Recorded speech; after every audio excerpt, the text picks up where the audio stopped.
Man's forgot to brush his teeth. It happens. It's fine. It's fine. All right, so what's going on? How's it going? We got the first matchup. I think we should be ready to go. Yeah, it's pretty good. Right? So Elysium is going to start any second now. There's going to be Deathslinger on Suffer Pit, and they have the first match. So Elysium has to play killer.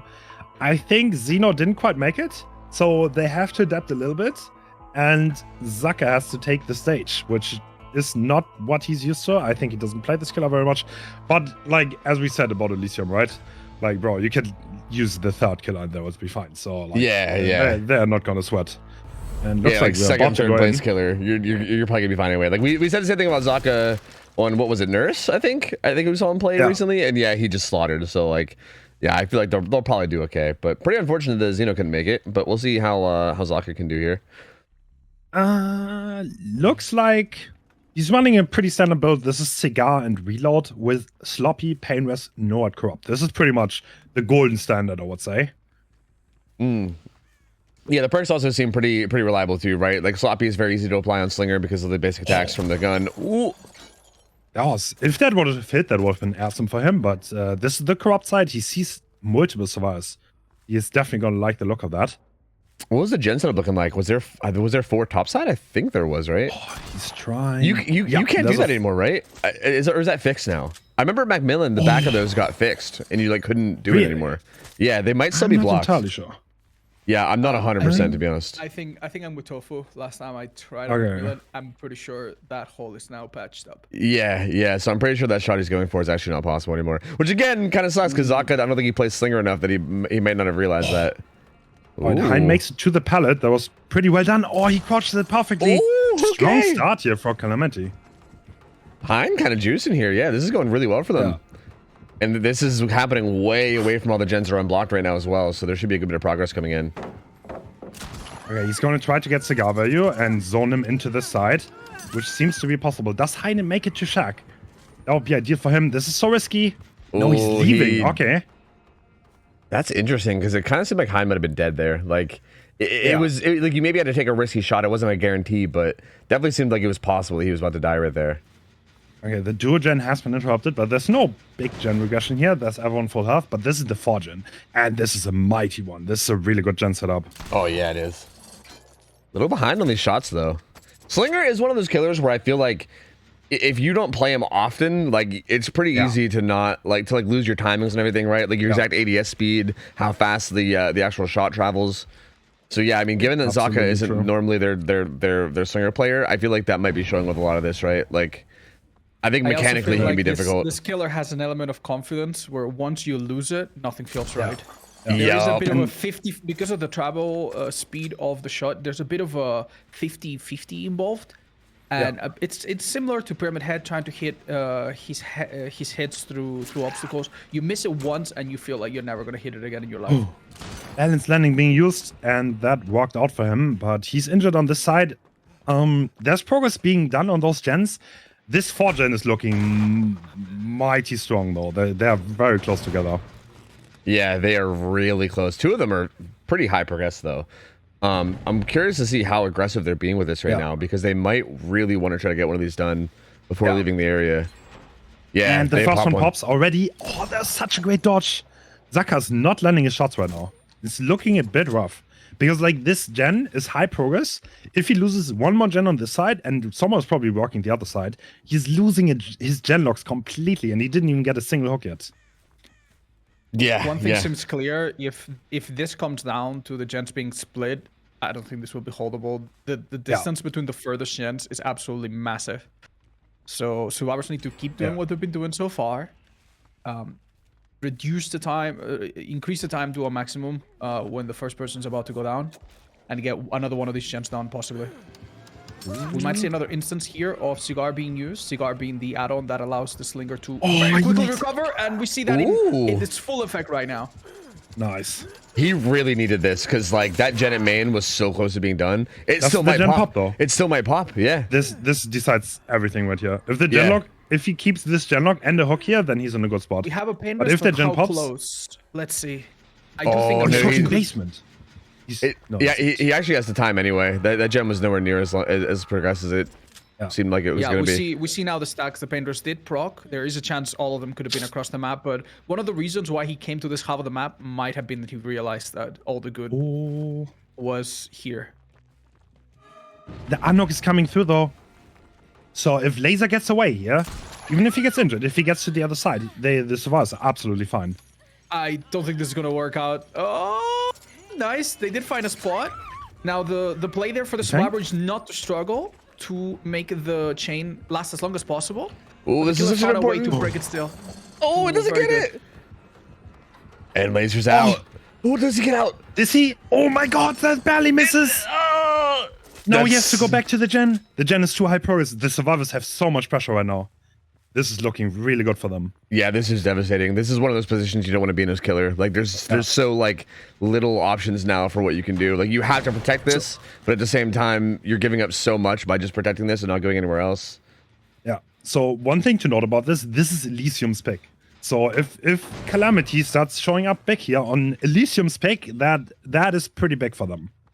Yeah, because Calamity going into this should be like a pretty big underdog on paper, right? Like Elysium, absolutely. Like you know, like obviously like the super team, and I'm sure these teams have probably met before in like different leagues and everything. Oh my god, Ooh. These misses are so close, by the way, man. Deathslinger's a rough killer. I will not lie. Yeah, you have to be so precise, man. Like he's brutal. Like it's honestly brutal to play him. You can't even miss by a little bit. He still has a gen lock, but like this is so rough. Like even if he hits that, he would make it to the other side. Yeah, he doesn't have much pressure. He needs to do something. It's safe to say that from this point onwards, Adam's going to play a bit more careful because he is the one person that could be dead on hook. And anyone else that is caught anywhere close to any of these gens in this half of the map with the main building is going to run back to Shack because that's just a place where the killer simply cannot afford to spend any time. They can also take hits, so they can help each other reach the other side of the map. Zaka's in a rough spot here, I will not lie. And they are waiting for him to cross. The survivors, I think they're going to let the gen regress. They don't care. They get that gen done, and then they attack as a 4-man, and they're going to attack the gen lock together. This gen has some progress, though. Yeah, there honestly is a good bit of progress. I'm a little surprised that they're giving up that progress that's on it. Like, it does seem like it would be good to maybe like get in there and maybe try to work with what you have now, because having that progress is very... To be fair, if you get far there and he does hit, like we saw what happened with the first down, if he hits these 2 shots back to back and he gets hit with a cigar, you're not getting out. True. His cigar is think of it like I say the best for last. If he hits you that close to the main, you're just not getting to the other half. And I think it's understandable that they might need to give this gen up just because it's so deep into this trouble. They probably want to work. Yeah, they might instead do an attack on the other 2 gens, which are less safe, but also closer to the halfway point where they can just find a lot of safety and get back to the other half of the map. And it seems like Zaka has a feeling that that's more or less what they're trying to do, because he's trying to sniff someone out, and they do in fact find someone. Very patient this time around. Does not choose to use cigar. Interesting. He just wants the sloppy head and leaves. With sloppy and mending, this wastes a long time though. Adam has been spotted, and he's not in an ideal situation here. I suspect he'll want to probably commit to him. Yeah. And we did see Ace, so if you're right and they go for a body block, this would be the moment. He sees that it's going to be almost impossible to break that chain in a timely manner. Adam doing the right play, just standing still, not resisting. Oh, seems like he might go down, but maybe far enough from the action. If Zaka gets this shot on him, he might... Oh, yeah. I was going to say, he might be able to drag him back in. But actually just takes it down. Sadly, there will be no pain rest here, because he's already been hooked on one. So this is maybe the most time the survivors will have to get gens done. They also know that, like, Zaka knows he's experienced enough to know that he's probably not going to hold this forever against 4 survivors. So, like, you need to get results on the board. You need hooks. You cannot just rely on holding this forever. But we see second win in action as well, which will mean our Adam will be fully healed in about 30 seconds.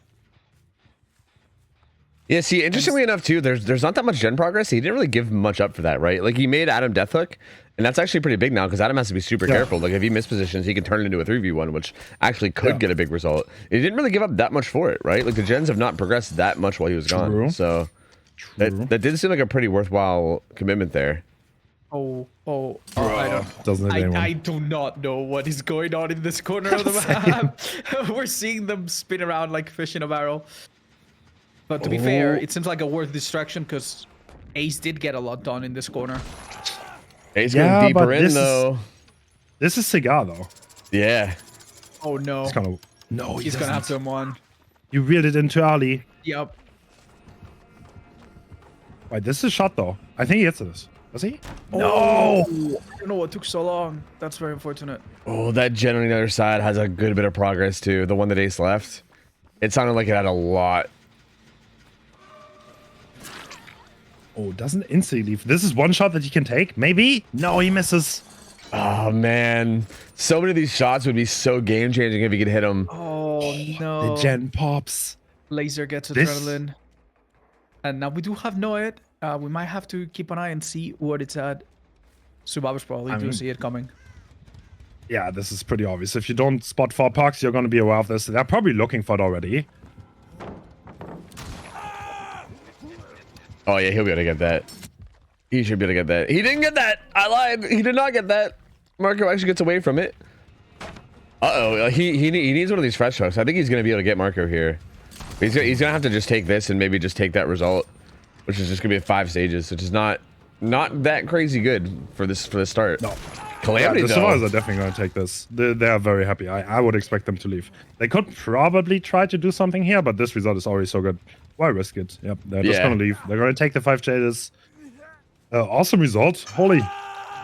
Yeah, that's so good from Calamity. My lord, they really showed up here. Like, they made this super hard for Zaka. I mean, a big part of this was just a lot of these shots not landing, which again, it's so tough because like Slinger, you got to be so precise with your shots, right? Like you miss aim by even just a little bit, or if they just like juke to the side a little bit differently than you thought they would, then it'll miss. So it can be really difficult to land the shots consistently. But yeah, a lot of the missed shots here that kind of just stacked up and made it really hard for Zaka to get anything going. Calamity pressured it perfectly. And well played. Yeah. They honestly made the cigar and keys combo not even look that strong. Yeah. It paid off once or twice, but they also made it work against the killer several times, to the point where I actually wonder if something else would have helped more. Yeah. You also have to, like, Zaka is probably not used to playing Singer. That's not his killer. I'm pretty sure Xeno's with them now, so from now on onwards, if something is Xeno's main killer, then he's able to play. That's good at least. Yeah, I mean, like, you got to feel for Zaka, right? Like, Slinger is one of those difficult killers to play. Like, I mean, again, like we compared to Nurse. Even Nurse had, I would say, is much easier to like just know the muscle memory of where to blink, as opposed to someone like Slinger, where like landing those shots against good survivors is so hard. So yeah, you got to feel for it, man. I mean, that's a rough killer to have to go in there when you're not someone that primarily plays that killer, right? So, hey, I mean, I will say this is a bit of a stroke of good luck then maybe for Calamity, because this does give him a chance to maybe get out to a 1-0 lead in this set, which would be really big for them, considering that they're kind of the underdog going into this. Yeah. As an underdog, winning Elysium's pick here would be pretty insane, yeah. And it's looking mighty. Like, you don't have to do much in this game. If the early down happens, then then it's probably gonna be reachable. I don't know if we have a consensus on this, but this map often comes down to which of the two sides spawns the 3 or 4 gen that is easiest to hold. And I would argue that it spawning on the main building was actually amazing for the survivors, because the entirety of the main building was making all of the patrols so much harder. If the next killer is lucky enough to have the 3 or 4 gen, the bulk of gens, over on the more open side, maybe that could make things also easier for them. So the way I see it, the next killer, the next round, the killer will have them, like, knowing that they have to go for 6 stages as a win condition, if I remember correctly. And knowing that they might have a more favorable RNG, survivors are going to have to do an amazing job and play it even safer. I mean, I will not lie, if anyone can do this, it's Elysium. I don't know if you watched the game against the Doctor, against Ivan yesterday, but Elysium showed that they know how to hit tank, they know how to take chase. That game was like, it looked like a landslide for Ivan, and then head on, hit tank. Amazing was chase. brutal. That was not okay. So Elysium Survivor side is ridiculous. They can pull out results that seem impossible. Have you guys noticed any specific counter picks on the perk side for this killer? Have you ever noticed if any perk gets picked for Slinger in particular? Because we do see that some perks are picked for certain killers. Like, for example, we see Urban Evasion used against, for example, Hillbilly to make the crouches a little bit easier. Is there any perk that you see stand out against this killer? Urban Evasion actually gets picked against Deathslinger because like it helps with dodging and getting distance. Yeah. Also, it does make it easier for you to like occasionally crouch in like loops that are somewhat short. Normally, if you did that without that perk, the killer would just go around and shoot you anyway. So I can see that. Yeah, it feels like Urban is honestly a little bit of an underrated perk. Like I feel like there's a lot of situations. There's like so many killers where there's like a little bit of like somewhat counterplay to their power that has to do with crouching in a weird way.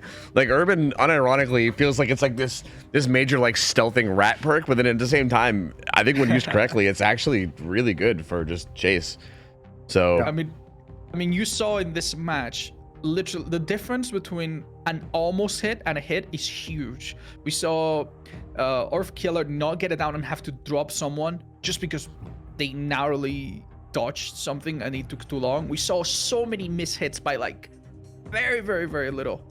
So yeah, anything that helps you, even just the slightest in chase, is worth bringing, considering the rules we have. yeah, this is gonna be really interesting though, because like I feel like Slinger kind of reminds me of he almost kind of like, okay, like what you said about Pyramid Head yesterday, Hens, where like you said that he was kind of like the gamble killer. I almost feel like Slinger has to feel that way a little bit too, because like I mean it does kind of feel like when you're taking your shots, it is kind of like a 50-50 every time, right? Like you're shooting where you think that they're going to be dodging or not dodging, and if they happen to just not do the thing you think they're going to do, like it's kind of interesting. So like I think that regardless of how well Elysium plays this, I think if they're losing those 50-50s a lot, then it might not matter, right? Like it might not matter their level, because I think Slinger just has that potential to maybe pop off at any point. Yeah, absolutely. I mean, he missed like 2 or 3 that was so close. If he hits them, we pretty much have a different game at our hand, and like it could be entirely different. And Marco's playing slow. He doesn't have to risk anything. So having a quick look at the gen spread, we see that the main building has not 4 like before, but 3 gens around it, with 1 being closer to the middle. And then Shack's side has 3. So this is a much more even map, much more balanced, if you will, between the 2 sides, which I think will make things harder for the killer. Yeah, it's much more difficult to just like stick to one side, because you basically have both sides that can be broken by just breaking one gen and then focusing middle gen at some point as well. So yeah, a little bit easier to deal with. Oh, the patience though. Fast hit and Cigar's gonna come in. So this survivor's not gonna be able to leave this main building side at all. They're pretty much stuck here, and this needs to be a good chase. It's really interesting the pattern they've taken. Oh, that shot though. Nice fishing. Oh, that's gonna be hard to come back from now. That's a pretty insane start. Yeah. We talked about hitting the shots. If you hit 2 in a row, then you're looking mighty fine. We're still at 5 gens. The first down is coming in, and getting back from this position on the Survivor side is gonna be so hard. Bro, Calamity, man, they are showing up today. This is gonna be an interesting opening to this second day of the tournament, because it's already off to such a good start. Here we see the gen that's closer to the middle, but even though there are some walls between the janitor and this side, it's still not too far. I guess you could consider that still a 4 gen or a backup plan. But either way, these gens were corrupted until very recently, so absolutely no work has been done, and it's very obvious what the killer is trying to accomplish here. They're just going to set up camp and stick it out until someone has to cross, and if they do it wrong, that player's going to hit stage 2s, won't be able to come out of here anytime soon. So, I mean, it's like, at this point, it's almost impossible, because, like, you can't even trade this hook. Like, trading this hook is not good enough, but you don't have time to do a save, because you also need to do gens. Yeah. So, yeah. This is probably going to go second, and then they are probably going to try to do a save this somehow. Yeah, that's going to be brutal, though. Yeah, because, like, how do you even make that work, right? Like, he has such good area control over the middle, and And even if it comes down to the last few seconds, a single survivor won't do because you can be shot and then held in place for a good 6, 7, 8 seconds. So this is one of those killers that can just kind of delay you and make the a time-sensitive unhook not good. A bird flies off and our killer doesn't miss on that fact. Let's see what happens now. They have to go in. Yeah, they are not distracted by one survivor. They know that this is a 2-person operation, and they're gonna have to fall back as survivors approach from both sides. Oh wow! Oh, Roy gets in there though. But see, even this though, like a 1-for-1 is still not good here. Like this is not ideal. Oh, I don't know what Meg being here accomplishes right now. This is quite risky, isn't it? I think there was a dual save kind of gone wrong. A bit of miscommunication. Oh, for the people. For the people. But on the... That's what it accomplishes. Oh, but on Xeno, though. Xeno. Not on Royalty. Yeah. Yeah, we both got really excited, but yeah. Yeah, I mean, it's good because Xeno is, like, not dead, but still, like, having Royalty hooked here is still brutal, right? Because, like, what do you do now? You still have somebody hooked into 3-gen. It's pretty deep in. It's on a pain res hook. Noed's still there for late game. And the win con's only 6 stages, right? Like, he's pretty close to the win con. So, this is still a really bad spot for Elysium. So, at this point, if the killer was to camp this out, unless Xeno exchange, it's looking bad. And no one else that hasn't been hooked yet, Zaka, Kexo, they cannot be hooked at this point. If they get hooked and end up dying, that is already enough to guarantee the win condition for a killer. And I think Marco recognizes that because he didn't even remotely play on that hook. Oh, we got stuff through the tree shot. What a great shot. That was so good. And yeah, at this point, he's almost, well, not almost good, right? But he, like, basically, right? This is going to be his 3rd fresh hook. And he could basically just, actually, he could just camp this out. And it's going to be so hard to do anything about it because any hook beyond this will be the winning hook. Because 5 hooks, 3 fresh would be enough. Yeah. And he's currently at 4-3. If Xeno goes down here and gets on a hook, the game is over and Calamity wins. And he's injured and in chase. So, in other words, survivors cannot be hooked anymore. Yeah, we say as he's about to get hooked. He's under pallet, but it doesn't look like anyone's nearby. And yeah, Elysium doesn't make it happen. Calamity taking the first game. Not gonna lie, I thought this would maybe be the one thing that would not be close, and Elysium could maybe storm this, but this is starting off quite interesting. Yeah, Calamity showing up today. To anyone just joining us, why is Calamity winning this first round such a surprising result? So Elysium is pretty much considered the best team in the world, so they are definitely the ones to beat in this tournament and the big favorites. And on top of that, this was Elysium's pick. So this means that Elysium could choose 1 killer to play for this matchup out of 5, and they chose Deathslinger. Now, the next set is a set that Calamity actually picked out of the pool. So they should be more comfortable than Elysium. So Elysium is looking a bit rough. They're going to play outside of their chosen expertise, and with their confidence probably having taken a bit of a beating. So that's what's going to make the next round so interesting.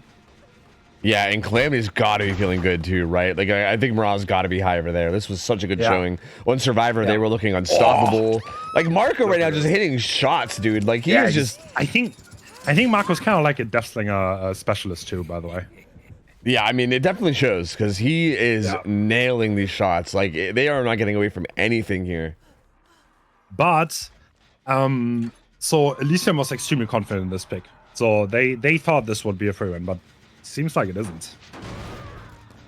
Yeah, that's very interesting that they thought that because it looks like Marco is very comfortable here, and like even on the Survivor side, like I don't know, it's very interesting. Like it doesn't feel like if they thought this was going to be a blowout, I thought it would be a lot differently played out than it is, you know. Just having a look at the layout of the generators, one thing that is really clear is that you can actually check the main one and still have a line of sight on one of the other ones really, really close. So even though this started out being more dangerous for the killer, I would argue it's working out really, really well for him. Just probably owing to the fact that that first down came so quickly. Ooh, Zaka was trying to do this gen under the hook just to get it done, but doesn't quite get there, gets interrupted. And now the bar time is going to run out. The base endurance Yeah, both these drivers are death hook too. Ooh. God, no, that doesn't connect. Oh. That was a good crouch from Zaka. I think he's trying to get the last gen done. Oh yeah, he finds. Oh, it's doesn't get that shot either. God, it's so terrifying, man. Like he just keeps aiming it up and keeps zoning, and you just like when do you juke, when do you not juke? Oh no! Beautiful shot. Still though, we see Saka prioritize finishing the generator, getting adrenaline himself, picking up royalty from the ground, and potentially trying to go for a sneaky rescue of the hook. But surely they remember, no, it is a possibility. And I think they've been spotted through a gap. Oh, Marco. That is a down for sure. Wow. Very impressive. Bro, you know they're feeling so good right now. Like, you know, the entire Calamity fucking Discord call right now is feeling so good. Yes. They are popping off right now. My lord. Oh my god. Everything lands. Everything lands. Yeah, he just doesn't miss, man. Like he just doesn't miss. Like he has to have like 80% accuracy in this game or something. It's insane. Yeah. And yeah, he wants to finish now and get the full 4K too. Which honestly he should. He deserves it. At this point, I mean, yeah, like I mean the game's already won. He can let whatever happen, but at this point I think he does deserve to get the full 4K, so might as well. You cannot. So this is also obviously like a mental thing, right? You want to get the best result possible to be like, yeah, Elysium, who are you even? Easy 4K. Yeah. Not even worried about it, man. Easiest 4K in my life. Like, the mental game matters so much. It's like hard to overstate. We're gonna live forever with what? Well, we're used. Oh yeah, wait a minute. It might not be good the 4K after all, actually. Damn. Very clutch use of that perk. Because fair, anything that allows Elysium to get back on their feet and grease up a little bit their gameplay for the next match, I think will be really helpful. This doesn't miss. Like actually though, it's so gross. And it looks like I think Hex will at least be able to get this gate and get out himself. But yeah, so they'll be able to get 2 stages out. It'll end up being a 10-stage 3K. But still, still an incredibly impressive showing. I mean, Marco played so well. Like his slinger is just so on point, man. Like what do you do, right? Like what do you do when the slinger's just landing shots like that? Like it's so difficult. Yeah, I mean, it's just a matter, right? Like, as you said, it definitely hit your shots or you don't. If the shots don't land, then you're not going to do anything. If you hit the majority or 80 plus, as you said, which he absolutely did, then Slinger's terrifying.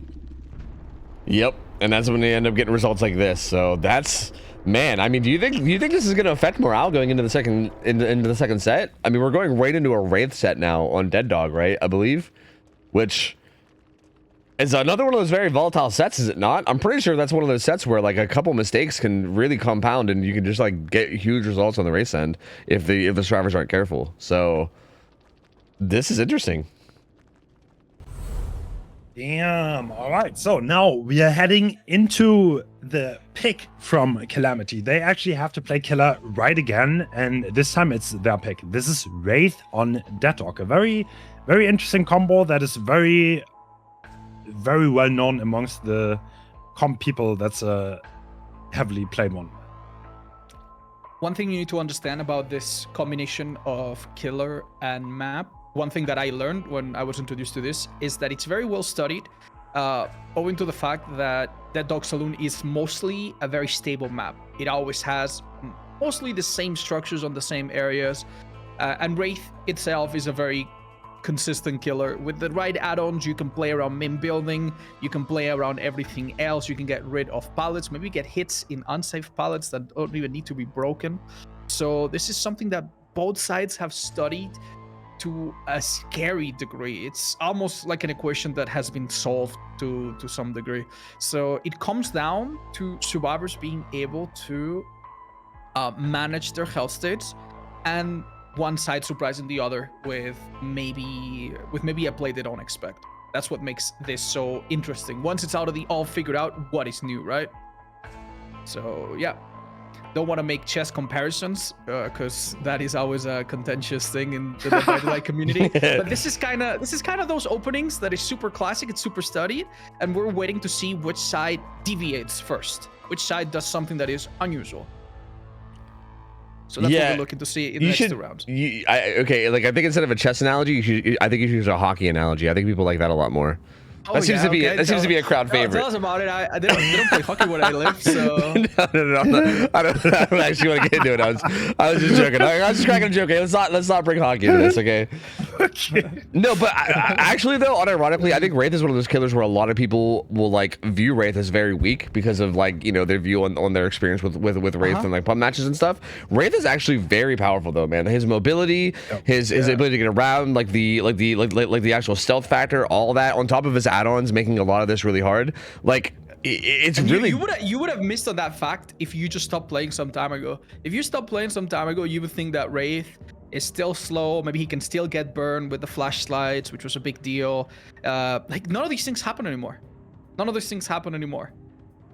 Slowly but surely, Wraith has been climbing the tier list, and on a map that is this favorable, it's so good. In fact, I remember back in the best of the best tournament, like almost like 3 or 4 years ago, like I already thought that Wraith on this map was quite a wildcard and quite interesting, and that was before he was even buffed. So keep in mind, now he has add-ons to do a lot, and the ones that we are likely to see help quite a bit. If played properly, the main building can be shut down really quickly. Any other pallet can be eviscerated really fast thanks to add-ons. And obviously being caught in the open means that you could potentially take an injury that will then keep you injured for a long time, prevents you from going for a rescue. Yeah, they need to play it really carefully. Yeah. It's like it can snowball very easily. If there's a hit early, then there's not much. With Shadow Dance and presumably Bamboozle, the main building is not that much of an issue for Wraith, actually. So there's no safety to be found on that map. And once you're in a rough spot, you're probably getting out of the match fast.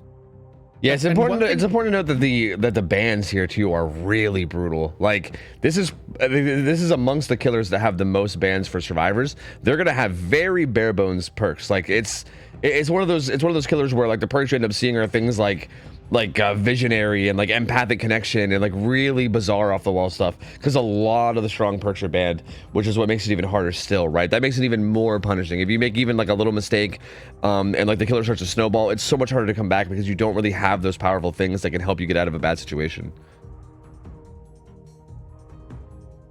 Absolutely. So I think the builds on Survivor are going to be they're going to be really spicy. It's going to be like I've seen interesting things though. Like some people have experimented with Nomada on the set to infinitely hit tank. Really? And like delay the tunnel out forever. I've seen that used very well. Yeah, because you can just hit tank forever. Like no one has to get that guy up. And then you do you switch tunnel out? Like you have to like be on the lookout. What if the no mither guy is the one being quote unquote tunneled? Yeah, of course you play. No, there's like a time on tunneling, right? Like at a certain point in the match, it's unreasonable to still tunnel someone out because you get the gens done. Yeah, so the no mither player has to play extremely careful in the beginning of the game. And once that timer's reached, someone's on the hook, and there's no way the nomadic player can be reasonably tunneled out and get an advantage from. At that point, he appears on the scene and plays super aggressively. Well, but I don't know if we're gonna see that. I'm gonna be very disappointed. No, we don't see that. Would be so cool, though. That sounds so awesome. Yes, but like, I live for moments like that. But like, unironically, one of the strongest perks on the Survivor side in this set is Head On, which is so interesting. Yeah. Like Head On becomes this devastating perk that can like change the entire pace of the match, and it's so interesting because like Head On is usually viewed as like a meme perk, but so here we have an example of one of those very unsafe pallets that once dropped almost always results in a hit.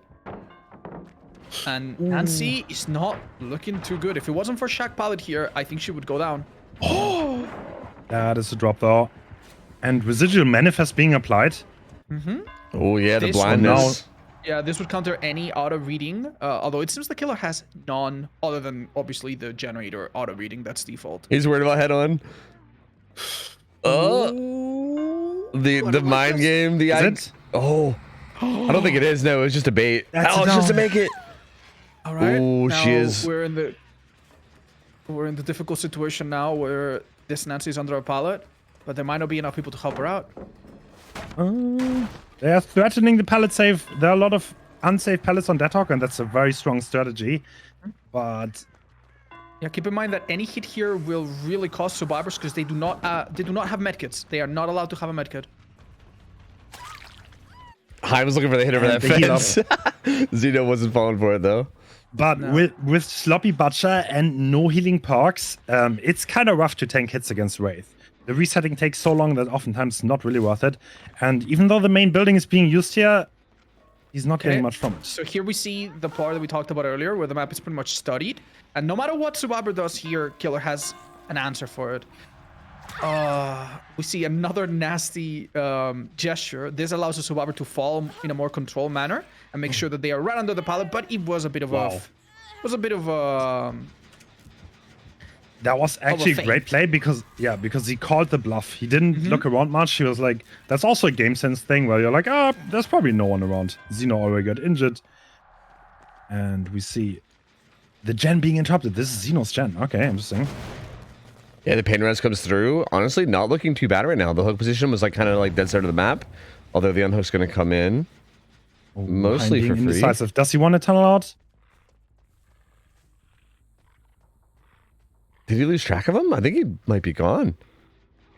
Oh, no, he hears him. On main, he's still on him. But this is where a head-on probably comes into play. No. To be fair, looking at Nancy's build, I don't think she has a lot going for her in terms of anti-tunnel. Anti-tunnel seems to be your teammates. Yeah, Zaka's already hovering. Zeno was the head-on player, so what to watch, what to keep an eye on where he is exactly for that, because they could utilize that here in main with all these lockers, but for now it looks like Zaka's going to be the main distraction. But again, like you said, every single one of these tags that comes through is very costly, right? Like this is much more costly than it is on other killers where you have all these healing perks, you have all these ways of resetting, and you don't have a stealth killer running around really quickly, right? So the way I see it, Zaka and Zeno are going to be healing each other. Zaka has some perks to make that a little bit faster. Doc is obviously busy here, and Nancy's on the ground. So this means the whole team is essentially doing nothing gen-wise. Oh, he missed it! What? That is so massive! He dropped the pallet Charlie. Wow, this is a massive momentum swing. The pallet is gone. The two people have to reset. There's barely any gen pressure. No one is on gens right now. Doc wasted his time. He got nothing for it. And now Kexo's Deathhawk. All that time wasted too. All that time hovering just to not even get him out. That's so unfortunate.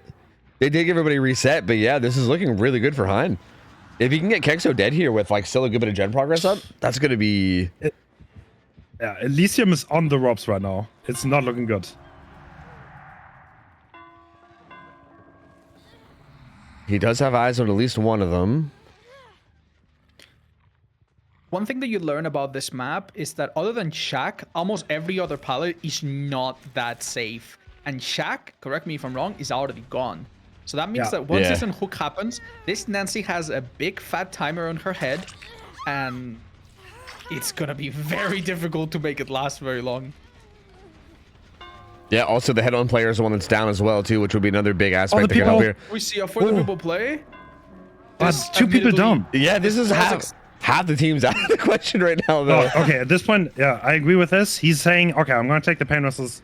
I think this is a throw, and I think Hein seems to agree with that statement. Yeah, Sloppy also works while you heal someone on the ground, which probably made that heal so much more difficult. So this is 2 hooks and potentially 2 pain dresses for a killer. And Nancy might be healthy, but she still is around somewhere. Okay, renewal is in place, so 1 heal is for free. There was not a pain rest hook, actually, so there's only 1 pain rest. But now there are a lot of hook stages on the board, still 3 gens to do. Yeah, and they have to be really careful about Nancy's positioning, too, because if she gets caught in a bad spot, she still is death hook, and it's still possible to get that kill. This is not renewal. This will last a little bit longer. Oh, I don't think it's happening. I think he's going down right here. No. Yep. Yep. That's... One gen done, 2 death hook survivors. Yeah.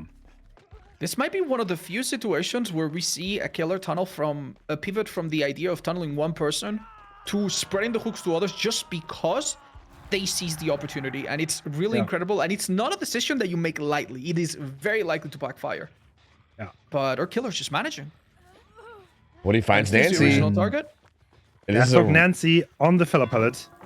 Yeah, this is a really bad area too. Like this filler, then maybe you can make it to main or behind gallows where those other bad fillers are. But That should be it. Yep. It is, and the pellet goes down, which means she doesn't make it anywhere. There should not be enough. Okay, this pellet is relatively safe, but she's in a really, really rough spot. And yep, Shadow Dance coming in, breaking the pellet extremely quickly. quickly. What these two add-ons are used for. You break pallets super fast, and you uncloak so quickly that you often reach the next one. Oh, not a hit. Oh. This is big from Nancy. She needs to keep this up for sure. Jake has to move away because he is also dead on hook. And we instead see another less vulnerable teammate now come for the protection hit. But in the open, it's going to be very difficult. Can they do this? Oh, it doesn't work. Oh, no, they can't. And there's still a death hook survivor being injured on the other side of the map. This could escalate quickly. If Doc gets found here, then yeah, it's going to be hard. Are they just in desperation mode at this point? Just trying to get as many gens in as they can? This seems like desperation, yeah. Yeah, they're just doubling this gen. It feels like they might know that they might die after this. I think the gen on the other side of the street had a good bit of progress, though. He's trying to bait. Ooh. Forcing the pickup. Yeah, but it's just enough, though. There's still 2 injured. Now there are 2 death hooks injured. There's Zaka doing a gen on the other side of the map. He's not been hooked, but both of his teammates are in an incredibly vulnerable position. Yeah, that looks like a hit. Yeah, she should get a tag here as well. This is... And now everyone is injured. This is looking rough, man. This is looking like... I don't know if they're going to get this kind of gen done. I mean, yeah... There's not much here. To be fair, this is a pain rest. Yeah, there's not much here. I think he wants it. He might have gauged the duration of the gen left, and he might have figured out that he can. If he doesn't get this, he needs a pain rest. If they finish this gen, that would be huge for the survivors. There should be one right outside of gallows. They do get it. It's not pain rest. Pain rest coming in? Oh! No. I feel like it didn't pay off, I think. Yeah, that didn't pay off. And the survivors, we have to give them credit. They were very quick to capitalize on that small mistake.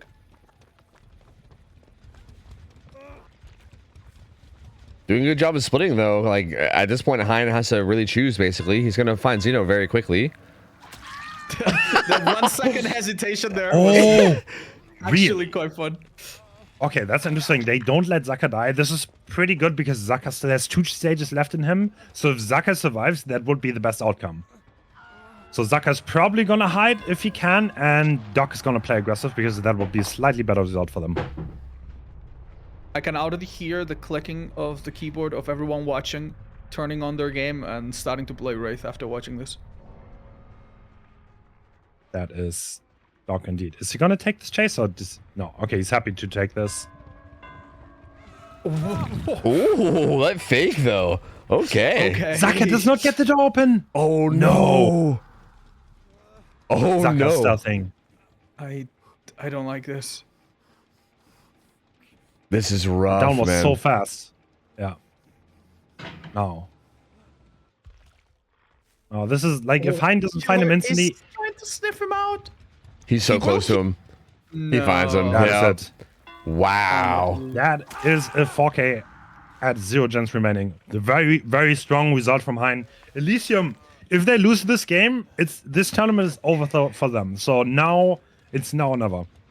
Dude, Calamity, man, they're showing up today. I'm telling you, this is crazy. They are putting up such good results, and again, their survivors have to be feeling good for that last game too. So if they ride that high, they ride that momentum, and just have a good, solid game here, this could be doable. This is 100% doable. Yeah. They could literally knock out Elysium right now. That would be so wild. Yeah. So Calamity is a huge is an underdog in this matchup, but they are not playing like they are. They are playing all out, and it's looking very good for them. Yeah, I can't believe these results are getting, man. It's so good. It's so good. And we'll see who the killer is for Elysium. I'm very curious. Do they have like a dedicated Wraith main, or is it one of those question marks? I would guess it's Xeno, but I don't think they have like a dedicated Wraith there. Yeah, that would. I mean, it makes sense. Like, it feels like Wraith is one of those killers where, like, as long as you're just good with game sense and everything, you should probably know how to handle it. So, True. yeah, I mean, you need a good start here. So yeah. you kind of need to 4K. So that's puts a lot of pressure on the killer player here, because if they do not actually kill all the survivors, then the tournament is over. And yeah, not a good position to be in, but they have to. That's a lot of pressure. We could also see a situation where a similar result is achieved and we have a tie, and then it will go down to the tiebreaker. Yeah, that would be Oni, which is also another great set. Which team would you say going into a tiebreaker would favor? Okay, the way this worked, the tiebreaker, sadly Elysium missed their ban timing, so Calamity could kind of choose the tiebreaker. But I would still favor Elysium in that set, because they're just amazing. Zaka's probably the best Oni player in the world, and Zaka plays for Elysium. So, but if Calamity feels confident in it, then maybe they have something prepared.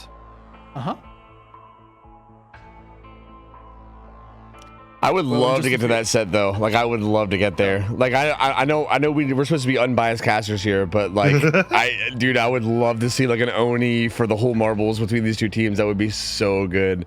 I mean, and it's funny too, because I think going into this, my expectations were like, again, I don't want to sound like I'm like discounting Calamity, because they're an amazing team, but like Elysium yesterday was looking literally like untouchable. They were looking so insane yesterday that like, I was kind of expecting to maybe go into today with them just blowing out this best of 3, and then maybe like the next best of 3 being the more close one. But Calamity though, they just shut me right up, because God, they are playing so well right now, and Elysium just feels like they can't quite get it together enough to deal with it.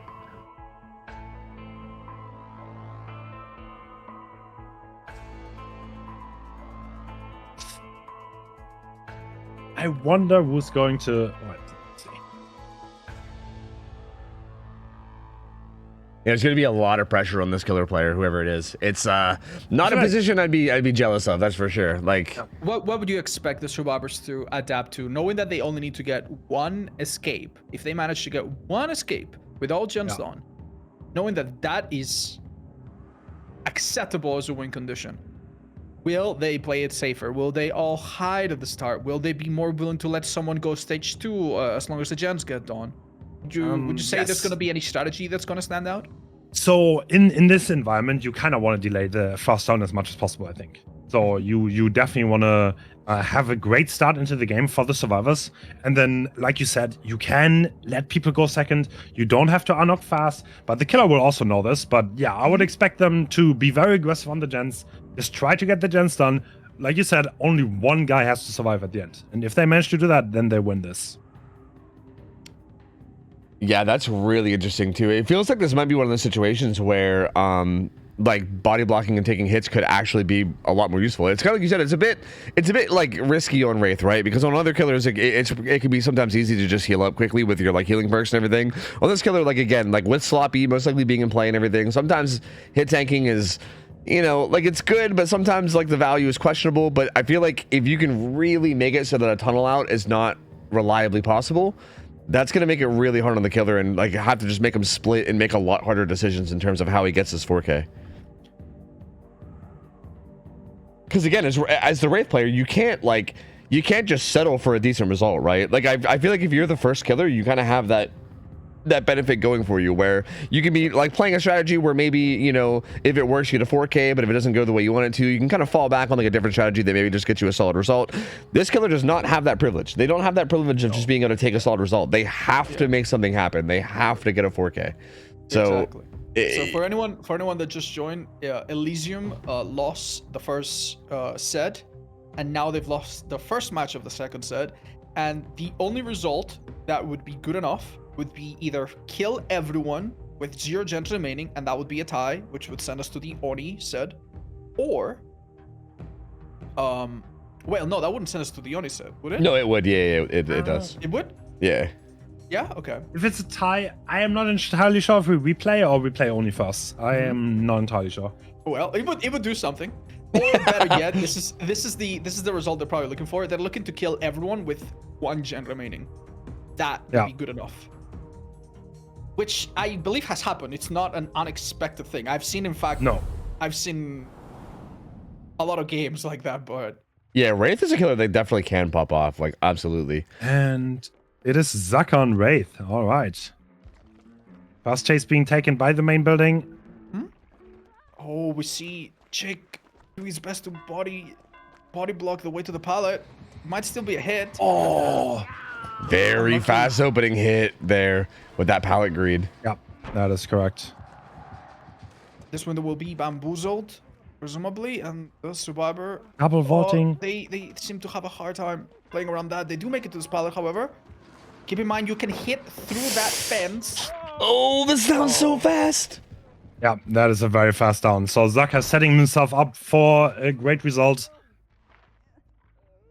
Bro, Zaka. I don't think there's much gen progress at all. Like, he's just going onto a gen.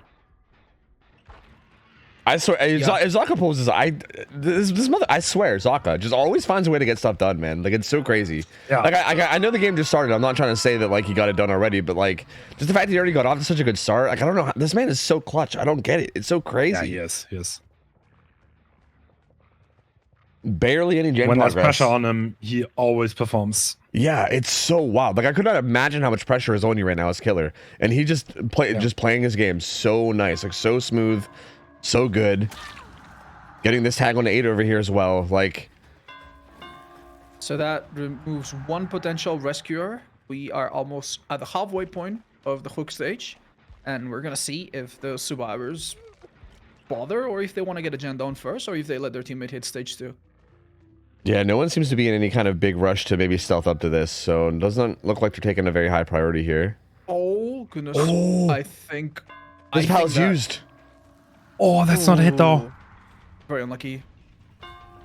That could create an opening, but do we see someone there to exploit it? Thanks to uncloak and speed, that might be an interrupt. Nope, that is a clean and hook, no exchange. He was so close to struggle. Holy. Yeah. But there are 3 people injured at 5 gens. I think the survivors are still in a really rough spot. Yeah, like that was good for them, but yeah, I mean, that was good for them in the sense that, like, instead of being really fucked, they're only like a little fucked now. Oh, see a reverse pallet stun. With the long stun too coming out of cloak. Nice. He makes it to water tower. This is looking pretty decent. This is pretty favorable. Yeah. The killer failed to body block the window, which made the whole shack encounter a bit longer. The killer now has to chase in an area with 2 gens being done. Okay, the survivors are kind of turning up now. Those last 2 pallets were played really well. And Zaka kind of struggling to get anything else going. But he does make his way back to Hein again.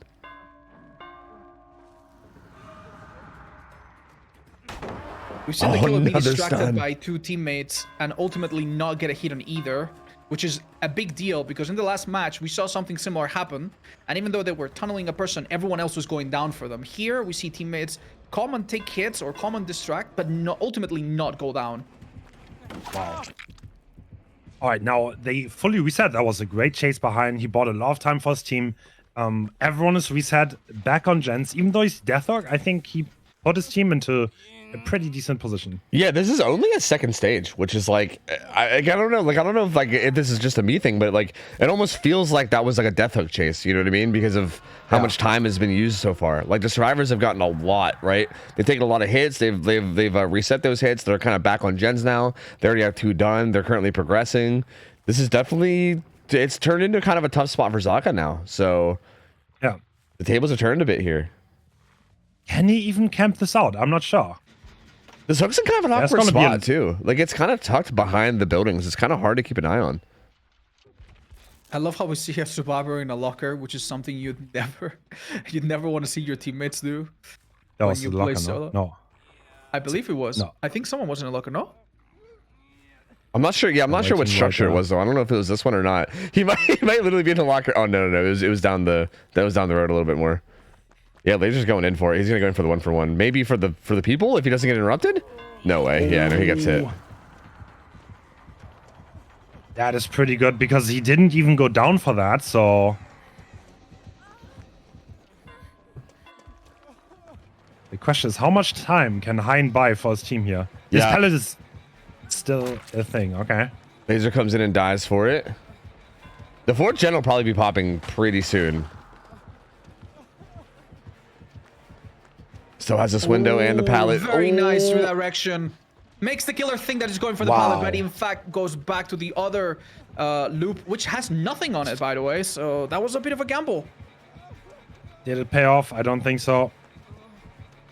It's not really up to him. It's up to his teammates to do gentlemen this time to say whether or not this will be worth it. A lot of gen progress is happening though. Task, though. Yeah. Oh. He wants the painter as a laser, I think. Yeah. Oh. Wow, there's 1 gen left. That will stop that 1 gen that is partially done. That should be value for this. But is it enough to heal this person? I don't think so. And this is another tag. This that This was risky. Yeah, that was really risky to go for that heal because yeah, that's a free tag and Heinz still dies here. No one on gens as of right now. There was a pick coming through. Heinz is going to die. We're going into the 3-1. They're not healing. They want to pressure the gens right now. I think the main gen has progress. No, yes. it's the Gallows. Gallows has a bunch of progress, yeah. Well, no, actually, not really a bunch. Never mind. It's got maybe like 30. Yeah, but I think they want to work with that 30 and just kind of pressure from there, yeah. But he's going to find him, so... Let's see if not healing pays off here.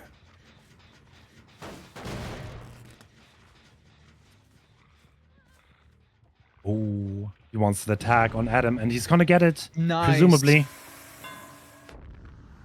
That was very creative pathing from Adam, trying to take advantage of the fact that the killer will look away. But Zaka was not bamboozled by that at all. This is still so close, man. Everybody's injured. Oh, this is so scary. Like, this could still go either way. Yeah, everyone injured. This Ada cannot go down and see. Are they in trouble? I wonder why that early drop happened. Was it just to draw the killer to this pallet? Well, this might be a swamp you don't want to get into. I mean, you don't really have much else, right? Like, what, like really, where else can you go? Like, this is really all you have. So Ada's just trying to make the best value she can out of this. Oh, that was a great transition into another filler loop. Forcing a wow, whip. okay. The confidence there is unmatched. This is what they need too. Latrin's doing so well here. Keep in mind, the killer cannot just think about the chase. He has to remember what the gen looked like and assume the worst case scenario that he might be done by 2 people now. Well, yeah, they're not healing. Like, they're not healing, so they have to be doing something, right? Yeah. If the killer had seen maybe people heal in the background, maybe they would make different assumptions. We see Adam wait far enough to get a fastball, but not too far so that it doesn't get body blocked. The killer has spotted 2 people by Gallows, though, which does give away their intentions here. This filler is particularly bad. You can't say that one at all. So this could be real bad, considering if I think painters could be within range. But I think they're splitting both of them, and I think progress on Gallows there are has a 2 lot gens too. high progress. Yeah, I don't think the painter matters because like one can only interrupt 1. Nice, very nice. Yeah, you're right. Yeah, because like no matter what gen he goes to interrupt now, the other's gonna get so much progress. So even if they get the gens done, one has to survive. I can't. If he makes the right play, he interrupts Adam, and then Laser doesn't have enough time to finish their own gen.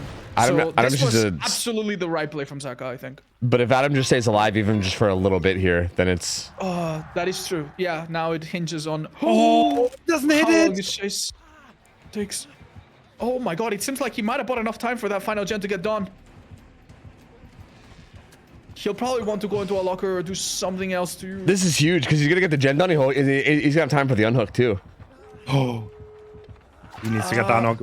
Zaka's definitely going to slug. He needs to get everyone down. Otherwise, this is going to be a win. And the end for Elysium. Well, how much time do they have? The unhook's going to come in a little bit before the Wraith gets there, so they'll have some time to split. They need to split, like, heavily. If everyone dies here, it's a tie. If one of them manages to get out, it's a win. And we're seeing the stalling now take place. They're probably... Oh my god. Oh, I thought he would lock her. He didn't lock her. Would it have been better to go into a locker? It would lock her. No. I think you lock her there for sure. Laser. All right. Yeah. Unfortunately, picking up with Sloppy Butcher is a little bit... Oh, never mind. No one left behind does come into play there. Making that pick up a little bit faster. That might have actually been really clutch. Locker? He's forcing the locker pick, so he wastes a tiny bit more time.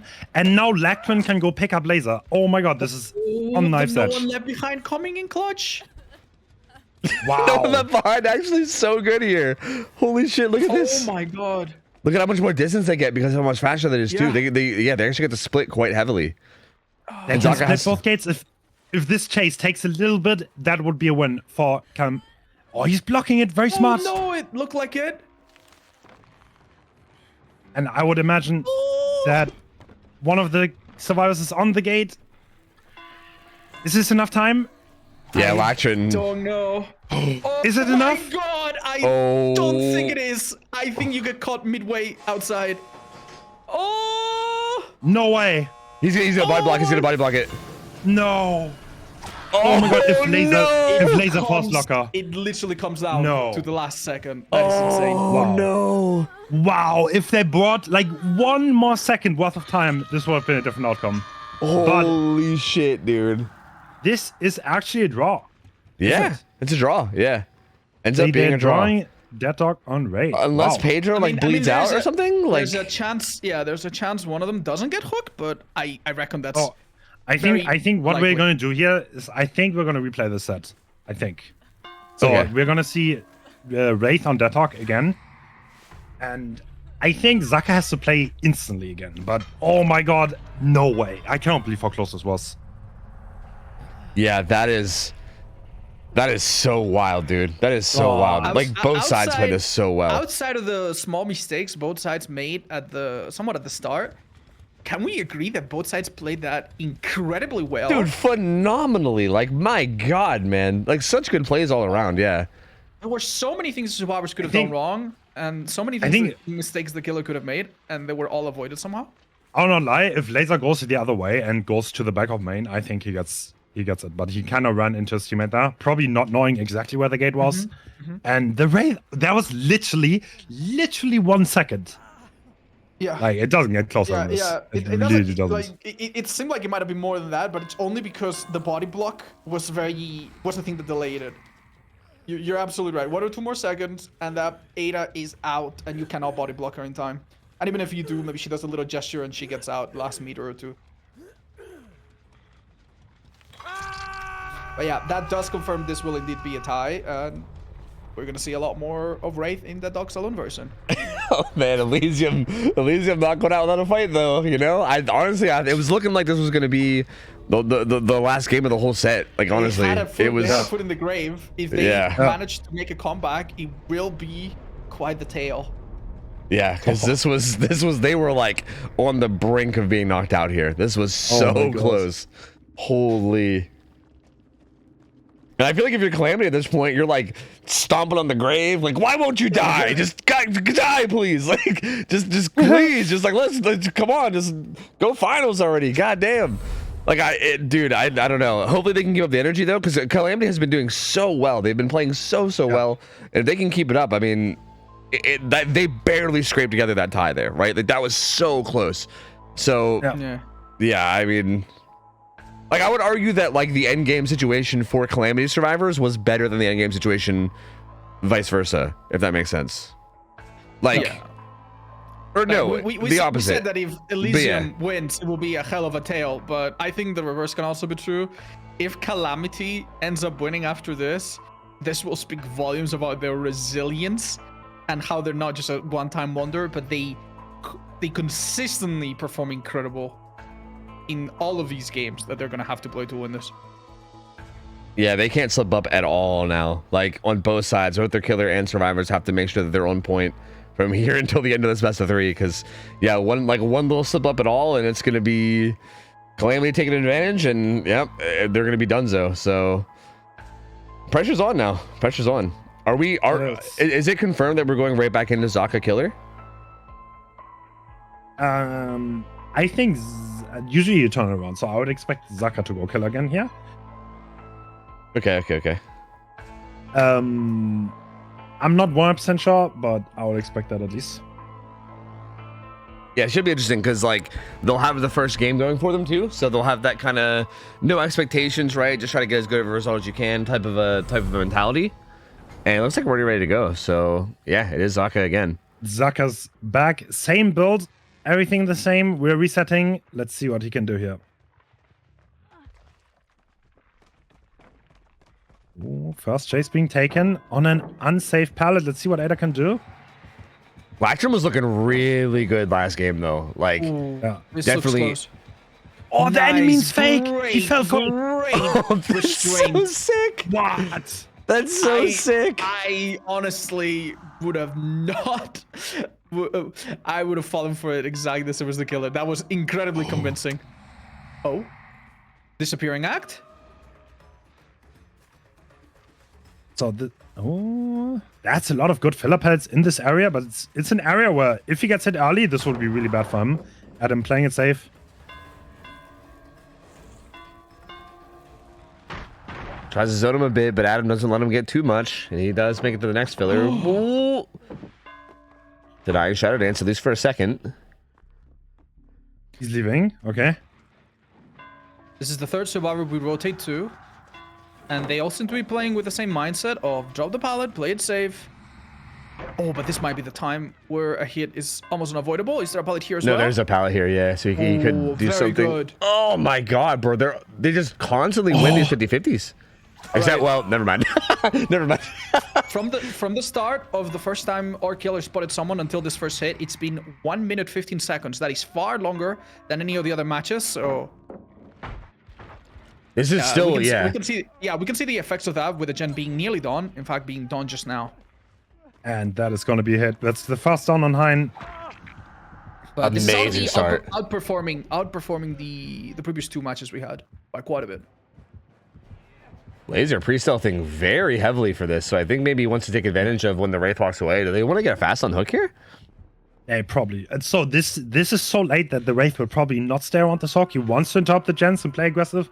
And Laser obviously knows this. And if given a chance, getting an unhook without a hit is worth it. Yeah, you want to unhook as fast as possible. If possible. So another gen gets done in main. The first time we see that so quickly. And one thing the killer does have going for him, though, is we've seen a few of these filler pallets already be dropped. Yeah. And that could come into play later, but we definitely, I would say killer needs to be in comeback mode already. This is, we've seen how close things can get with a good start before. And this is a good start, but for the survivors. Oh, gets a free tag on the Laser. The 3 people injured is not a bad spot to be in. I don't see 3 gens around here, do I? I don't think there are. No, there aren't. It's only 2 gens. There's no good gens play anymore, I think. No. Yeah, no, they're all split pretty badly. I mean, you can, no, not really. Like, even the top side has basically nothing. Calamity is in a really, really comfortable position here. Seems to want nothing to do with Latrin. Looking for maybe the injured survivors, possibly the reset. Oh my god, he was right there, but he didn't find them. Behind the rock resetting. Wow. Yeah, he passed right by him. That's so good for Calamity. They actually just get that reset completely uninterrupted, and he gave up the pressure of maybe chasing Ada for it too. So now finds Laser. Yeah. Well, it's being broken. There are not many pellets left on the map, though. That has to be said. Yeah, they've used quite a bit. Like, they are definitely getting slim, but also the objectives are getting pretty slim too. I would be concerned about that if it wasn't for the fact that almost everyone is healed. And even the one person that is not healed is not particularly close to dying. So even if there's no resources left in the map, very nice blind. Oh my god, Survivors will just use their health states as a resource. Yeah, they will. They're so coordinated that it kind of works out. You don't need pallets. You just go to the right spots and you take hit for each other. Especially with the main building, this is doable. And the air is really, really getting thin for Zaka here. Yeah, Laser's back to full now too. There's not even like a reliably decent down he can get either. He has to 2-tap anyone he finds. Oh, yeah, but if you find someone in this area, I don't think they have anything. Literally anything. So yeah, I think he's specifically trying to find someone there if he can because of how dead it is there. But the survivors are wisely not even pressuring that area at the moment, or if they are, they're playing it very stealth. Well, Pedro actually heading in.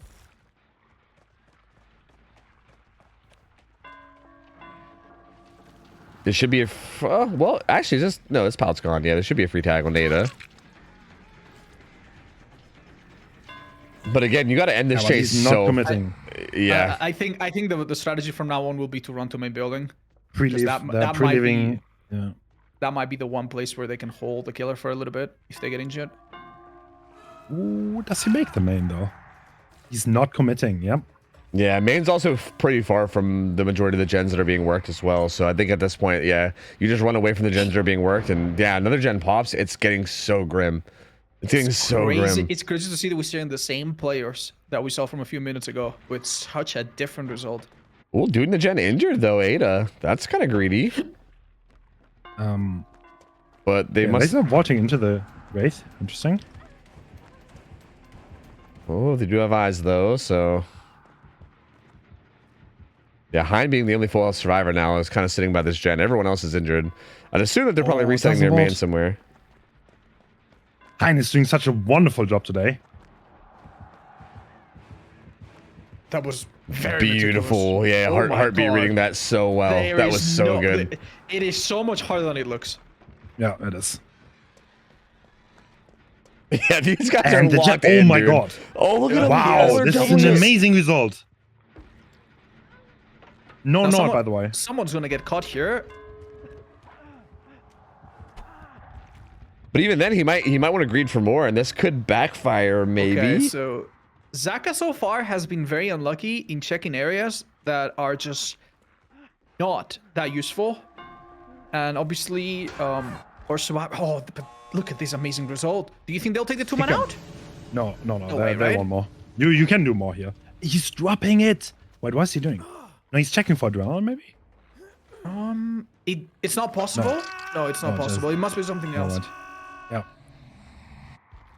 So 3 survivors up, and now they're gonna see. They're gonna hover and see what is gonna happen here. Is Hein taking chase? Looks like he's just heading for the unhook. I don't think it's even being contested at all. There is a gate near the hook person, but Oh, he finds laser. But they're gonna take this. 5 stages is nothing. You can run Noah next game. Like this is insane. Elysium is on the ropes. If they manage to do this, this would be a miracle. This is 5 stages. They're definitely gonna take it. Calamity playing out of their mind today. Like you wouldn't be able to tell that Elysium, like Elysium is the favorite. Yeah, like, it doesn't look like it, but you would honestly never guess. Like they are playing out of their minds today. Like this survivor play was so good. Like the way they were playing every pallet, every tile, like it was just they were making such good decisions, winning 50-50s like crazy. Like their teamwork was on point, no like mispositions at all. Just phenomenal from Calamity. Holy. Again, Zaka as the killer too. Like we've seen Zaka put up such crazy results. This is like one of the best killers in the entire world, and like they just made this look. I mean, I say made it look so easy. Like I can tell how not easy it is, but I feel like it almost seems easy with how they did it. Like, just what is happening today? I don't know. Yeah, I don't know. Crazy games, man. Crazy games. Holy shit. Props to the survivors. They made almost every correct decision. Even though they did gens quote unquote fast, they also did them in such a way that it made the end game very difficult for the killer to hold. We had 2 gens that 2 clusters of 2 gens each that were just so ugly, so out of the way. It forced Zaka to do a lot of patrols that were just not fruitful because he would find no one, or the person that he would find would be in a perfectly safe position. And all of it might have come down to the fact that the first chase took more than a minute, which is something that we hadn't seen. So if Elysium, who is now going to be playing survivors, want to get similar results, they need to make this first chase absolutely insane. Yeah. So you need to make the first chase last 6 hook stages is the win con for Hein, which is on this setting not very much. Yeah, but I mean, going back to it, it's not just that it took more than a minute. It took more than a minute.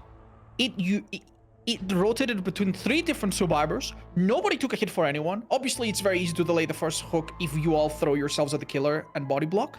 But then afterwards, you'll be in a poor shape, right? So after the first down, everyone was in a good shape. And only a few pallets had been spent and 1 gen popped immediately. I think that is so difficult to replicate. And as you mentioned, I wouldn't be surprised if our killer switches the strategy and maybe even their perks and goes for something a bit more mean that can secure a kill at the end. Because that's all you need, really. You need a couple hooks throughout the game and 1 good kill at the end. And what are the poor survivors going to do? Also, one major mistake that we did see our killer make was allow unhooks. In the previous games, we saw Zaka allow unhooks that were not trades. And I don't think this killer, I don't think this is something we're gonna see. This time, every hook counts so much that you're gonna see, I expect to see every on hook be heavily contested. Yeah. Yeah, and I would Yeah, be... I mean, Sorry, go on. you also have to bother with Nord now from the server side, which is gonna make it, even if you have like a great game, you need to not lose your feathers the last few stages. That is enough for the Wraith when the Nord is revealed, because it's probably gonna come out from the killer. Have we seen any survivor bring perks to counter Noid so far? I did see some counter forces yesterday, but I don't think it's been a major part of their strategy so far. I mean, at this point, you kind of have to, yeah. You need to deal with the Nord. The survivors will definitely need to. They know this too, obviously. There's an experienced team. If anyone can bring this back, it's definitely Elysium. They know how to hit tank like incredibly well, and also head on is a huge thing in this. So I would expect something we haven't seen any of that so far. By the way. Which is really surprising. I think that's we were hyping it up, and I think all of our viewers were probably like getting their popcorn out every time the killer wild by a log, especially the first match, which happened a lot of times. I was holding my breath, being like, no, and nothing ended up happening. So I'm a bit disappointed by that. Yeah, it's a bit odd because I feel like typically that's a big staple, right? Especially if like someone's being tunneled out, or if there's just a chase that you want to prolong. Like running by a head-on locker and getting that stun can be really... I mean, we actually did see someone faking it at one point, which was interesting. So like it almost seems like they're trying to use it, just use the fact that everyone knows it's popular as a way of kind of weaponizing it. Yeah. But yeah, like the fact we haven't seen it is interesting, and I think that's kind of, again, I think what makes it so exciting is kind of like what Hen said. Like if there's a team that could pull off this win condition, Elysium's got to be it, right? Like they've got to be that team that can do it. So even though this is looking pretty rough, could happen, you know? I'm thinking of any other maybe unique strategies that we could see either the killer or the survivors play. But a lot of it is restricted, right? I believe our survivors are not allowed to run exhaustion perks for the set. Yep. So that, believe it or not, has massive implications, not just for the 1v1 chase, but also for the strategy of going down under a pallet. In this map, it would be very easy to go down under a pallet next to the main and have a balanced landing user be your safe, your safe line, basically. They drop down, they stun the killer, you get rescued. And something similar could be done with sprint bursts as well. We've seen so far a few attempts, especially in the earlier sets, where survivors went down by a pallet, and it had mixed results. Sometimes the killer picked away and called a bluff. Sometimes the killer was delayed a little bit, but it always wasted quite a bit of time. And the killer immediately found whoever was there, because he had to be very fast. We do see no bamboozle. That's not what I was expecting. So I think this is an adaptation, because at this point you don't need to tunnel anyone out. There's no necessity in tunneling someone out, so you can just not bother with the main building, I think, which is pretty smart behind.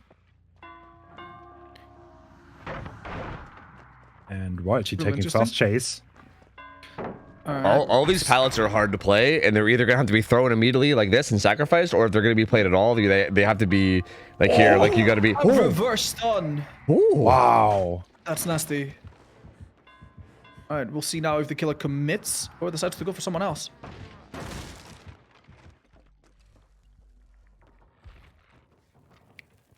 Ooh, find Xeno in this pallet. Oh.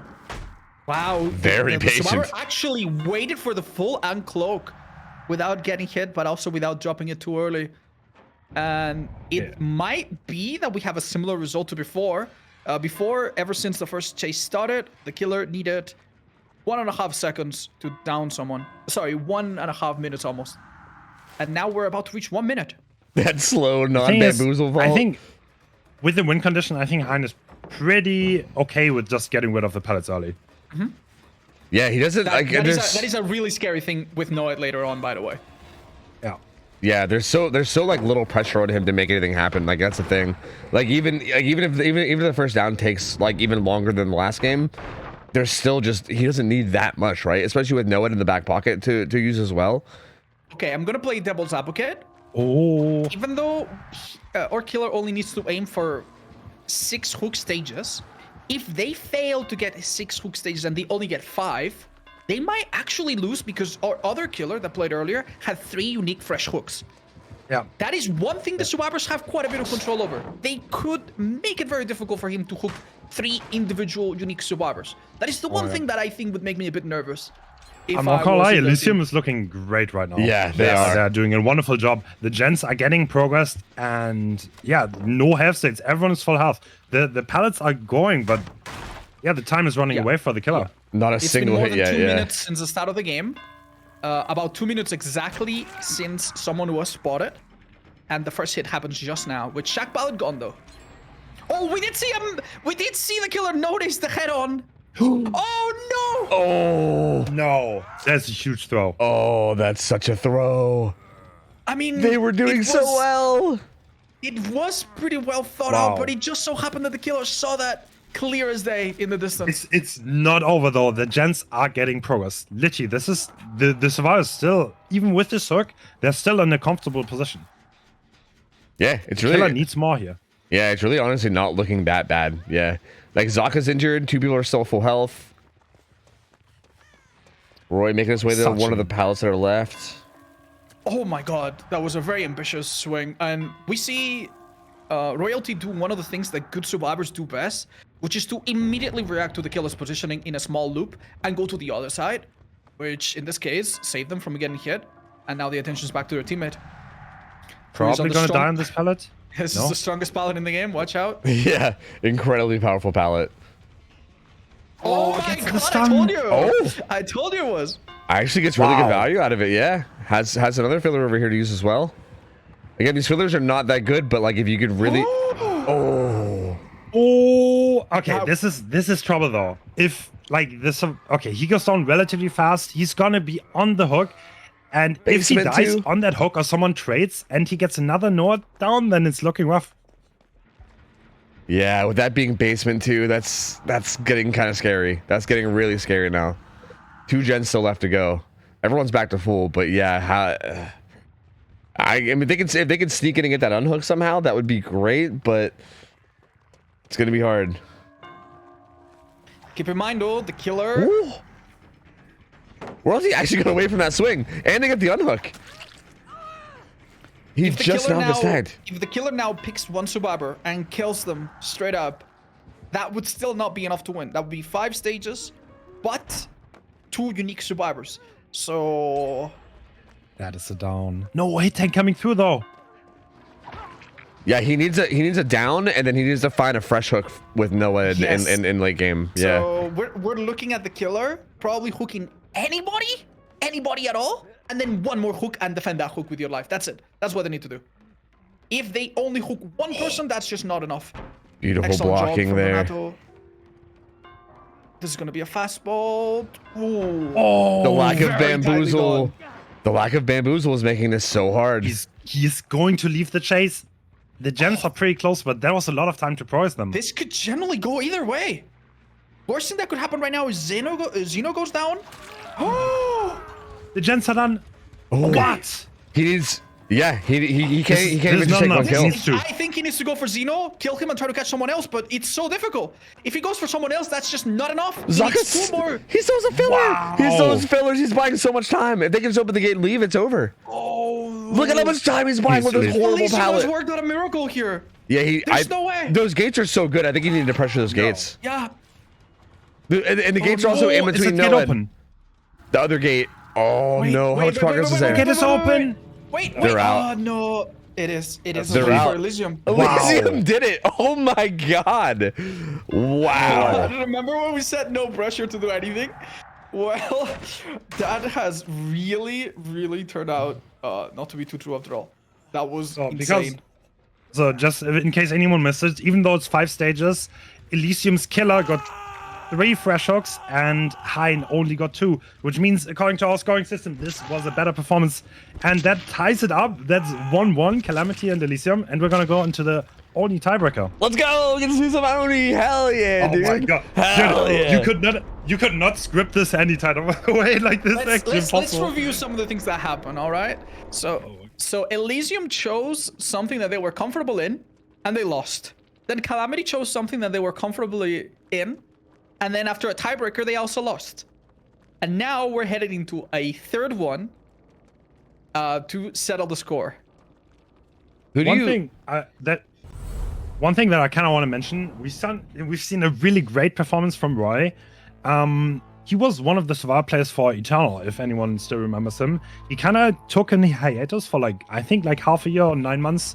And now he's coming back playing for Elysium, and holy shit, he's still absolutely performing. Even though this is the first time I think he's playing under Elysium's banner in this tournament. Yeah, Roy is so good. I remember seeing him back in the Oracle days and everything too.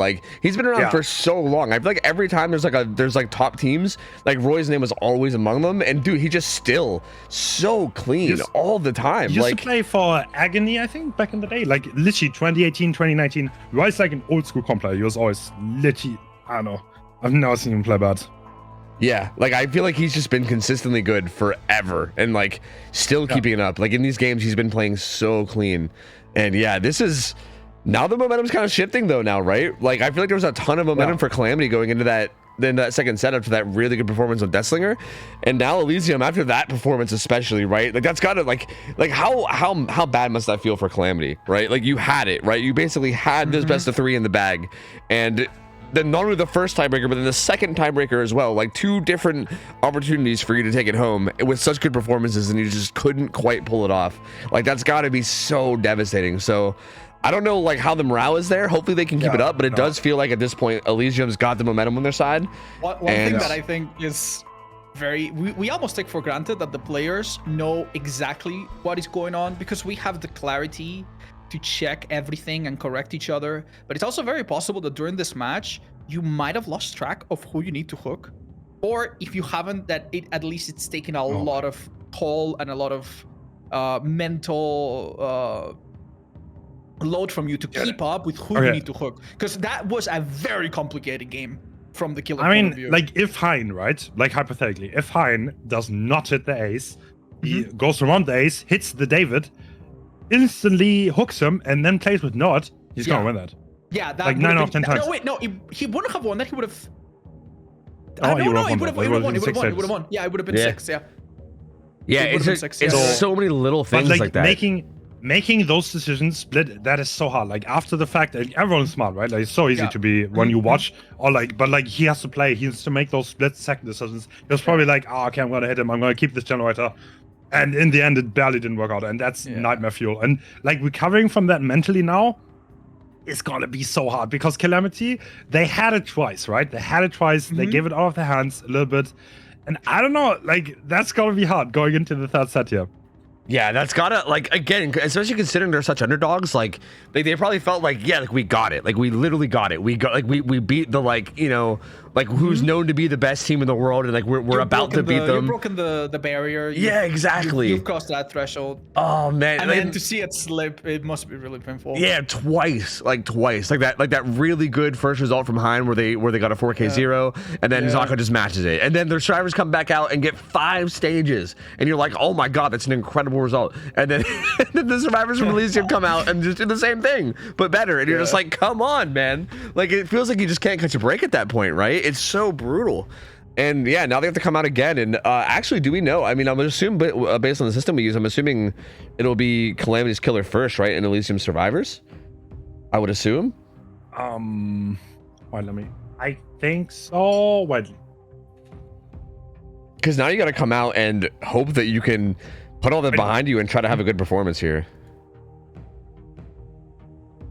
What's the script for this game? I think this has to be scripted. I'm not gonna lie, there's no way this is not someone check their DMs afterwards. Yeah. See if they deleted a bunch of messages. There's no way. Yeah, this is so wild, man. This is so wild. And this first Oni game is going to be such a huge pacemaker here, right? I think it's going to be Elysium survivors against the Calamity killer. And again, the Elysium survivors, you know that they're feeling good, and you know that they're feeling on top of it. And if you didn't catch it, anyone just joining us, Hens said, and he did not exaggerate, that we might just have the best Oni in the world about to play. And they could be in a situation where they need to go all or nothing. I cannot think of anything more exciting. Yeah, I'm so excited for this, man. I'm so excited for this. This is gonna be such a good game. And again, with these Oni sets, obviously the really important thing, it's gonna be on Cool Tower, right? I believe so. Yeah, this is on Kotal. Yeah, so it'll be the more standard map for Oni, right? Like I think we had the dead dog potential in the on the first day, but yeah, this will be the more standard that people are used to. And I think again, especially after all that dead dog games that we just played, right? Like it's a lot of that is like again trying to like deny getting hit by like basic attack killers, and they were doing such a good job there that I feel like this Oni could definitely struggle early, right? Like that first hit matters so much. It does, it does. Like the start of the game decides a lot. If everyone stays calm, and getting a hit against Elysium might be hard. Like they're so good. But like Calamity is also like, I mean, they're showing up, right? Like they made it so hard for Zaka on Wraith earlier. Yeah, let's see. I mean, it's not gonna be easy. Yeah, I'm definitely not like jealous of the Oni players here. Like trying to get a hit on any of these survivors sounds like a nightmare. They're all so goddamn good. I'm sorry to maybe bring this up, but I think Cold Tower can be a horrendously bad map for Oni at the start. We've all seen some combinations of main building window into a side pallet into a really strong window. If you are taking that into account and you're thinking about that when you load into a game, you need to be so picky with your first chase, and that could set the tone for the rest of the match as well, which is going to make the first minute that we watch particularly exciting, I think. Yep. How in the world did they just manage to do that? Heads is still recovering. He's still recovering. I'm not over it. I'm so sorry. I love it. I love it. Arts is like talking about this with Oni's head, and Heads is like, "What is going on? Who are you people?" It's so good. Oh my god. I mean, to be fair, we did have a situation where if one survivor bought one more second, they would have won. Yeah. And in the first set already. Oh my they god. go to the finals. You know, like. Oh my god, if Laser just goes behind the building instead of the front, it's over right then and there. The favorite is beaten, and now Elysium is in it. They have the momentum. It's looking mighty for them. That's all I'm saying. Yeah, it's actually so crazy that they managed to get into the spot that they're in, right? Like I really didn't think we were going to the tiebreaker. Like multiple times now, I didn't think we were going to the tiebreaker. And here we are. And Zaka has to start. A classic build. Okay. All right. Zaka up first. Ooh. Okay. Wait, is someone behind there? Oh, we see one survivor being sneaky, and the last survivor we haven't seen yet is right here. Likely bounce landing, yes. Yep. Knock, knock. That hill spawn at 11 there is a little bit interesting because I'm not sure what tile's beside that, but that could be a dangerous spot for the survivors to be. There's also, wait, is there one at, there's one at both sides? There's 2 kills. Yeah. That's that interesting. Is really good for the balanced landing user who will have multiple ones to choose from, especially if the hills are not facing the middle of the map. They become really, really powerful for survivors. That looks like a really top-heavy gen setup. Yeah. Oh, wow. Yeah, it looks like an yeah. actual, like, yeah, like a 5, like almost like a 6 gen if you count that one in the path. That is a lot. Like, there's only one down here. It's just one right here. That's the only bottom gen, basically. That is crazy. He greets that. There's no way. Wow. I mean, that was the right call, though. He does it again, this time with Bloodlust, though. No. Stop this. No. You're going to regret this. Bloodlust 1? Oh. This is not good. This is not good. This is not good. He's going to get hit. If he greeted it again, I would have cried. But now he's like Bloodlust 2, though. Yes. So you're fucked. You're still going to get hit. Was this the right call? No, I don't think that's the right call. I don't think that's the right call at all. Was Shaq still up? I mean, and it's an everything? unsafe pallet.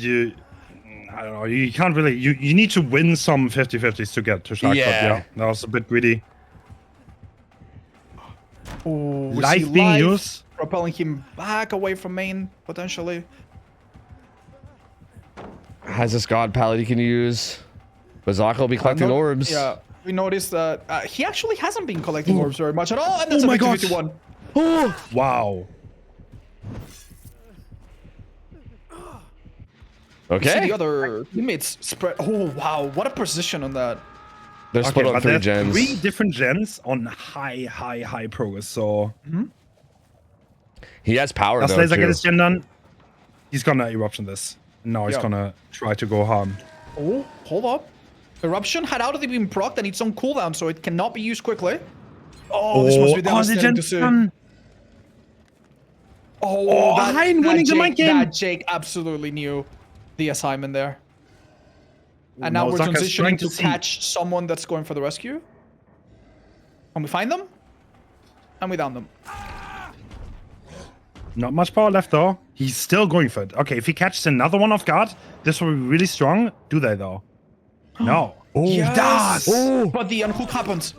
puts him in the deep ones already though. He might even want. He could even maybe just take this pain res real quick. This is another pain rest. Right. Oh, but it comes too late. No gen left. No gen to speed hit. progress.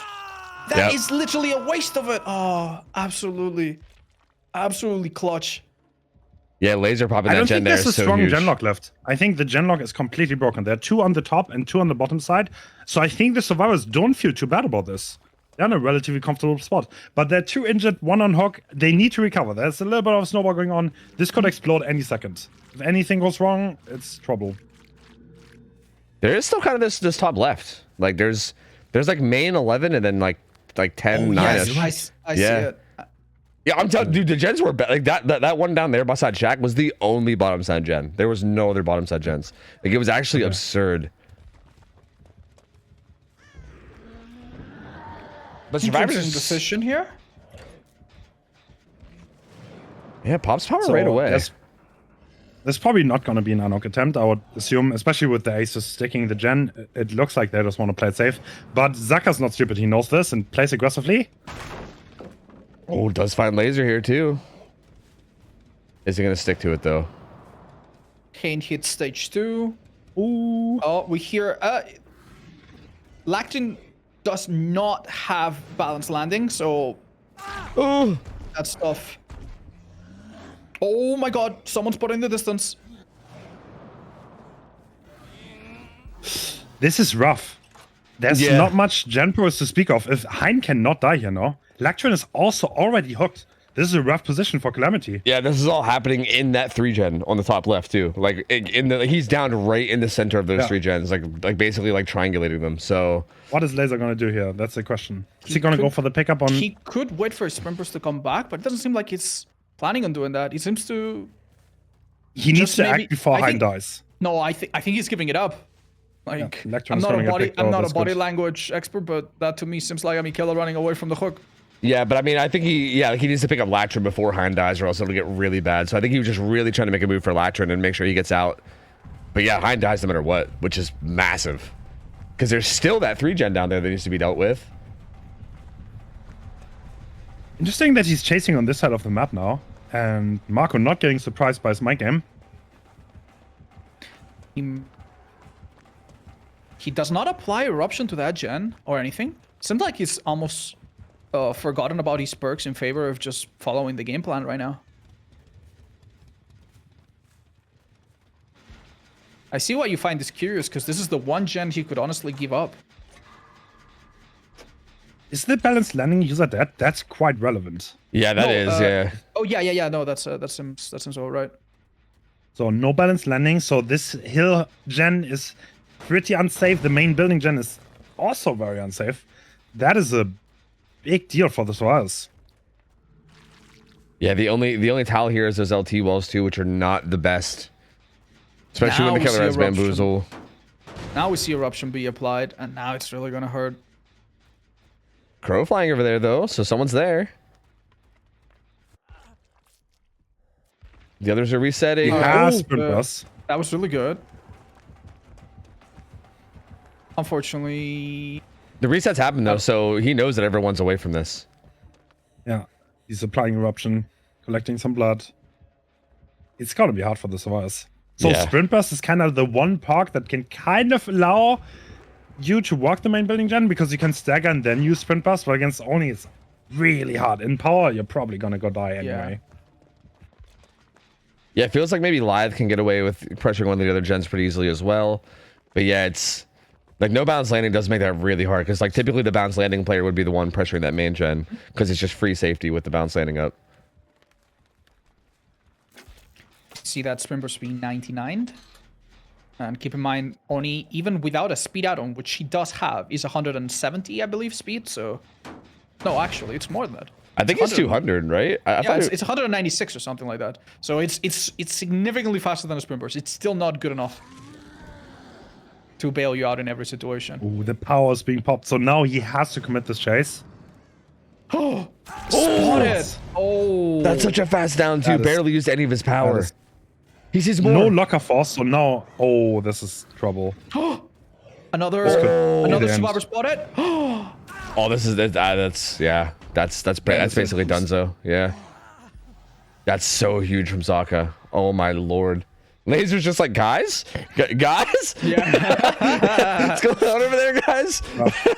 That's brutal, man. Yeah, this is He is smelling the ground trying to figure out where the hatch will spawn. Yeah, this is a situation that is not looking like it's going to be easy to get out of. It's pretty much Dunzo. This last shot is not going to be popping. Zaka's, also, to put it in perspective, Zaka's kind of like the best Oni player in the world, so it's a rough task to play against this Oni, but he did an amazing job, stayed calm and snowball this, but it's not over, but he can just sit there with his power between the hooks, and there's not much Laser can do, I think.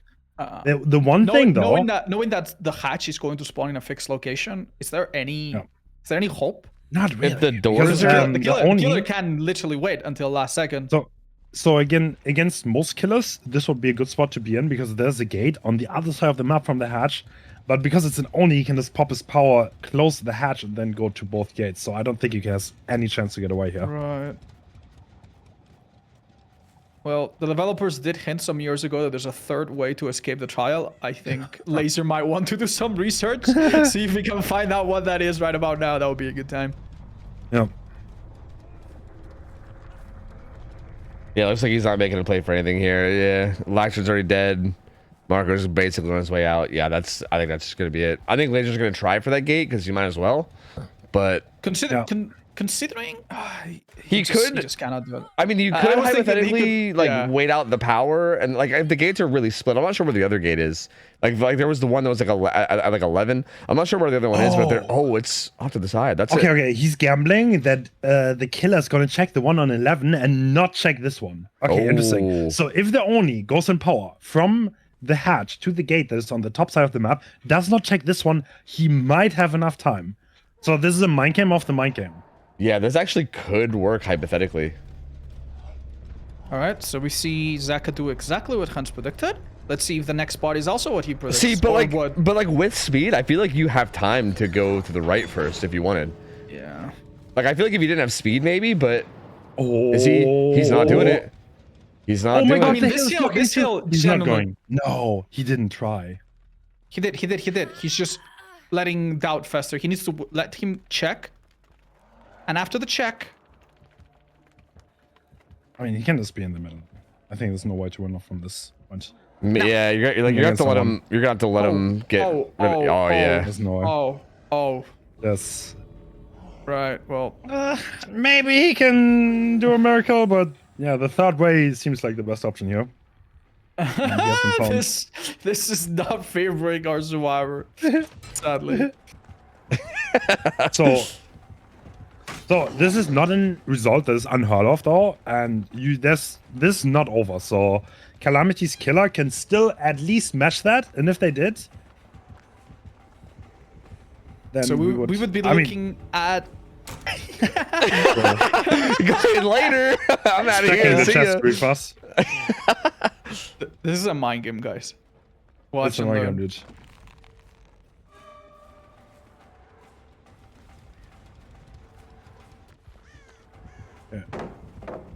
Yeah, I mean, it's not entirely unheard of for an Oni to get like a 4K2 even right on this map, especially if you can get started early. Like, if the servers slip up and like give a hit early, and especially if there's like a good gen setup on like on, we top saw side. In this very match, survivors were one misstep away from having 3 people down, and 1 person being chased. So, it's not the craziest thing in the world for sure.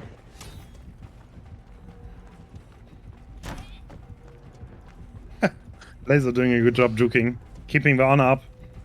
That's right, yeah, keeping the old 1v1 alive. You love to see it. Actually doing a really good job in this though, like actually unironically, and he's gonna. I guess this means he wins. I mean, he made it until Entity killed him, so I think that means he wins. We give points for style, so our referees will be on the. Big result from Zaka though. Very, very big result from Zaka. So, like that's definitely a good position to be in, at least going into your survivor side. Yeah, the tide turns. Now it is on Calamity to pull off what I would say is a hard result. to get done. Damn. Yeah, again, especially against the survivors of Elysium, right? Like, if you're told, like, hey, you need a 4K 1 or maybe 4K 2, right? And like, then you're told, okay, you have to do that against the survivors of Team Elysium. Like, that is not a fun thing to have to hear. Like, that is, yeah, like, there's a lot of pressure. You're gonna have to play really well. And I mean, again, it's not out of the question. It can happen. Like, it absolutely can happen. A 4K 2 even can happen. Like things like that are absolutely things that we've seen, but it's gonna be very difficult. And man, like, kind of like I was saying before, this has to be kind of heartbreaking for Calamity, right? Like, they had this set basically in the bag. Like, it was so done. Like, it was so done so. And it was looking like it was just going to be over. And now they're having to, like, basically fight for their lives. Like, they're basically having to send out a killer and have them get a huge result in order to try to pull this out when they were in such a good spot earlier. But I don't know. I think regardless, like, again, I'm not sure how morale is, whether they're like heartbroken about it or what. I think they should be stoked for even having performed this well, like, regardless of how this goes, whether they win or lose. Regardless, they put up an insane performance today. Like, so well played.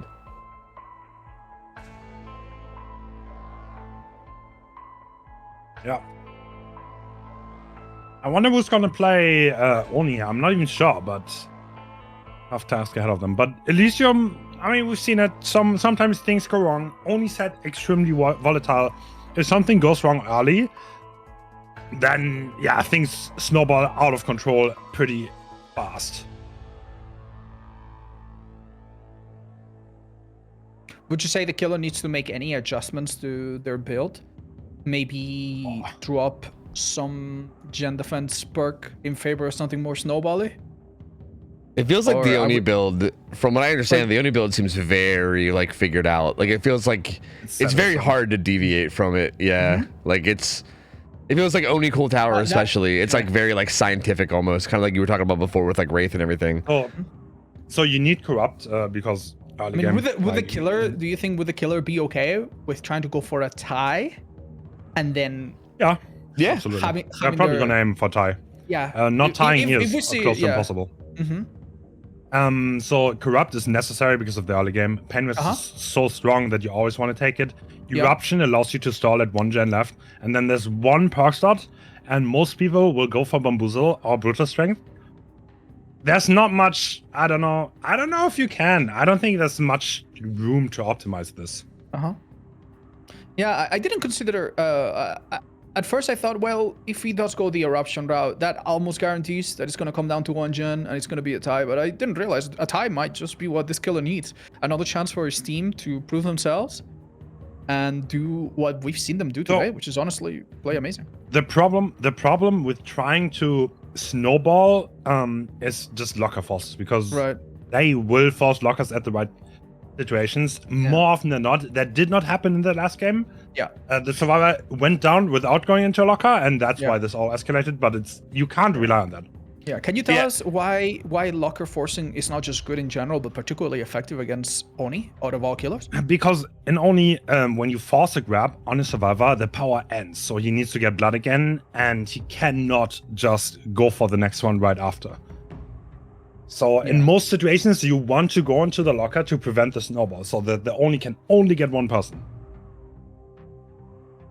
So it's basically a massive loss of momentum, which is basically what made our killer, Zaka, get such a good result this match. His momentum was just not killed, as you mentioned.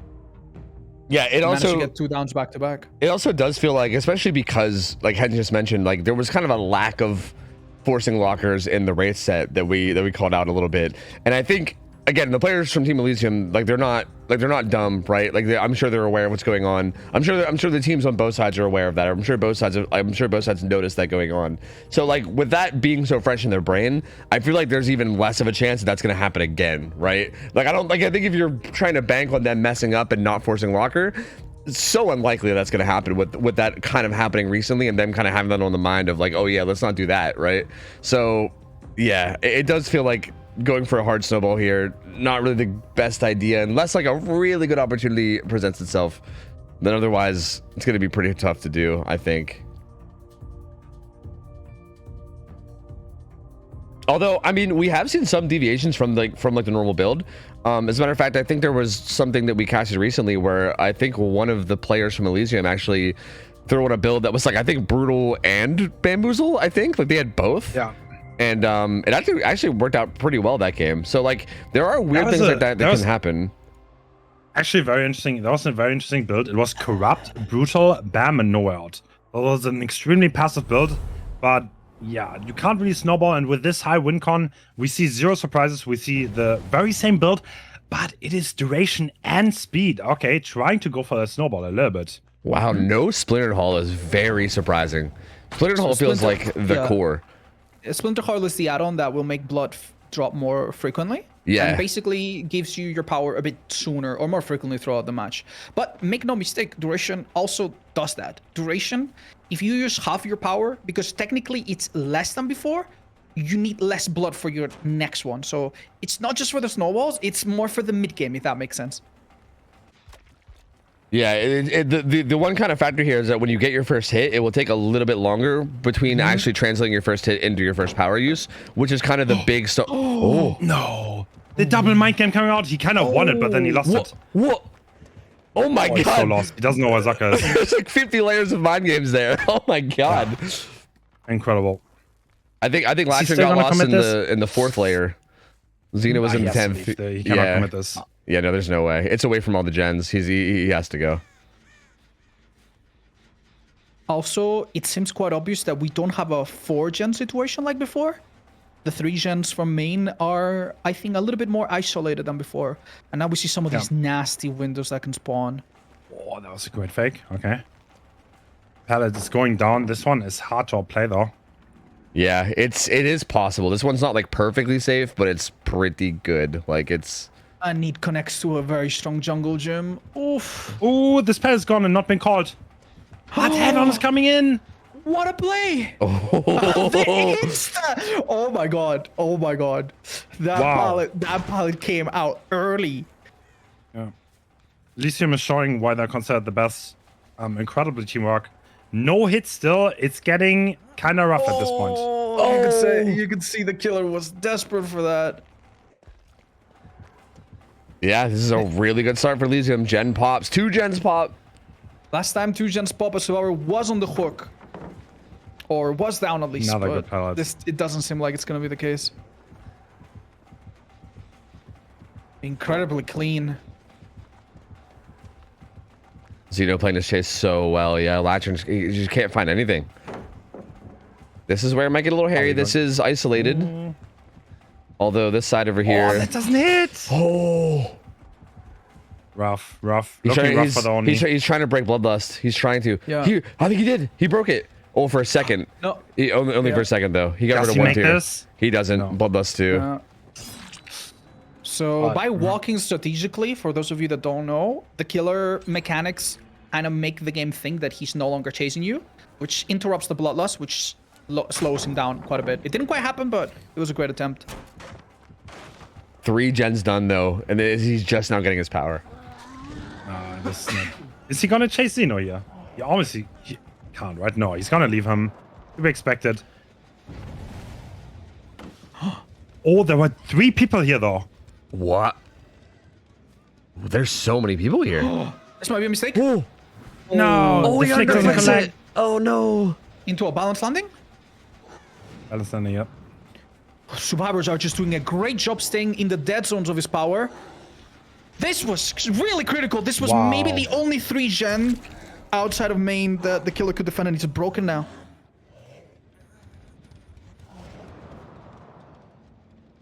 He needs more here. He knows that. He's trying to get it. Oh, but this duration's not kind. No. Yeah, it's gonna be over soon, and he's not gonna have enough. He just has the hook with the Xeno. Oh my god! No way! He just ran out in front of Zaka. Oh my god, Zaka's sweating right now. Oh my god! Holy shit! So the duration add-on kind of surprised the survivors a little bit, but not enough to catch them fully off guard. If Zaka would have gone down there, maybe there was a chance. Now it's looking very rough. Yeah, I don't know how you hold this now. There's only 1 gen left. I think it might be the 3 gen top side, but even still, with all 4 survivors up, there's also no blood on the map right now either. He got the blood from Xeno, he popped it, and then he downed Xeno, and that's all. So he has nothing really right now. He has to get another hit. During power, blood does not continue to drop, so all that time that he spent injured on the gen didn't matter. Zaka's doing so well too. Zaka is just a ghost. I don't know how he's getting into this killer's head, but he's just convincing him he's in a different place. Pathing is so good from these players, dude. It's so Perk insane. And Quiet might have confused the killer there. I can sense the desperation of the killer not wanting to break a pallet because he needs to make something happen, but... Yeah, but the last gen will pop now, and that's the game. That is Elysium taking it. What an insane set. This is, like, you can't make this any closer. Yeah, that was so crazy. Honestly, Elysium like, what... coming back twice from positions where they were just out, like, literally. Yeah. So... Like, that Wraith, dude, the Wraith set was such, like, a big turn. And both of those results were, like good winning results for Calamity. Like, they went first, and, like, and yeah, like, both sides. Like, they got a 4K, and then they got a 5 stage, and both of those looked like it was good enough results to just close it out. And Elysium just would not let it die. They just would not allow themselves to get knocked out. And this Oni game was just so clean. I mean, you can't get much more clean than this. They played this so well. Yeah, you could see why they are so strong, right? Like, you could see it in the survivor game. You don't want to play against these survivors. Every single one of them is, like, insane as an individual, and you need to get one of them. You need to win a chase against one of them, and this is nothing you can do. 3 times at least. Oh, here comes the boys. They're sending the boys. And this is balance landing. They're all out. To the G. They're making sure to illuminate the entire length of the Oni's body so he doesn't feel cold. But I don't think there's much that will give consolation to our killer, who honestly did his best. But with that start, like, how can you do anything after that? Yeah, that's brutal, man. We had survivors drop pallets, win every 50-50, hit you with a head-on out of nowhere. A very unkind RNG that did not allow him to force any mistake. Main building being used very well. It's just, as Hen said, I do not envy this person. I also noticed that one of the survivors was running Calm Spirit. I have my guesses as to why, but do you guys want to chime in as to why people might run Calm Spirit against Oni? On the off chance that they're popping Infectious Fright. I mean, we actually did see Infectious Fright in a game yesterday on Oni.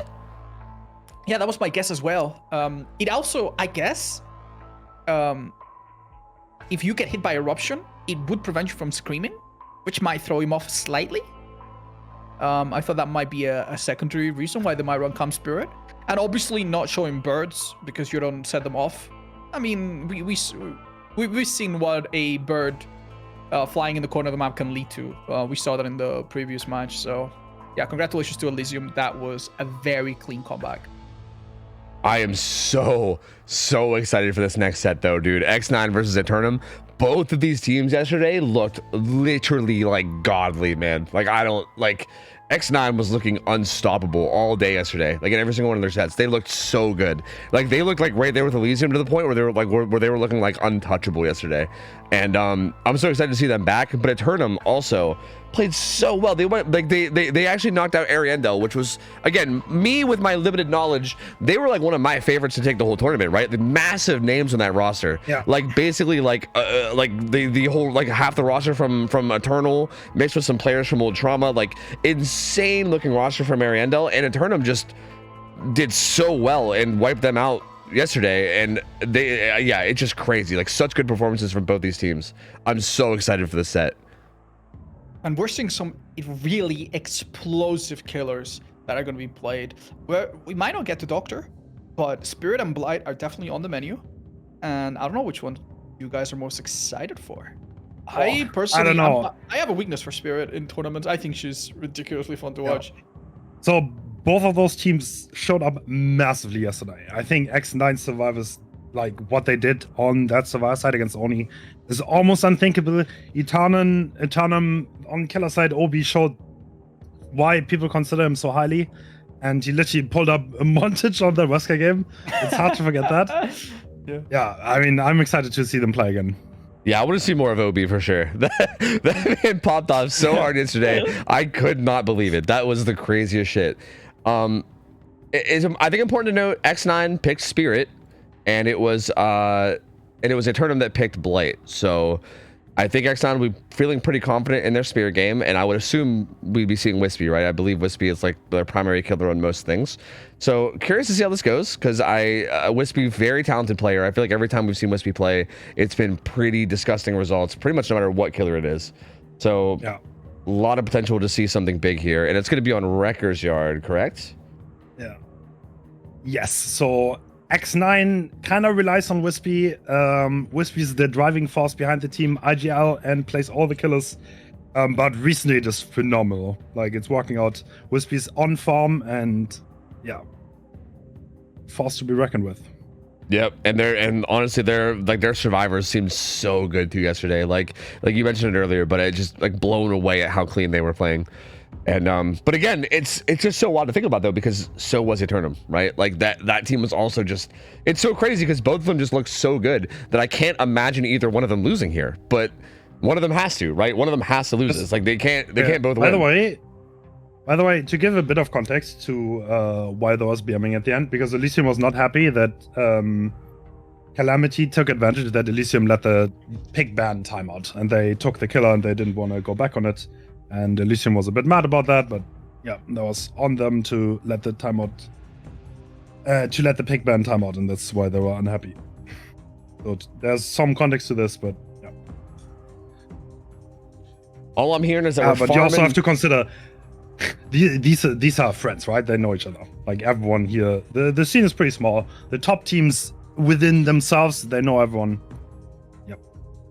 Yeah, I'm sure like they run into each other all the time. Yeah, it's a pretty small scene, especially at the top, right? Like if you're at like the top of the scene, if you're one of like the top 5 teams in the world, like it's probably a pretty small scene up there where everyone's going to be really familiar with each other. And yeah, I mean, it makes sense. Hey, all I'm hearing is that's some good BM for some good storylines for future tournaments. You know, that's all I'm hearing. True. Maybe they can return the favor at some point later, and we can make a good joke out of it. So Hans, can you confirm that we will have an invitational every season from now on? It will be winter, autumn, summer. Can't wait for the spring invitational, baby. Let's go. Oh god. Maybe we're gonna. I'm sure we'll do this again, but at the same time, we can't do this often because of how much time just goes into this, and how much effort it is for so many people to host such an event, including the players, including the admin side. I don't know if anyone watching is familiar with how much work goes behind one of these tournaments. All I know is that every single person that I know has tried to host something of this size or even smaller has lost their hair and probably 5 years of their lifespan. That's one of the reasons why I'm not brave enough to even try. Yeah. So massive props to you and everybody else. So after I was done streaming, I think like, let's say for like 2 weeks, every afternoon, it's like, who do you invite? Make the rules, make the balancing, then make the scenes for OBS, make the music. There's so much that goes into this. And that's not just me, that's also the people in production side. We have like 5 referees that check the parks. There are a lot of people involved in such a thing. Yeah, and on top of that, it's all volunteer too, right? Like everyone working here is just volunteering their time. Like, and this has been all weekend, right? All Saturday, all Sunday. Like, this is a big chunk of time on top of all the setup, right? I mean, there's been weeks, maybe months of setting this up. So yeah, I mean, it is a major commitment. Yeah. And I'm sorry to call them out, but there's nothing in the game to make these tournaments easy. There's absolutely no features, no new settings to speed things up. Everything needs to be checked manually. Every survivor and killer has to check that their perks follow the rules, that there's not 2 of them, that the rarities aren't wrong, that the map is selected properly. All of this takes so much time, and it's so easy for things to go wrong with the slightest mismanagement. So it is actually amazing that this has held such a quality so far, and every team has been up to the standard. Yeah, it's been an amazing tournament, man. This has been so good. Like, production quality, everything. Like, yeah, everything has just been so good. So I'm actually like, I'm generally very impressed. Like, I don't know. I hope this doesn't come off the wrong way, but like, I guess I kind of expected it to be like at least a little bit scuffed because I feel like most of the times DBD tournaments tend to be like at least slightly scuffed. It just lends itself to be scuffed. Exactly, because that's just how DBD is. Yeah. And there's things like spectator mode being broken, like so many little things that could go wrong. Yeah, exactly. And so far, we've avoided the greatest ones. Yeah, but this is so good, man. Like, this is so good. Like, this has been so amazing to watch. I know I'm casting, but like, I feel like I'm like a giddy viewer too. Like, I'm just so excited to be watching these games, regardless of whether I'm like casting or just watching. It's been so good so far. Okay, so I want to hold on. Let me shift away. What do you think is the expected results here? Okay, Spirit, Record Yard. What is going to happen here? Like, what's good, what's bad? How do you think this is going to turn out? This set is a lot about positioning. It depends on the early game a lot, and looks like we're going in. This is going to be wispy, and we're seeing a build that has no big surprises here.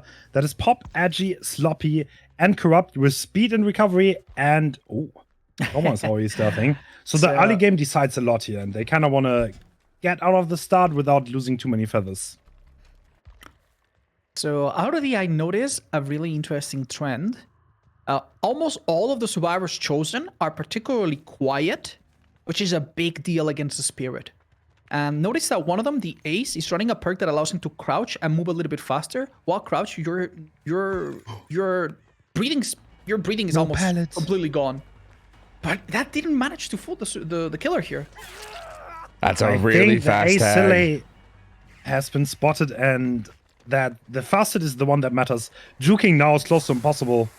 Yeah, at this point it's just blind though. Ooh. That burns her out of her power, but he's against the ropes here at the edge of the map. It's a 110 killer, but he's got to die edge map. Yeah, I think a lot of this boils down to where you die. Like, typically, from what I understand, is like the first hit you try to play around a bit, right? Like you try to avoid juke as much as you can, but once you're injured, you're basically just choosing where you die because you're done for. Like your days are numbered, you know that, and you're just gonna go to the right place to die.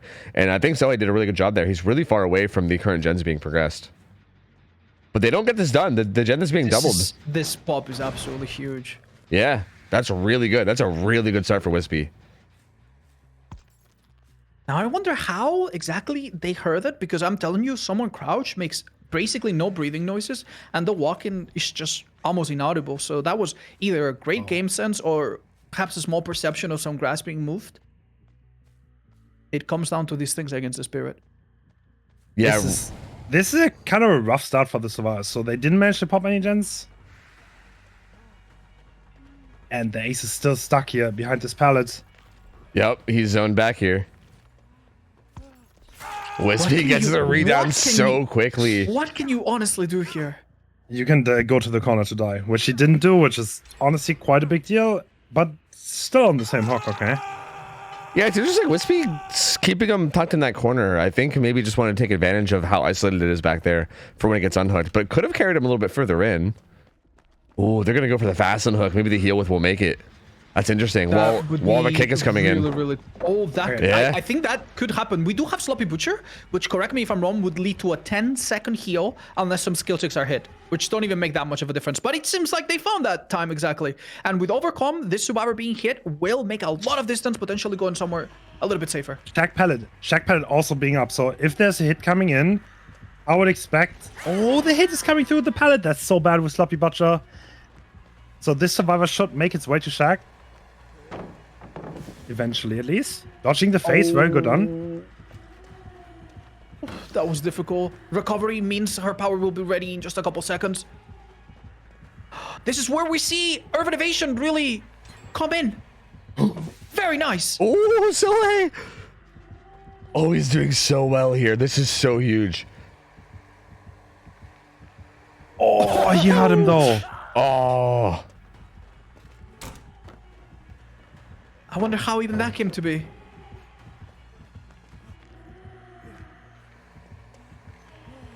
What? Wispy trying to mind game the pallet, but it doesn't work. There was a short phase. The power's going to be back in a second. Yeah, he should be pretty much done so now. Oh, kind of dies mid-map though. Like, that's still kind of dead center of the map, but I mean, he's death pick anyway. The pallet save. Oh no. That might have been a calculated down all along. This is a huge deal. We've seen gens. Oh, the grab. Oh my god. No flash, I'd save.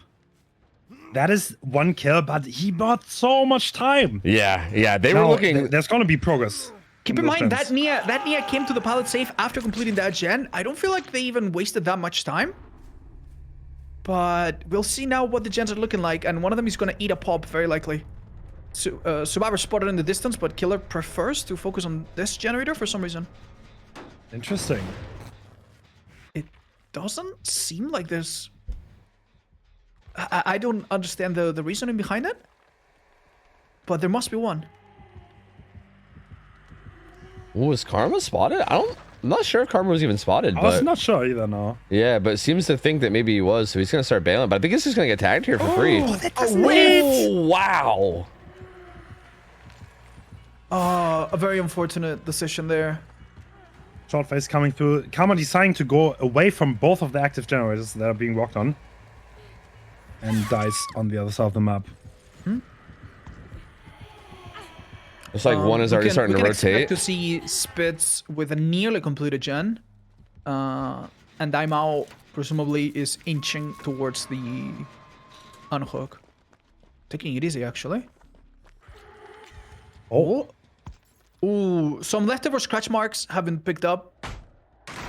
And it seems like they'll have to switch roles, and our player Ada Spitz will have to maybe go for that rescue after all. They maybe pop the gen first? I guess it depends on how confident you're feeling here. Oh, he gets a hit so quickly, though. That's going to be rough. If they were feeling confident when to stick the gen, that's going to make it hard. That's going to make the rotation late. Yeah, they do stick the gen. Oh. But that means the rotation is going to be late. Yeah. He can get this down and still cut it and still cut them off. From hit 1 to hit 2, that was less than 8 seconds. And 3 of those seconds are just a recovery animation. So that was basically a 5 or 4 second chase. Absolutely insane. And I think our last survivor has been spotted. Wow, this went badly very fast. Yeah. Could we use balanced landing here to maybe... Hold up, an unbreakable! Unbreakable! Comes into play. 99 sprint burst as well. And decides not to go for the rescue, which might be the predictable thing. One thing that's very interesting of note is the survivor that is coming off this hook and will presumably get tunneled out has decisive strike live. So Wispy could possibly know this because Light has been spotted, but might play a big role here. Ooh, excellent job trying to fake out a chase to maybe give the wrong call out and interrupt the unhook. Beautifully done. Gets that 1-for-1 now, too. Oh, that's so brutal. I actually just even just letting Kate go. Gonna hook this closer to this gen. And yeah, like this gen pressure over here is just gonna be gonzo. There's gonna be a hook right on top of it. They're gonna have to split up. Get out of here. And what do you do here? Like, do you try to reset? Like, it feels risky because if you get caught, you're just done, right? Looks like Kate's just gonna try to do the gen way across the map. Yeah. They do have quite the advantage of Spitz being on their first hook and giving them about 2 minutes worth of time. And they can use as a resource, but the Spirit's gonna figure something out and go check on that gen, which is not that far. No, this is an amazing gen split. It's literally the 2 farthest gens you could possibly have on this map. It's like deep left and deep right, like way into the pockets. Yeah, but we have a problem. You cannot use resources against this killer. Everyone is injured. We don't have any way. Like, even though the map is small and the gens are pretty split in the map, like there's no way for Kate here to really do anything. Yeah, and she's dead. Away. So I do feel like there's nothing you could have done to prevent the Spirit from eventually venturing out. After she checked every corner around the hook to make sure that no one was just being a little rat around it, they had every reason to just go out and find someone. With everyone injured, you know that your next chase will be short. Yep, reset's happening too. Gives Wispy a pretty good idea of where this is going on. I mean, they might not think it's right under hook, but especially this other one coming in, they might have a pretty good idea now. And even though they got the resets off, well, yeah, they do get found. Using a life here and somehow not getting the first hit would be incredible, but it's so difficult. Keep in mind, Wispy also being a very good Spirit player. That's why they picked this set.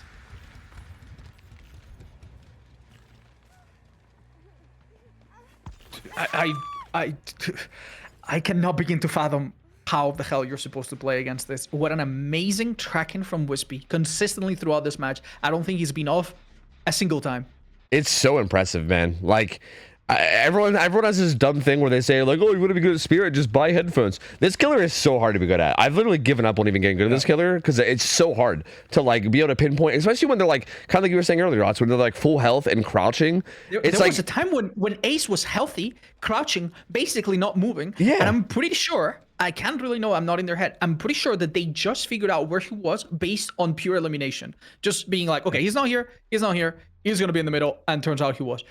That kind of sense is not easy to come out. Dude, and it's very easy to misplay. Yeah, incredibly impressive, like unfathomably good. It's crazy. Like the skill in these players is absurd.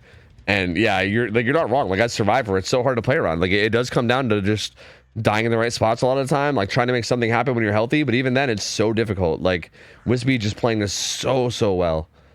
And at this point, actually, this Survivor on the ground is actually a fresh hook. So, weirdly enough, if they draw this out for a long time, Okay. No, unfortunate. Ada has been spotted though, and has no. She does have Dead Heart. Oh, big spins. No Dead Heart coming through though. even if it did, there was not much left for them to gain from here. It's still relevant to hook them out because the fresh hook has not been collected. So if he were to bleed out, that would change the win condition a little bit. Mm-hmm. We in fact saw that matter quite a bit last time something like this happened with Wraith. We saw a Wraith get a similar result in terms of hook stages, but they had one fewer fresh hook, and that ended up giving Elysium the chance to come back and eventually win. So Nia has to find the most unlikely spot somehow and live, by the looks of it, another minute or so. Ooh, Wispy, I think, is in the complete opposite side of the map. So yes. There's actually a chance of this happening. Yeah, like Daimo was calling way to the other corner. I think the idea of not hugging the edges is actually quite brilliant here. It's been so long. Yeah, the one thing that Ada accomplished by delaying that is give more time. And I think Ada probably called out where the spirit went. Oh, check basement. Oh no, about 30 seconds until bleed out. Oh my gosh. Oh my gosh. About 20 seconds until bleed out. In the wrong area again. Complete wrong area. They are getting close. They are getting very close. If they use their power right about now, I think they catch. They have to go past the hook. Yes. Wait, maybe? They keep going past the hook. More to the right. Almost. Oh, they are so close. They will come in contact. They will come in contact. Oh, so close. With about 15 or 10 seconds left or so. Wow. What a heartbreaking result. I mean, to be fair, they did a very methodical sweep of the entire map. Like, it's gonna be very hard for. This is quite a good result for Spirit. A 4K at 1 generator remaining. It's gonna be hard to match that. But Eternum has done harder things, so nothing is impossible. Yeah, this team is really good, man. Like, I wouldn't count them out by any means. Like, from what we've seen, they are very, very good players. So, yeah. I mean, we'll have to see how they do. But definitely great result for Wispy. That's a very good start to the Spirit set for sure.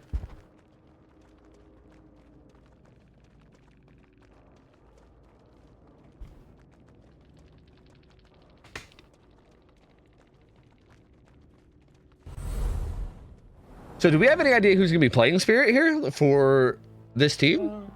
Or is it just kind of up in the air? I think Eternum has a Spirit specialist, Vlas, who is a very experienced comp killer. Has been literally as long as I can remember. Vlas has been killing comp.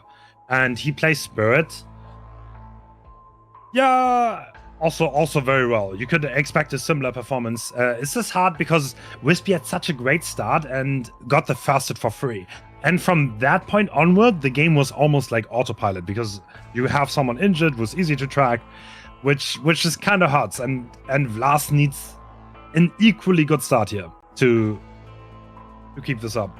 Yeah, I think this first chase, I think if whoever gets chased first can do a really good job of stalling out that first hit, it's going to be really tough, man, because this result is big, right? Like, you need to get to a good start and then keep that good start going, I think. And what's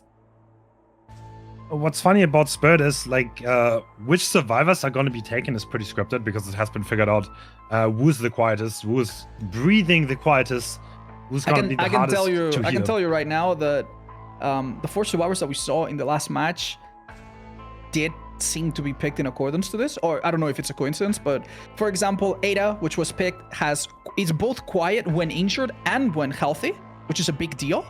Then we had Kate, who, according to my notes, is fairly quiet when healthy and one of the quieter female characters when injured. Ace, I believe we saw as well. Makes a lot of sense. We know he has that reputation for being quiet overall as well. And Nia, believe it or not, she's not super quiet when injured, but she's one of the quieter survivors when healthy, which makes the first hit a little bit harder. Keep in mind that some survivors, even though they might sound very loud, their cries of pain are also more spaced out than others. So some characters, such as, I believe, Laurie, are picked for this reason, because their breathing has pauses. And in this pause, the killer might think that you're a bit further than you are and actually be thrown off.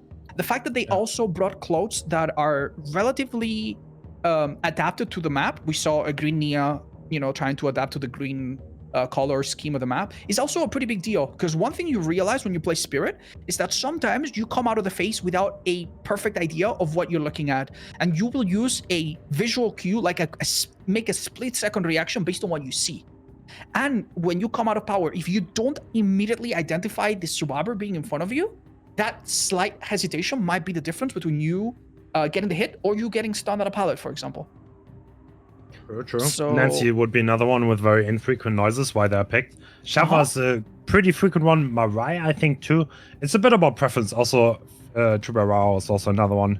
There are quite a few that can be chosen. Yeah, like on the opposite spectrum, you would never expect a Fang Min, for example, to be picked for this. Not only is she loud when injured, she's also very distinct and loud when healthy. And one of the last things you want to do, if you are saying the endgame and the killer is chasing 3 of you, you do not want the survivor, the killer to be able to pinpoint which survivor is which. You ideally want all of them to sound somewhat similar, so it's as difficult as possible for any sound cue to give them a hint. And some survivors have breathings that are very distinct. They give away their unique voice or tone. So all of these picks make sense, and I imagine that we'll see another round of survivors that also follow these guidelines, if you will.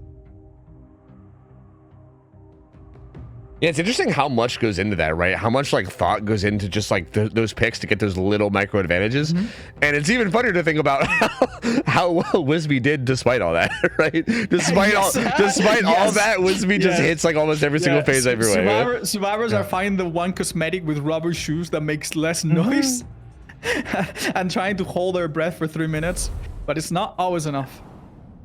So we see the exact same build and the exact same add-ons.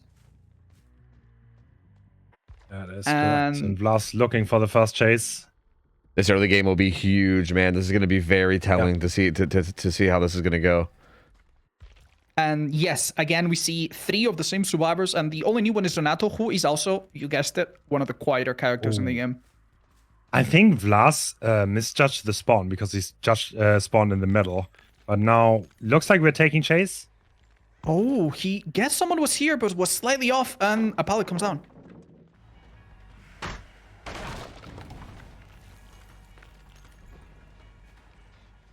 Yeah, we'll be listening hard here, but it is an ace, so it's going to be a bit difficult. It has the window. So that's another full phase being used without anything yet. So pretty good start so far. If they keep this up, it's going to be really tough. Oh, did they make it anywhere from here? Ooh, oh, they don't. That is a early hit. Okay. Staying by the bus, but if this lands, this is... That was an incredibly precise short burst there. There's one small problem. If you look at the perks of this survivor, there's decisive strike and play, which is going to make this incredibly hard. And this is gonna make it hard for the Spirit. They were buys enough time usually. I think they were splitting 3 gens, were they not? So they weren't going for a double gen at all. But one of the gens, that's what we saw earlier, in fact. Yeah, one of the gens is kind of close to this hook though, which is interesting. So basically, by splitting gens, the first progress might be a bit slower to kick in, but we're never going to have a situation where one gen loses so much progress. Look at this gen setup. Oh my god. Oh, that's insane. So there are like 5 gens relatively close to this hook in proximity that can be controlled. Wow. The thing is with the survivor on the hook, having DS, it's going to be hard to keep them in this area and the play in this area, but let's see. It looks like the survivors are just happy to do the gens that they are doing. Oh, no, they're coming in. Okay. All right. Showing up a little bit early. We've seen a lot of mistakes made by waiting too long. The killer will actually decide to hook. They might value the area more so than the person itself. Unless which does make sense. Unless this is some kind of a read. I mean, was Wispy playing more aggressively here? Because yeah, I mean, again, with this build, like this is definitely not the target. Like if he now does the same thing to Haunt, where you try to keep Haunt back here, becomes a lot more viable than Wispy because of the lack of DSDH. Like that combo is so also difficult. Wispy did not use an exhaustion park in the first chase, which makes it a bit more likely. I was about to bring up that we did not see Lithe being used or anything, so. We have seen decisive pair with Lithe and Deadheart both. Do you think the killer is making an educated guess right now? Yes, I think so. I think this is a bit of a read. What do you think? Also kind of being the star player, so it makes sense. Wispy is the type of player that wants the action and is more likely to have the aggressive build. Oh man, this is tough. He's getting close to struggle. Renato's hovering, but does he just go for the 1-for-1 here? He's kind of late for it. If he doesn't, we have a problem. There's been no progress made on those gens that we identified earlier. Yeah, and Han's now actually, excellent play by Renato. Interesting face. So, are we going for it? No. What is happening? Not going for the unhook here. Interesting. Yeah, it seems like what's going on? That long phase there kind of looked like that unhook was free, and they just don't take it, which is interesting. So the region is kind of getting progress now, but I can't believe the 4-gen that I'm seeing. This almost looks like they're on a grid. They are almost making a perfect square. This is so strange to me, because now the unhook comes in.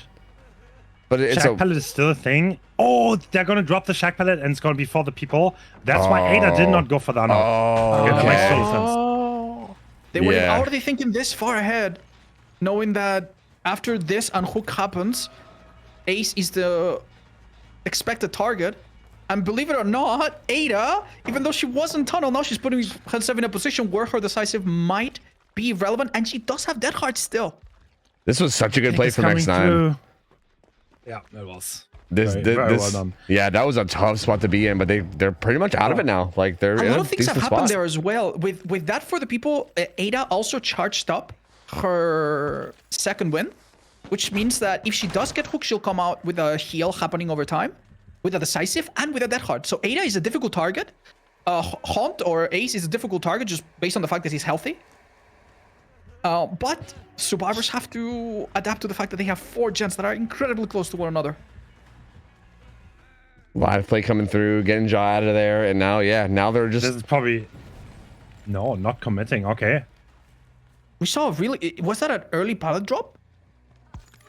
Deadheart. Oh, he expects it. So that was definitely... So at this point, it's definitely like that was a read on the build. Expecting the Deadheart DS on Wispy. Very, very well done. And now there's another pop being found. There are 2 Deathhook survivors. And can we pop the Gen Shack? Yeah, it was really close. It was very close. And I mean, if they just die for it, that's win, right? Oh my god. Yeah, they might have not wanted to go basement just to do that as quickly as possible. Oh, that was really, really close. Oh my god. What an interesting choice. They're delaying the hit as long as possible. Here we see the second win. Decisive will not come into play, but Deadheart's still a thing. Unfortunately, Node's gamble there didn't pay off, and this is a fresh hook, which is really valuable. But clearly not enough, because keep in mind, last match we saw the Spirit kill everyone with 1 gen left. So yeah, so the win card's already been unless met. I'm mistaken, this is already a win for the Survivor team, no matter what.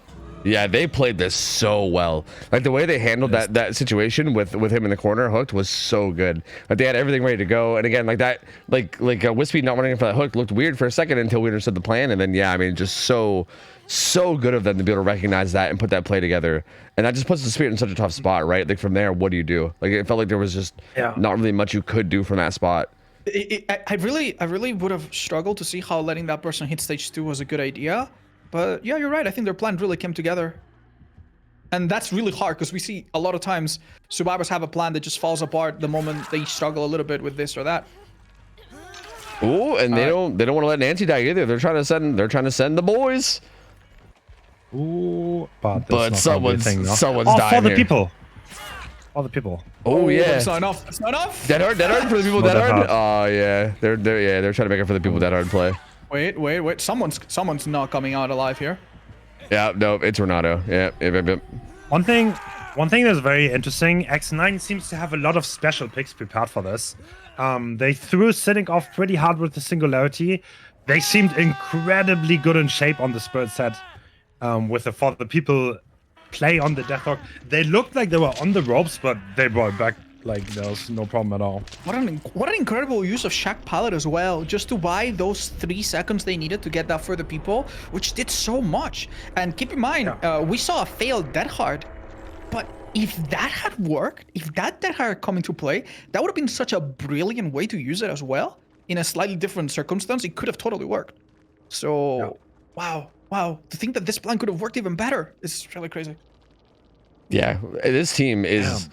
Again, coming off of yesterday, they were looking so unstoppable, and it kind of continues here. I mean, it is important to keep in mind that was their pick, right? That was their killer pick. So it is kind of like one of those specialists. I wouldn't say it's like an extremely like specialist type killer, but it's up there, and obviously they looked really comfortable on it. So kind of makes sense, right? It was their choice, and we're going into a Eternum's choice now. So there is a chance that we'll see, you know, a chance for Eternum to get one up on X9 now, and they're going to need to because Blight is still, I mean, again, I know that X9 still is really good in the Blight set, so this is by no means going to be a massive advantage for either side. I don't know if X9, they have Array, I think. They have a Blight specialist. Yeah, they have Array on the roster, but Eternum has Obi, which is an insanely good Blight. So there are 2 specialists coming out here. Yeah, I want to see more they're Obi. definitely going to be ready to compete. Yeah, I love Array, and he's my boy, and I want to see him all the time. But like Obi, after watching him yesterday, dude, I want more Obi all the time. I can't get enough Obi. I'm down. I'm totally down for more of that. And it should be Eternum's killer first, right? Yeah. So I believe it'll be that against X9 Survivors. So I mean, we'll see. I do think they need a pretty good performance here to get them back in this, because I think at this point, momentum definitely in favor of X9. That was a really good performance there. What map is Blight being put on for day 2? I think it's Blood Lodge, if I'm not mistaken. That's the good old... that's definitely the map where the survivors are the most comfortable on, and they've played the most. Comes down to how well they can play it. Eternum has to go killer first, but it's not going to be last, I think. So there's going to be a fresh killer that can go into this with a fresh mindset. I think they're going to shake this off. They're professionals. They know this is a specialist set. So that's just, I think, smart pick bands from X9, giving them the lead here. Yeah, it really feels like throughout the whole tournament, they've done a really good job at that. Like, it feels like every set they have something that they're pulling out where they seem to have a very clear advantage, and they like dominate the set of their choice. And then again, on top of that, every other set that's like a more standard set, they're going to be comfortable with just because they're good players. So it's so difficult when they're able to take like a really big win like that on their own pick, or if it's like a more specialist pick, it's so hard to come back from that, because it's not like the more standard sets are free, right? It's a good team. Yeah. So difficult to like just an advantage. That's the advantage if you just like are so good at stuff like Singularity, Spirit. I mean, it also depends on the killer pool, but if you can get those sets and you're like 100% comfortable and your opponent isn't, then you just have a big lead in.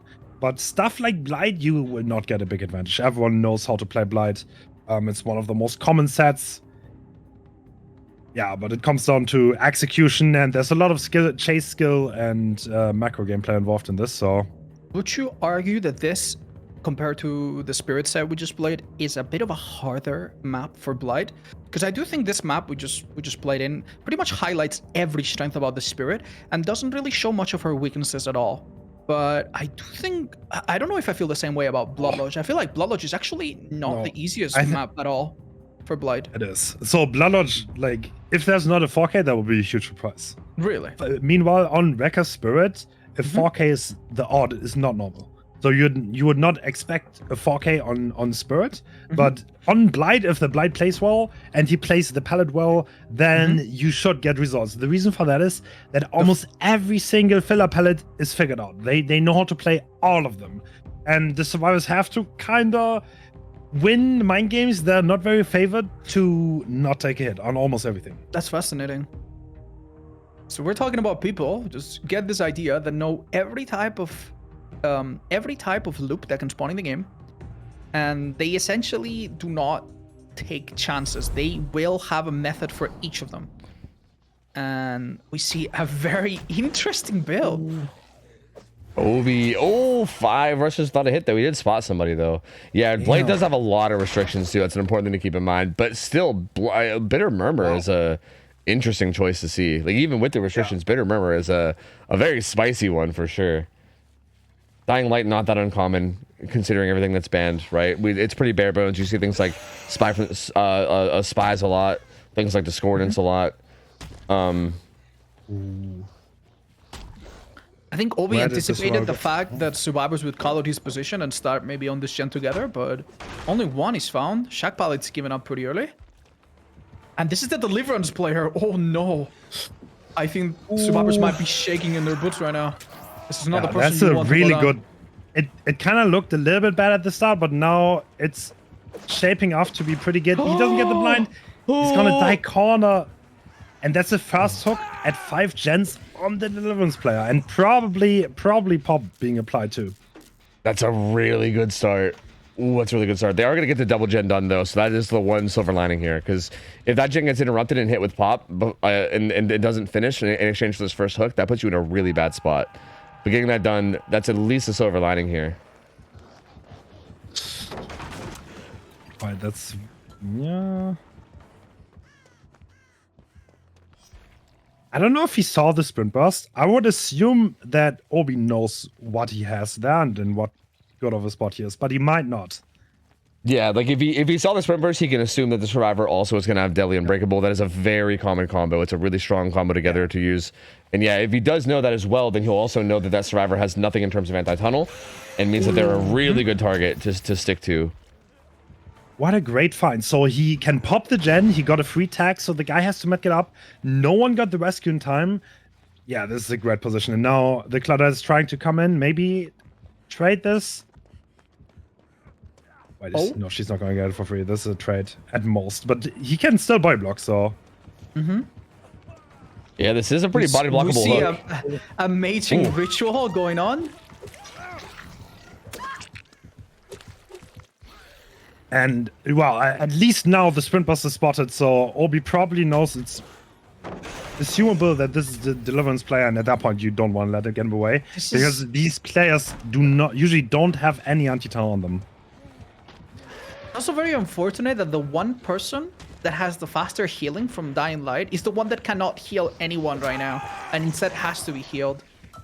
It would be really good if Claudette had been the player with Deliverance and Unbreakable. That would have relieved a lot of pressure from their team, but it's not the case. And with another hook, we have a person dead on hook soon, another pop coming up, and gens being permanently 6% slower, which is about 5 seconds added to each gen. This applies to everyone other than Claudette, and for the rest of the game.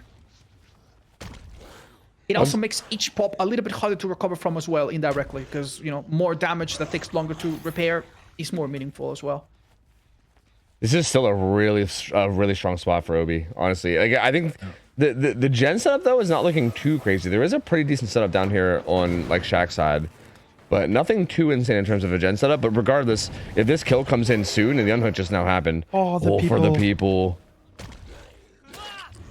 and a hit tank after 4 rushes too. So four rushes worth of power, gonna have to come off cooldown, and then 2 hits. So this could actually get stalled quite a bit by Haunt here. Yeah.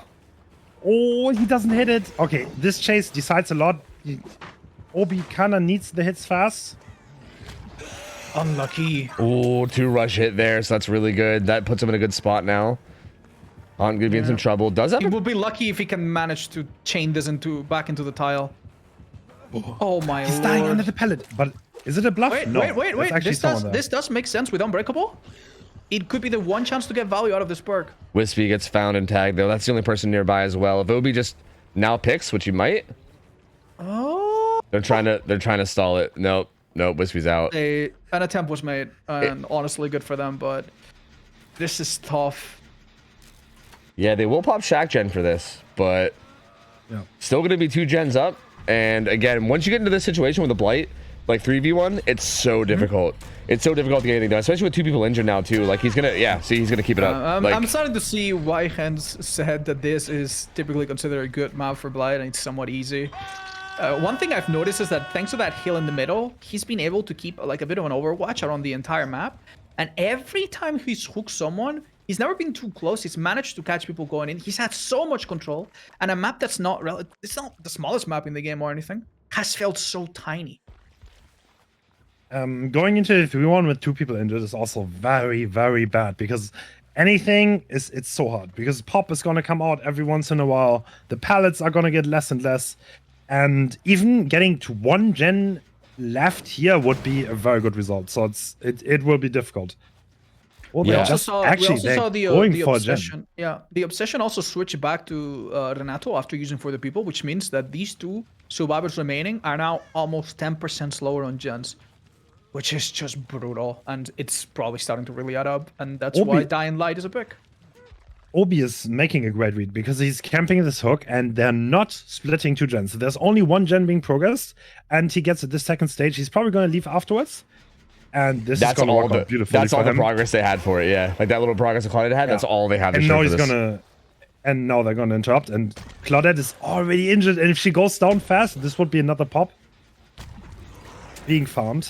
Do you think, the killer does not bother to hit that gen because he knows he can kick it with pop? Pallet's still up, but this is definitely not the strongest tile in the game for sure. Even against just like a 4-1-6, but with Blight especially, this is pretty deadly. Wispy winning the mic end up, but now that's it. But can you win one more? How about 2 more? It's almost a wonder they lasted this long. Yeah. And this is where this Blight situation becomes so difficult, man. As long as he's able to get around the map, get hits and tags, he gets around so much faster, and it's just so difficult, man. Pop goes the weasel, procs keep coming in, so goodbye to the progress that you got. It's just so hard to get anything done from here. Given the circumstances, what would you guys say is a good result for the survivors now? What can they realistically achieve now? Like a 4K1 would be really, really good. Yeah, I think Hen said that earlier. Almost like impossible though. Yeah. Like this point, like this one needs a miracle. This chase needs to go on for a while, which is very close to impossible. And that's gonna be the first hit already. Yeah. He's death hook. He needs to make it last. He has 1 life. Out now. 1 life, and that's it. Every other perk that he has is not gonna come into play for the rest of the match. Very interesting use. Oh, no, the killer smelled it out, though. Yeah, Obi. That is quite sad. I think figuring out indirectly that he didn't see blood coming out must have just given him an EQ. And they don't have time for this. There's no way. Double speed Blight will get here before this gets done for sure. Yeah. And keep in mind they have like how much now? They have a 28% penalty on working on that gen because of Dying Light and the normal penalty you get for doubling up on a gen, so it's not looking good. Impressive game from Obi, showing how strong Blight is on this map. Yeah, don't Obi even have anything close really. Like, Obi is nasty, man. Like I'm so excited to see this killer play more. Like he is so good. Like everyone we've seen him on has been so good. And this is a really good result for them, especially considering that they need the win on this map, right? Like they lost that first set on Spirit, and if they want to stay alive in this best of 3, this was their choice with Blight, and I think you can see why. I mean, Obi feeling really confident, looking really good here, and this puts them in a pretty decent position, assuming you can close this out. I mean, it's not over yet, but assuming you can close this out, which it looks like you will be able to. This looks to be a really good result. But still, nothing unheard of. Like. Oh, Oh, the block on Good block on the rush. Wow, Wispy. That's Incredible such a sick play. I love seeing people do that. Yeah. But the killer has a failsafe, which is to simply go back. Resilience. Yeah. They have so little here. There is a filler pallet. Oh, resilience play. Nice. This pallet's still up. Oh, all right. Okay. There's no way this can be recovered from. Yeah, this pallet again, not the strongest. Like, note winning a couple of 50-50s there and looking really good, but eventually it's just going to come down. And yeah, Wispy had a nearby. really interesting idea there, but it just couldn't be done. It just. I think what Wispy tried. What Wispy tried there is to go for the gen while he's looking for Wispy, which would have been lure the killer away, making him expect the other gen to be done and maybe get a bit of progress on that. The idea was really smart. Yeah, that would have been wild if it worked. You can tell that even in the face of defeat, survivors are not giving up at all, and they're really trying everything, hoping against hope that they can somehow scratch one more gen out of this result. Yeah, it does seem like they're always coming up with like really cheeky strategies, really interesting things, right? Like again, like even like that for the people play, even though that's nothing like too complex, but still like just seeing they'll always come up with something in terms of a plan, right? It feels like it's almost never just like we're giving up. Like it's always something. What we might have witnessed this match is exactly what happens when the first step of a plan goes wrong. Because I'm sure going into this match they also had some kind of strategy going on. But it probably flew out of the window the moment the one guy with Deliverance it was actually so unlikely as well, because the chase started on the opposite end of the map, and somehow the killer just threw everything away to go on the other end and find the one player that should not be found. Yeah. So that not losing his cool after I mean this like he used 5 rushes at the beginning, got nothing for it, but like he played calm, go back to this gens, and he made a golden find, and then he also capitalized on it beautifully. Also well done. But at the same time, 4K2, that sounds like a lot, but for Blight in this setting, you can definitely reach that, and that's not something that's unheard of. So it's not a rare result at all. Would you say our next killer could make some adjustments to try to get an even better result? Maybe some riskier perk choices, or is it figured out? Because Bitter Murmur really struck us, and I don't think it came into play very much. But I imagine we'll see something different in the next round. There's so many restrictions in terms of perks, man. Like it's so difficult to really like you can mix up with the things, but like there's no promise that you're gonna find anything that's really gonna be that impactful, right? Like Spies has gotten pretty good value a lot of the time. At the end of the day, it feels like I don't know. I mean, we'll see. Like there could be something interesting. I do think Discordance has gotten some good value in some of these games. I know like a lot of the nurses ran it, but it might not be quite as good on Blight, because I think you might be able to figure it out already just through game sense. But there's definitely some options there that you can play around with, right? It just feels like none of them. I don't think any of them could be super impactful though, right? Because most of the actual impactful stuff is going to be banned off.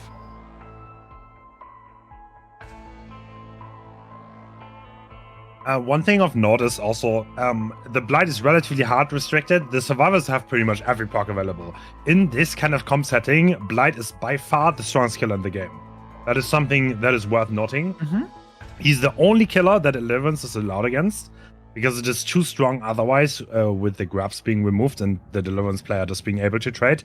Against Blight it's allowed, and the expected results is actually something like 4K2, 4K1. So yeah, there's no pop and eruption, there's no pain risk in play, but like the Blights, they have gotten so good that almost every tile is a hit. So it's really fascinating to see. We hinted at that possibility earlier, and I think the game just kind of proved that that's exactly what's going on.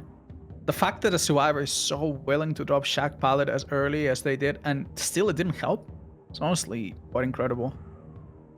Do you think that going into this match, the survivors will go with the mindset of just hide the Deliverance player under a rock? Because it seems to me that's what you have to do regardless. It seems to me that if they pull off that relatively simple feat and even play really, really passive early on to achieve it, that alone could give them the chance to get 4 gens down the line. I would say, honestly, if you want to put this into perspective, I think there was a misplay from the Deliverance player. He should have not gotten fouled like this. I will tell you though that if someone in my team called out that the Blight, we all know he's a fast killer, but if they called out that they're in chase 65 miles away from me, I probably also would start a gen and not think that I'm in danger. But that just goes to show that this killer just follows different rules. Yeah, but I feel like if the killer doesn't get anything done, right? If he like wastes his time on the other side of the map, he doesn't even have a hit. It's already in corrupted side. It's like almost the expectation the Blight is going to leave this chase. There's just no reason to commit to chase if the guy's full health and not inside the gens, so in the corrupted area. So yeah, it's almost to be expected. You could also say like, oh yeah, he's probably going to check other gens first, but that was just a great play by OB to check the gen by Shaq all the way in the corner, and then understanding what he has in front of him. Yeah, it was a really good start overall. So like, I do think like, okay, I think this is an interesting question. Do you think if the killer here doesn't get to that same level of start, right? Like say they just don't like, again, like we had the Deadly Survivor on hook like pretty early on, right? So if we don't get something like that on the killer side here, are they in kind of a rough spot? Like how good of a start do you need to get a 4K2? We also need to remember that the killer playing right now is out of their comfort zone. This was not their pick, if I remember correctly. So they go into this not being the favored, or not being favored at least. That has to play a role as well. This is a very strong Blight one trick though. Array, I think, only plays Blight in Array. Wow. And Array is so very they have a mechanically specialist for this. good. Yeah. Okay. He's definitely one to watch out for. Yeah, so it is kind of interesting because I feel like in terms of like comfort zone, it doesn't really feel like there is like, I don't think they're really stepping out of it, right? Like I think Array is he pretty much exclusively plays it. If we've learned anything today, is that the team that needs to win. Like we just saw it with Elysium winning in the match that they were not supposed to and losing in the match that they thought they were the favorite in. Dude, that seems to happen so often. It's so strange. Like I feel like you always expect the team that picks the killer to have like a really good performance and win that set. But yeah, it does seem to happen like decently often where like the teams will lose the killer they chose and then win the killer that the other team chose. Like it's very strange. It doesn't feel like that should be the case, but I don't know. I guess that just kind of happens sometimes. I mean, again, at this high a level, it's hard though, because like almost every killer, like again, I feel like a killer like Blight especially, which is a really popular killer, like almost every team is going to have a really good Blight player, right? Like it feels like it's going to be hard. How could you not? Yeah. Like it's going to be hard to catch off a lot of these teams with a killer pick, just because a lot of them are going to be covered through at least someone on their roster, you know?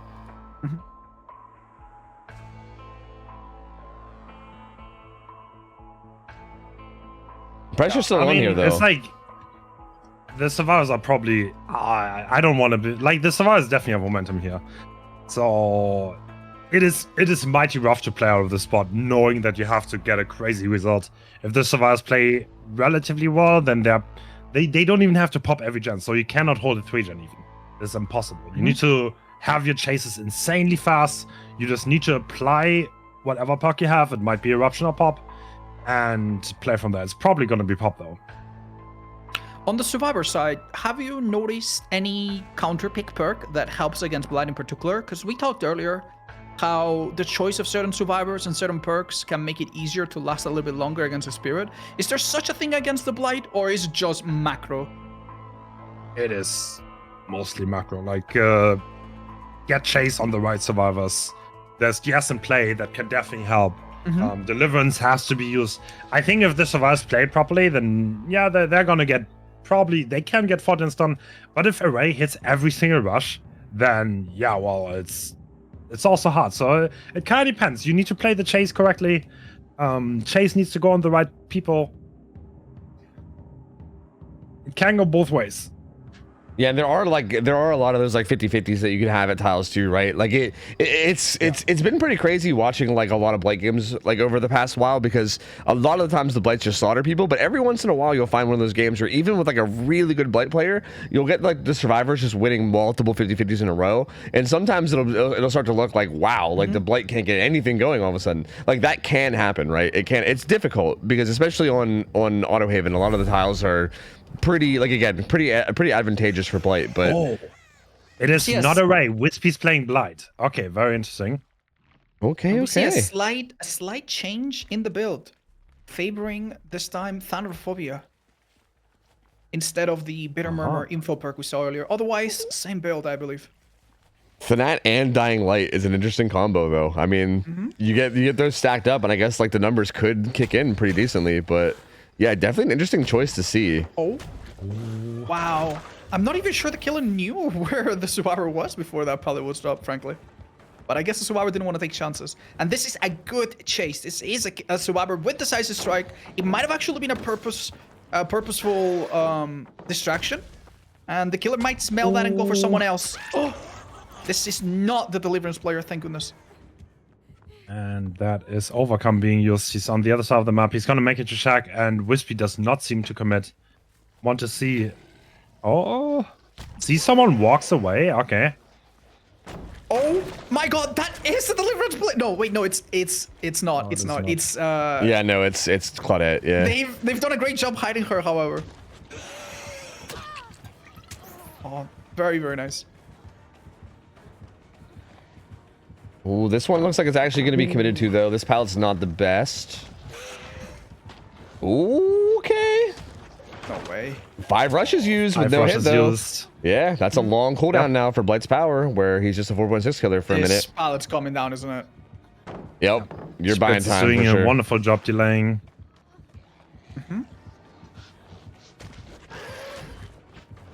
I honestly thought they were about to go into a locker. I think she was actually trying to. Yeah, I think they were trying to force locker pull, but that was still a really good start. Chase there took a while. What's the gen progress looking like though? Just how carefully Claudette has been walking to secure that deliverance. It seems like what we talked about might come to pass. This was Claudette's generator, but the killer's not happy to pop it, seemingly. Now Yeah, they are. looking for the double gen, I think, but doesn't get there in time, so has to take this gen instead. And I One think thing of Claudette, note- if they started running now, they should have that on hook. Also, X9 took a penalty because they set the wrong map. They did not select Blood Lodge, so they cannot draw anymore. Oh, so 4K2 is now a loss then. So they need a 4K3? Yeah. Is that? Oh, that's Okay, insane. so like that needs a crazy result. Yeah, that penalty actually Real matters a Maker lot. is coming through. Wow. They found the target, but Deadheart is now in play. Very That's interesting. not. Oh my god, that happened No so quick. Deadheart, Deadheart though. couldn't even come.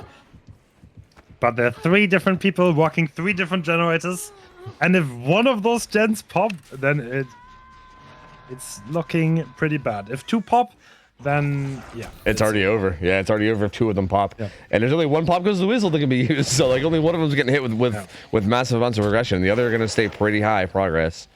This is feeling like a really tough spot to get out of now. Oh, goes for a big flick there that doesn't land. Oh, finds a follow-up hit though for free though.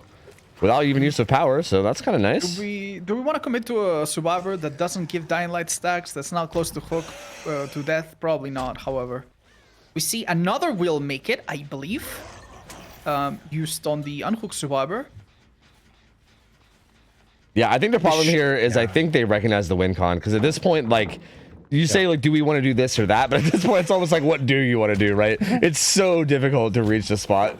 And, like, I think at this point, Wispy's just hoping to go get a bunch of hits on people around the map, just hoping to make a bunch of stuff happen, because you kind of need to, right? Like, you can't really just play in a standard way and expect to get the result here that you need. So... Yeah, this would be a real difficult... Wow, doesn't get it. Wow, that was amazing. I out. think what the survivor was trying to do was crouch, so that if they came their way, the pallet might be broken instead by vacuuming the killer hitbox. And 99 Sprint Burst is coming into play as well. Oh, but not yet, not yet, not yet, not yet.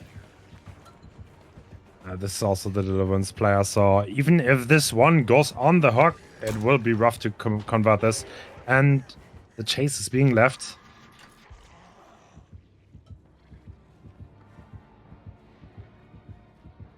Oh my god, Ooh, what a difficult decision. lose the That was actually it was holding that like really patiently, and then accidentally walks into it. It's so unfortunate.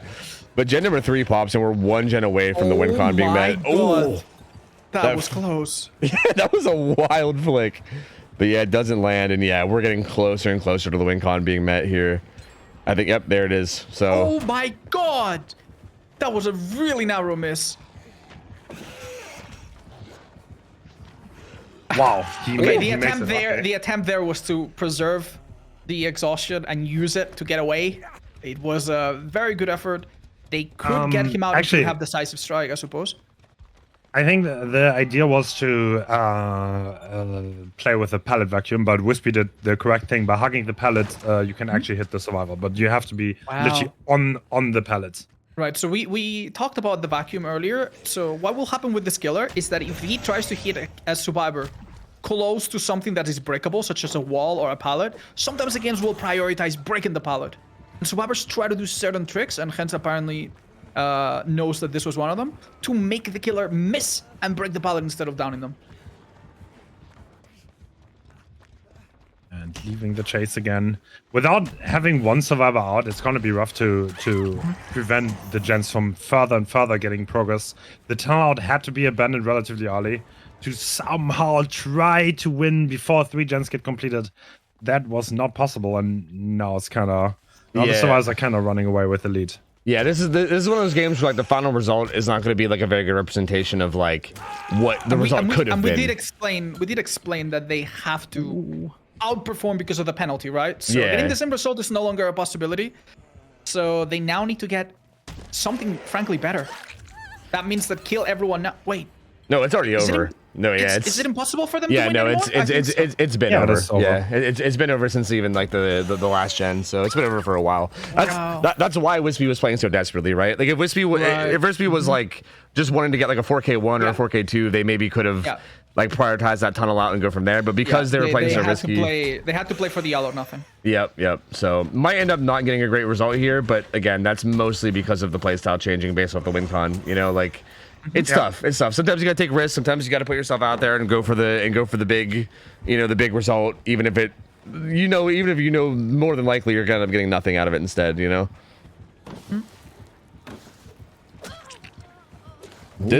find the Deathhook survivor though, and if they can get this down and kill with all 3 gens still up, this could still end up being something.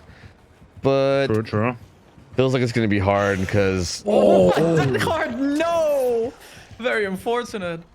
They even tried to do it a bit in the open to guarantee that the killer wouldn't whiff on them, but I guess, I don't know if it was an accident or a calculated double bump, but the killer hesitated a little bit. I think the killer thought there's someone around for the pallet safe, but there actually wasn't. It was a bit of a bluff.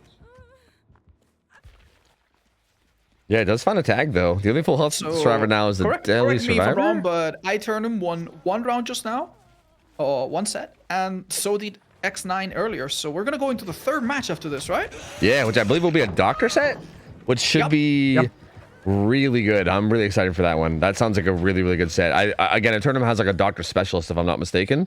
So it'll be Rocket, right? Yep. Yep. So that should be a really good one. I'm excited for that one for sure. Funnily enough, the difference between these 2 killers that we witnessed and Doctor, I think couldn't be further. With Doctor, I think the agreed playstyle is always to take hits and delay that first down by using teamwork. But these are like Spirit and Blight are just killers that you cannot do that against under almost any circumstance. So you're gonna see the survivors that have played in very extreme ways now switch gears and play in a more teamworky, body blocky type of way. Where's he going? Okay. Where's he going? Man's going for an adventure. Damn, he gets that hit though. Yeah, they did buy time for everybody to get picked up at least though. And gates are going to start being worked now. It looks like they should be able to get some survivors out here. I imagine at this point, Wispy's probably just having some fun, just like going around, taking chases, going for some fun hits, right? Like at this point, the match is over. So I don't know, like maybe you can try to get something out of this in terms of like hook stages end with, but at the end of the day, like I also think it does a bit good for your mental if you manage to end on a slightly better note. Like, it's not like you could, I guess, make a tournament where once the win condition is met, the organizers just tell everyone to wrap it up and quit. But that is an absolute blow to your mental state. If you can at least wrap it up on a good note, you go into the next match a little bit more confident, perhaps. Yeah.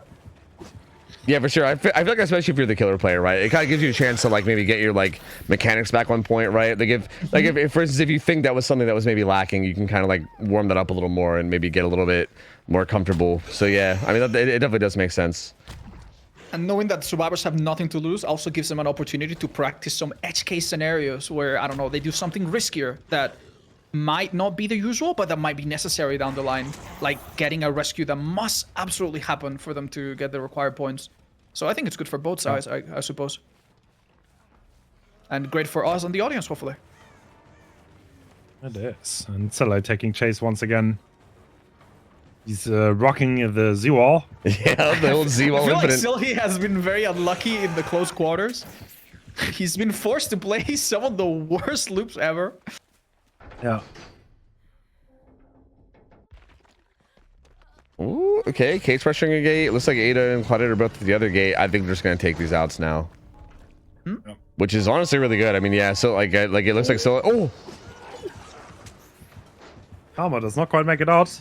yeah. Actually, that's a fresh hook too. So a hypothetical hook stage is here. Resilience. Resilience. Oh my god. My lord. You could see her hair being cut by an inch there. Oh my god, she's out actually. Actually, yeah, 5 rushes. Yeah, she's out. I mean, killer. I think just Oh, gave they an picked up. opening. Maybe. They picked up ace. No way. He's going for the hatch. They're about to all my leave God. at the same time.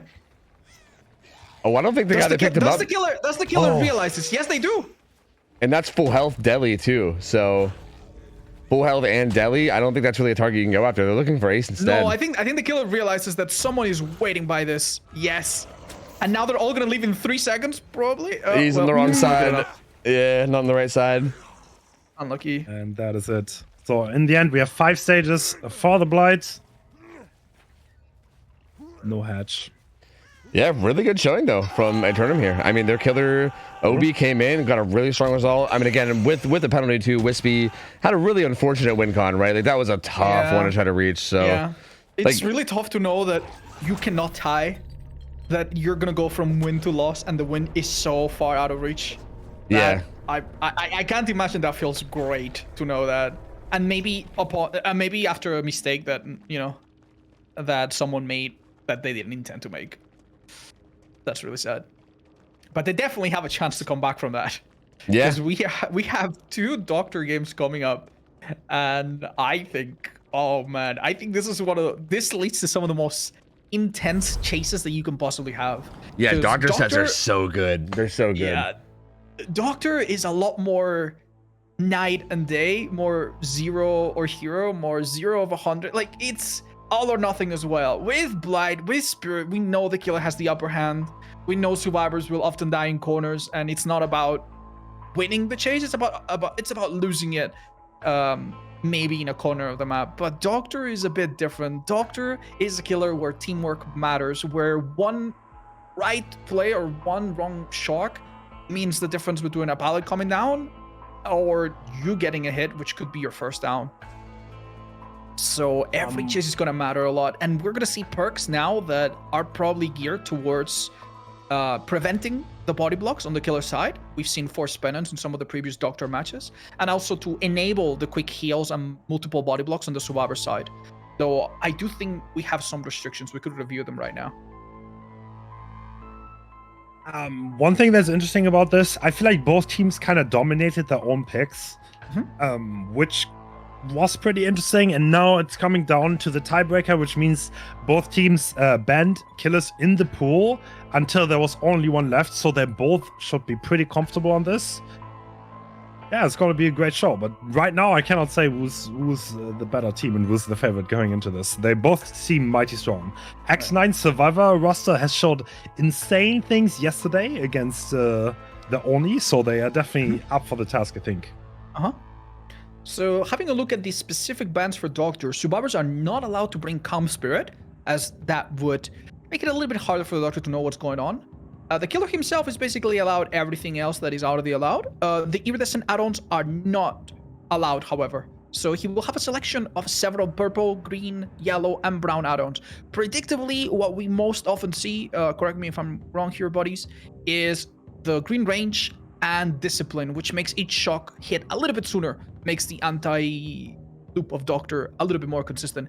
I would personally be really thrilled to see anything else, because there are some other purple add-ons that can have interesting effects, such as revealing auras, such as making up fake palettes, such as messing with the red stain that comes with discipline as well. But yeah, I'd be very surprised if we saw anyone deviate from the norm of the range and discipline. Like, it's just such a strong combo. It makes it makes shutting down loops so much better, and like without it, it just makes all your chases so miserable. Okay, I'll say there are some other options that could theoretically be okay in a different map, perhaps. In a different map, maybe having a small turret radius could be more meaningful. Maybe going for the extremely risky tape add-on to have more range, but I don't think so. It's just like but you cannot lose either of those. Like, you just cannot, because you weaken yourself in chase so much if you either don't have range or have the normal shock delay. It's like impossible. You need both of those, otherwise you're just not viable in chase. Yeah, I think it really shuts them down. There's no space to get rid of any of those. Like, there's no way we don't see those shadows. Just because, like, both of those effects together, they amplify each other to a level that makes Doctor's anti-loop really, really useful and non-situational. If you compare that to the base kit, then yeah. I'm gonna give you a counter argument to that, and that is the element of surprise. It is true that that combination seems like the obvious winner, but isn't that what everyone has already practiced on? Imagine that our Doctor comes out with something a bit more novel, maybe double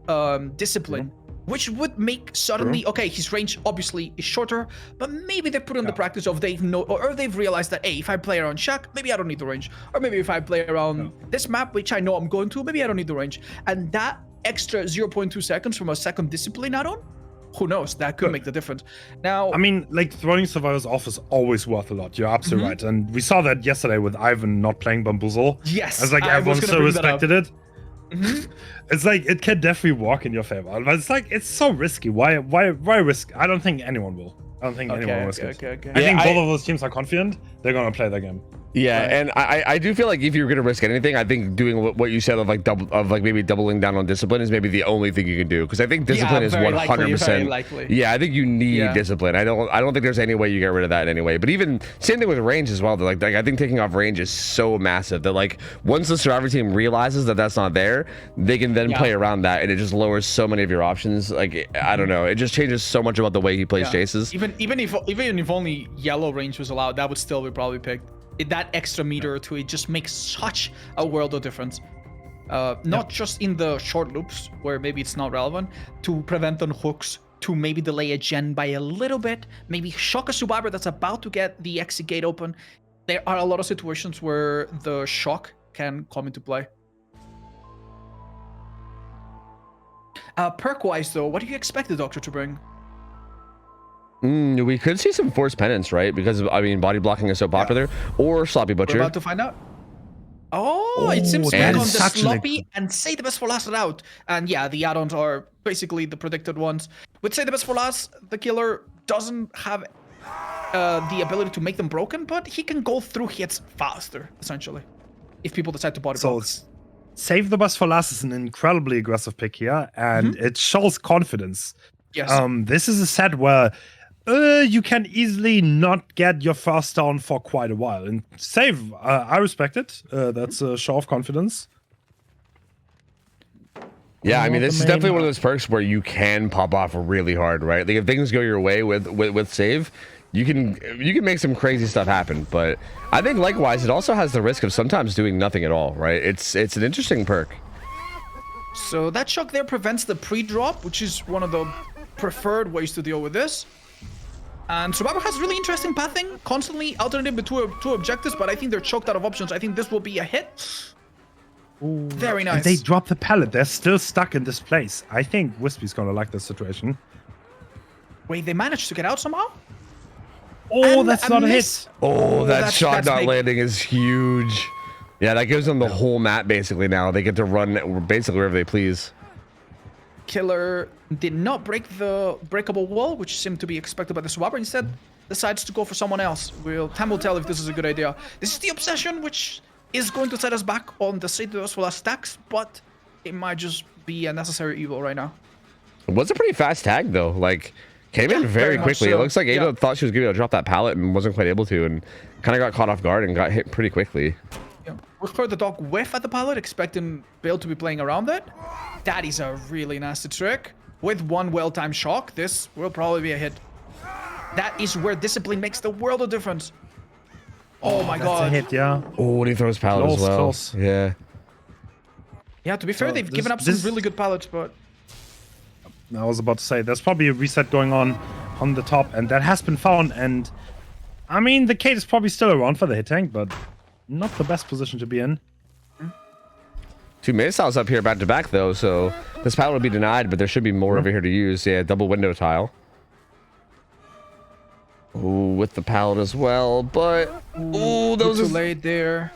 such a good read to This vault will in. not be a good loop forever, but as long as this pallet is up, it is dangerous. She goes to the windows though, yeah. Because Oh, he's she like- couldn't make that. Nice. That's a little gesture. Oh my god, that's cruel. Tell me that's not a pallet save. No, it's not. She So was not very- under the pallet, actually. So close, however.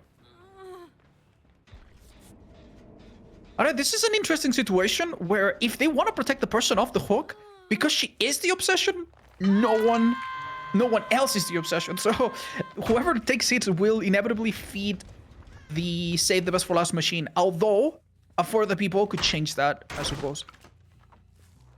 The survivors have a good pace though when it comes to the gens. 2 gens done. The fast talk. These gens look fairly close together. There is a 3-gen up here, yeah, with main, but yeah, with it being Doctor's not the strongest killer. exactly, yeah, with it being Doctor. This is an insane hiding spot. Was that working? I couldn't tell. I think that might have been working. I don't know. I think the killer was trying to put Rocket into tier 3 territory. Keep in mind that tier 3 is particularly nasty with this add-on because it does remove your ability to accurately gauge where the terror radius is, which might lead to some miscommunication. Not to mention the obvious slowdown that it provides. Trevor rotating around the back of main to go for the save though, and I think there might have been someone else coming from this side. Now Yeah. we see another use for range just to gauge. Oh, I think they're on the left side based on the fake doctor. He goes By shuttle though. the edge of the map. Yeah, that would be Karma, I think. No, never mind. They're nowhere near. I think that fake doctor might have been Bill. Is that a hit? Yep, it is. Nasty. That's a free tag. Yeah, and Bill that's- cannot get this unlock anymore. That's kind of bad. Can the Silke make survivors. it though? Ooh, I don't know with the range. They don't get it. No! Oh. That's range and discipline for you. Oh. And Doctor can just full on deny that, right? So like you can't. Unless you get hit like that. That might allow it. Alright, so Ada I definitely mean- needs help here. Maybe there's a teammate to help her to reach the shack side of the map. If not, this is gonna look very rough. I think Kate was way bottom side doing that, Jen, unless she rotated. Nice. Oh, the head-on comes in. That is Oh. huge. Might allow her to reach Shack. Yep. She That's is so big. going towards the bottom now. Looking at her perks, absolutely nothing to help in chase. Absolutely nothing to help against tunneling. Madness tier 3 makes the red stain unreadable as well, adding to the confusion. Oh, she's gonna be in The trouble Blight here as though. well, but they have to go down. There's no other way. That is it. And there's still that 3-gen up there. I mean, they're working on main, but there's still that 3-gen up there that Wispy has to work with, which is at least something, right? Again, you are Doctor, so it's not like this is extremely holdable by any means, but like it's something at least. Are we witnessing a rotation here where the injured survivor left main to go somewhere safer, perhaps? And leave it to the healthy ones, me with balance landing, to work on this? I believe that's what happened. I don't believe Because balance. Rocket... Yeah, I think Rocket balance just landing left. is not allowed, but yeah, I think Rocket did get out of there to just try to get to some safety. Because yeah, I mean, going down in this gen setup would be very like devastating. It would be not good at all. Interestingly enough, looks to be Stabiffle also permanently looks to one be a stack. free track here. Yeah. Yeah. That's not very good. That's never gonna come into play, but I think the doctor's pretty happy with the situation they're in right now. Oh yeah, for sure. And let's not forget that Sloppy is applied now to multiple people, and I feel like Sloppy with 3 people is just cruel. It's gonna make all of these resets so much harder. Yeah, this is definitely a volatile situation. I mean, like, this could still be okay for the survivors, but if they're not careful, this could get out of hand quickly, for sure.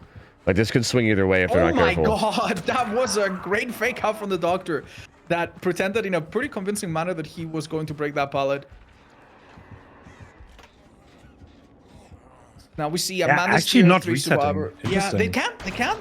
Karma has to snap out of Tier 3.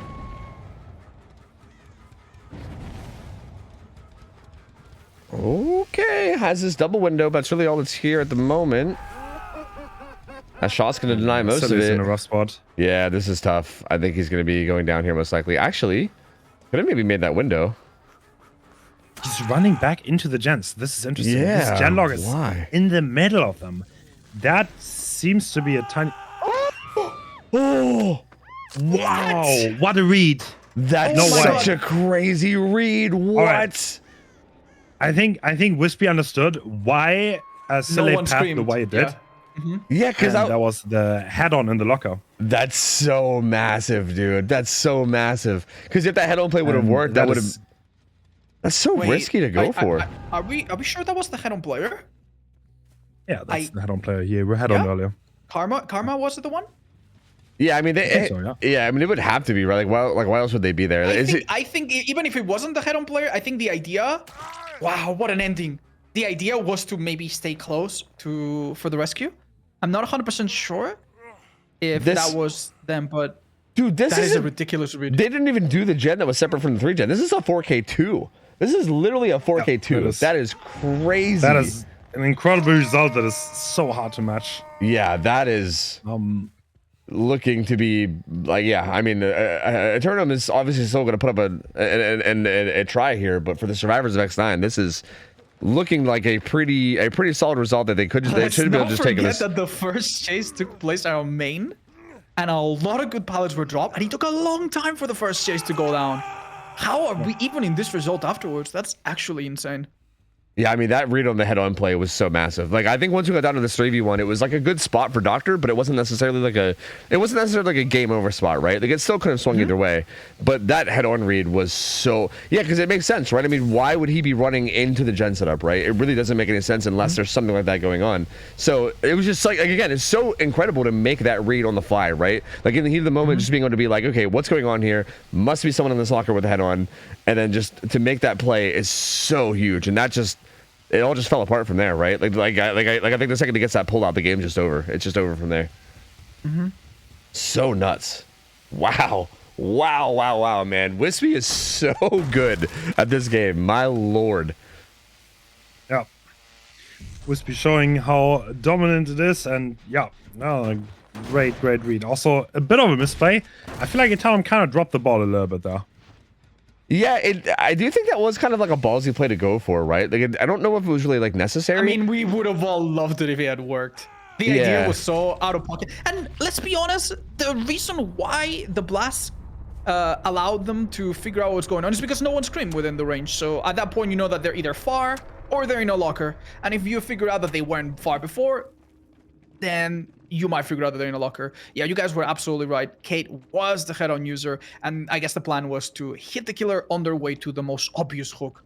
Either that or maybe that they could go to. It's hard to say without being in their comms, right? Because it's like maybe they thought they could have taken the chase there before they went down to like extend the chase even and like make main window, right? Like it's hard to say exactly what the call was without being in their comms, but yeah. I mean, it's pretty obvious. Like, to be honest, like Silly went to a place that makes close to 0 sense. These people are not like too bad, so there has to be some kind of reason why he's running back into the gens. And the reason was that there was a head-on in the locker. And I think Wispy kind of like sensed that something was off there. This is it. Just to be fair, this isn't the first time we've seen Wispy be the locker whisperer and just know where people are. I remember one of the first times I saw someone do a head-on play in a tournament. It was against Wispy, and they read it like a book. And it was really jaw-dropping. So, even though we have the advantage of being able to analyze everything really coldly, being in the moment and still being aware of all of these subtle cues that give away these plays, I think is an impressive feat. Yeah. Yeah, again, X9 looking so good, man. I mean, they're kind of in a position now where they're definitely most likely going to be heading into the finals as long as their survivors put up a good result here. I mean, 4K2 is an incredibly, like, even just matching that, even getting just a 4K1 here as Doctor is going to be really, really hard, right? Like, this is a we're getting on borderline impossible in terms of winning it, right? Like a 4K3 win con, that is like absurd for Doctor.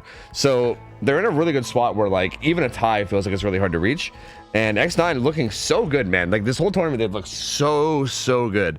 And it's going to be interesting to see how this goes out, and if they make it to the finals, how they do against Elysium, because that's going to be a crazy matchup. Yeah, it would be absolutely. So, but we have someone on the Doctor now who's a specialist. Rocket was really well versed, but with such a win con, it's gonna be really difficult.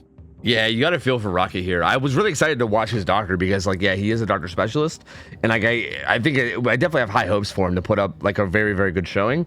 But again, the win con here is just so difficult, right? Like, this is one of those things where like I don't really know what you can do. Survivors can sacrifice a lot. They have a lot of options. They have a lot of ways to get to their win condition. The Doctor only has one, and it is to play out of his mind.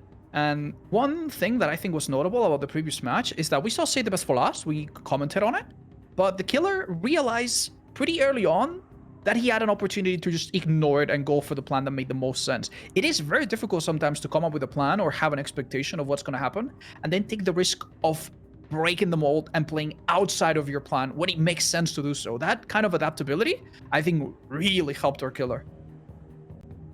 Yeah, Save seems like one of those perks that you put on, like, and you don't base your whole strategy around it, right? Like, you have it there if things go correctly, but you know, obviously you get in a position where if the obsession's in a spot where you can tunnel them out and get a kill, that's always more valuable. And yeah, Westby definitely recognized that and took advantage. And yeah, that just seems like the standard way that things go, right? I mean, obviously, if that happened with someone that wasn't the obsession, and on top of that, if maybe they didn't recognize Sniffle early enough, there is always that chance of it stacking up and getting to be at an insane level. But it's just a risky perk for that reason, right? Sometimes it does big things, sometimes it does nothing at all. But it's always, it's not bad to have there for the off chance that it pops off, right? So yeah. All I'm gonna say is that if I was playing that Doctor and I struggle in my first chase, because honestly, who wouldn't struggle around the main building? And then the second survivor I see is my obsession.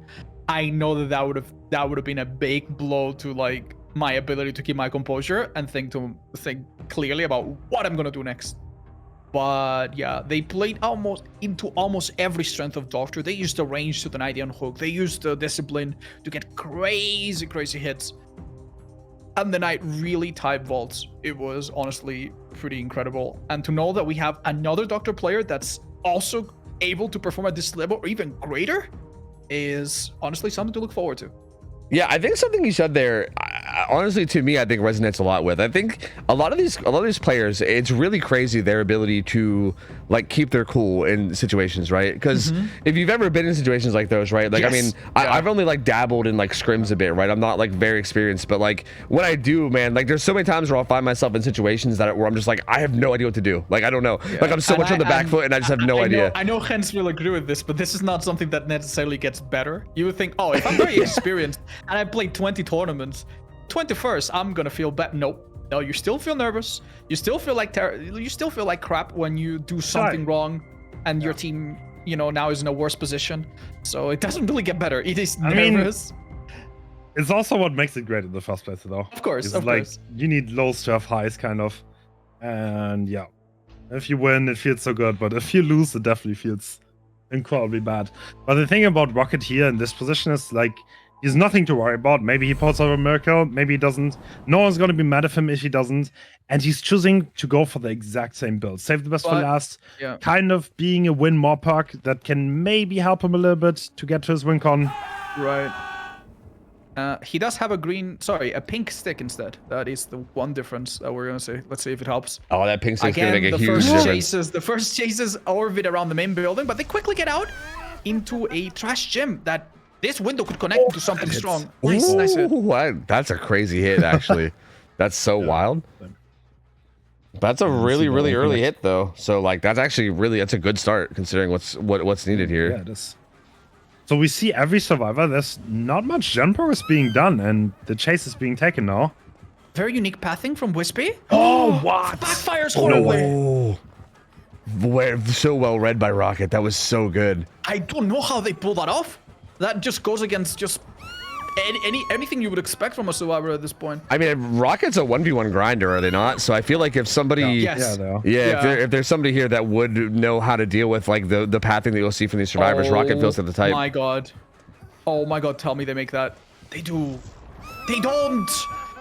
Okay, Well, help is on the way. We're gonna see some of the body blocks from the obsession as well. That is no coincidence, I bet. This forces Say the Best for Last to lose stacks, and yeah. But we're looking. There's not much progress here. So Rocket is going ham. He's doing a very wonderful job. 3 tags already. Still 0 gens. If he gets this fast, he's in a really good spot. Oh wow. Denies that. Pretty bad pallet here, but it might get thrown. Very nice. He's just gonna force the kick here. Doesn't have a filler He's here getting a though. little bit closer to his friends. A down here would probably stop one of the generators from being completed. But it's not coming yet. What an amazing transition, but there's no pallet here. This is a down for sure. Yep, he'll be going down. 5 gens still. I mean, there's gonna be a good bit of progress now, but still pretty timely down, all things considered. So we have a somewhat similar outcome to the first chase from before. Hit on non-obsession, hit on obsession, commit to obsession, hook the obsession. Much earlier though, much earlier. There was 2 gens done for the last time, and That might be right. yeah. This might actually be a slightly more favorable scenario for him. Yeah, pain Hitting res. everyone is a good deal there. Yeah, good information, and unfortunately didn't get a pain res hook. That could have interrupted that gen for a little bit longer, but still has the pain res for later that they could possibly use. Yeah. This hook is definitely a lot harder to defend, not being in the edge of the map. But it's also next to a gen, which was not the case earlier. And the 3 gen that we see is actually quite interesting. It seems to be on this right side of the map. I wonder if that's something we'll have to fight for. The problem is, like, I don't think this is fast enough, honestly. Like, if you force this into second, you're I don't know, it's gonna be hard. So the survivors can just do gens. There's also a lot more hands in deck. Everyone's healthy. I don't think shocked here are gonna force stage 2. I don't think you can force it, frankly. Look, that's all it took. That's all it took. Just... Do you go for him here? You do, okay. Yeah, I guess. So, I don't know about this. Because it's saved the best for last too, right? I don't know. Yeah, I feel like you almost maybe need to rely on like pain res and save the best for last. Killer has made their mind up. This is where the strategies diverge from the last time. Last time we saw the killer commit to the obsession, but there was a crucial difference. The obsession was dead on hook. Now they're not. So they have to improvise, and we're getting to the point where 1 or 2 more gens are gonna get done, and that is the win condition for our survivors.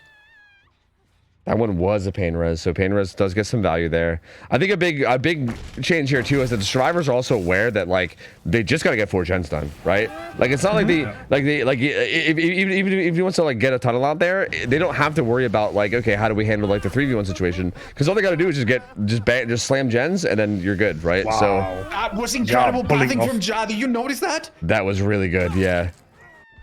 The hit did come, but so much later, and with no resources used.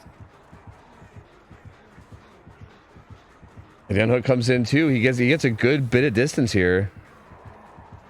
Wow, great reading. Incredible pathing there. What the What is this man? And it works Yeah, it's pulling off out. amazing things. That is so And impressive. Rocket has to leave.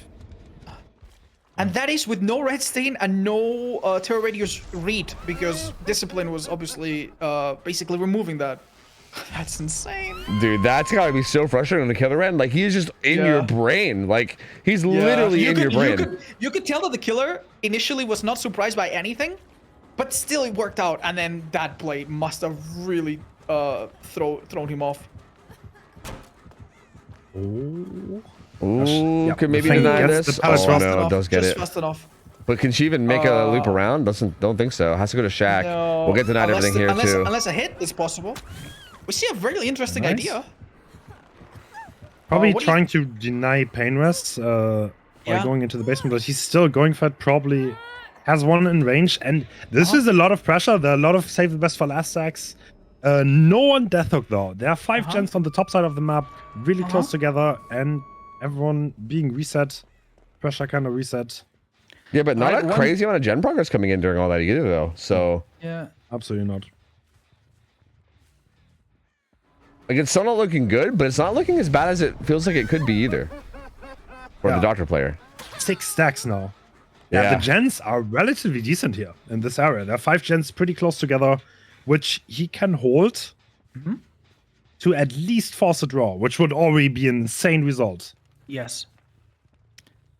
That being said, some survivors have taken the route of actually healing and taking it easy, and not make a desperate move to try to risk it on a gen or 2 being done. So, considering that Nancy could be healed at any moment, I think this is tough.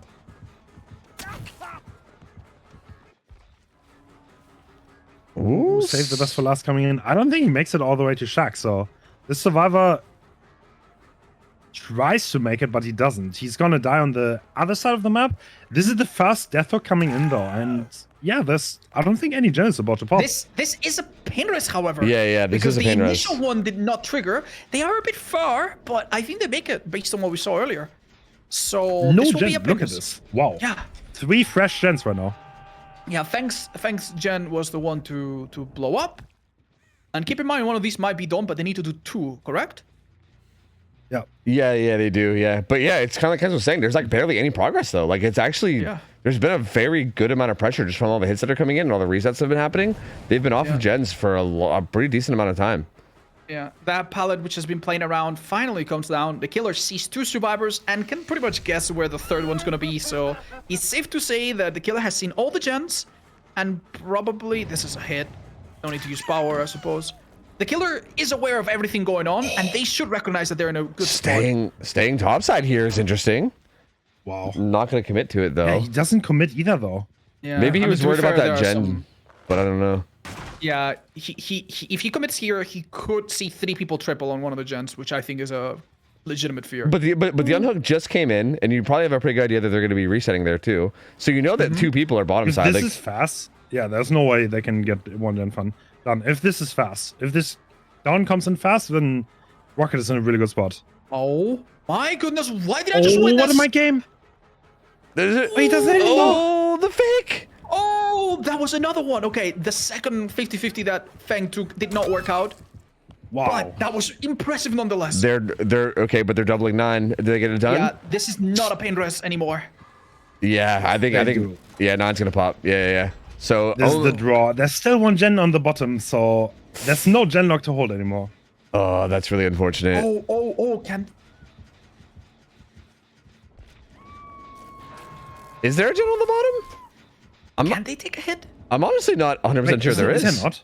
I don't think there is. I think Oh no, there's. there isn't. Yeah, they're all top. Wow, yeah. wait, this is not over at all. Yeah.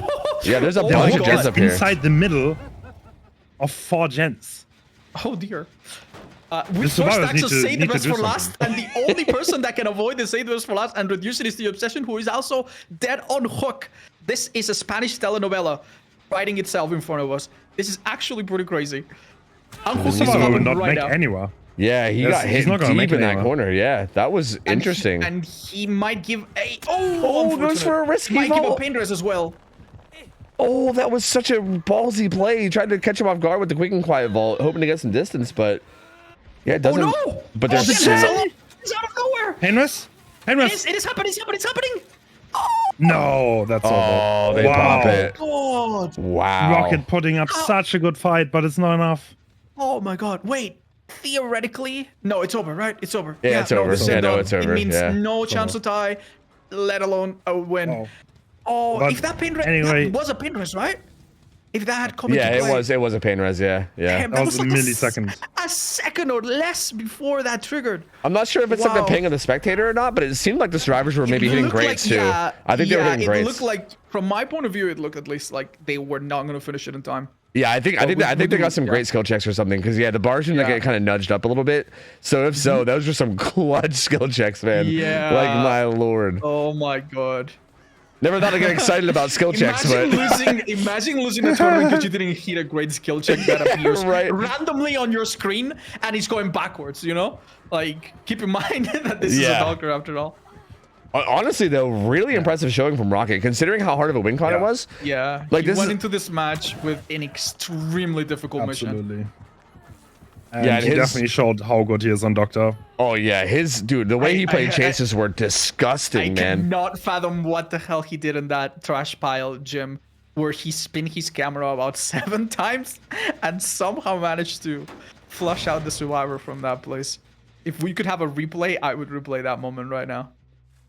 Yeah, I feel like his pathing just on every tile was just so good. Like everything the survivors tried to do, it felt like he knew exactly what they were already up to, and like he felt so dialed in like this whole game. Again, like it's just unfortunate that he is playing a killer like Doctor, which is unfortunately isn't extremely strong. And considering the survivors knew what their win con was and can play around it, he had to play a little bit risky, right? He couldn't maybe go for like the more safer place he wanted to go for, and couldn't quite make it happen. But I'm still wildly impressed regardless, right? Like regardless of winning or losing, he played so well. No, getting caught off guard a little bit there. I think maybe not panning his camera correctly, and kind of gets hit for free. There 7 is a sacks Paladin to in the style. Hello? It's not over. And the killer decides they're better off going back. Still gonna fight for a good result, despite the fact that the score will never be enough now to match the other team's result. Yeah, there still is kind of a 3-gen up there, but I think he maybe just wants to try to get a kill. If you can get a kill with that 3-gen still being alive, that could end up being tough for them to break. Oh, but it's a good stun from Wispy. I agree. Wispy. Let me get my bottle. It's a good time. The amount of pressure that Rocket is able to put up here is honestly impressive. Like, there's not like this game took a while, and he always got the hits. This is easily like, a every killer chase. where you could struggle for 3 minutes and not get it down. Every chase was like pretty fast, and like he got 2 fast tags on giant gems, which is kind of hard and shouldn't happen from Survivor side. But yeah, He's building up Myers tier 3.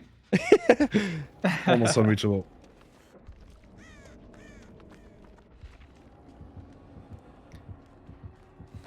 Yeah, you're right. Like the amount of pressure that he's putting out is wild. Like even right now, right? Even right now, they're still struggling to close this out. Like even with all 4 survivors up, right? Like 4 survivors alive, it's a doctor, man. Like it's not like we're dealing with a blight here. It's a doctor, and he's doing so good. Because of his crazy win con, he couldn't even tire one out. So like, and he's still like, how many hooks does he have? He has 6 hooks split on 2 people. Yeah. Like absolutely wild, 8 stacks man. of save now. And they've had to spend so much. They've had to spend so much time resetting as well. Like it's just he gets so many tags on these guys. Like it's just he's playing it so well. On that note, let's remind everyone watching: these survivors have no medkits and are quite restricted on what perks they can bring. You've seen them run perks that are extremely unusual that you would never catch anyone that using in a public game, just because other options are off the table and perks cannot be repeated. So we have things like better than new, empathic connection, and so on. Yeah, that is to put context to that. It is because Doctor is considered a pretty weak killer, and it's kind of to make him a little more threatening and to make survival mistakes matter. Because if you had strong reset parks, then no matter what you would do on Doctor, nothing would matter because survivors could just reset.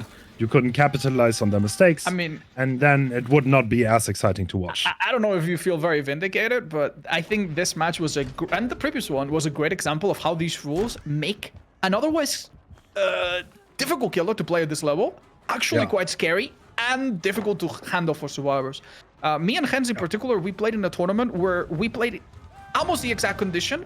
Doctor, Cold Tower, right? And Jens, when he played survivor, he was not limited by this, and the reset perks made it really difficult. And this was a completely different story. This does make this not only more fun to watch, but also much more demanding on both sides. Yeah, you're talking about the old community cups? Is that what you're referring to? In the old community cups, we played almost the exact same thing, but Circle of Healing was allowed, Botany Knowledge was allowed, Medkits were allowed, at least one. And that meant that was impossible. Fun fact, we played with the Doctor player that is currently playing. Oh, with Rocket? Yeah. Quite a good showing, yep.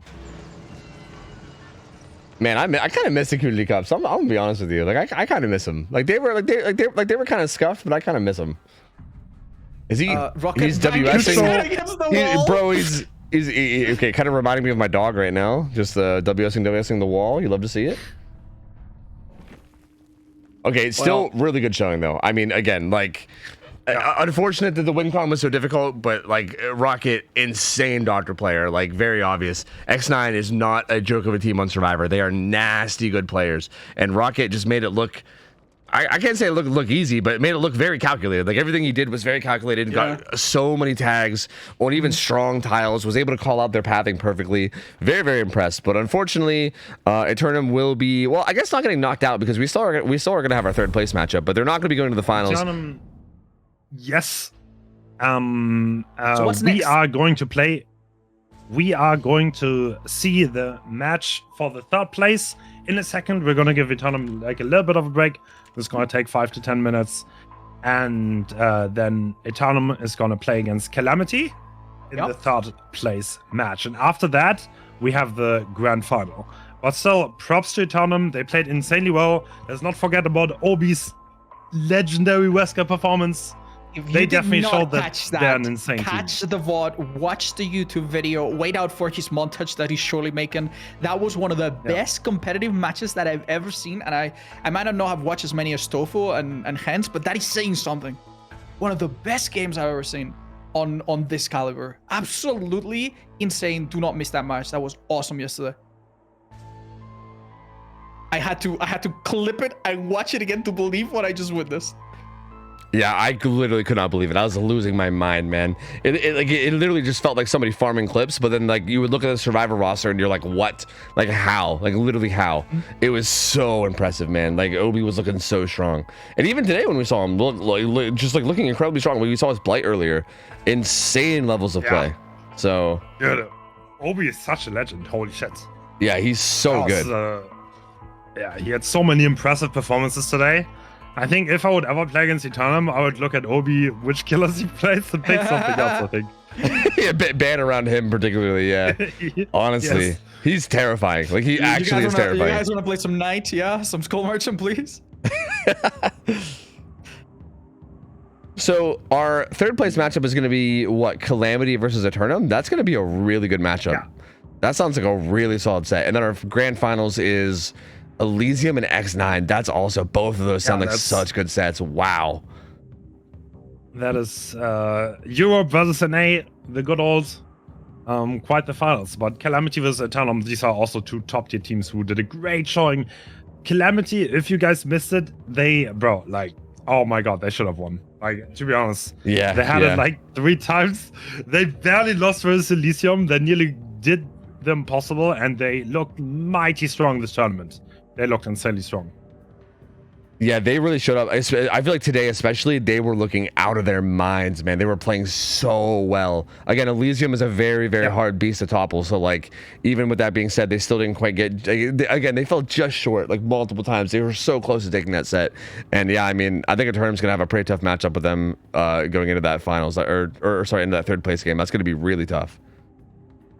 We definitely haven't seen an extremely one-sided match yet. I think every match has been tense, and it's been really a joy as a commentator to not already know the result of almost any match going in. We've seen some really crazy comebacks. Oh man. We already know the picks for the next match. The picks for the third place match are going to be Nurse first. Then we have Demogorgon, and the tiebreaker is going to be Plague. Wow. So some interesting killers. Oh, I'd love to see that. So Laser got his nurse, is what you're saying? Yeah. So they banned something else, and I think that's the one that Calamity always wants. Obviously, their pick, because Laser is an incredibly Nurse player, and they also know how to play against Nurse. So But Eternum also has a very, very seasoned Nurse player, Vlas, who has been playing Nurse for years. He's also always ready to put up a fight. That should be such a good set, man. That sounds so good. I'm excited for that one. I think Nurse is Chapel, by the way. I think it is on Chapel, which is, I kind of like Chapel. Oh yeah, that's an interesting map for Nurse. Yeah, it's a lot different than like the norm. Let me go. Oh, it looks like day 2 says Cold Tower 1. So. Oh, it is Cold Tower. Okay, my bad. Yeah. Yeah, we did see Chapel on day 1. Yeah. Our lungs are gonna be black by the end of this. We're gonna inhale so much coal.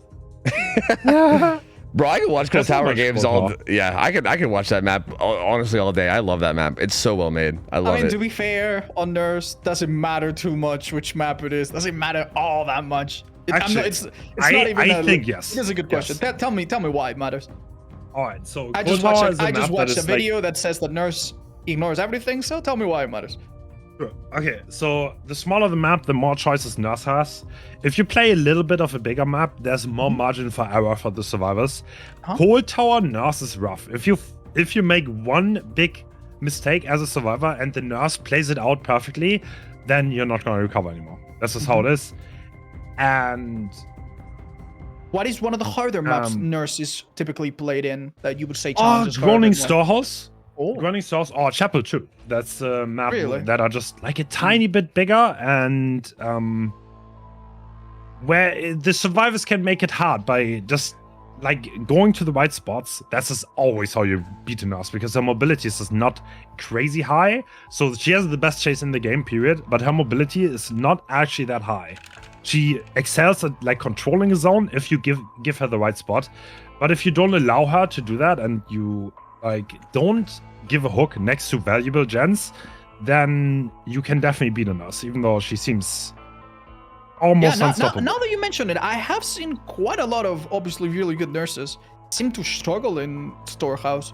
So it might be a bit cathartic for some players to know that Nurses too can struggle when playing against players this good.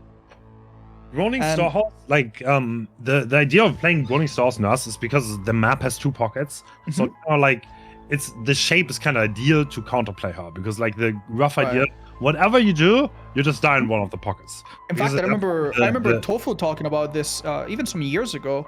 He said that when he first started to play a little bit of competitive, he and his friends played against Nurses and they did practice practice matches. And they tried to go for the craziest chases and try to last as long as possible. And they constantly had their results be really, really poor. But then they accepted the fact that they're gonna go down, and they started to play in a more tactical way of just going down far away from the gens, corner of the map, as far away as possible. Yeah. And that's when they started to come back and really do well against Nurse. So no, you can't play for the individual chase. This is Nurse is like a team game. You can only win as a team. Do the gens faster, then she will kill you. Good Nurses are pretty much undodgeable. You are going to die. It's just a matter of where you're gonna die and can she pressure anything while also pressuring the hook.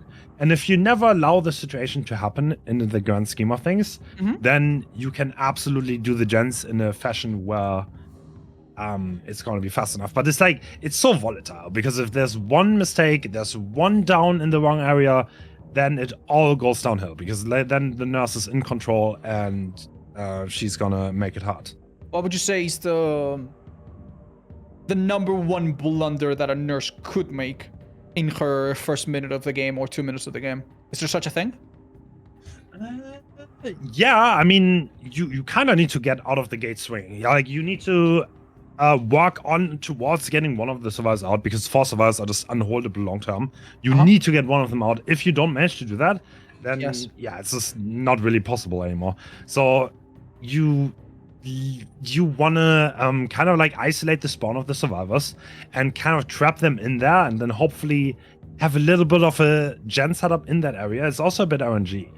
And understand where should you take chase, where are the gens, what is the area that I should take a chase in, and where should I not take a chase in. So it's a lot about a experienced match where the more experienced player will more often than not understand the game plan better and what is the right area to play the map in a way. Yeah.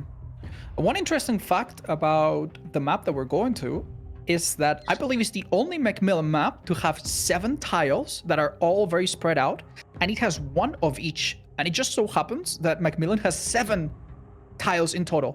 So this map has an interesting relationship with RNG in that there will always be 1 jungle gym somewhere, 1 TL somewhere, 1, pallet gym somewhere. You're always gonna find some of that, and if with very few rules, basically, about where they can spawn. So survivors will also have to consider, I suppose, what walls are better. Would you say that there's a particular tile where nurse struggles the most, or is everything figured out for nurses? Do they know where to blink? Because last time we saw a nurse, honestly, they played around everything so efficiently, and they really seem confident in taking blinks through walls, knowing that survivors, if they react, if they act fast enough, they just have nothing to do.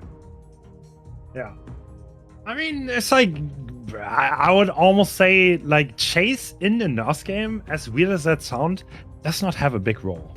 Like, it does not play a big role. Because like the amount of juking you should do is like almost nothing, because like you would rather get hit over going in the wrong direction, if that makes sense. So like it's like the nurse knows this, the survivor knows it. It's a game a lot about positioning. You can kind of juke, but it needs to work. If it doesn't work, then you're putting your team in a really rough spot.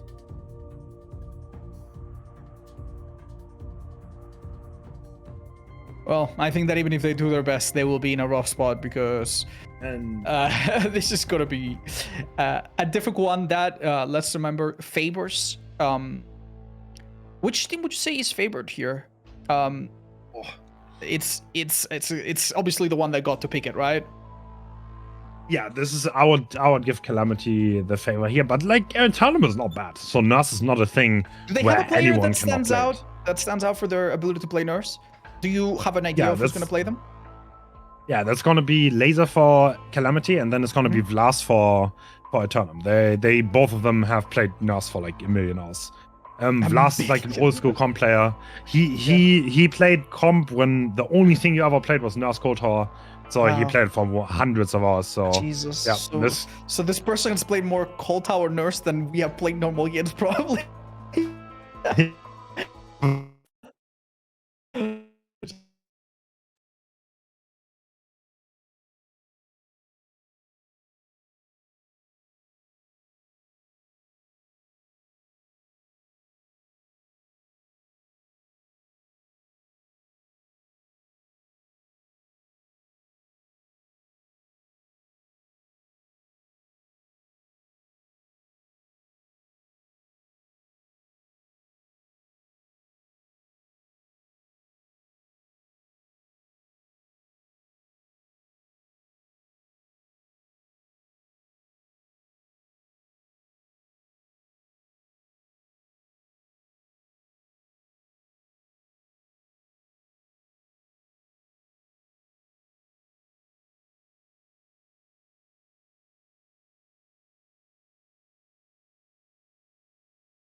through Laser's mind right now?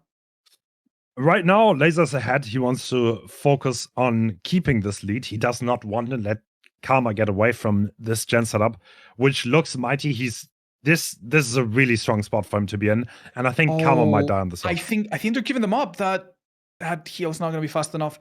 Even though I believe the healer has a bonus from Dying Light, I would be very surprised if they can make it. We see Laser with a cold, stone cold gaze looking at every part of the map, making sure they can't make it. They found the two people that are closest, and at this point they realize no one's getting that rescue.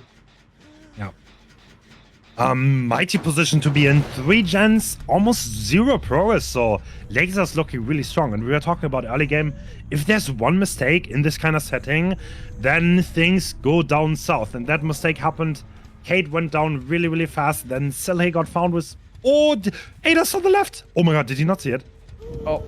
Okay, so... Hi, I'm back. Can you catch up to speed? We saw Laser get an incredibly fast down, which turned into an undefensible hook. For the survivors, that is, they couldn't penetrate her defenses. Oh my god, that was an insane play! Oh, Ball's landing into basement stairs.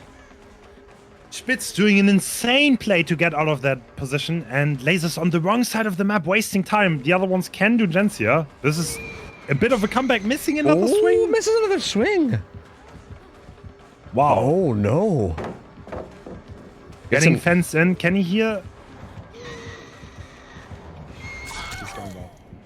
Okay, one interesting thing to note, even though Kate died on her first hook, that only gives 1 stack of Dying Light. So the gens are only 3% slower, and they're not going to get any slower because the next hook is the Obsession. So the next gens will go a bit faster than they could otherwise. But we still have a pop coming up. Oh! Triggering Spice of the Shadows again. The killer seems to ignore that in favor of delivering this pop, but he's going to go back immediately. He's going to aim behind him and immediately go.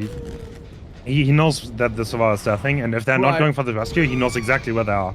So yeah, that's like they might pretend. Yeah, they might pretend they don't know just to get their 2 blinks back, kind of like they did earlier.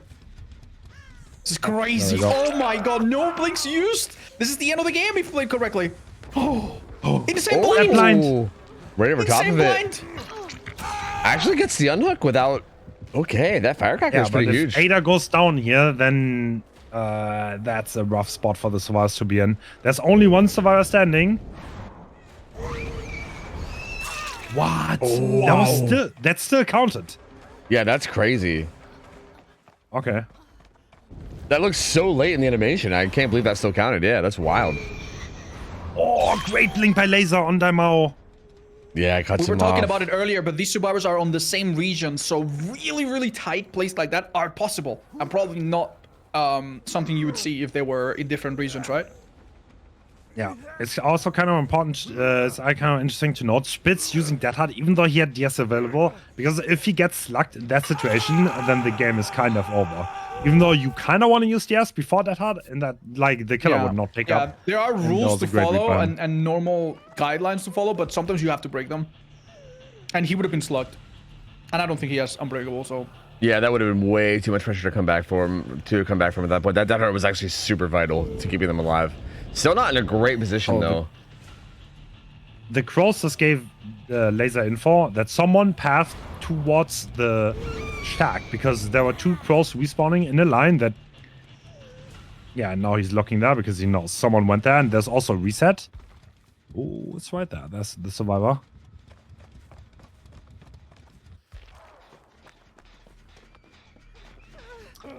There's not much going on progress-wise. 2 gens left, 1 injured.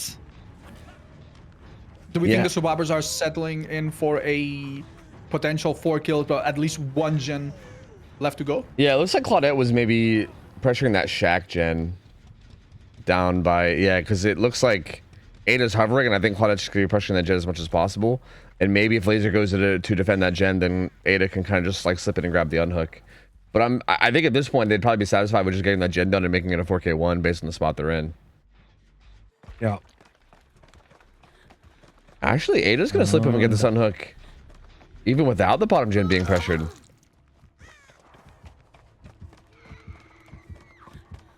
Yeah, but this is going to be Ace's final chase. He does not have DS, so he's probably just going to try to die as far away from that one gen, and maybe they can get one more gen done. Yeah, that Shack gen should be progressing along pretty nicely right about now. I'm assuming they'll probably get that one done. And it seems like this will most likely end up as a 4K1. Good live. Looks Incredibly creative pathing there to make use of the life. He knows that if he goes in a straight line, that might not be enough. Yep, there's Shack gen popping, yeah. I don't think they'll be able to make much more happen beyond that, but they at least do get that done, which makes it a 4K1, which is solid. Given what that we is saw not at a the start, rare result. Yeah, Laser seems to have, like, he had a much better result within sight if that dead hard didn't happen. Yep. Or he got that chase against Ada done by Shaq earlier by hitting one, like not getting the balanced landing. But yeah, but 4K1 is still a really strong result and above average. He's gonna be happy with that. Would have had more. Yeah, this is pretty much impossible. You can see every gen. Do you think the nurse will ask them to come out with their hands up? Because at this point, I think that's kind of what they want to do. They're like, okay, that's it. We've done enough. If they manage to do another gen now, that will be... I will have to eat my shoe. So the survivors presumably already caught Spice of the Shadow, called it, because there has been 2 situations. And it's a really useful Perk, especially in this setting. You could honestly argue that it kind of won him the game. Absolutely. It feels like that happens a lot. Spies feels like this wild perk that like seems to get, those are good blinks, my lord. Seems to get really good value though. Like almost every time I see it being ran, it feels like the value that comes through is like insane, which is very surprising to see, honestly, but that perk seems to pop off. And it doesn't have a very obvious counterplay, honestly, other than run Calm Spirit and be super passive against a killer that you cannot afford to be passive against.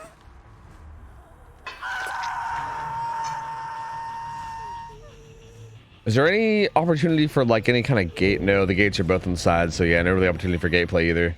Really nothing to come from this, just basically they're done. So I think you also mentioned that the survivors from Calamity are pretty comfortable in a nerf set too, right? So like realistically, what would you say the chances are if a survivor team is very comfortable in this set and they don't make very many mistakes? What do you think are the chances of them being able to beat this win con and get all 5 gens done? Oh, dude. I feel like you could. I think if the nurse hits like one good blink early game and she comes out of the gates really strong, then almost anything can happen. It's like the cages died too fast that game, and that kind of happened. But then the survivors honestly brought it back with like having amazing chases and still getting to this result. As Odd said, like this could have been so much worse. So now they have a win con that is actually reachable. So if Vlas goes into the next lobby, sees one survivor that doesn't have DS out of the gates and downs them fast, then he's definitely in a position to play. Oh and no! Ada has been spotted. That's so unlucky. Before being spotted, we saw Ada drop and pick up her item. Have you guys explained why that is a thing? Have we explained it today? I don't think we covered it today. For any of our viewers that might be curious. Yeah, no, I don't think we have, no. That is to disable the crow mechanic, so lasers is gonna go to hatch because that's the only thing that matters for him. Yep. If you drop your item and pick it up, then you never get crows. So that's to outplay that. And realistically, there's simply no chance here. These gates are just cruel. That is correct. Is there a lot of precedents of survivors somehow coming out of this, considering that some perks are banned that they cannot use? No. I don't think they that's just anyway. die. I think Spice of the Shadows must have procced here because Laser's very sure that there's a survivor here. And he is correct. And he sees the Ada.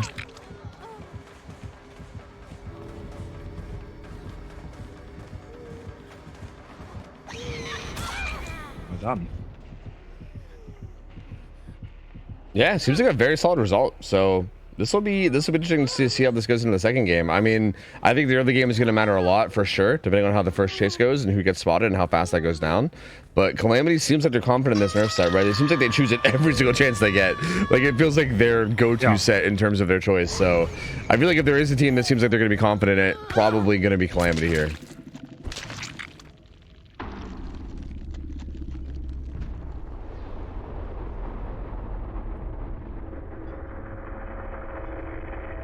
I'm gonna say let's go. Yeah, that's I'm a little sad I missed out on like the first half of this match because sorry, I was having internet issues. I kind of no shit to anyone, but that was the least interesting thing about this match. You joined at the perfect time to see the match really turn around. Unfortunately, Kate just died on her first hook, and due to an extremely well caught Spies from the Shadows moment, the one person that was going to rescue her just couldn't. They took a hit with a single blink that did not give them enough distance to get the unhook. The survivor and us realized at the same time that the unhook was impossible.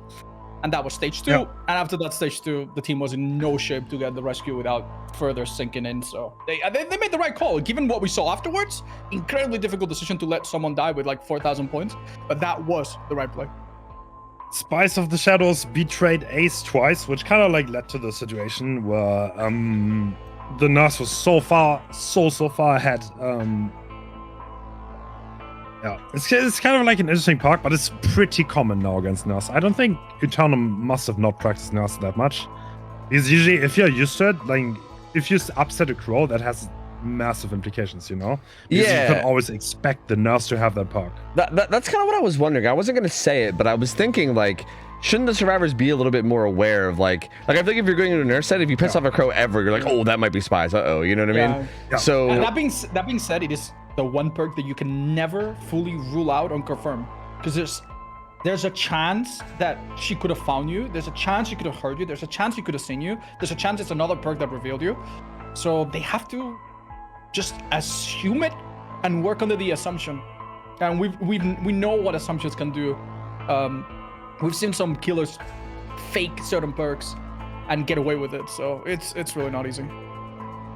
Yeah, but it does feel like because of how meta it is, it's something you have to at least have in the back of your brain, right? Like, I feel like if you can path in a way or, you know, move in a way that doesn't disturb crows, it should probably be prioritized. The funny part is that the ace that got spotted, that ultimately led to everything going down, he was aware of the crows. He was actually crouching around them. And when you crouch around a crow, you don't disturb it unless you get too close. If you get too close, the crow flies off, even if you crouch. And I think that was his quote-unquote mistake. He did not realize he got too close to the bird. Yep. And that might have just unfortunate. Like, that might have just been like a 1 pixel difference. Maybe if he was 1 pixel further, the bird stays put, and that wouldn't have happened. Pretty crazy. We've seen in other matches as well how killers can defend a hook for 59 seconds and then someone just swoops in and gets the rescue last match. We saw that in a Thompson Billy match yesterday that was insane, by the way. Oh, that match was brutal, man. I don't want to think about that again, dude. Another one of the highlights of this entire tournament. The match, this tournament, where there were so many insane moments. That's actually incredible. Yeah, that match was like literally one that I'm going to remember for years, I think. Like, it was such a crazy match between like the bamboozle like you know, like mind game, and then the last second unhook with him leaving just like a millisecond too early. There was so much, man. Like I think that game is going to haunt my dreams, dude, but also like bless my dreams at the same time. I don't know, it was so crazy. Yeah, I'm sure Ivan is still regretting the fact that he left that early. I'm sure he's still. If that was me, I would like. You will probably never forget that. You will never do that mistake again. In any I'm pretty sure he saw like the bar go 0 and be like, okay, that's it. And it still wasn't enough. She got literally revived from the dead. They had a necromancer bring back Floodhead. It was actually really, really crazy. But yeah, add that to the list of matches that you absolutely have to watch. Is there any other game that stood out to you guys? We talked about the insane Wesker from Obi, the really crazy round of Billies on Thompson yesterday. Is there any other match that really stood out to you guys? I found Ivan with Ruin Discordance with this. I found that one pretty interesting. Oh, that was such a nail biter too, where he barely missed a rush that would have procced Eruption. That game was so close. That was like, oh my god. He barely missed a flick. That meant Eruption didn't proc. Then they got the gen done. Heartbreaking. That was the second game of this entire tournament. Elysium versus Crimes in the very first game. Elysium nearly got knocked out in the very first round, by the way. They almost got 4K'd at 3 gens. They almost got 4K'd at 3 gens. I missed that one. Yeah, there was only one. I think there was only one survivor standing. I think an unhooker got found. What was it again? It's like, but then like Elysium did insane 1v1 chases, so they juked the nurse and kind of came back. But like, yeah, that looked extremely rough at first. So it's like, I think it was one on hook, an injured survivor being chased, and a full health survivor being on the other side of the map. If the injured survivor would have gone down and not juked the blinks, and the nurse would have found the full health survivor, the game would have been over right there, 4k3. Yeah, it was so close, man. Like that, and again, if that would have happened too, that was like a pretty good chance of Elysium just being knocked out right down in there too, which would have been crazy, considering that they're now in the finals, and again, they're probably the favorites against almost any team they go against. Like that team almost just got knocked out immediately, like right off the bat, which is so crazy. I still feel like the Sinner's Deception matchup too was absolutely insane. Like oh my god. Yeah, I could not believe how that played out. I mean, Sinners was again, SMS the goat. Yeah, SMS is so insane, so fucking good at the game. My lord, had like an incredible spirit match as killer, then also played Survivor so well to clutch up as well. So it was just nuts. All right. So we see a slight variation in the build, yeah. Yeah, and so instead of Spice of the Shadows, he opted for Discordance, which is the other very common pick. The other perks are all the same, but instead of the undetectable add-on, he has an add-on that gives him Nurse's Calling, pretty much, for a limited amount of time after hitting a survivor. No life on this survivor. Ooh, not sending it. Just gonna go into fatigue, taking the safer route. Doesn't want to overblink or taking the big cooldown. Good stun. That was in fact, so that's well exactly how the match started earlier. The Kate got to a pallet, but instead of getting the stun, she got a hit, and then she went down immediately after, pretty much. So this is kind of like a different one. Oh, but we're bouncing back. Overcome though. Oh, but he gets spotted out. Okay. Right next to the gen. Yep. I don't think they get it. It's still being doubled. Yeah, I don't think they get it. It doesn't feel like enough time. Yeah, they're already leaving it. That's so big. That's so huge. Yeah. All right, so first double gen does not get complete. As a matter of fact, gets interrupted. And Vlas has a really fast early down to work with. So this is the first stage to get to this pretty hard win condition. 0 gens for the first hook, and the survivor, as we peeked at the build, he only has overcome. So there's nothing to help him with. And if the nurse saw the overcome, they can probably make a read on that. Yeah, the sad part about overcome, for those of you not aware, is that it gives you a speed boost, but only when you lose a health state. And when you get hit off the hook, either you get deep wound or die. And in either of those cases, you do not get it. The only thing that could save them is a quick heal that puts them back to full health. But is that even possible? I mean, to be fair, Latkarin here will heal at like 80% speed or so, but it's not gonna happen with this girl right here. Ooh, does sink that unhook at the last second, even with the nurse being close. Yeah. But is that enough? Oh! Laser juking! Absolute misdirection there. So because of double blink and a swing, that's a lot of fatigue, and Laser's making distance. Oh, she still doesn't hit that. That is taking the edge too long. of the map, going to the place where a gen is being done. Oh, he's doubling back too. Back? Oh, you could only go so far. Still, honestly, survived there for a decently long amount of time, all things considered. Longer than most of us expected, I think. On top of that, they managed to get the unhook without taking a single tag either, which is big, right? That's you don't have to worry about like the reset or anything there. You can just spend this time on gens. One really convenient thing is that the unhooker was benefited by leader and the buff from Dying Light, which also applies to unhook him. So he unhooked much faster than normal, which might have contributed to that. Double blink very far away from the hook. The unhook comes in at the perfect time. Very well timed. Right before the kick happens too. That gets Laser a lot of distance. The heal actually. Quick heal happens. Overcome will help Laser avoid a potential tunnel now. Oh, now this is looking very grim now for the killer. I don't know how you come out of this with the win con from this point. They need to go absolutely crazy now. They need to hope that like Laser stumbles into their arms, I think is what they need to do. Lucky break! Lucky break! Lucky break coming into play and showing why it's actually quite a crazy perk when it works. It absolutely threw her off. That was so wild. Oh my god. Had we seen this perk get such value before in this tournament? Dude, who would think to look behind that tree? That is crazy. Oh my god. So Lucky Break removing the blood and scratch marks make Ace untrackable. He's out of one of the quieter survivors as well. But with him out of the way, our killer has found Laser again. who needs to give an immensely powerful chase here. Overcome comes into play. How far can he make it? Not far enough. Not that far. You don't want to vault this. You don't want to lock yourself in animation. Oh, damn, that still lands. Wow. That was precise. This game is very open now. I don't think this gen gets... Okay, 2 gens done. So at this point, the nurse cannot lose another generator. Otherwise, it's going to be a win, but... Yeah, that secures at least well... No, that was the same gen. Yeah, that was the same gen. Oh. Okay, yeah, there's another one. Does this mean that the nurses... That means a tie is the only thing that couldn't... Yeah, that secures a tie, and yeah, if they lose another gen, then they lose. So the best the nurse can get now is a tie.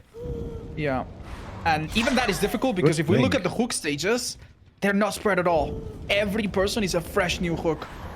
So some miracle needs to happen here. The gen split looks really solid too. They have this one way down on bottom side, and I believe they have a gen way up, like at like 1 o'clock, way top right, if I'm not mistaken. So I think there's a really counterpoint though. We have Discordance and Dying Light, which does make these repairs take longer and are a little bit harder to double up on. I'm surprised the killer is not going for that Discorded gen, but I guess they have a tough decision to make. There they go. Yeah, I mean, if you can get that, you would be in such a strong. Yeah, if you slug this guy, you're in such. Yeah, that would be really because good. now the ace is like doing a gen, and you kind of don't gain anything by going for the discounts. But that's a good blink on Hein. Yeah, they know that a second survivor was around, so they're obviously trying to find. Found. They're spotted. Oh, this is a big deal. Even injuring him would put them in quite a bind here. Wait, doesn't going for the wall I think break? he wants to hook between the gens, pop whichever one has most progress, and Pedro wastes no time here, getting close, maybe going for an immediate unhook. The gen progress there must be a lot, yeah. That might do it. I think has to choose. Wait, oh my god. Oh, this hit came in pretty early. The tag and the gen doesn't get done. There's a bit of miscommunication. Now the ace is going back to it, but does he get this? No. No, he lets go. Oh my god, and now we understand why hooking here in the middle was so powerful. We see. Oh no. There's a little angel and a little devil on their shoulder being like, oh, go for the hook, go for the gen. Like the survivors. This time is on the survivor side though, because Pop is going to run out first. Oh, that is so true. I think the nurse needs to act. Yeah, okay. Yeah, and she is doing that. Oh my god, with a few seconds to spare. This is trouble for the survivors. They are thinking about healing, maybe? Yeah, Pop comes through on that gen. Pop's going to be up again for that main gen too, whatever progress is there. And yeah, it's looking not good now. We said that the best this killer can hope for is a tie, but it's looking very likely that might just be what happens here.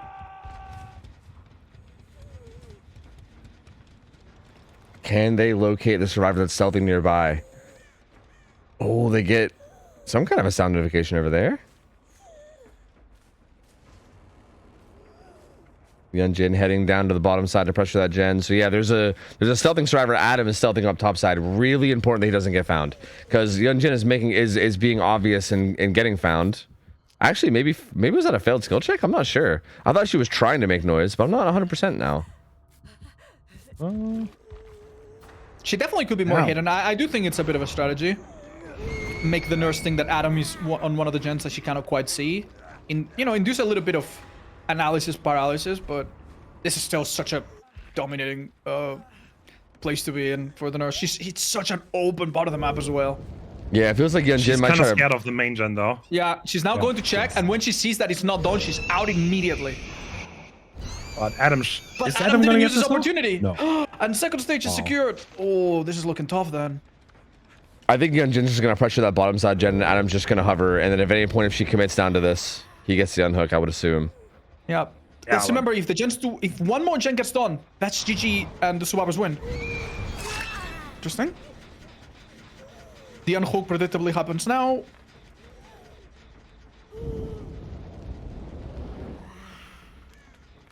Oh, that my god. That could have been a game-deciding hit, but it did not connect. Life comes in, and it's worseable by at least a little bit of time.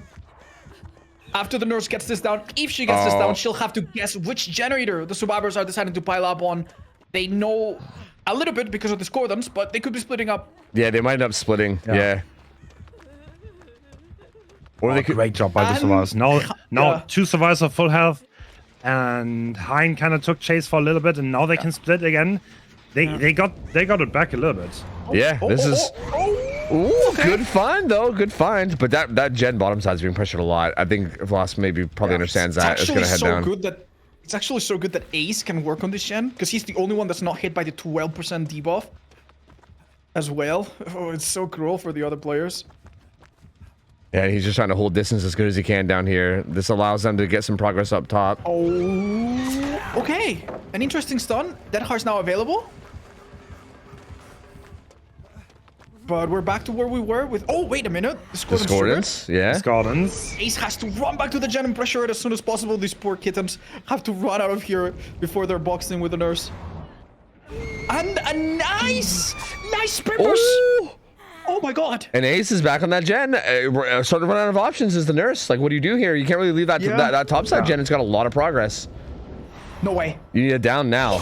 You get it down now. It's just even enough. Is that enough? No, it's not. It's not enough. No. Unless an insane blink comes through or a missed kill check happens, I think this gen gets popped. And with that, we have a victory. Calamity takes that. Calamity. Yeah. Calamity takes that nurse set too. Wow, very impressive. This was on the brink. Yeah, honestly, Vlas was so close to this. Like so many situations where they were like one blink away. Everyone was at the limit of what was even possible here.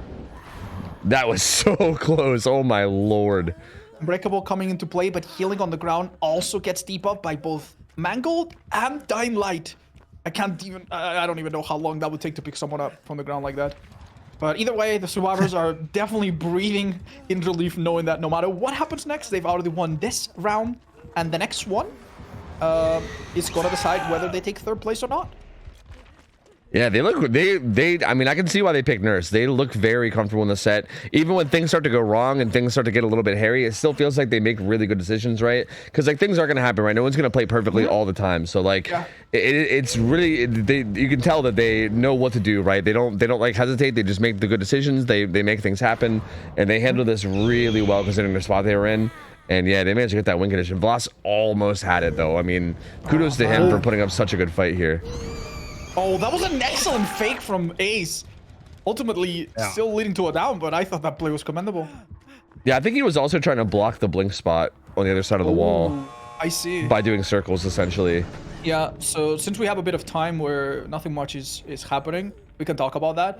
The nurse cannot blink inside of a survivor.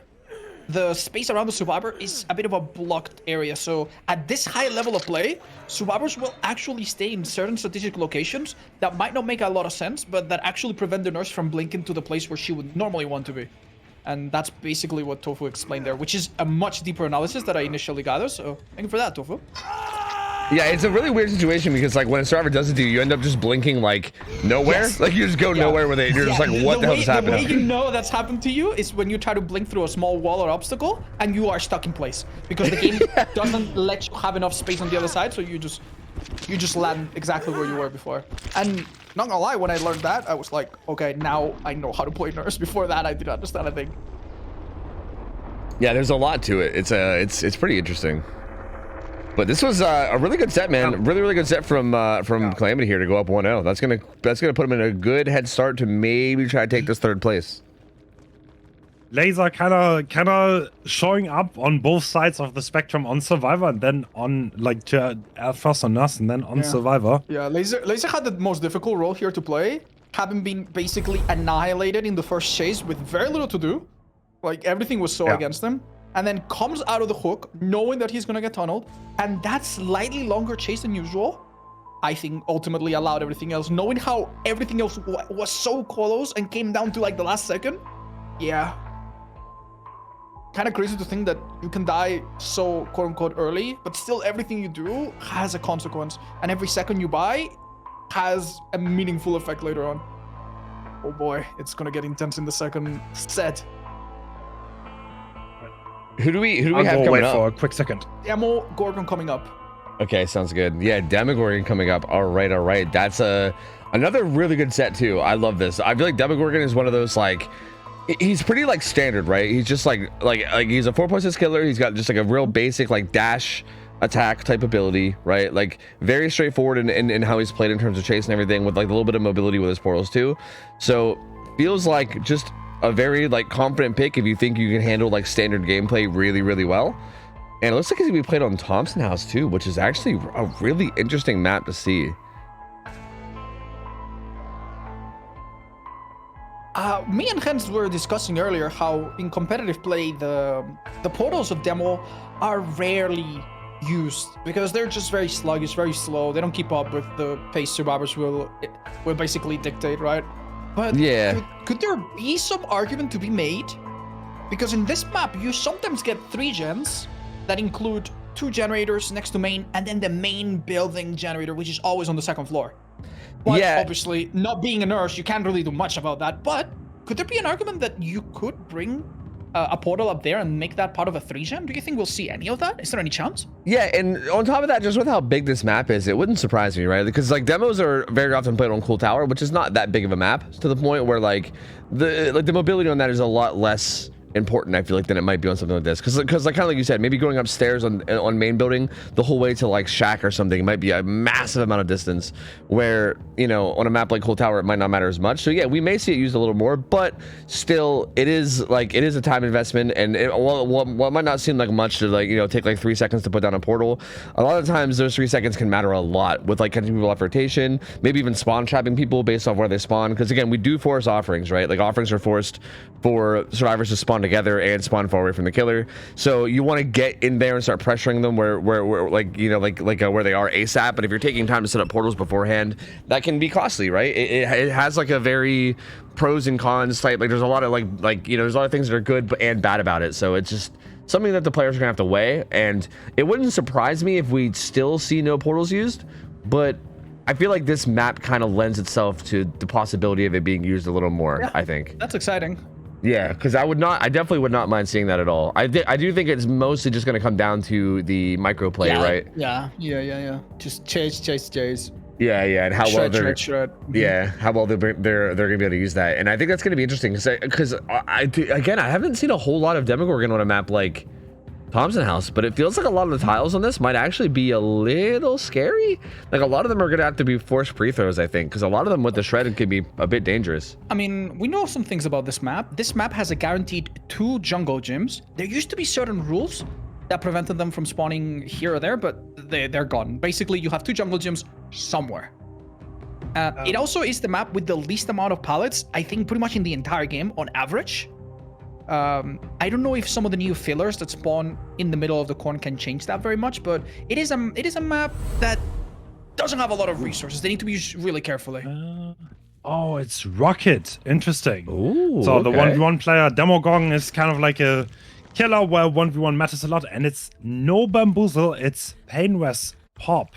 Interesting. Wow, very aggressive build. Interesting. Would you say that's a very confident pick? Yeah, for sure. But again, oh my god, we just witnessed the mother of all crouches. That was a perfect example of how crouching just makes you touch. Wow, it couldn't have been any cleaner. Marco playing this so well so far. This is where Barb's glasses and breaking the pallet a little bit sooner can make a difference. Let's see if it's enough. Oh, there's not even a filler here either, so he's gonna be able to get a tag here for free. No. Yeah. Blackheart gonna make that. Gonna recover a little bit quicker from that. Blackheart will make the cooldown of that hit a little bit smaller. Absolutely perfect read from the killer. Does not fall for the mind game. And realizes the survivor is not going to stay there. Great first chase, I would say. Yeah, that was a fantastic first chase. That's a great start. Especially if you play such an aggressive build with pop and painless. If you get such an early start, you can do a lot, and that can kick in big time. Now also painless being used. We don't see any portals just yet. Basically, the 3 areas where you can find some safety are the 2 jungle gyms. This is one of them, and the shack. And this survivor did not manage to reach either of them, but we don't know what will be happening in the next chase. Right. So that's quite important info. So Rocket found 2 gens. They're both being progress. they're both pretty equal, which probably means none of them are doubled.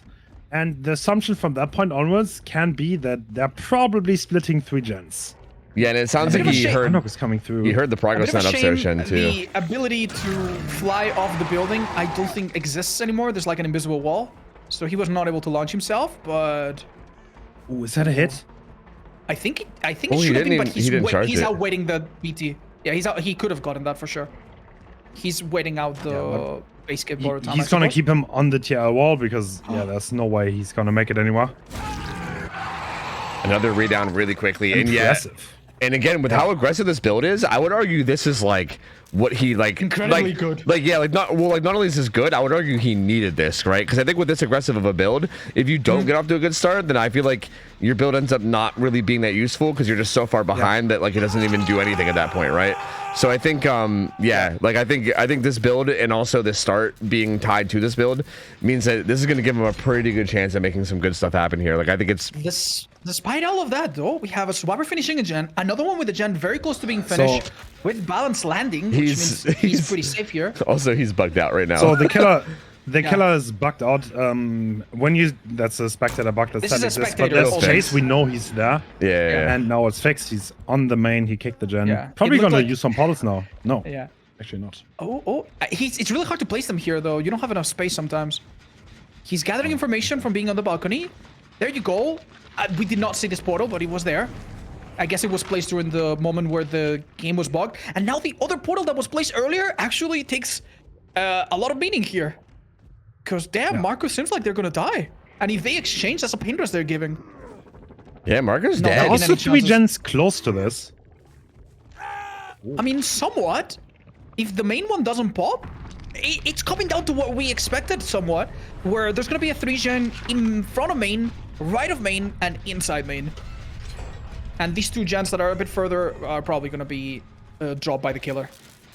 Really not a bad position here for Rocket at all, though, honestly. Like, I feel like he is in a pretty good spot to get a big result.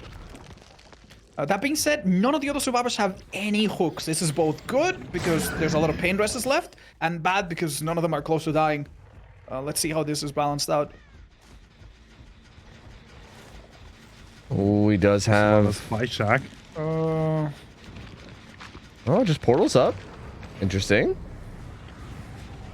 Anytime you put a portal that's close to an exit gate or any other vantage point, even if you don't use it for the gens, you could always use it later on in some crazy situation. So it's never bad to have them. And it's kind of insane that he's had time. Balance landing comes into play. Killer realizes this, stops preparing the shred. And this is the first time he has to chase someone around the jungle gym. The place where the lack of bamboozle is really going to be challenging. The survivors have done a really good job getting fast gen progress, even though he died relatively fast. Doesn't get the crouch off. And Just here we one see- gen left, and he doesn't have a lot of time here for this chase. And here we see the issue of this map. This wasn't the case a few months ago, but right now, 2 jungle gyms can spawn next to each other. And our friend Pedro has some insanely safe structures to play around. About that insanely safe tile. All right, okay, well... Oh, that's the advantage of Demo. He can outplay the tiles, and yeah, the chase power coming into play. And Laser's always starting for the unhook. Oh, that crow might have given him away. Yeah, I'm not sure if if the you killer was noticed. watching, but no, honestly, fuck they must be pretty happy that they did not choose Bamboozle, because all the other perks are definitely doing their legwork right now. Yeah, the Painter's comes into this gen, but I think the killer must have suspected another gen being progressed, because I think he went deep into that corner, didn't find anything, and probably will now put Pop on this gen. But yeah, that gen's gonna get hit by so much pain res. Pop hitting it for probably like another like 20-ish% too, so goodbye to a lot of progress there. But the survivors, though, I mean, Is he outside of losing gonna that realize progress, where they went? They're by Harvester resetting. There's no one in the corner where he's looking, so he can't find anyone. The survivors are kind of in control now again. yeah, they've recovered really good here. I mean, they lost a bit of progress, but like for what, right? They're all back to full health. They're looking, yeah. If anything, they've gained a bit of progress and just traded 1 hook stage for it. So, not a bad spot at all. Very interesting that they decide to stay around the TL. Oh my god, they shaved out corners super clean. That was quite close. And the walls are closing in for a Demo. He just doesn't have an ability to quickly hit and down a survivor to make the painters come in time potentially. But they do have Noid. Oh, good prediction there.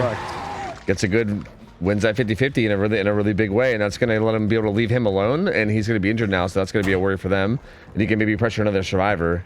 Perfectly 99 sprint bursts, I feel is gonna make a difference here. When does a survivor choose to utilize it? I wonder. Oh my god, that was slightly undercharged. He needed to hold it for just a second longer. Not even. That was so close. That was so close though. Main So gen. This one started pressuring the main gen. Yeah. This corner is really dangerous, so not working on this gen makes a lot of sense.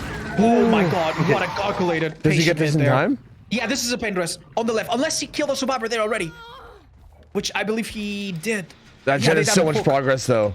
Okay, it is pain There was dress. another pain dress in that corner. That's big. He's still, the end is still coming though. I mean, that main gen's also being progressed, and it's got a good bit of progress. So He decides to go for the main one, interestingly. I mean, to be fair, they were both really close, and he might have been able to see which one got pain dress and chosen the other one. Oh, I can't believe this is so close. They cannot make a gem pop in his face, though. Surely by now they've realized he doesn't have bamboozle, even though he hasn't vaulted any windows, maybe? yeah, I mean, if you're not I think, 100% sure, I mean, you definitely got to be at least aware that Noed might be in play, right? So Yeah, they will not do anything I mean, rushed like that, I guess. Very nice. I think they pressure would back. have figured this out by now because he would have vaulted windows if he actually had bamboozle. The survivor Not will vaulting, never okay. vault that pallet because that could let them get grabbed. Probably. I don't know if at that distance that was a thing. So at this point, the gen is presumably 99. Yeah. Oh, the killer also needs to think about which survivors has... Oh, that was a bit too far. Didn't launch him. All right. Survivors are playing it It's a safe. bit of a stalemate. So the perfect target here would be laser if you get one more, which he is probably gonna go for. No. Oh, Yes. okay. The portal fake. Interesting. yeah, still sees injured Ada over those T-balls, but my God, Adam back on the top gen. We now see the real threat, which is the other gen, getting real close. And even if he leaves for that gen, the other two girls will converge back on the one outside. This is a lose-lose situation. He needs to pick the right target, which is laser for the most hook stages here. And that would be 6. No, forgive me. Way more than that. This is not free though. At this point, the gen is presumably 99. They're just waiting for Laser to get hit. And Laser's playing around the shack, which has the safe hatch spawn. So you need to down this in a relatively timely manner, even though the pallet is still up. And the Adrenaline is also coming in. Oh, that's a rough spot to be in. And the killer No blocks the bamboozle. survivor in. I mean, remember, Noid. Yeah, They don't he- seem like no one they're left they don't behind. seem like they're about to cleanse it. yeah, I think he's maybe gonna try to hold tractor, then get distance back to Shack, and he's actually leaving the chase too. Wait, Which is no way. very No. They're trying to cut them off. Yeah. There's no way. He knows there's no exhaustion perks at play because the adrenaline was so obvious, but he does not want to give What is an it? easy way back I to don't understand Shaq. what's going on. Yeah, I don't understand what he's zoning He's to. doing the opposite of zoning from Shack. Okay, that worked out. I don't know how. Yeah, that was weird. It's like he gave Shack kinda. That was that was odd. but Laser didn't take Shack. That was so weird. Yeah, that was by the such a way. Main building hatch? No, I don't know. no, I don't think it is. All right. Yeah, but that's being laser dying on fresh. That's 8 stages. 8 stages for fresh is the final result there. Not bad, honestly. Not bad at all. I feel like I feel like this killer on this map doesn't feel like it's gonna be that deadly, right? I feel like this seems like a pretty above average result from what I would guess. I don't know I've if this is seen gonna be killers.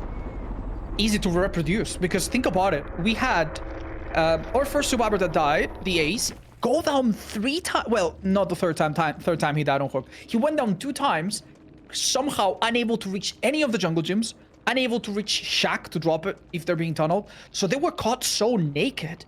And that was really unlucky too that the couple places that they could run to had no safety whatsoever. A pallet gym and a TL that were just not enough. I think that if the next team just tries to learn from this mistake, that if the next group of survivors learns from this mistake and tries to make the first chase not happen in such an open place, that might be everything they need. It's kind of crazy that survivors managed to pull it until the endgame this way. Yeah, they handled that It is 3v1 kind of really insane. well. Yeah. Pretty much like an instant hook, pretty much, right? Like there was no poise on anyone. But yeah, the gen pressure was pretty overwhelming. You can actually go a long time without getting hook on this. Yes. If the survivors played well and the pallets are good, then you can do so much. And if you get hit tanked, I've seen Demogorgons not get a hook for like 3 gens on this map, but it's definitely, it can go both ways. Yeah, it definitely feels like this is one of those ones where the early game is going to matter a lot, right? Like I think if you lose a 50-50, you lose a mind game, you go down early, it could be very costly. Whereas vice versa, if the demo isn't able to win any mind games and win any 50-50s, yeah, it feels like you can get kind of starved out early and then be in a really tough spot. Which is, again, why I was kind of surprised that the build from Rocket was so aggressive. It did pay off, I think, because you got a lot of value out of those perks. But I'm curious to see what the killer from Calamity goes for here in terms of a build. Because if they kind of match in aggressiveness, or if they go for something a little bit safer, like Bamboozle, and maybe drop the pop. I feel like the not having Bamboozle is a bold move.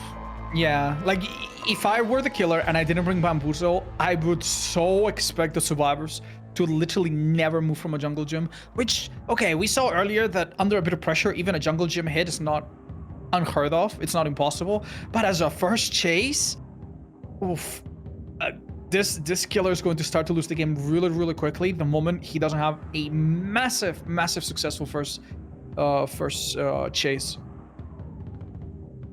Yeah, that's gonna matter a lot. So, I mean, it's gonna depend a lot on where those jungle gyms spawn and everything too, and like where and how their positioning is. But we'll see. I mean, it is possible to find spots on this map that are ridiculously strong, right? If you get the right kind of spawns, and I think that's gonna matter a lot too, right? I mean, at the same way though, the killer can also have awareness and kind of like choose where they take, you know, like kind of choose which chases they take and which ones they don't take too. So there's a little bit of back and forth on both sides there, right? Like I feel like it's so hard to simplify it into just one thing, right? Because there's so much that goes into it. There's so much decision making on both sides, positioning on both sides.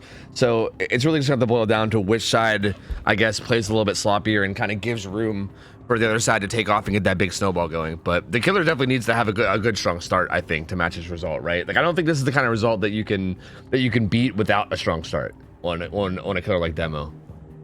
Also, what, like, not only the stages, but I think every single fresh hook was collected. Yeah. So that is so hard to achieve, which pretty much means you kind of probably need to outscore.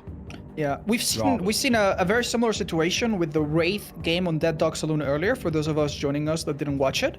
Essentially, the killer had a tough game, right? Where survivors escaped, similar to what we saw now, but they managed to hook everybody once.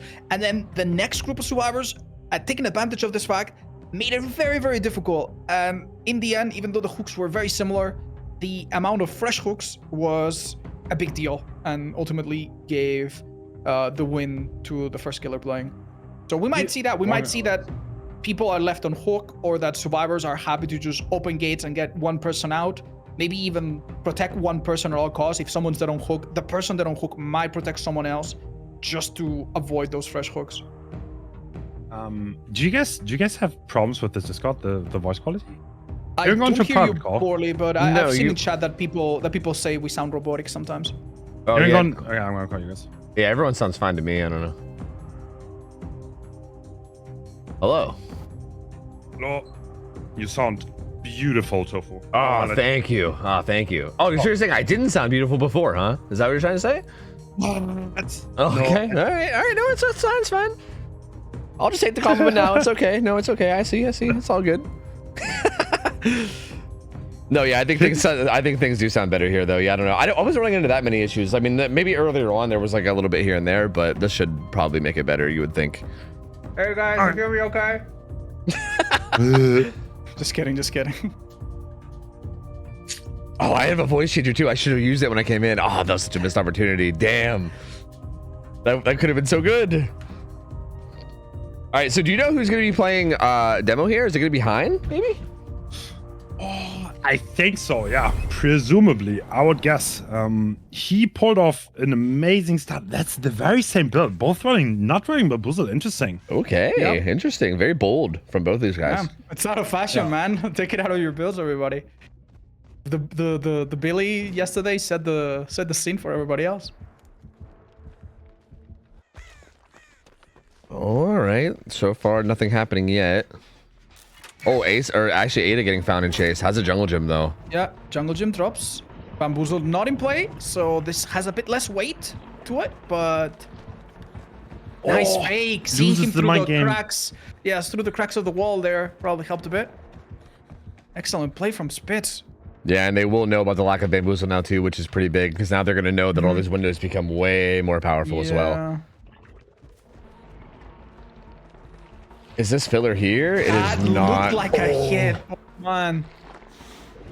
Oh my god, checks are so good. Barely even losing any distance with it too. So clean. Oh my lord. Not the what, it's the how. How they pull that off. They now can go up above maybe and drop with balance. No, they have a different plan. Ooh, that was close. That was close. Spit's doing a really good job in this chase though. A lot of distance. Yeah. They get Do you pretty think they far. can make it all the way back up and use bamboozle to drop off? Because if so, that's an They can just insane use it right calculation. there.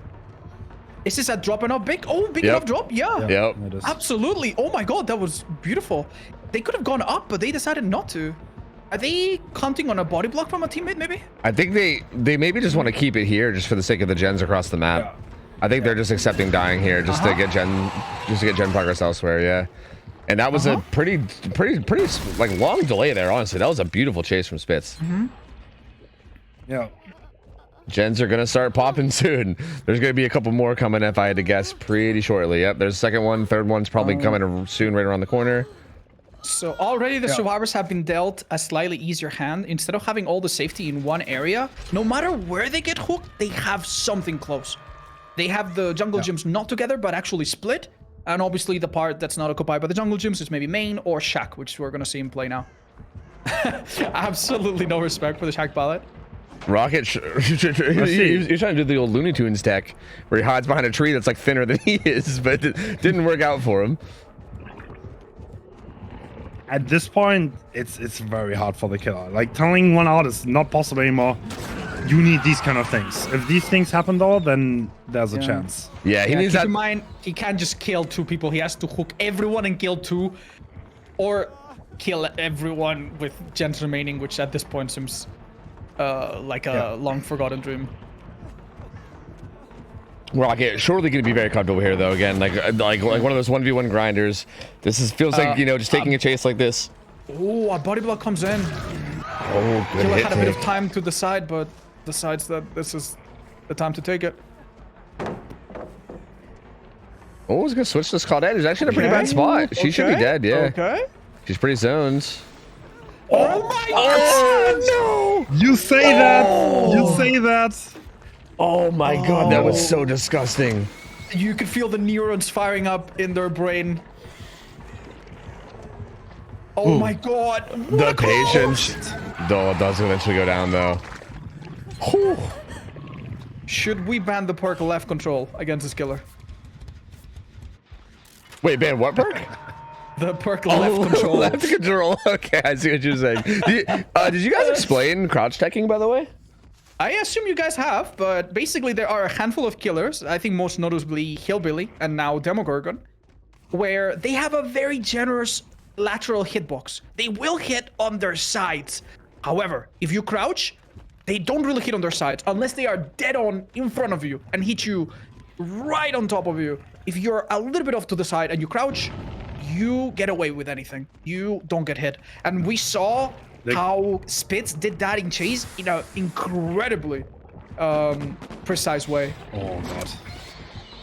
Yeah, it lowers your hitbox by a good so bit with the camera locking. Yeah, and they've been utilizing it so well, man. So many of these chases have been a super good showing. But gets smash it, but actually doesn't utilize it very much. No. Maybe just wants to keep it away from the gens, so decides to stay over here. It just shows why Bamboozle is a bit of a staple perk. Just this window alone is giving so much oxygen. Oh my god, they don't realize. The quick and quiet. The quick and quiet, I think, actually was huge there. Yeah. And yeah, I think so. He's going to the corner to die. Very willing to die in corner by the looks of it, yeah. Yeah, but still using the hay to buy time. Might even use this little tractor thing. Well, goes down. That final gen will be popping any second. Didn't have the keys to the tractor, but good effort. A little later than I thought, but gen still will be getting done, and this is going to be really tough. Oh, they're splitting. Okay, I see why. I might get hit by pain res, but Regardless, with all this price, No. no pain Pain res. That's a shame. That's unfortunate. Yeah, that would have definitely helped stall out a little, but that's not gonna. Yeah, you're not really gonna be able to make much happen now. Even if you find Rocket, who's the fresh hook, that's still, you're still missing a lot. You need multiple kills at this point. Yeah. All right. To be fair, final hope. We have Noid. Yeah. If But they this was we'll see if they coming make the considering the mother of recon. all f-ups, I am hanging out to hope here. Yeah, But it does look very good. I think he needs this. He needed this down like yesterday. I think he needed Rocket to Yes. just like fall over and shack or something. Like it's. Yeah. He does get it, but You can expect gates to be open almost exactly 20 seconds after the last gen pop. So, unfortunately, survivors will be very happy with this result. yep, they're gonna go ahead and walk out of the doors with 6 stages and 4 fresh, I believe. Which And will correct me if I'm wrong, but that does mean that we're gonna see the tiebreaker third set, which decides the third place winner of this entire tournament. Is that correct? yes, because it It's looks gonna like be Plague. Oh my gosh, that's exciting. yeah, it'll be playing on ARP, I believe. ARP Plague. So that sounds like a really interesting set. I feel like I haven't seen Plague on ARP in a while, but I kind of love ARP as a map. So that should be really interesting. I'm curious to see how that goes. Yep. GG's though, very It solid used to try be from the Hein. golden standard. Yeah. A bit ago, but that was with Call of Brian, and now I haven't seen it in a hot minute. But I personally love like ARP. It's really, it's a tactical one where like there's a lot of finesse going on there that you need to be on top of your game. And Looking at the whoever's- rules, the killer has a quite wide array of choices. I don't know if from your experience it comes down to the same 2 or 3 add-ons, but it seems like other than the iridescence and one particular add-on being banned, there's still 17 other add-ons to consider. Yeah. I What do you feel guys expect from ARP? Like, will it be always the same thing, double apple? I mean, typically, I don't even think double apple is really the most common. I'm pretty sure it's yellow apple with purple devotee's amulet, or that adds 20 seconds, I believe. I'm pretty sure that seems to be the most common from what I've seen. Wow. We did see somebody yesterday, well, I think from Team Zero Practice, that ran both Hematite Seal and then the gray one. I can't remember the name of it. It was basically double seals that add more infection time, which is Yeah, I did notice that. Yeah, that will make a janitor stay infected for like the next 40 years. yeah, that was Which, believe it honest- or not, I think it's a bit scary to use because I actually loved it. I thought it was a really. Really? I don't know about doubling down on them, but I actually think maybe just slapping on Hematite Seal with maybe like a yellow apple, or maybe even just like with Devotee's Amulet, could be big. I think maybe the apple seems more important. So I think like maybe like an apple and Hematite Seal might actually be like a combo that could be interesting to see. I don't know. I'm a little bit surprised I don't see more people try to utilize it. I've seen people bring that. Oh, have you? Infection ratio is not something that people. I have seen it a couple times, but it's more of the underdog choice because, like, an apple, like, I don't know, you can have so if it's in a good spot, right? This one pool can make such a difference. Mm-hmm. Yeah, like if a chase ends up going right to your apple or something, or if it's just like if it's in a spot where you just can use it really well, sometimes that's enough to snowball a game so drastically in your favor that it's hard to pass that up. It does seem though, like, I mean, the main idea behind Hematite Seal is that, like, when you run Corrupt Intervention, right, you only have 4 gens that are unblocked that survivors can work on. So essentially the idea is that those are the 4 options they have. So if you puke on those 4 gens, by default, the puke lasts for 40 seconds, right? So if they work on those gens in those 40 seconds, they'll get infected, which means eventually they'll get injured. So you're almost like doing damage to them for free if they do the gens within those 40 seconds. And Hematite Seal adds another 40 seconds on top of that to make it 80 seconds. So I think because that's kind of like the way that everybody plays, like the typical way that survivors play is that they won't touch a gen that's infected and they'll wait for it to go away. And I think it is like a cheeky thing you can do to catch people off guard, right? I mean, or maybe it wouldn't catch them off guard. Yeah, do people really wait it out even knowing that these add-ons can be in play? Because you cannot wait out these add-ons if they're together. Correct me if I'm wrong, but the default duration is like 40 seconds. Yeah, and this 40. extends it by 20 and 30, if I remember correctly. So, I mean, it's like, Good luck with that. I mean, it's like, I feel like by the time you know, it's almost too late in the thing. Yeah, but Like if you actually plan on waiting it out and it never goes away, and then you wait, like you don't have a timer, then probably you second guess. Did Okay. 40 seconds pass already? And by the time you're sure, 60 Yeah. seconds passed, and now you're Yeah. like, okay, no, I waited okay, no, another 30. I get it, I get Like- it. But also consider the other possibility. All right, let's say that you're the one playing Plague and you bring those 2 add-ons, and you puke on like 3 gens, and you're like, haha, you can't touch them now. And then you step away, and then suddenly you see the entire team get infected. At that point, you're like, okay, they're infected, but I have no add-ons. I have 1 fountain, and it maybe just so happened to spawn in the worst possible corner, which is always a concern, right? So I think that's a gamble.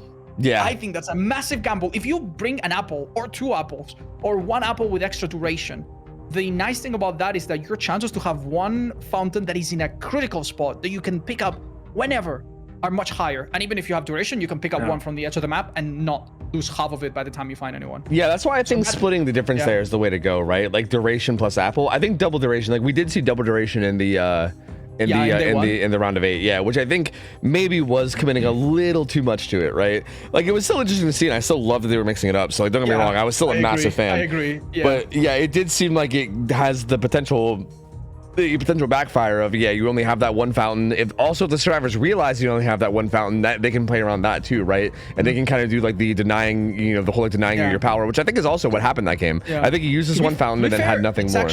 It's actually harder now to tell. It used to be very easy because Plague had 6 fountains, right?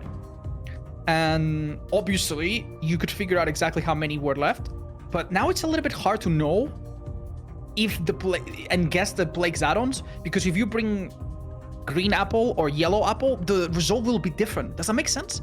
Yeah. It spawns 1 more fountain in, so it's really not super easy to guess. And I understand why mixing it up might sometimes be more effective than just sticking to what makes sense in paper. Yeah. At the same time, though, I mean, I think a lot of these teams are going to be really confident in their ability to just kind of like play it by the book, if that makes sense, right? Like if there is a meta, like I feel like when you get teams at really high level, it feels like they get to the point where when there's a meta, they just know that they can take that meta and just execute it and just do good with it, right? Like I feel like if you view yourself as like a team that is a team or a player or whatever that is good and like up there with the best, I feel like there's not really a need to really like innovate or get crazy. Like you can just run what you know works and then execute, get the job done, and then there you go, right? So I also feel like that's a potential view of it as well that might make them just run something a little bit more standard, and I think that would be totally viable, right? Like I feel like if you're confident, then it would make sense that you don't really need to like mix it up. You just take the reliable, right? Like what you know works, what you know is strong, take it in there, like, and just execute and get a good result, and then bam, you're good, right? Now that you bring that up, I have a question for Hans. If he's not busy, are you? Yeah. No, I'm not. What exactly did Plague lose when Carl O'Brien got mega ultra nerfed, and now it's no longer a pick? Tell us what the old Carl O'Brien did for Plague here and why it was a pick. Carl O'Brien was like the #1 perk on Plague because it allowed her to like regress gens reliably at an okay pace, and she could actually store so hard. And it was actually like the strategy, because if the survivors run out of pools on the other side, then they're permanently injured, and at some point it kind of becomes like impossible to do anything, and that's not the thing anymore, which kind of made like plays a bit more aggressive, where the Plague has to actively look to get someone out, and if they don't, well, then they might go into issues. Gumballs, baby. We have yellow apple and extra duration, making every red puke 1 minute and 20 seconds. Yeah, this seems like the golden standard from what I've seen. So like, yeah, just it seems like if you're confident, you feel like you can get the job done. This feels like a pretty safe bet. And yeah, Hein probably feeling that way. It does have Bamboozle as well, with also, I think Agi could play a big factor here too. I think hook positioning is really important on a map like this. So very good corrupt, and the 4-gen and the top side, like the gen setup is perfect for him. Yeah. I also had a look at the apples, and I would say none of them are in the middle, which can feel the ideal sometimes, but there's 1 on each side, which means that the killer at least has options. They can defend the top side, which has more gens, or the corrupted side at the bottom, which has less gens, but I mean, they're not gonna get done. Okay, the survivors are kind of waiting and playing the time game because the corrupt timer is running out. The timer is working for the survivors, and Hein is still looking for them. Someone crossed, and he has no idea. This is kind of bad for him. This is the closest we're ever gonna get to a real horror experience, where the killer is just like, where the hell are they? And everyone looks like they're really afraid. It looks like they're all beginners. They're like, oh, I don't want to do this. But this is a very calculated strategy, mind you. The start of the game on two-sided maps is always like a massive thing, and I don't think they started any gens. This is actually insane. They've spread out from one end of the map to another. That's crazy. Okay. All right, the play is gonna go back to the gens setup with 4 gens, and one of the gens has been started. Do you think it? Hypothetically, do you think it would have been better for them to not start that gen and continue stealthing until Corrupt is gone? I think that was kind of a bit of a blunder, because now they know for a fact that they crossed already. Yeah. And now they're gonna look on this side because it's the fort inside. And they could have had maybe like made the plague unsure. Oh, did they actually stealth me out on the other side? And then she wouldn't have known. But now it's a given, and the question is, do we find the Ada? I mean, to be Corrupt is fair, completely gone. in the survivor's favor, it's now been 2 minutes 20 seconds. The killer hasn't even started a single chase. Yeah. This is terrifying. Absolutely, Okay, like the doubt is beginning to sit in that, oh, okay, maybe that was only one guy, and everyone else is jamming out the gens. But nope, that's not the case. It is hard to not get nervous, by the way. If you're in this killer's shoes, nothing is happening. The survivors have the upper hand. You would make a pact with the devil to just find them. Does find somebody though. Urban Evasion actually unironically gets insane value against Plague too. We've seen some pretty ridiculousness, some pretty ridiculous shit happening here as well, where you can just crouch into the mid puke and it makes it so hard to land anything on you. Yeah, notably, oh my god. Oh. Notably, we saw a survivor team get a 4-man escape using a trick similar to that. Yeah, I tell them. Still not even injured yet. This is so long. Oh. Okay, that did backfire a little bit. 50% infection. This will probably fill up, but he does make it to this pallet comfortably. Damn. This is not a good start for a Plague. It's now been 3 minutes and a half. Is this on the side of the 4-gen or the 3-gen? Which side? No, which side was this the is 4-gen? 3-gen. The 4-gen is being broken as we speak. So yeah, that's so big. Not looking good. Yeah, this is really big then. Yeah, the survivors are in a really good spot. Yeah. And does she leave? I think she does. It does kind of seem like she'll be able to interrupt those. They did split 3 different gens, I think. I am holding my breath like you can't imagine.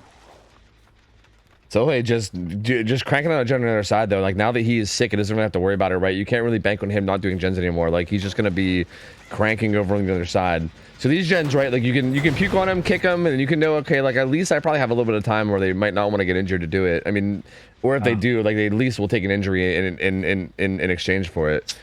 But on the other side, yeah, gens are getting done. They are progressing the game, so. I think we saw a bird reset.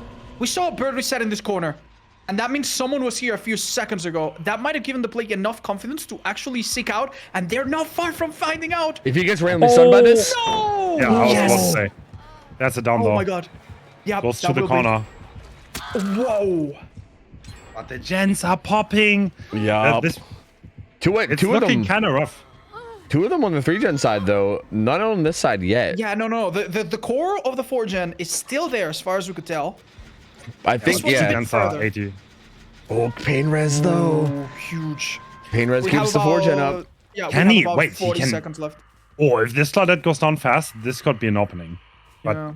Unfortunately, is she's not not going infected, fast. so she's not injured. this 3-gen is nasty, by the way. Holy shit. Yeah. Yeah, that is a gross 3-gen. Holy. I Bro, that's think like I 10 think the meters between them. I think the killer is happy to stay here. Yeah. Okay, there's a hill hook right next to gen, there's 70, and there are like 2 gens right next to that. So that's a great position to have a snack on, and maybe... Yeah. Even if that gen ends up going, the time bought by Painter's is actually very significant. Yeah. Yeah, they Alright, got power is about to run out. And now, I'm not gonna lie, this is quite difficult. An exchange with Plague, it's not safe. You will go down, and if you play it right, as a Plague, you could even sometimes prevent it entirely. What do they do? They don't make the same art. Yeah, it's too late. It's way too late. They need to get out of there. Yeah. Rocket getting hit for free. Yeah, even taking that puke there it seems a little reckless. Like it was too late. I mean, Rocket would have probably gotten infected anyway. They're gonna get puked on, or they're gonna touch gens. Yeah. Like I feel like they're gonna get infected no matter what, unless they just want to stand idle by. Yeah, and karma. at this point, the facing of this hill is incredibly cruel as well, because it makes a body block into a potentially. Like no. How are they gonna save this though? Yeah, if Silla gets puked on, then it's trouble. And I think the plague knows where he is. Okay, I think Silky has an idea. I think Silky's gonna be, he's gonna be the crouch warrior. And you better hope this works, because this could be a throw. So you better be careful. No, he's not even fully infected. Okay, there you go. Oh, great effort. Spitz did hit Blind stage 2 though. Blind he gets does off hit. the hill. That's pretty massive. That actually buys quite a bit of time. Oh, look at the progress. Look at the I mean, it's a pain res, so probably not, unfortunately. Yeah. Not bad.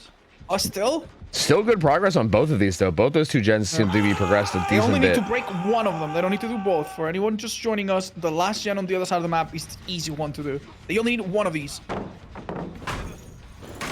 Oh, there's another pallet in the back. I don't think you have time. Wait a minute. This is an incredibly bold decision. Oh, sneaks the unhook too, yeah. Oh, no exhaustion perk. But to be fair, it is an M1 killer with no power. Yeah, pretty good pilots here as well.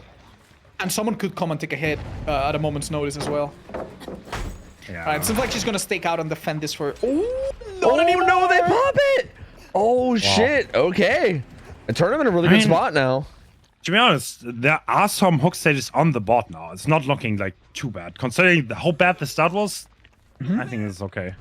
Yeah. Did we have a look? Do we have a look at the state of the last generator? And he still gets it! How does he hit that? Wow. How does he not hit that, I mean? Wow, yeah, that was... I thought with that greed he was going to be going down for sure, but doing a really good job here. And I think from Heinz's perspective, you probably just want to get this down on Rocket, get this pain res. Balance landing. Oh, no. Oh, no way. Rocket doing such a fantastic job faking the pallet vault. Fake! Wait, Oh my god, another one. I don't think means that fake. fake was... At that point, he's just trying to wink at the killer to see if that will distract them. Do they get this gen done before pain res? I think they do. Yeah, I believe so. Now, if they can keep karma hidden... They do. The heal was just facing in an awkward way. They don't make it in time. The killer will be very sad. And now, my god, he has no idea, right? Yeah, and if karma can stay hidden, and they can get that fresh hook out. Because I think the ideal situation here for Hein was to get that hook and then try to find karma. Dot too. Oh my god, this is so big, by the way. If karma opens the gate on the other side too first before unhooking, then power up. This might be you would have expected karma right now. If I was thinking that they would do the logical thing, I would expect karma to be hiding somewhere far away and cleanse first. But they're actually being quite creative with their idea here. Here we go. Karma cleanses. That's gonna give information on where karma is, though. Yeah, it is the most valuable member. Maybe that should have waited until the execute was done. Yeah, until her power was over. I don't know. Yeah, I don't like how early that was. Having 2 health states against Plague and her power does not necessarily have to mean much. Yeah. Especially when you're this far away from the gates, right? Like, even the closest gate on the side is still really far. Did we notice her in the distance? Oh my god. Karma's done an amazing job to just very slowly stealth it out. And unfortunately, our Plague friend is on a timer of 1 minute and 20 seconds to find her. Finding the Ada here is far less valuable, as she's only worth one slot. Quote unquote find. I think the Ada wants to be found. Yeah. That's like this is a very acceptable result, yeah. Oh my god, dude. Survivors have been absolutely on point. Power lost. Oh my god, these even still. Yeah. Like, Ada dying is like a fine result, and even still, Ada is just juicing it up on the way out too. Like, just never stopping. Hide here makes a big difference. She's absolutely visible everywhere. What? Bro. That was a crazy one. Oh my god. Whoa. All right. At this point, I'm thinking she's going for the sprint burst to go back to Shaq, but I don't think that's possible. Is he bait to swing there? No. Okay. Yeah. What a chase, though. My lord. I mean, it wasn't even necessary, honestly. Survivors having a bit of a pep talk in the corner. Eternium that was incredibly well played from Eternum. Everything that the Plague had, they dealt with beautifully. They stealthed out Corrupt in the beginning, made the early game extremely hard, and they dealt with the 3-gen. I can't believe Very well. Ace rolled up to a hook against a killer that can insta-down you, and his strategy was to turn into a little gnome and crouch his way into the unhook. You told me that some time ago, I would have thought you were absolutely out of your mind. Dude, that was that play was massive too, because that's like such a potential for the throw. Like if that doesn't go the way he thinks it's gonna go, that's a potential game-ending play, right? Like if he gets fully injured and then downed without getting the unhook somehow, the game's like almost over right then and there, right? You don't want to be the guy that crouched next to a killer and went down and lost the game for their team, right? Like that was incredibly ballsy, and he made it work, which is just like that's so big, right? Like that's such a risky play to go for. So like, hats off to him, man. That takes some balls to go for it. Like, and the fact that he was able to pull it off is huge. That puts him in a really good spot now too. Like how, like I think I heard you saying that you think I think 5 stages is like a rare result here, right? Like, what? No, that's nothing. Yeah, like I feel like the chances are here that I think Eternum's gonna be a really good spot to take this. Yeah, this is gonna be hard to replicate. The early game was perfect. No one got found. They started out, and then it's just everything worked out. Rocket juiced up. So yeah, well done overall. Yeah, they just look so nasty right there. The whole crouching thing has a different meaning. The reason we talked about earlier why crouching against Demo, for example, is good because his hitbox doesn't hit on the side. But for Plague, it's a different reason, and we're very likely to see that strategy be used again in the next round. So the reason why it's so good against the Plague is because she's extremely tall, and the point at which her projectile comes out is her mouth, so very close to the tip of her head. That means that even if you look up, even if you look down as much as you possibly can, it's actually very, very difficult to hit a survivor that's crouching. That's a similar reason why Rocket had this really brilliant idea of crouching as he was going uphill, because you are physically unable to be hit by that. Now, the counterplay for the Plague, of course, would be to step back a little bit and then find a better angle, but easier said than done. Absolutely. I mean, but you have to also see that the Plague had a very, very strong setup, honestly. She stick herself out after what looked like a really difficult start. I mean, she had a 4-gen, she had a Corrupt on the bottom side, and 3 gens corrupted. Like, in theory, if you look at the gens, that was almost as good as it gets. But, like, the Survivors is countered perfectly by stealthing out the Corrupt. Yeah, that's also like finding survivors in those situations is almost also a skill. That's like the experienced killers are just better at that. Like someone like Zaka will sniff them out 100%. Yeah, that's one of those skills that I find to be so interesting, because like it's hard to even really like make it tangible. Like how are they better at it, right? It's so hard to like explain it or really like understand it, but they are, right? Like it's something you see all the time, because you're right. Yeah, like you see killers like Zaka and Xeno and all these like really experienced killer players will just find people in those situations. Like they won't have these situations happen to them. But it's crazy because if you're in that scenario as killer, it's so hard. Like, where do you look? There's so many places for them to hide. Like, it's so difficult. So it is one of those very impressive skill sets that, like, again, if you're watching a game, like if you're watching these games and you don't really understand everything that goes into it, it might seem like just this really basic part of the game, right? Like, oh yeah, they're stealthing, they're looking for him, like whatever. There's really nothing here other than chance. But yeah, in reality, there is a skill set there, and it's just it's such a weird thing to learn, but it is something you can get better at. Yeah. It's so wild to me, man. It's so impressive. I mean, that's also, I feel like that's what makes the best killers the best. Like they just kind of have they can sniff it out, you know? Like on average. They can fight the fear, because what we talked about is you could be 2 inches away from a survivor that's around the corner, but you might not commit to searching for that little bit longer just because the fear starts to kick in. The feeling that you're losing gens and gens and gens, and that the match is sliding through your, slipping through your fingers, is just unbelievable. It's really, really unbearable. So what we saw our killer do here, they didn't do anything wrong. They checked corners. They just probably underestimated just how quickly and how seamlessly the survivors basically stealthed through the middle. And looks like we are starting, and it's Obi. Oh man, I mean, it's dude. Obi. Hey, if anyone can make it happen, you Dude, know. not gonna lie. I think Obi can make anything happen. Yeah, Obi. Not gonna lie. Obi's pretty fucking nuts. So we'll see. Ooh, okay, so we see a fountain in the middle, which is a contrast from what we saw before. That's going to make it quite flexible and be able to be used from different points. Oh my god. I can't believe my Perfect ass. camera movement. Do you think this like skill of finding people in the game? Do you think a lot of this comes from like just like understanding like the metas and like the experience of like what people are like most likely to do? Yeah, like okay, you see him look edge map, right? Like he's looking behind the rocks edge map, and that's what you would expect. Like the survivors can also counter this by not going edge map, and looks like you found someone. 4 survivors on one side, like you kind of have to split out a little bit, unless you all hide behind one rock. So now we see the potential risk of this strategy, which is like if you're still in the basement and your teammate is about to go down, well, you're not doing anything useful. Oh, bamboozle.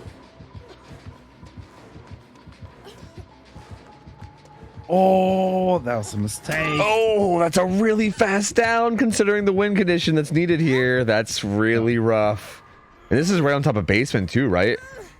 Yeah. And I feel like this basement, it feels like it would be okay to take because I highly doubt there's that much progress. Well, you know, there's actually a decent bit. There's honestly more than I gave credit for, but... Tiny overstep behind, costing a lot. Now, considering that we have paintbrush, could it be that there's no hooks to trigger it from here? Or was the basement decision a conscious one because it's so difficult to get in there?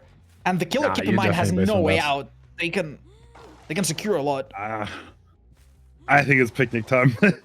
On check. Yeah, So I I think... was playing ult here though. Life being used, I believe, to get down there fast. This is ballsy, but if they can get out of this... Oh, that full infect did not happen, sadly. And as we explained earlier, puking downhill is basically impossible. The body block, though, comes into play.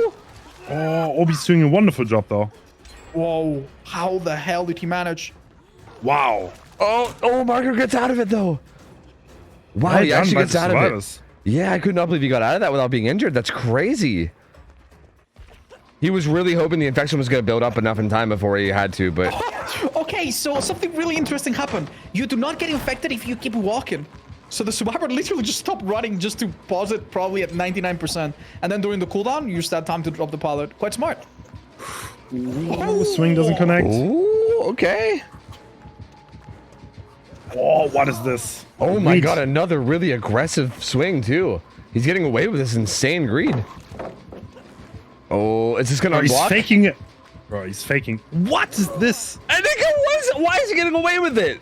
What is happening? Bloodlust has to be built up quite a bit, I right? think the killer is trying to account for a hit with Bloodlust making you a bit faster.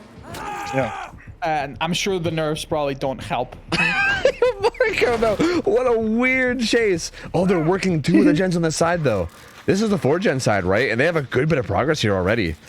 All right. I don't want you guys to commit to an answer, but would you say that your opinion of the course of this match has changed a lot in the last minute? Because I think listening to Hens's voice earlier, he sounded almost like he was ready to give out a sermon at a funeral.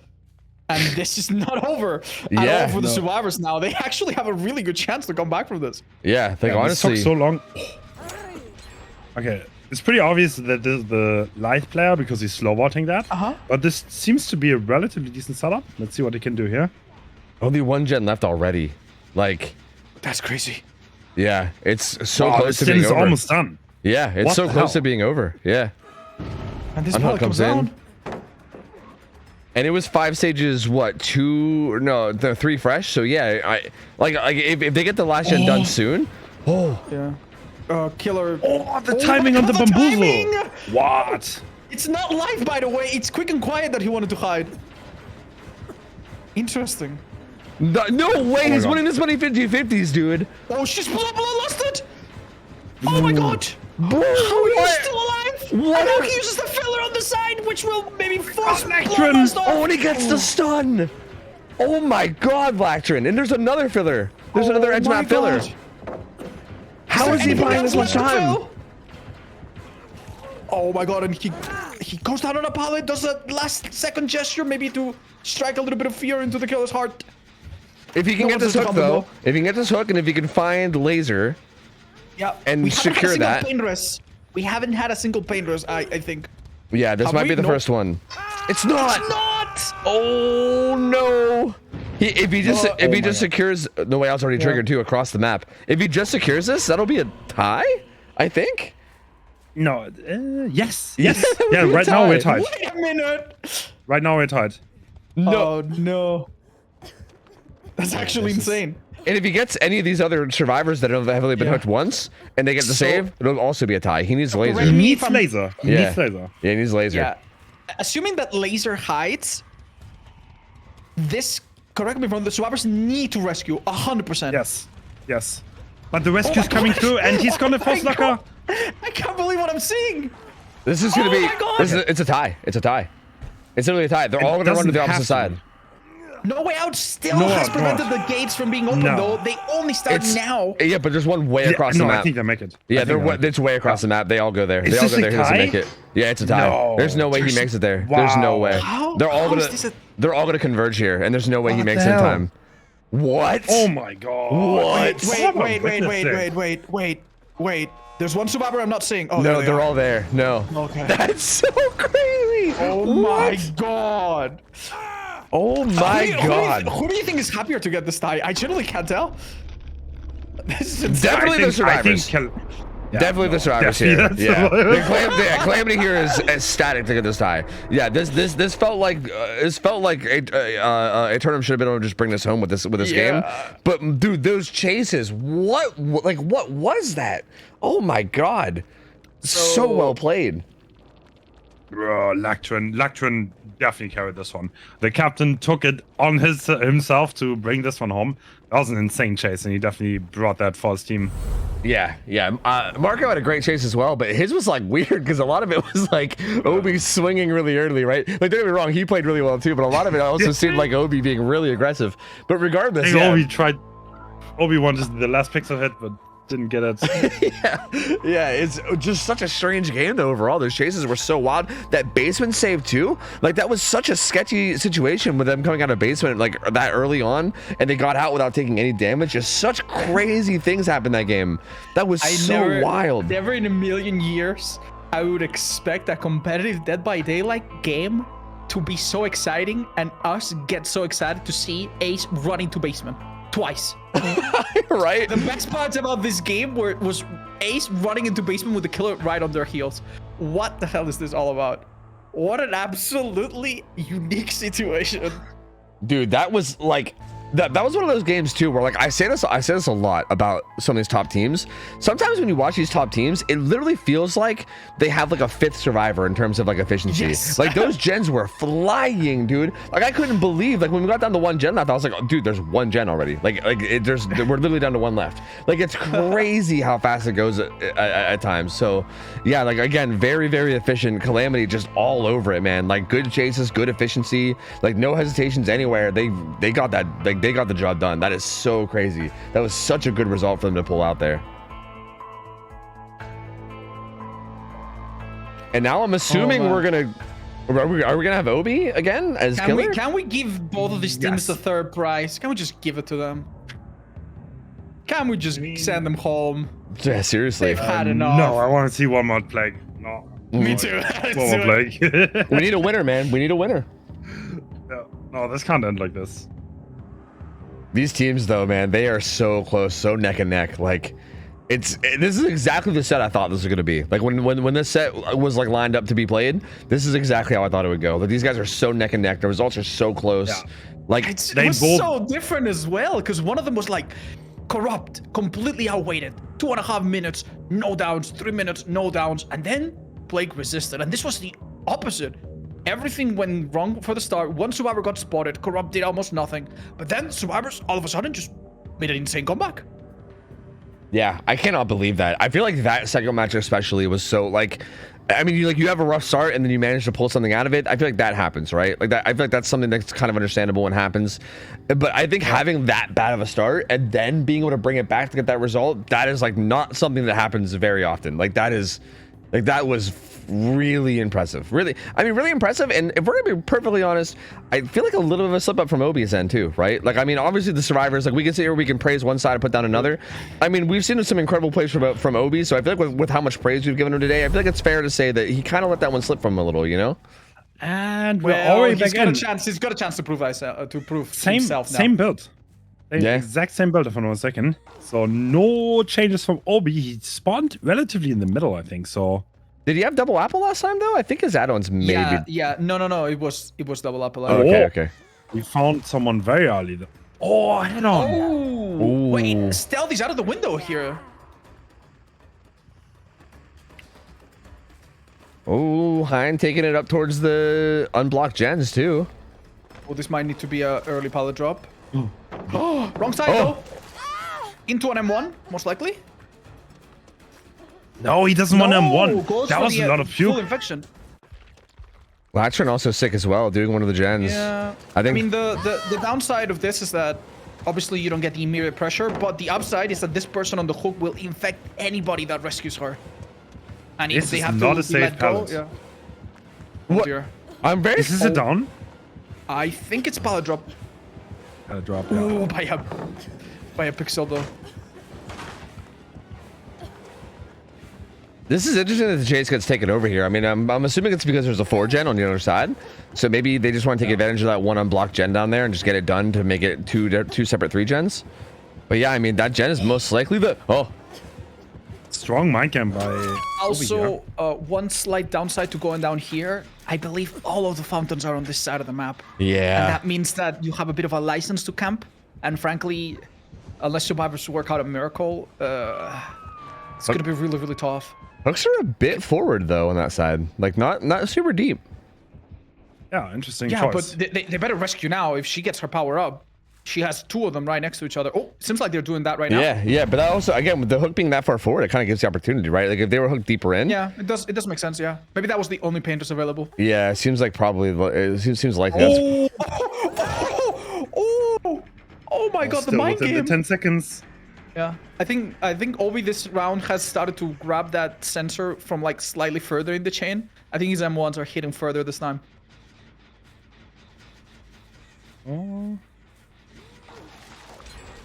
It seems... So the game slowed down a little.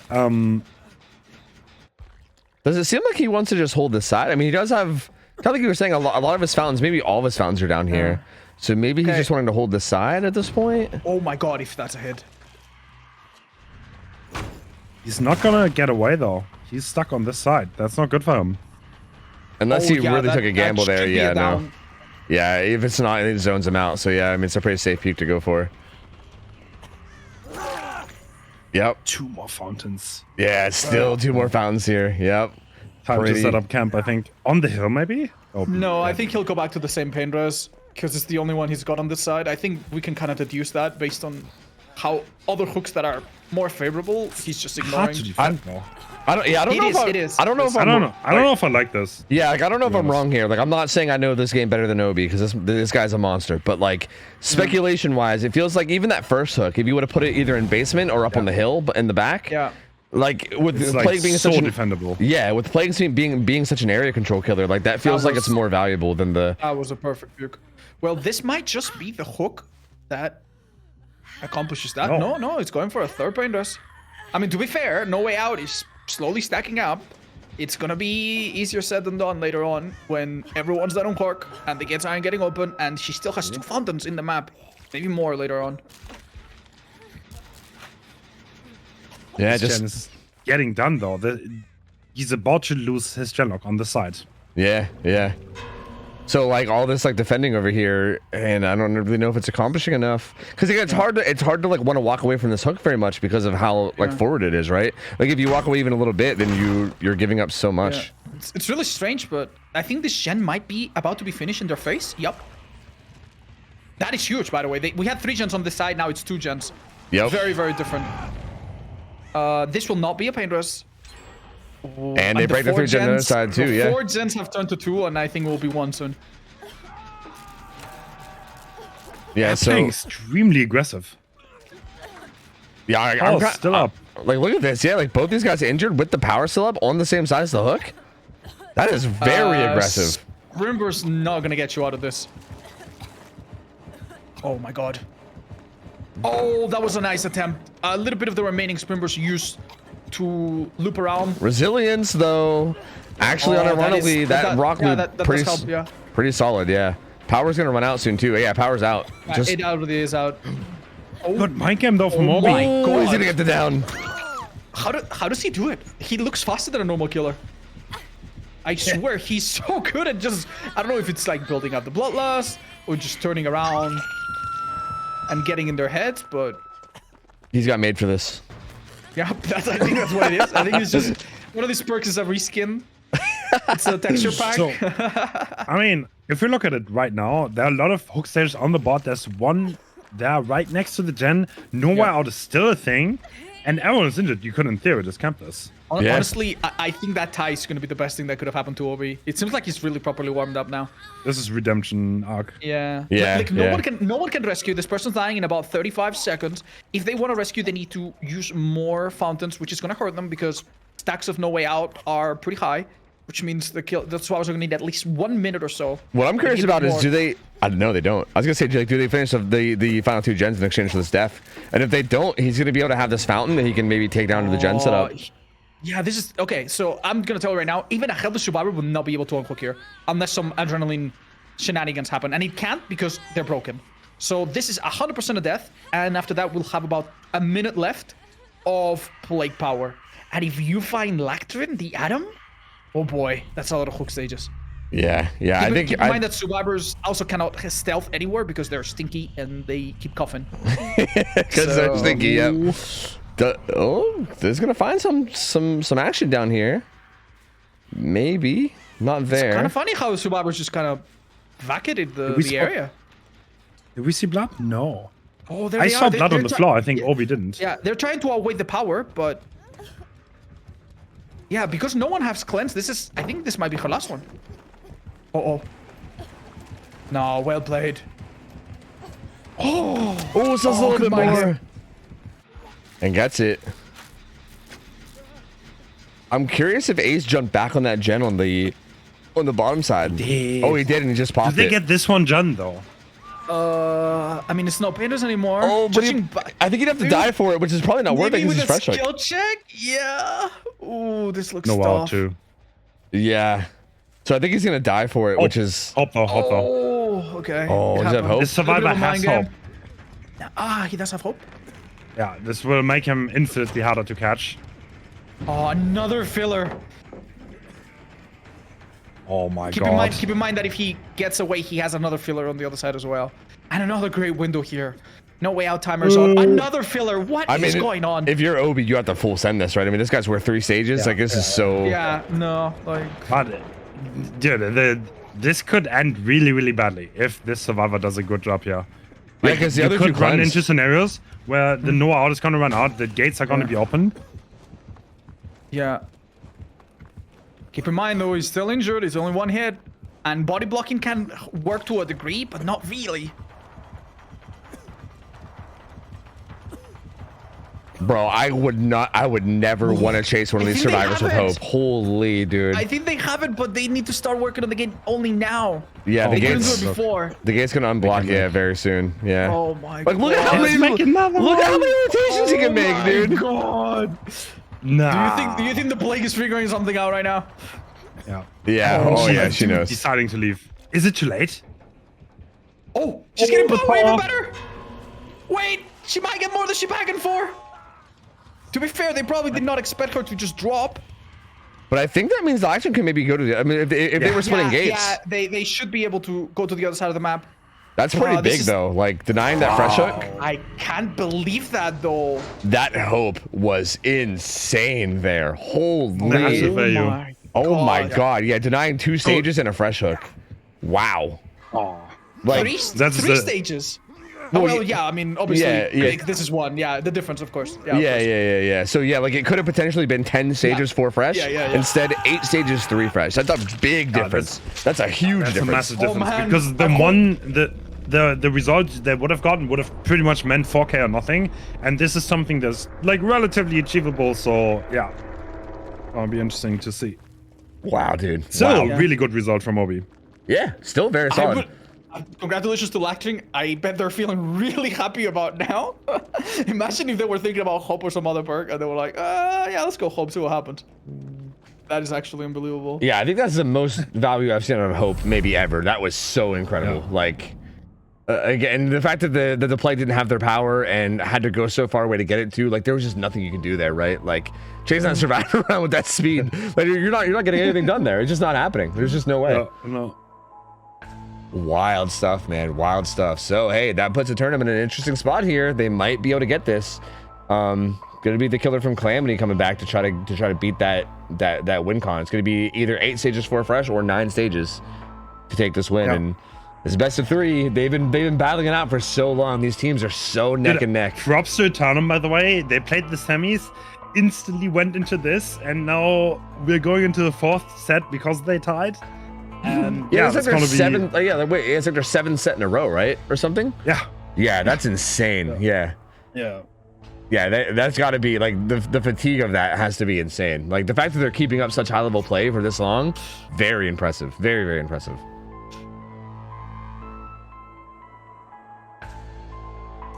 Dude, it's gonna be heartbreaking to see either one of these teams lose. Like, I mean, like 4th place ain't bad, but like, yeah, I mean, yeah, they're both Both nuts. of them played phenomenal this tournament.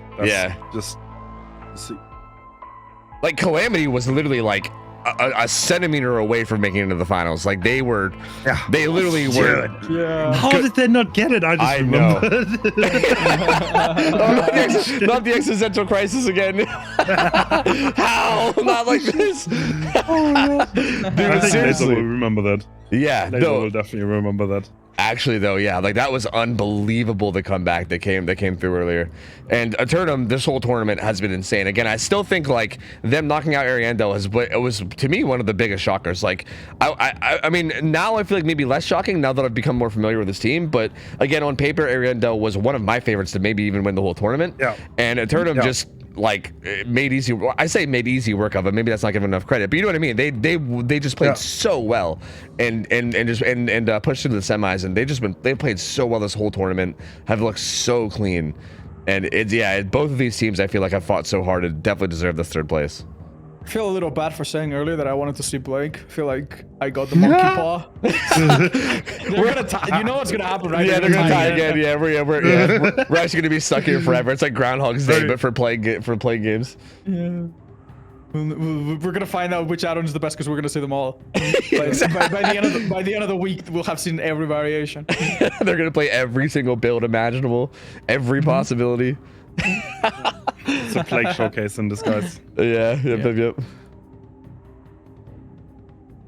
Man, this will be really interesting. So I'm curious to see if it was Hein, right, that goes for anything different in terms of builds and whatnot, because it does seem like Obi had that same build in mind regardless of the win con, right? Like I thought maybe that build might have been based on the win con that he had in the 1st round, but then he kept the same exact build regardless of going first. Still put out a pretty good pretty good result with it, and I'm curious to see if this changes anything for Hein. I feel like probably not, because it feels like this is a pretty like middle ground result, right? Like it feels like you just want to have a good solid game. Yeah. So I imagine he's probably gonna go with what he's comfortable with. Is there any kind of weird wild cards that you can see on Plague? Like, I can't imagine like with Thanatophobia be like something you can pull off. No. I mean, even if you look at these matches, there's been not a lot of situations where everyone is alive and you have everyone injured. Believe it or not, it's very common that one person is healthy, and then it can also happen that you kill one guy, and thus Thana doesn't give you the full slowdown. Yeah. Well, even though it's been done, I don't know. I feel like that's probably not the perk you want right now. Yeah, it's extremely situational as a perk. Because not to mention the fact that the effect stops once you kill someone, you cannot get the bonus effect anymore. It's literally locked. So even if you have 3 people injured, you can never get full Thana value. So the only way Thana's really strong if you have 4 injured and 4 survivors alive, and that's just too situational to use. Yeah, it's such a shame, man. That perk, like, I love that as a perk. It's such a shame that like it got nerfed as hard as it did, man. It's so dog shit now. Like I would love to see it be a little more viable again if they like changed the numbers up or tweaked it a little bit more. But yeah, you are right. I mean, like the 246% is just not noticeable really in any way.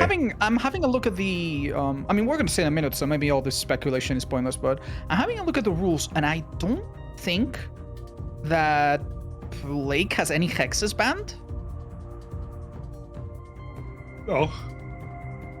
If you want to go devour Plague again?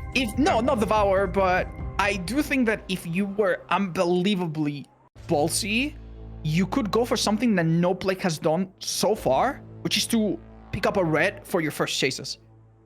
But I mean, I understand. Like that's the kind of thing that, considering some of the perk bans, like how do you do it?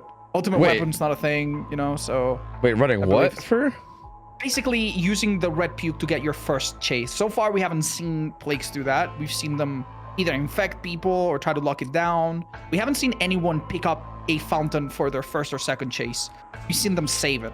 The problem with doing that, which was, you know, something that I've seen happen because I've done it myself, it's that you can run out of steam, and good survivors can, if you don't have them corralled, what they'll do is they'll naturally avoid the areas where they see a fountain, right? And if you pick it up, they'll just run away like sheep, you know? They'll just disperse. But that's something that could be done. I think with something like Blood Favor, which I believe is allowed. If you were to do that, the first chase could potentially. Blood Favor's not. It's in the general bans. Yeah, it's not. Yeah, it's one of those perks banned for everybody, right? Yeah. So, okay, so other than that, what other wildcard could you try? Let's see. The ears are banned. The brown add-on to infect passively is banned. I feel like there's not much. I mean, I feel like the build. There's just not much. It's either double apple or apple and duration. I mean, if you were unbelievably willing to risk it and just trust God that he's gonna give you like an unbelievably good placement for your 1 or 2 fountains, you could go for one of the purples or the. Ooh. Wait, did we just swap players? Wasn't it Hein last time?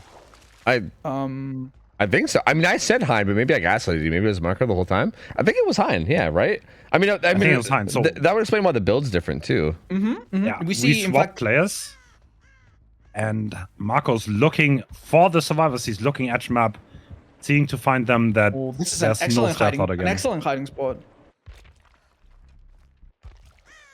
I love how calm these games start out. Yeah, right. So chill. Everyone just hiding, relaxing, you know. I mean, I say relaxing, but it's probably actually really nerve-wracking trying to not get found, you know. Oh, speaking of which. Yeah, pretty early finds. He's going to go for his M1. Don't let him. He actually drops the pallet. Interesting. I mean, they probably want to avoid a situation like before when someone went down a bit out of time and out of place. Yeah, he saw it a lot. Like he was only like maybe like a 4th built up. So yeah, I mean, playing ridiculously safe then, because I feel like you maybe could agree to that a little, especially considering how much grade we've seen in the series so far, right? In general, like very surprising to see that's a situation where there's not greed. Wow, that will be. This seems to be a great start for the Plague. Oh wow, scratch that. She's going for the full infection. I don't agree with that, if I may, because it's really difficult to make it happen early. But our Plague is onto something, perhaps. Yeah, tries to zone a little bit. But Daima will be making it to the next tile anyway, which is a 4-lane. Not quite injured yet. To be fair, if you do give an M1, that automatically comes with a speed boost. And Plague is one of the few killers that can injure you without giving you a speed boost. So maybe her idea was, if it's close enough, I can maybe keep her in this edge of the map. Yeah, she was a bit isolated in that corner. I think maybe wanted to zone her and keep her back there. Yeah, but this power use is going to be interesting. Has been found again. Yeah, they did. To a survivor that is injured, and this bamboozle here is going to help. No joke. There we go. Oh, this is going to be really... that is huge. Actually didn't get the blind, yeah. Plague going to be a little afraid of this pallet, though, again, because like, the sun will kick her out of power. Your best friend here against Plague. Wow. He still has light active, and now he's gonna use it to make some distance, go back to the dungeon. Rocket playing this so well. Yeah. Can see her head up over the loop because it's Azerov's and they're so small. Your best friend against the Plague here is to hug things extremely tight, and then her projectile speed is so low that she can barely do anything. Wow. Down does come through though, but still a That really is good the run. entire duration of the power, pretty much, though. Yeah, that was a really good run. 2 gens pop too. So really good start for Eternum here. Another gen's about halfway done as well. This will likely get hit by pain res. And yeah, pain res does come through, so that gen does get regressed a little bit, but still, yeah, still not a bad start whatsoever for the survivors. This power is going to run out now. And We have a complicated situation with the fountains, though, because the only remaining one is in a part of the map that this killer probably never wants to step on until the end game. So it might be up to them now to do what they do what they can. She just disabled Claudette's exhaustion perk, which is balanced landing, and Spitz taking hit. He was already getting infected, so. Again, we see them walk. If you walk, your infection doesn't progress, and you force the killer to actually puke on you. This gave the killer a pretense, though, to come to this side of the map and use a fountain, the last one that they'll ever have. So let's see how this next minute goes. She hears Jake, yeah. Oh, unfortunately, the momentum when going down the stairs, I think, threw that off. There should be a down low. Nice. They know it's live. They might have DS if it was allowed, but I don't think it is allowed against Blake, so that's not a concern. yeah, I think it's just tier 2 balancing. So yeah, I don't think DS is allowed here.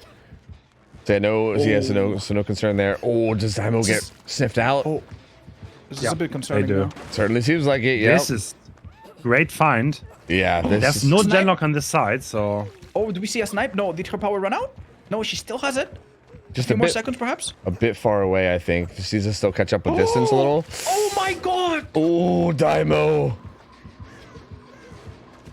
Does he make the cross? Bro, so good from Daimo. Wow.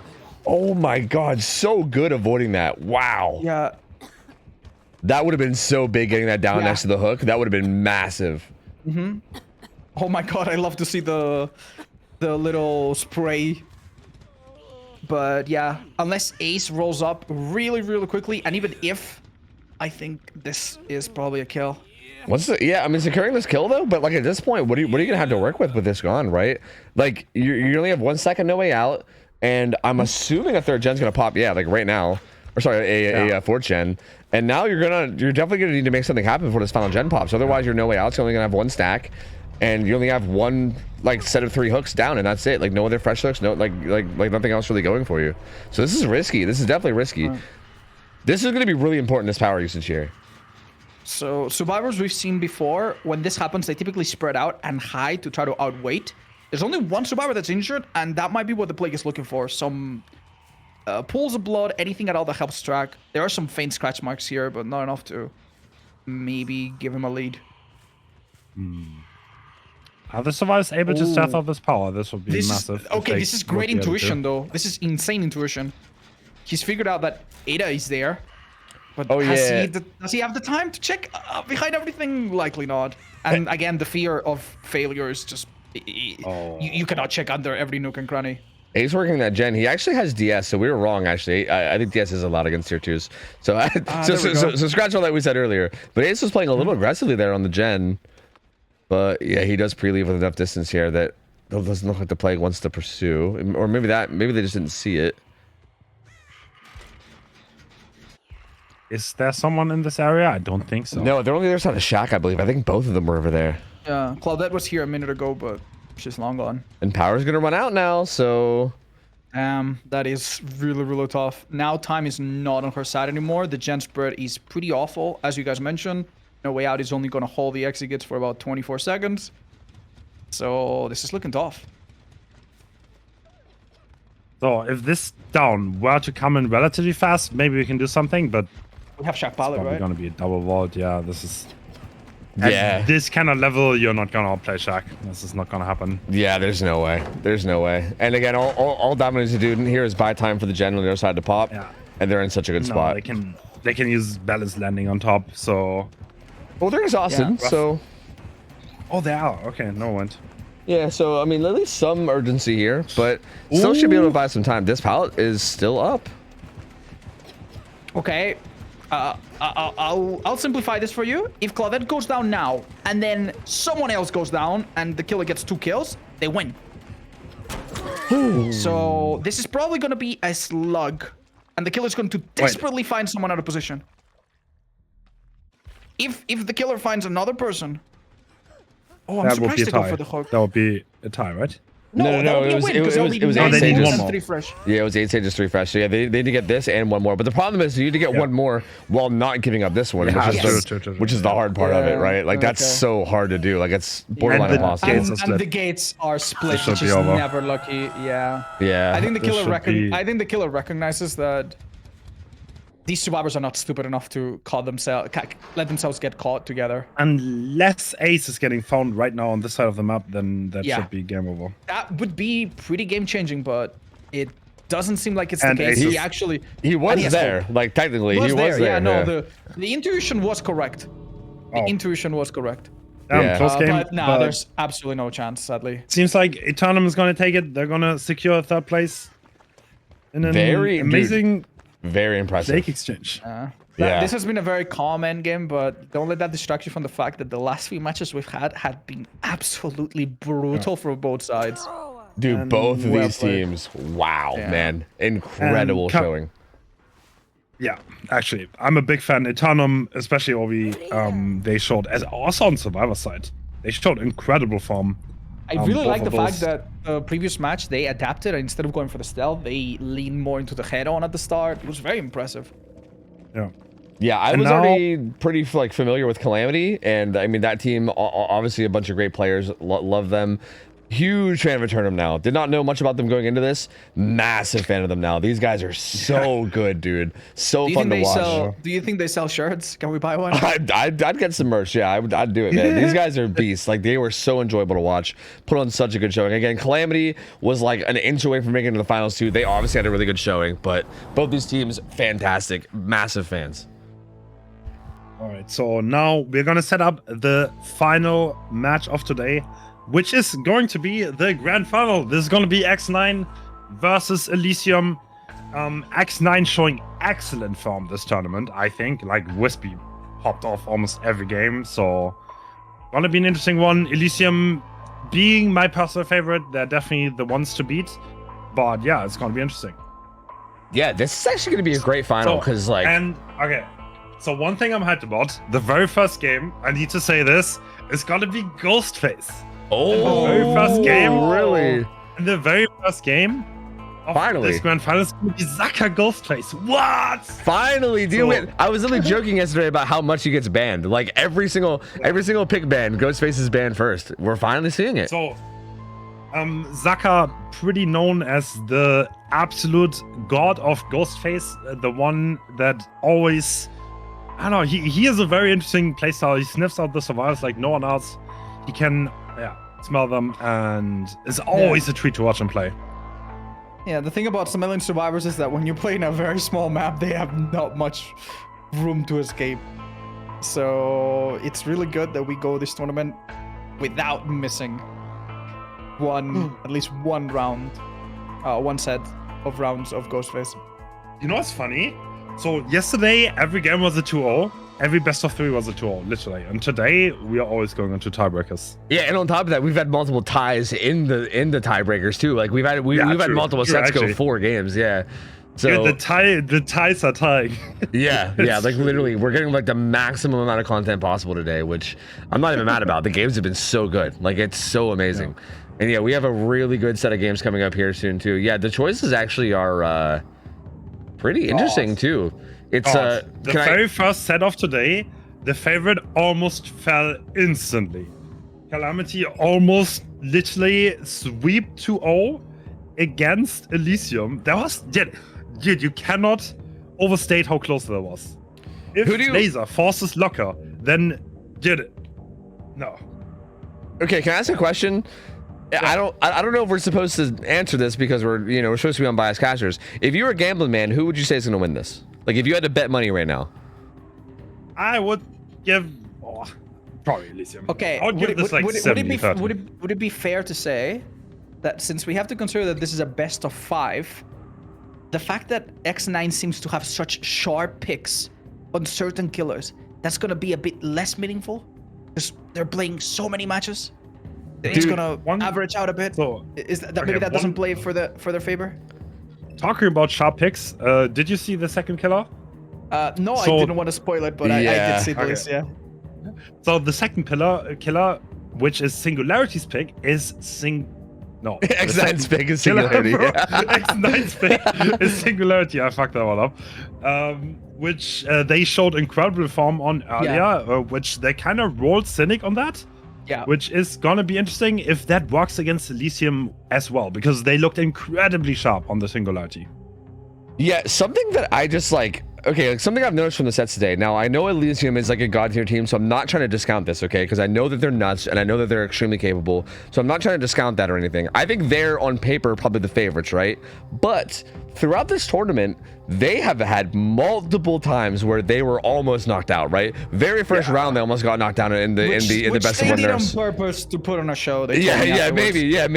Whereas X9, I feel like has been pretty dominant. Like X9, like I think they dropped like one set maybe in the semis, and other than that, they've looked really dominant to like the whole way through, to the point where like I almost feel like if I'm just basing off what I've seen in this tournament, I kind of feel like I'm giving the edge towards X9. Like they have been very on top of it. X9 Survivor side looked so solid this tournament. Like holy shit. Yeah. It's hard to say that. It's hard to call them the underdog with how they've been playing, right? Yeah, like they have been all over it. Like I feel like none of the sets have even really been that close, right? It's just been nuts from them.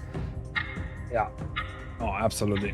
So this will be interesting. I mean, especially starting out with Ghostface, because like you said, Zaka, Ghostface, kind of a legendary like killer set matchup.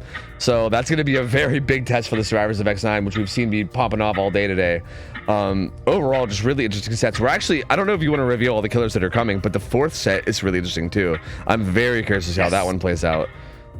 So I can just review the sets. That's no problem. So the first one is gonna be Ghostface. The second one is gonna be Singularity. Then we're gonna have Hillbilly as the third.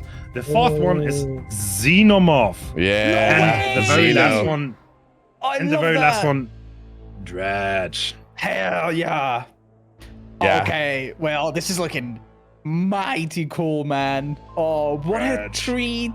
This is such a good variety of killers. It's my birthday. Like I feel like this is awesome. Such an interesting set of like different skills, right? Like you have like the really intense like a stealth matchup with Ghostface. Like Singularity is such like a specialist set. I feel like Xenomorph is kind of like that too, like very heavy macro like teamwork with like a lot of like, you know, like I would argue kind of a specialty set in itself. Billy is like very heavily chase based. Like there's so much variety in these sets. Like it's going to be such a good showcase of all the skill. You know what I can find really interesting? Xenomorph is also X9's pick. I feel like they kind of like specialize a little bit. Yeah, which that is interesting. I think Xenomorph. So what people are probably not used to if you just watch normal Xenomorph, in this setting, Xenomorph is actually not that crazy strong. And the reason for that is because flame turrets can have crazy impact, to the point where Xenomorph kind of struggles with hit tanks and flame turrets to get much going. If it kind of depends a lot about the start, but I've seen Xenomorph sets where they have struggled to even secure a single kill. Wow, that's but really maybe I'm gonna eat my words. Maybe Xenomorph's gonna on. Who knows? Yeah, it's hard. It's hard to say. It does feel like that. It is a possibility though, right? Like if you get like double turret setups or even just like really strong turret setups, that makes it really hard to deal with, right? Yeah, Xenomorph is like a set that snowballs so insanely hard, because like if the Xenomorph gets going fast and they just teleport and they get the whip up and they get the first hook before any flame turrets get set up, then it's really difficult. And we're already logging in. This is going to be Ghostface, right? And we have Zaka going in on Ghostface, and he's running Wallet and the haste add-on that gives him 10% haste after exposing someone. What Very does the interesting wallet choices. do, Hans? Tell us. The wallet lets him recharge his power every time he breaks a pallet. So Larry's on the comp level is very interesting because it's a setup where you kind of want to play for the late game. You want to get rid of the resources from the survivors and break as many pallets as possible. Kind of get some stock going. And first survivor found already. Oh, interesting. Half the stock. So yeah, these Ghostface sets are so interesting too, because I feel like at this level, and especially with killers like Zaka behind the reins, they really make such good use of the actual stealth mechanics here, right? Like stalking people to 99, leaving like right here. I feel like there's a decent chance you might, well, yeah, you might just leave him here, and yeah, like, ooh, gets a tag. This is still pretty good. Because yeah, now like Renato has to be constantly scared, right? Like he is basically one shot. If Zaka pulls up on him in a bad spot, he's basically one shot, and the stealth from Zaka now is so much more of a threat if you're Renato. So and now look at the haste, 10% haste for quite a while. This is an amazing add-on. If you catch survivors off guard, you kind of get that haste. You can outplay the pallets, which is going to help him. This is an early down. They need to reset. There's not even a single gen being done. Look at this. There's 0 Wow, this gen was basically at 30%. There's only one way to remove stock from you, by the way, which is to force the killer to hit you while they're carrying someone else. Because at that point, obviously, they can't finish the 99. But that is something that you just cannot afford to do against a sloppy killer in such a small map. yeah. So have you ever seen anyone do that, Hens, in this kind of setting? People taking hits at hooks to remove stock? Absolutely. Yeah, that absolutely happens. Yeah, people are aware. There's also for the people, as you can see on Wispy, so that can also be a thing. If you're 99, you can for the people. But generally, there are not that many perks that have a big effect on this. So it's pretty punishing. This start is pretty massive. It's going to be really hard for the survivors to get away from this. Yeah, this is a really good. We also see a perk we hadn't seen since yesterday, Visionary from Felix. Because seeing gens in this map is actually really, really helpful. Here we see Claudette user. Yeah, this is also one of those sets where there's a lot of restrictions. These stealth killer sets are the sets that have the most restrictions on survivors, to the point where you will see those funky builds. Yeah, like you'll see a bunch of really off-the-wall stuff from the survivor's end. Yeah, killer meticulously secure that stage on Renato, and now it's time to leave. Putting Eruption down, still not a single gen popped. Like there's 2 that have a good bit of progress, but nothing actually popped yet. This is such a strong position. Wispy is not even doing a gen. This is literally looking like high gen 4K territory. So the way this is looking right now, really rough for survivors. They're kind of getting rid of the gen locks on the bottom side, but there's still a few towards the main room. So, and the Anok is coming through now.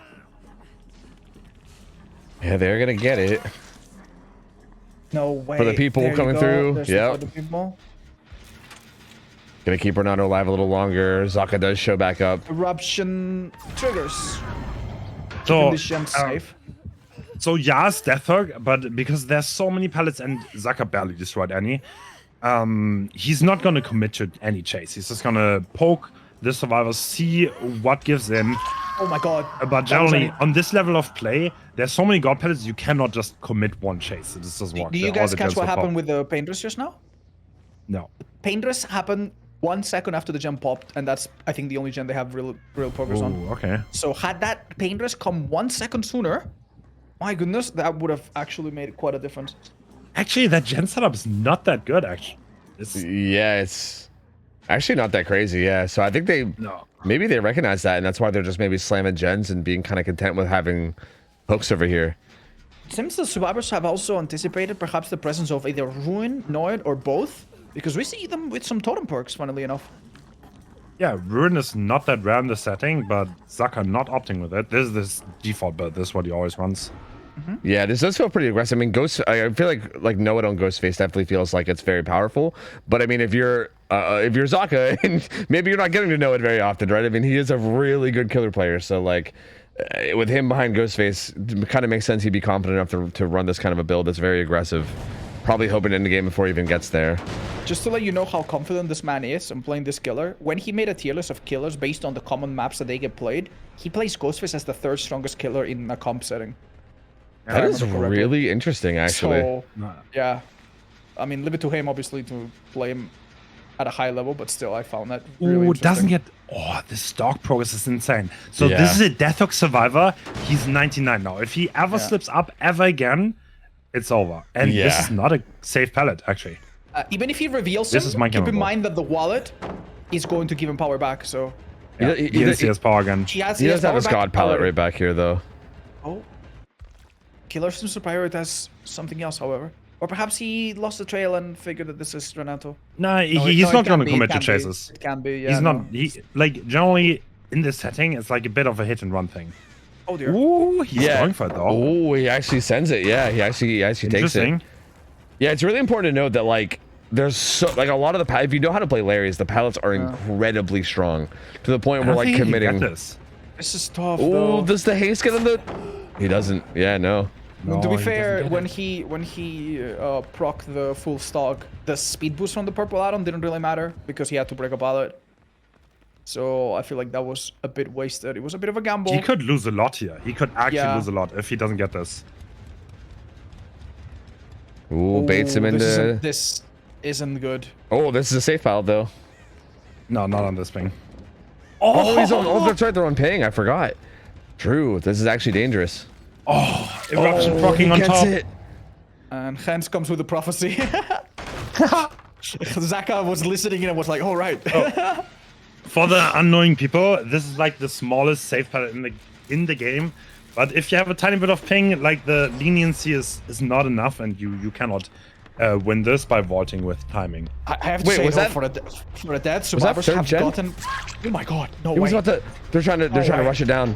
What? No way. Wait, what? The gens are done. Yeah. Oh my god, what is... Dude, they Wow. were just slamming gens, man. These guys were just slamming them. This is what I'm talking about with Fancy. X9, man. I'm telling you, they are so efficient. Are you saying X9 are gen rushes?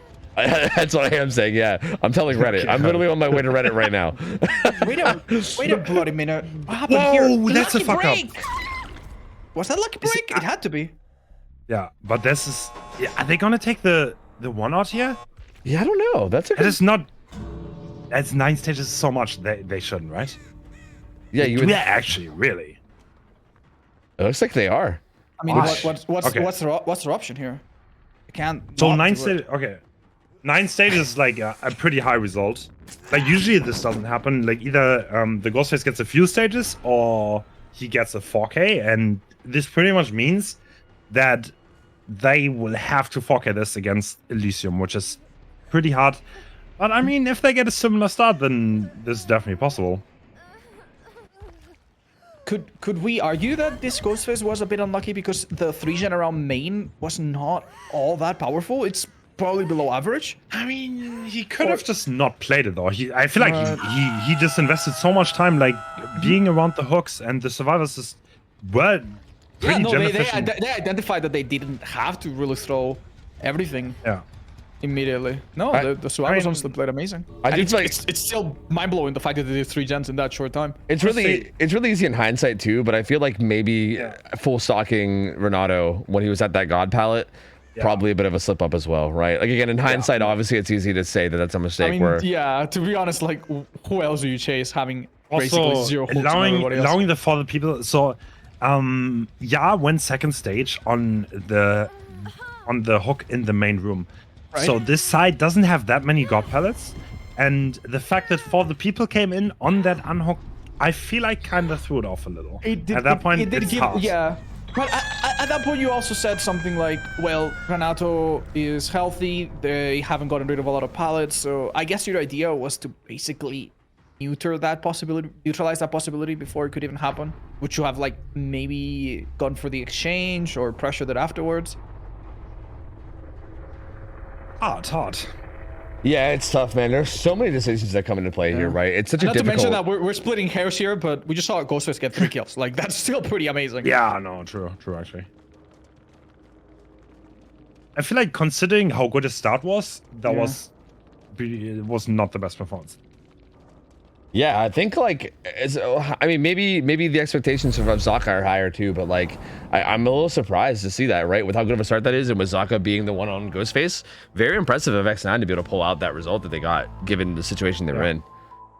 Do you think there's a possibility that our next Ghostface, whoever it is that they're playing, and maybe Wispy, I think Wispy is the only killer that we're gonna see today, right? For the rest of the... Yeah. So say Wispy plays Ghostface, is he going to go for something a little bit more endgame oriented to guarantee the 4 kills, since that's the win condition? I feel like with 9 stages, it's hard. I feel like with 9 stages, you're better off playing for 4K than actually trying to make something work with Nerd. Because like more often than not, like either you get the pallets, either you get rid of the pallets and you kind of manage to stabilize and like stop the survivors from completing the gens fast, or you just fail to do that and you get a few hooks. So yeah, I think the goal here is to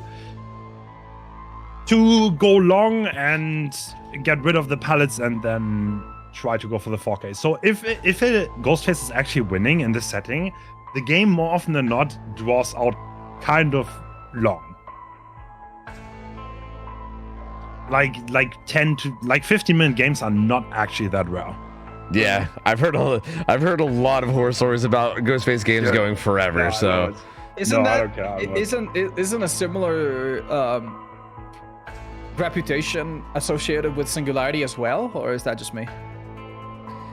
Yes, but we chose a map where this is not that possible. Okay, all right. Because I'm trying to look at my schedule and see if I have to be somewhere in the next 3 days. And, you know. We didn't go that auction, so. Okay. So how good would you say Elysium is in this Ghostface set on Survivor? Good. Very good. Like. Oh, Zaka's insane. Xenos insane. No, I think it's good. I think Roy is really, really good. So you have 3, like, I feel like Larry's is kind of like a speciality. Like 2 years ago, the only ones who could play Ghostface Larry's were Russian teams. So Russian teams kind of like the indoors. They discovered them first and they loved the sets and everyone bended against the Russians. But at this point, everyone kind of adapted a little bit and it's kind of like every team at least lows Larry's comms. But yeah, I think like the Elysium survivors are extremely good on that map, and they're probably, it's gonna be hard to make them slip up. That's like the easiest way to describe it. Yeah. We also have a ban on autodidact, which I know is a perk that is relatively heard of. It's not unseen. God, I have played against that once. Yeah. I have played in a setting on a Ghostface comp match where autodidact was allowed. Holy shit, that was unplayable. I'm not kidding because like. Will you tell us about it? It's OP. Yeah, that was actually against Eternal. So I scrimmed Eternal. They needed to prepare for a Ghostface set, and everyone always ran to Nightlight to reset. And I was like, dude, like I hit someone, they run to Nightlight. It's like 15 seconds, they're full health. Then I hit them again. It's like I get nothing done. They just have a white mage healer class. Yes, they actually had like one person with like empathetic connection, and like everyone just run to them. Yeah. Wow, it was pretty rough. Never thought I'd hear that, but makes sense. It's like I feel like there's so many perks. If you see them used to their full potential, then they're actually really, really strong. I know, and it's the ones that you would expect the least to be powerful, just because of the quirks and unique things that come out in this setting, and also obviously the elephant in the room, the fact that many of the stronger perks are banned, so these are strong in comparison. Honestly, I cannot wait to see some of the matches we have coming up. If you guys aren't excited, you should be. If you would allow everything in this, theoretically, in this Ghostface set, right? The survivors could make a lot of mistakes and still come back. If you have something like Diaz off the record, like the guy comes off the hook, he runs to the other side, and it's like, haha. But the fact that there are barely any reset parks, there's no anti-tunnel, there are no exhaustions. If the survivors screw up, the Ghostface can capitalize hardcore and like make things happen, which usually is not one of the strongest killers, but in this setting, pretty strong. Someone's asking what are the banned perks for Survivor. Only a couple. Alert, Autodidact, Background Player, Blast Mine, Boy Lover, Boon Circle. Actually, all the boons, and we don't have time to talk about the rest because the game is starting. Odds about to give his best rap god impression there for a sec. I was kind of excited for it. Oh, that is a very... So this is a one-sided gen setup. There are only 3 gens here. And this is what they always did. So there's one guy in the back of the main building at the very end upstairs that is only scouting. And that is Roy. And now it's been called that... Yeah, okay. Wispy knows this, though. Wispy knew this and went to that exact spot. Because this is kind of like a meta play. Broke a pallet, recover power, immediately back into stealth. Maybe trying to catch the, The people wallet? that have heard the call out and are now a little bit more. She willing. didn't. Oh, I Okay, think so it gets, maybe. Stock progress. Yeah, I think maybe spotted the last second, but Like getting those stock progress early is huge, by the way, because it allows people to slip up. And I don't know if Kexo knows that his position is known. I think he seemed aware, otherwise he would have stopped at the gen. And the fact that they don't have any other call out going on.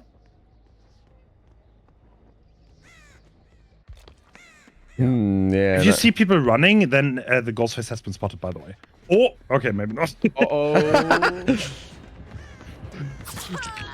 Wait until last second, see if the survivor will make a blunder and drop a pallet unnecessarily. Oh.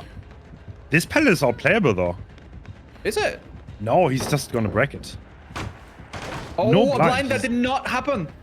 Ooh, they should make it to the Oh, god pallet God though. pallet. They Yeah. are probably not super happy about that. Why? Okay, I guess it is about applying residual manifest, so there are no hours for 30 seconds, Yeah. which can be really annoying. Wait, does he make that? No, he's going down. That his pathing there was. That was I mean, interesting. I think it made sense. I think the Nancy expected the. Oh, no way. No, it doesn't come through. Nearly That Kaka would have save. been crazy. That would have been Wow. wild, yeah. This is a good start though for Wispy. This is a really good start. This is I think this is what you need given WinCon here. I think Zaka expected that entrance to be the one that leads to the pallet. And I don't know if they had windows of opportunity, but if they didn't, well, that might explain it. Okay, with this early down, and oh, there's so many gens on this side of the map. This is looking mighty good. So, if you look, I think there are 4 gens around this area. Yeah, there are. But one of them is gonna get done. Okay, only 3. No. Wait, this is a free tag. Ooh, yeah. Playing a little too close there. Is Zeno just gonna go for the unhook here? It looks like it. They're gauging the distance. Wait, what? Oh, Oh, this is a fuck 'em and a half though. Oh yeah. What was the idea This here? is not a pain rest. Oh, the flash and save is coming my too. God! No way! That Out of was nowhere, too. so ballsy from Zaka to run back like that. Yeah, that was the person that fresh came out of the Wow. hook. Yeah. Oh my God! That is crazy. Oh, that hits though. Oh, the ping. That is second stage already. 1 gen completed. Yeah, Not this, looking bad at all. yeah, this Zaka actually ends up getting the maybe the better survivor here, right? A pain res comes through, and yeah, Zaka gets put on second. So weirdly enough, like, ends up not being that bad, that flashlight save. I mean, it did delay a bit. They did at least pop that gen on that bottom side, but Oh, that is so massive.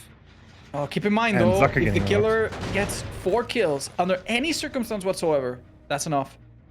So I don't think he's thinking too hard about hook stages. I think he believes that with 4 gens left, he can win this. Oh wow, what a Actually reveal. going for it. Okay. I mean, if this chase is fast, then this is the play, but Power I would coming not back trust up. this too hard. If we break this pallet, do we? No. Wow. I think we're... I don't know. I think that, this it is- doesn't look wait, like a she hit, but doesn't it's make just anything. yeah. It's Nancy just, doesn't make anything. yeah, this is a pretty empty zone up here. oh No, no. that's Okay, not- this is Oh, this it's is not no, that. is this safe? Depends I'm on not the sure. doors. This might be too long. Oh, maybe not No, because this is too long. the path around I there don't is so think it's a big. god pallet. Lalas 2 gets that, I think. No, breaking. Okay. Okay. How much do you lose for committing to this, though? That's the big thing, right? Like, this is risky because This if has to... I think you cannot do this. Oh no. They do have one very strong pallet here at the very least, though. Oh! Oh, a body block! What? Did you see how close that was? that was so Those are 2 good. god pallets, by the way. The These are 2 only god healthy pallets.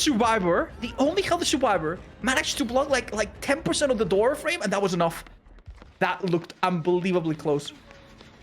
Oh!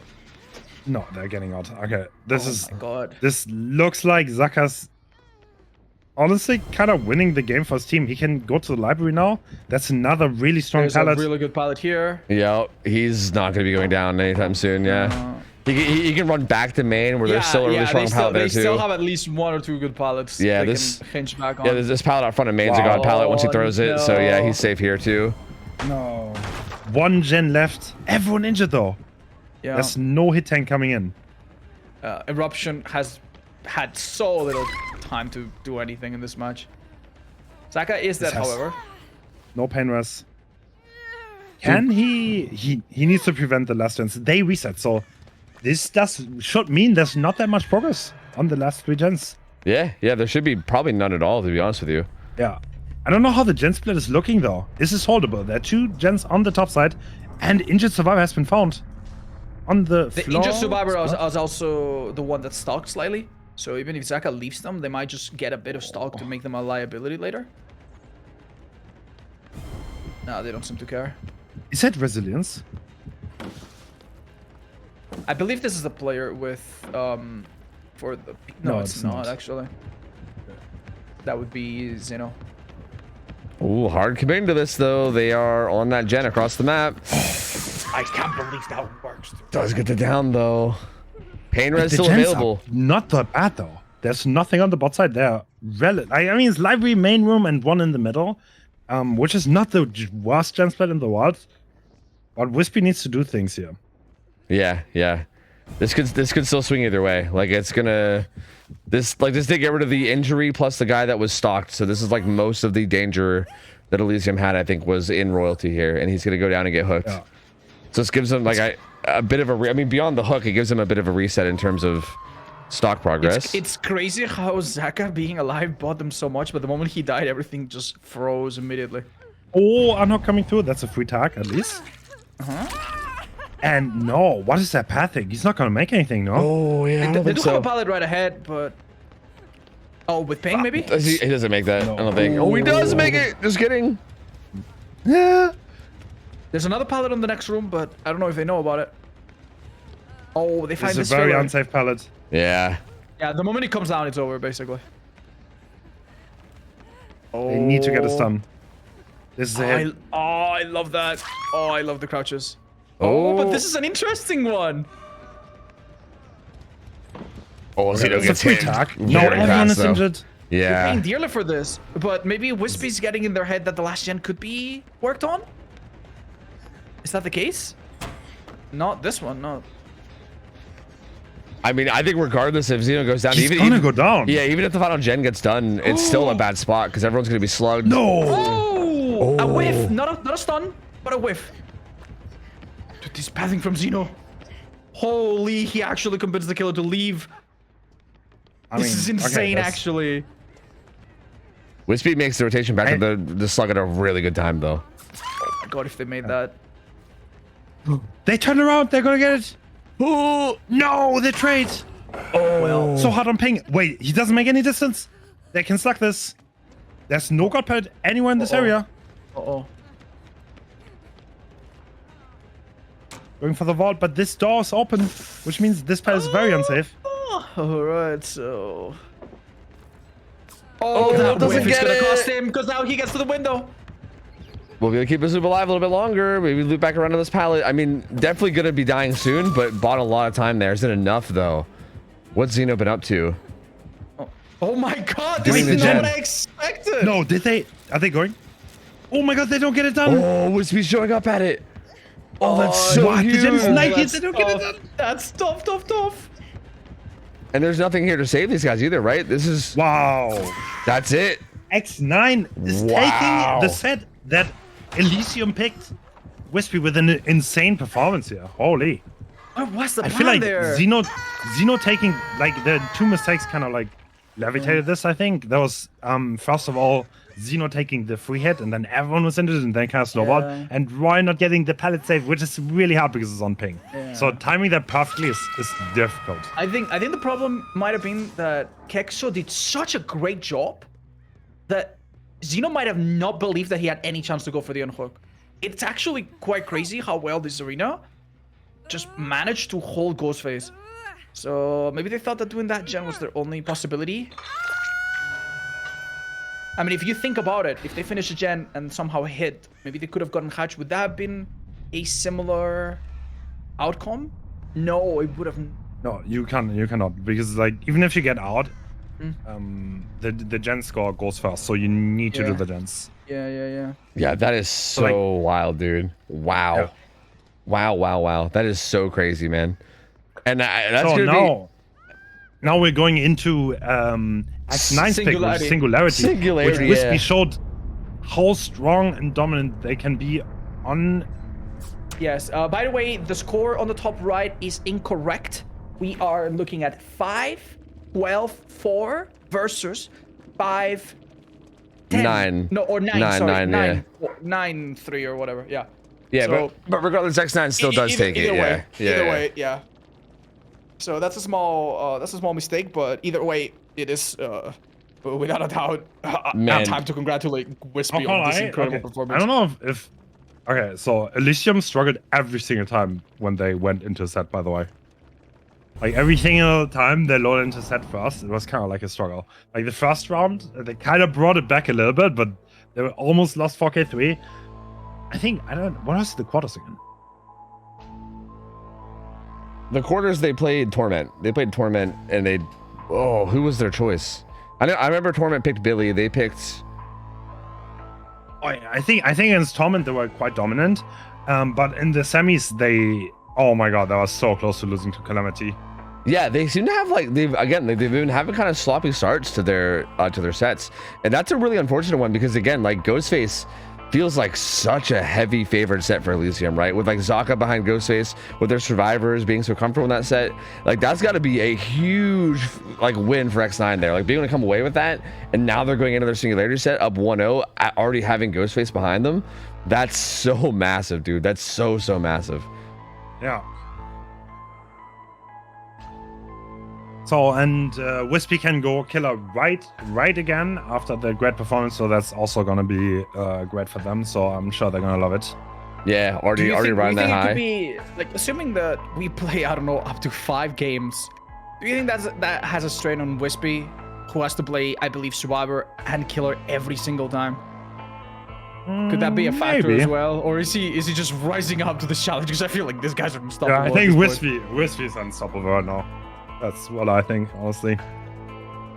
Yeah, it kind of just feels like they're in the fucking zone. Like I don't know if there's anything slowing them down at this point. Yeah. I want to have what he's having for breakfast. Is all I'm gonna say.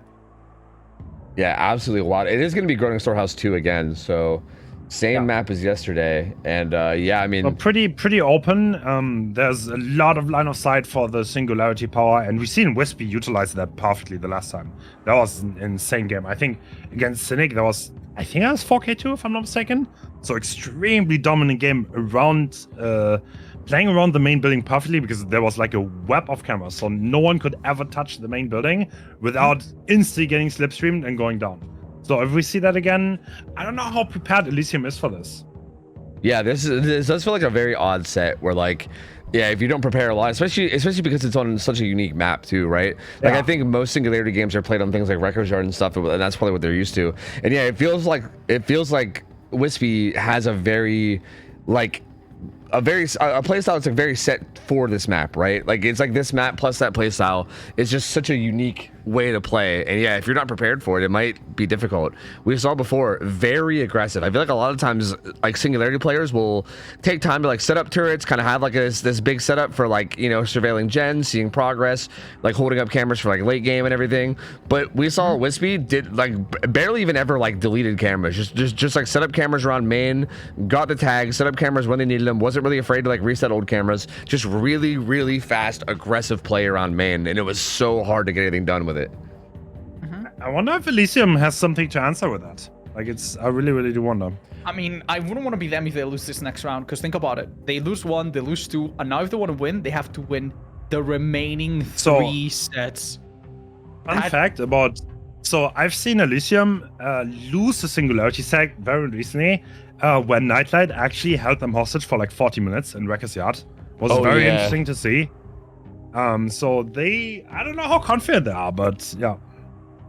Yeah, like, do you think they came out of that just hating Singularity and never wanting to play them, or do you think they came out of that like wanting to practice it more? Zaka was streaming. There was this, like when those games happen, I think everyone gets frustrated. That's just how it is, right? Like there's a standstill, like 40 minutes, nothing happens. The guy just kicks his gen over and over, like no progress being done. Like that was just frustrating because they were like, oh, I gotta take the MPs, and they're all at different game plans. They didn't seem united as a unit, so I don't think they're like Singularity cracks. per se, but like these players have insane game sense, and I'm sure they can adapt. Yeah, it definitely feels like it's one of those sets where it is possible for like it's kind of possible for there to be like a chink in the armor, right? Like it could be very difficult to like all be on the same on the same path, and you know, everyone having the same game plan. So I think we see an exact repeat of the last time's build, if I remember correctly. Yeah, I think this is the same thing. Yeah, very aggressive. Down to the add-ons, yeah. Oh my god, that was a great fake out. The swabber expected perhaps the camera to be used, but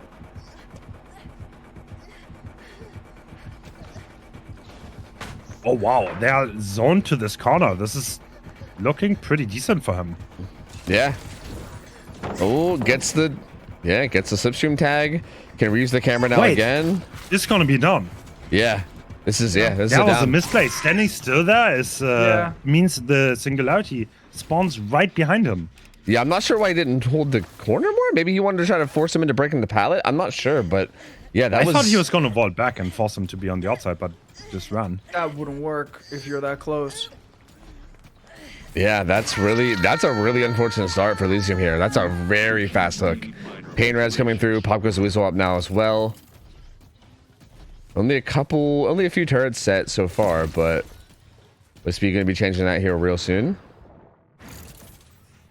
Looks like we're playing around the main building again. So leaving that corner hook does not seem like Wispy's crazy interested in holding that. Maybe going back now. There's pretty decent gens in this area though. Oh, that camera could tag someone that we see. Yep, that's also set up on the MP station too. Oh, he's looking for the he's looking for the teleport, but now it's gonna mean very little. We should see in the HUD now that Dog probably removes the infection. It's reapplied almost immediately. Oh no, doesn't quite get it. Dog gets away from it. Yeah. Resets that turret. Seems like now camping this side of the map is actually on the menu. And two people are being busy. So for this second stage, there's only one gen coming through. Wow. Yeah, not getting that much for it. No punishment at all. Really good spot for Wispy right now. Very, very good spot. Yeah. All right. So even though that camera was disabled, he still got his information and now has a pretty good idea of where every single survivor is. A gem popped, another one is being done in the middle, and someone is basically trapped in shack side. How can he make the best of his time? Trying to catch someone off in rotation, I think, trying to bait it, heading in towards main. Still does have information on at least two survivors. Are we gonna see Wispy get a second kill in one hook? Because that would be the second time Wispy's done this. How does he do it? Yeah, I don't think he's getting punished like overly hard for this. The gem pros from the survivor side is not that massive. Yeah, no, they're letting this person die by the looks of it. Yeah. I can't believe it. Oh, wait, why? Nah, too little, too late. No. Yeah, Xeno's dead. 3 gens left. Not even that much progress either. Wow. Wow. What is going on here? And Doc being caught out while being slipstreamed. Yeah, teleport gonna come through. This is relatively safe, but fast break though. Yeah, and just gonna re-teleport as well. So can kind of just pre-throw these pilots and sacrifice them, but that was a good play. But the speed boost, I think. Yeah. I'm surprised he didn't go to the hill to use balanced landing there. Oh, doesn't fake it. Okay. Great use of now it's going to the together. hill. Now the hill's gonna happen. Oh, but. Oh, he might be able to hit him before actually. Oh no, doesn't get it. Well, if that's all the distance you could get with balanced landing, that is awfully unfortunate for Dog. Honestly, like the greedy build from Wispy could come in big here, I feel like. So we have Sloppy, we have Pop, we have Painless. This is perfect to like hold the game after one person dies. So I can totally see why they forced Xenon to death. Yeah, this feels like from this point on, it's going to be really difficult to be getting gen progress. Like they managed to get one for that chase that Doc had there, while everybody is still kind of full health and without really a ton of pressure. But now that we're in the 3v1 and there's somebody hooked, and like likely now it's going to be very difficult to make anything happen, right? You're going to get punished for trying to make rotations. This is where it's going to start to get hard to get any progress. That was a great teleport bait. There was a sprint burst and an EMP. And kind of made Wispy waste a little bit of time. Oh, gonna try to get pop value real quick before it runs Doc out. is right there.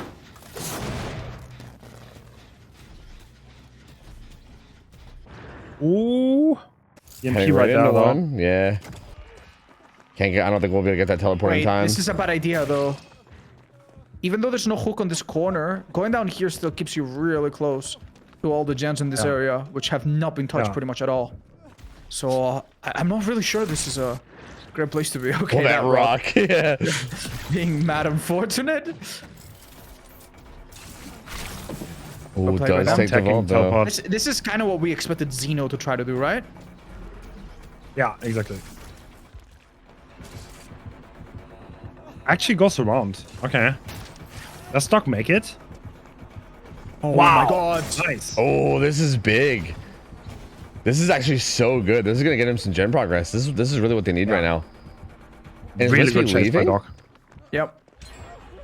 Yeah, there's another gen. Oh, and now it's only now he might realize the extent of this overextension. I can't believe the Shen might be close to being done. Ace does a great job getting out of here without giving him a free hit. No pain res, unfortunately, or anything to keep the Shen at bay. And I think survivors have good perks to get this reset going despite the mangled. That chase was so that was so good from Doc. That like brought them back in it. There, Yeah. it's actually looking kind of grim now for Wispy. Like hard to want to walk away from that gen with how much progress it has, but at the same time, you got to make something happen, right? I also think the survivors are doing a really good job taking time to pick up the EMPs. It seems to be delaying the first hit quite a bit. You see? A friend used it on him, I believe. Yep, they double EMP'd themselves. Yep, so Oh, Ace. now you don't get an easy double tap, and the killer has to drop the chase. Very impressive. Teleport coming in.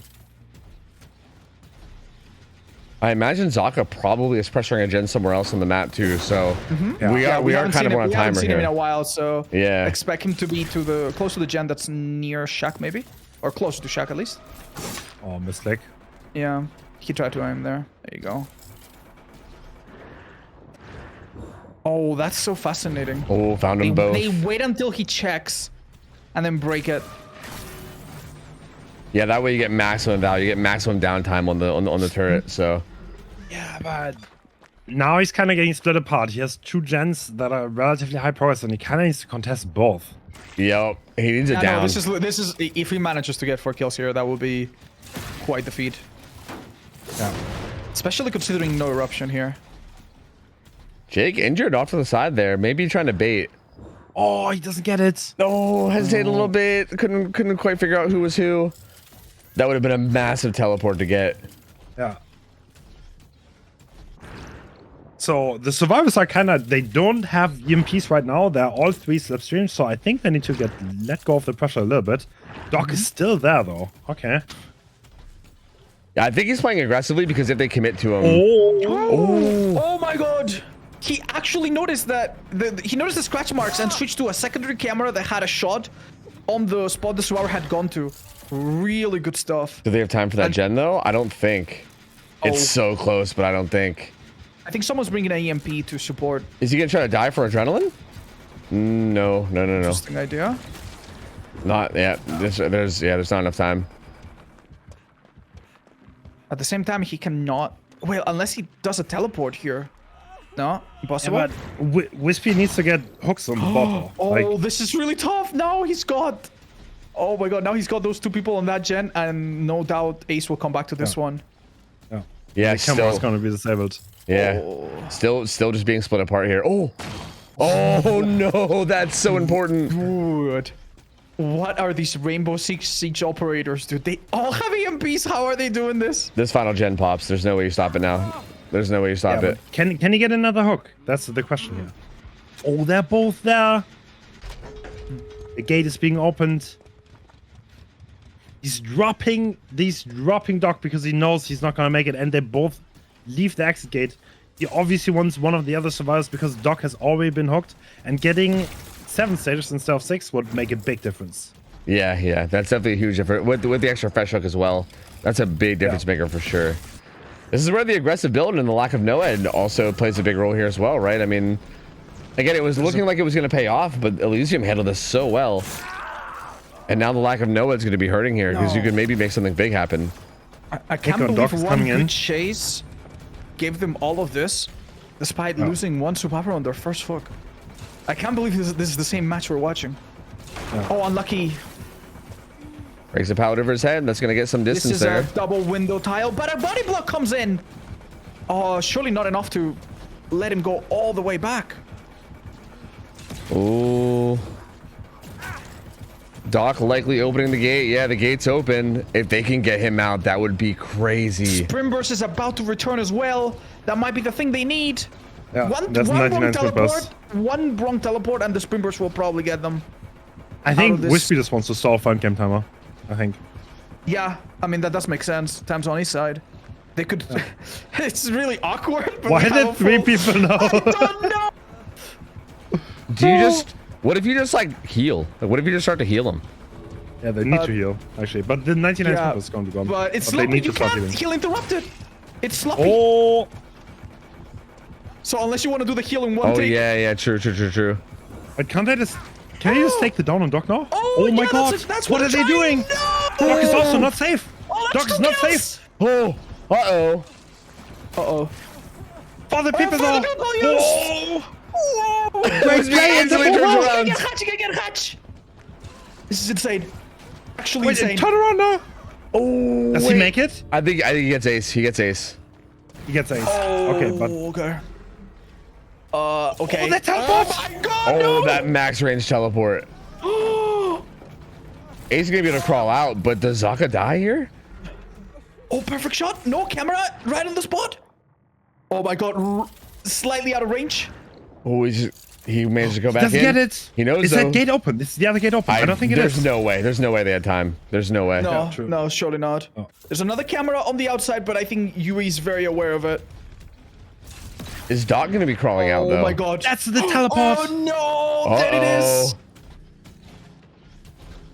Is Doc gonna get out? Over. No, he's not. No, he's not. Yeah, I don't think. This is 9 stages. Oh, Elysium is kind of throwing this. Oh man. Wow, no, he doesn't. Imagine he gets the 4K. Nah, bro, that's no. That would be crazy.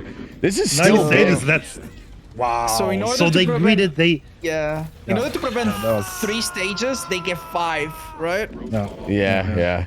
That's I mean, rough, like, man. We were fighting for like 1 extra stage instead of 7. They wanted to give 6. And Wispy said no and capitalized beautifully. Elysium playing super greedy and getting punished. Oh man, it came down to a teleport that happened on the final moment as well. Like, before I think 7 stages is totally okay. I think that's I don't know. I think to be fair, that gate was pretty close to the loop they were at. I don't think they were trying to prevent 6. I think they were trying to get to like 4 or something. Because I think they probably thought they can get everybody out there. Because it was just them. Okay. I mean, it was just an injured survivor and a healthy survivor. If they would have like taken the hit properly and got out, that could have ended up being like 4 stages total. I think we can appreciate the attempt, because if they had managed to get 3 people out, my goodness, I would have not been able to hold myself. Like, what? How do you let a person die on first hook 3 seconds into a match and then get a 3-man out? So at this time, I don't know if I'm calling it early, but Elysium is kind of looking rough right now. So they need to perform this. And X9 survivors have looked fabulous this tournament so far. Yeah. If I might say so. Yeah. So that's not going to be an easy feat at all. Because X9 Survivor is probably the Survivor team that I like the most so far. So yeah, they've been so clean. They've been so efficient. Again, they've had that factor where they feel like they have a 5th survivor. Like the gens get done so quick. Their chases are very, very solid. It feels like they're kind of just doing everything right, just making all the snap decisions when they need to. And yeah, like now it's kind of pressure on the killer from Elysium now to get a big result here. Because again, if they go down, dude, if they lose this Singularity set and then go down 2-0 in the best of 5, they have to win every single set for the whole rest of the best of 5 to be able to come out on top, which is insane. Like that's a huge downfall. So yeah, I mean, that's not a spot you want to find yourselves in. They're definitely going to want to try to pull this out somehow. You know what's interesting? So X9 as a team is very, very new, by the way. So that is like half a year old, I think. And it's like they kind of took the North American scene by storm. So it's kind of like these are not like veteran players that have played for many years. Like maybe some of them definitely have comp experience, but they're not the insane veterans. So it's nice to see them come here and play so well. Dude, it's honestly, it's a surprise to me because it seems like they're all like insane veterans with how they're playing. Like, they play so well together. I'm gonna step away for just 1 minute. They have no respect. Yeah, I feel like they have no respect for the favorites, which sounds weird, but like they're just playing. They're just playing aggressive. They play their game, no matter if it's Zaka, Zeno, blah blah blah, whoever's playing killer. I don't think they care particularly much. Like they just play their own game, and they bring it home. I think, by the way, talking about EU and NA, NA kind of has been coming for a while. So the EU dominance, I don't know. I feel like it's not as prominent anymore as it was like 1.5 years ago. So yeah, it's like no surprise that NA teams are performing.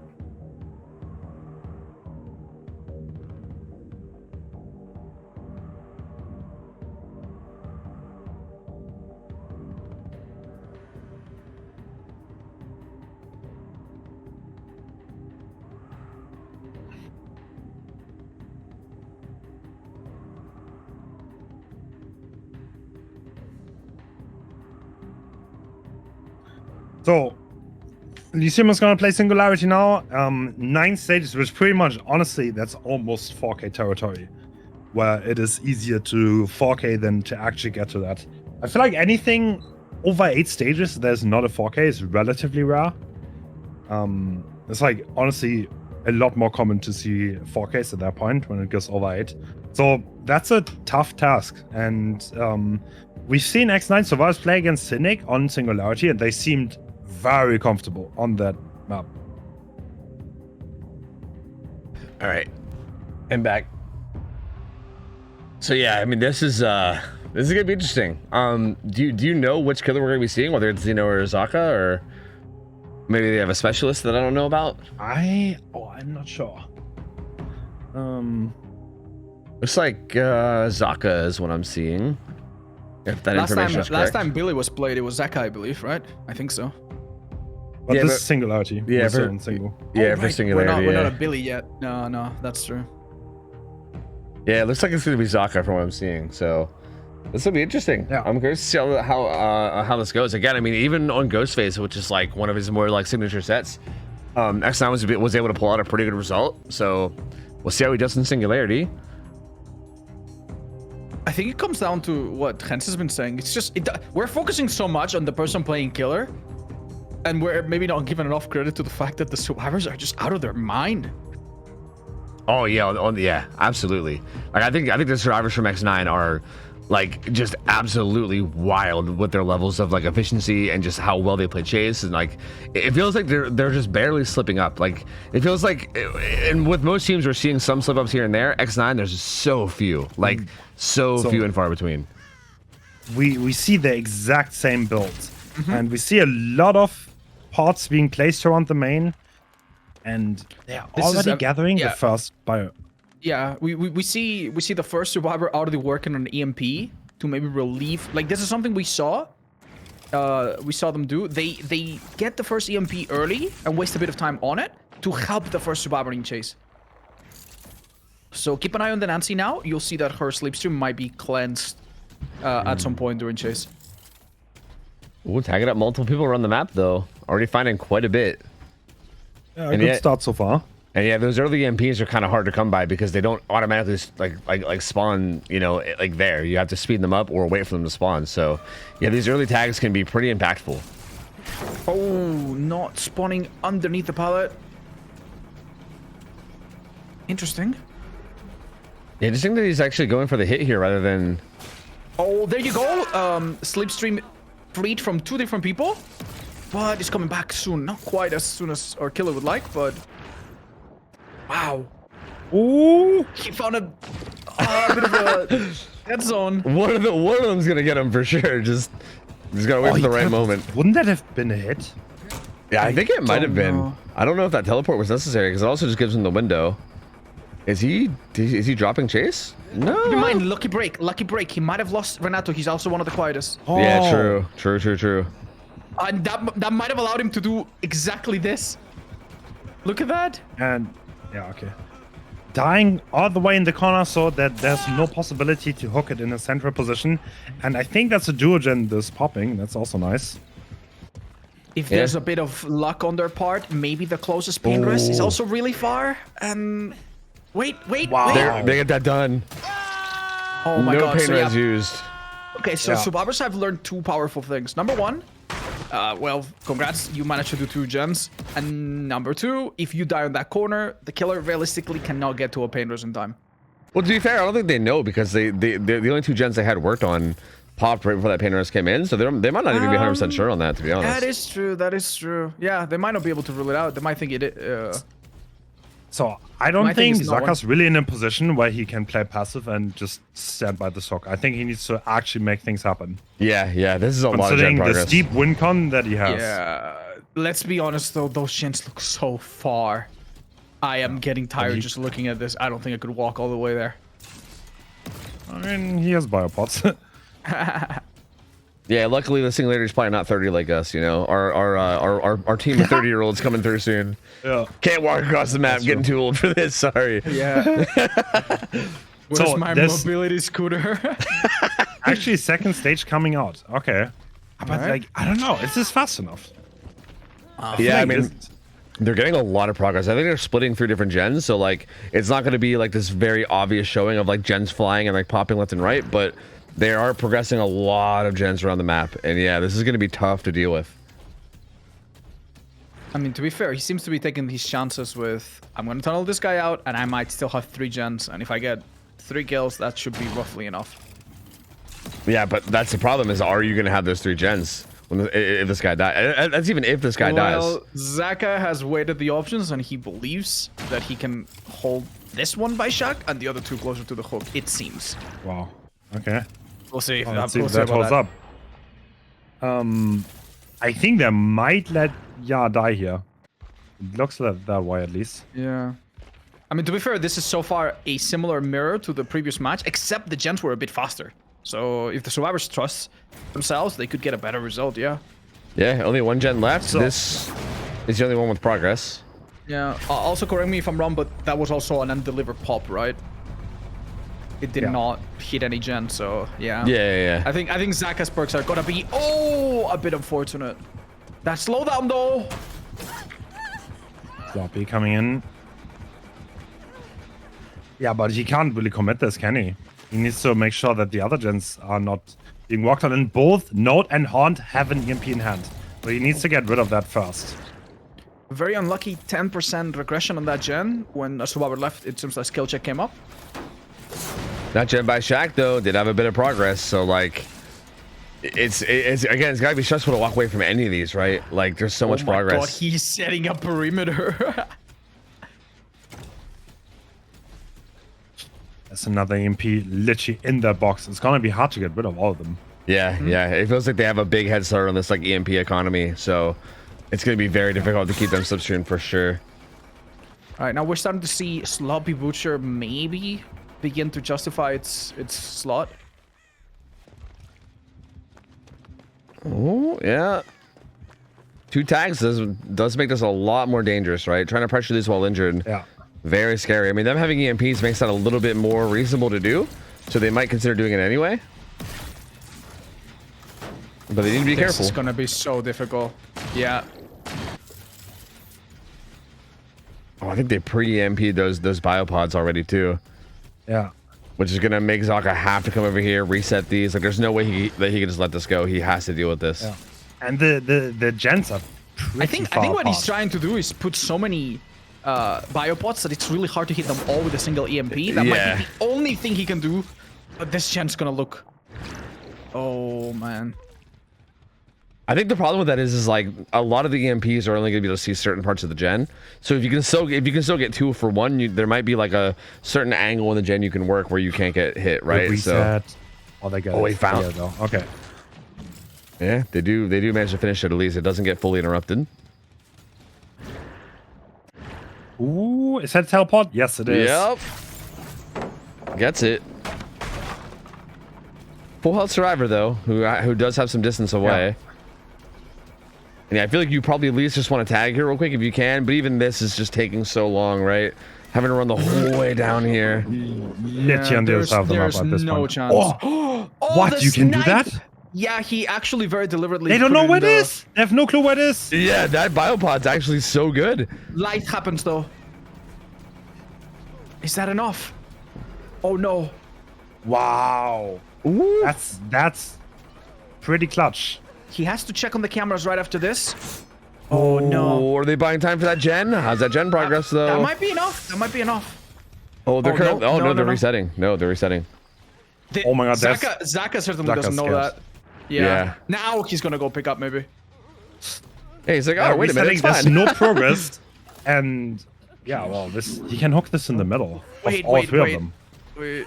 He did drop. Is that enough? If this is pain res and pop too, like if one gets pain res, the other gets pop.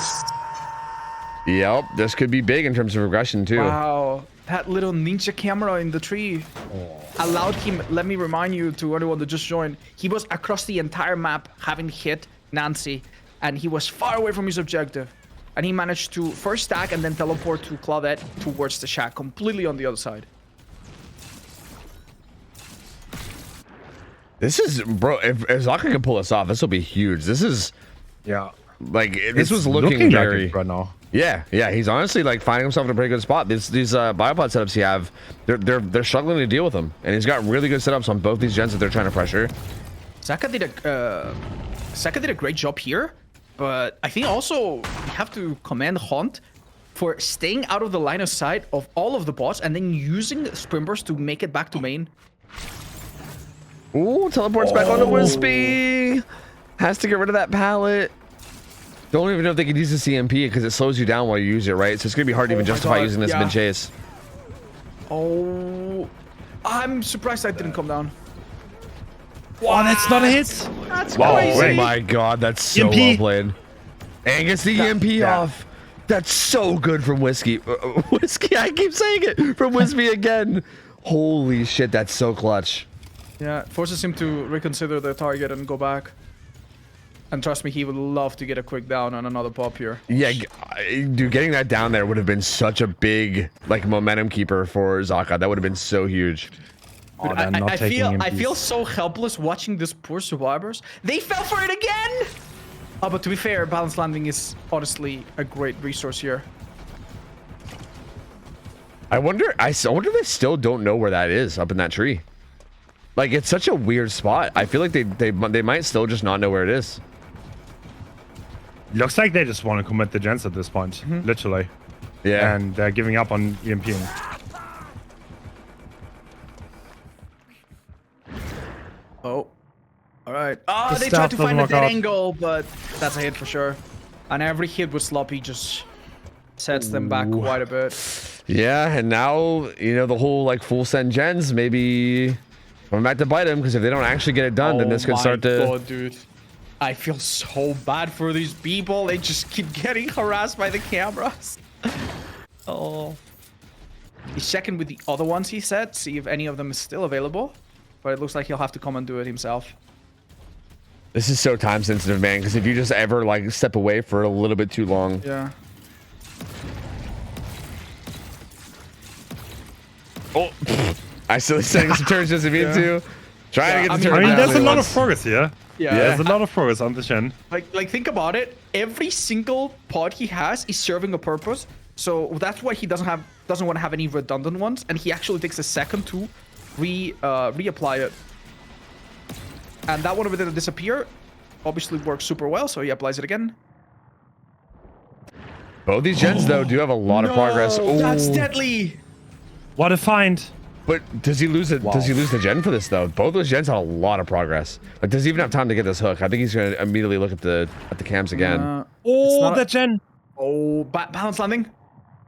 Doesn't seem confident they can stick it. That gen is 99. Yeah, so much progress. Oh, There's a no. camera there. Oh my god. Oh, The there's walls so are many cameras. The walls are closing in shit. for Ace. He's just Don't move, Ace. literally just sitting in that maze tile, like, oh god, please no.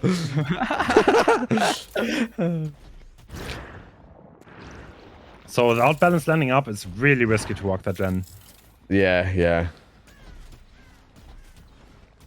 Especially if you don't EMP yourself first. Like if you're still. Oh, Wait, the wait, EMP. he used the one in the tree?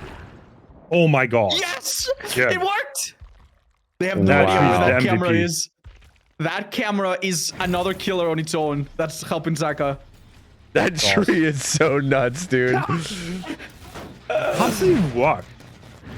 Well, it's just hidden behind this cover of leaves, and I think the survivors keep thinking that it's a different camera that got them, because you don't get a lot of feedback of which camera got you, honestly. Yeah, No, and you so- don't. Like, And also, I think like because the vision is a bunch of leaves, it might actually physically be in the leaves. I don't know if they can see it. Like from the survivor point of Yeah. view, they might literally just not see it. It might just be a bunch of leaves.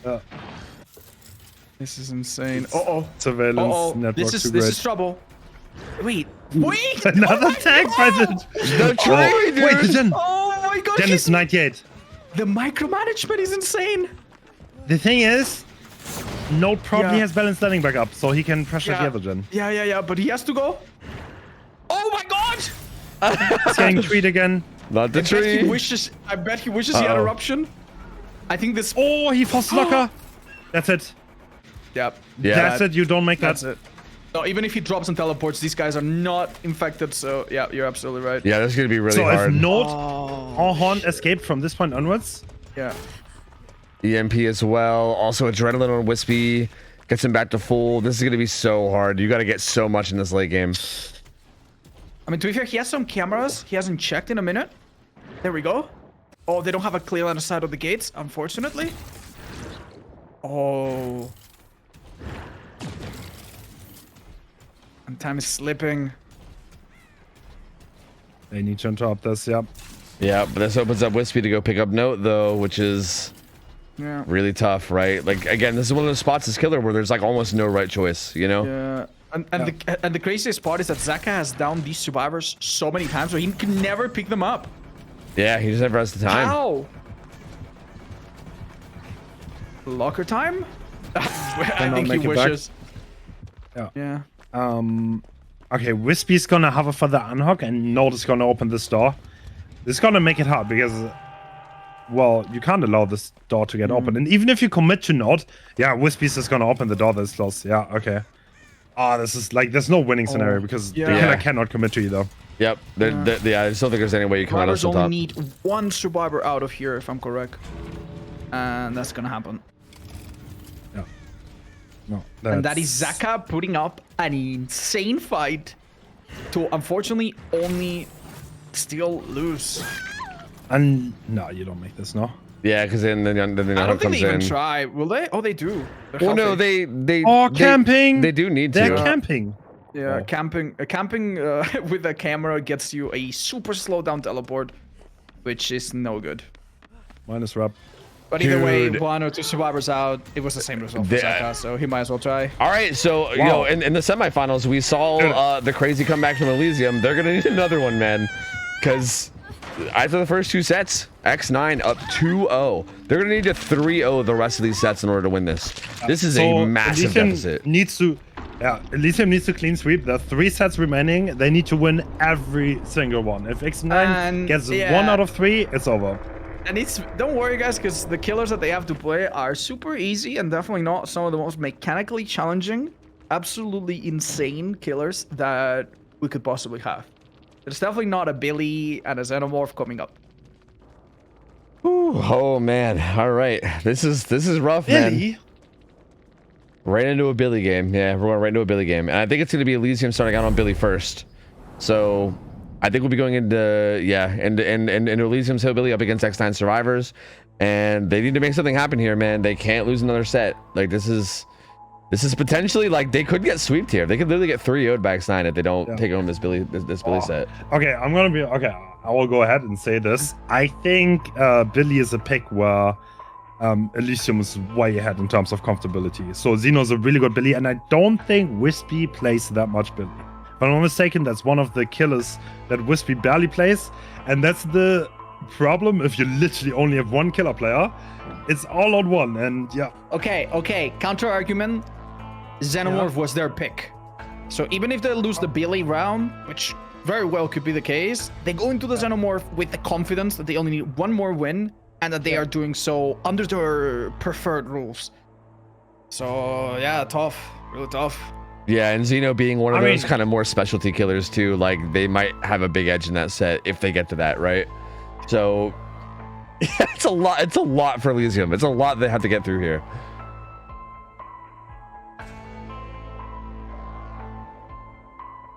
God. So Elysium has to play killer first. This is definitely going to be Xeno. Extremely experienced Billy player.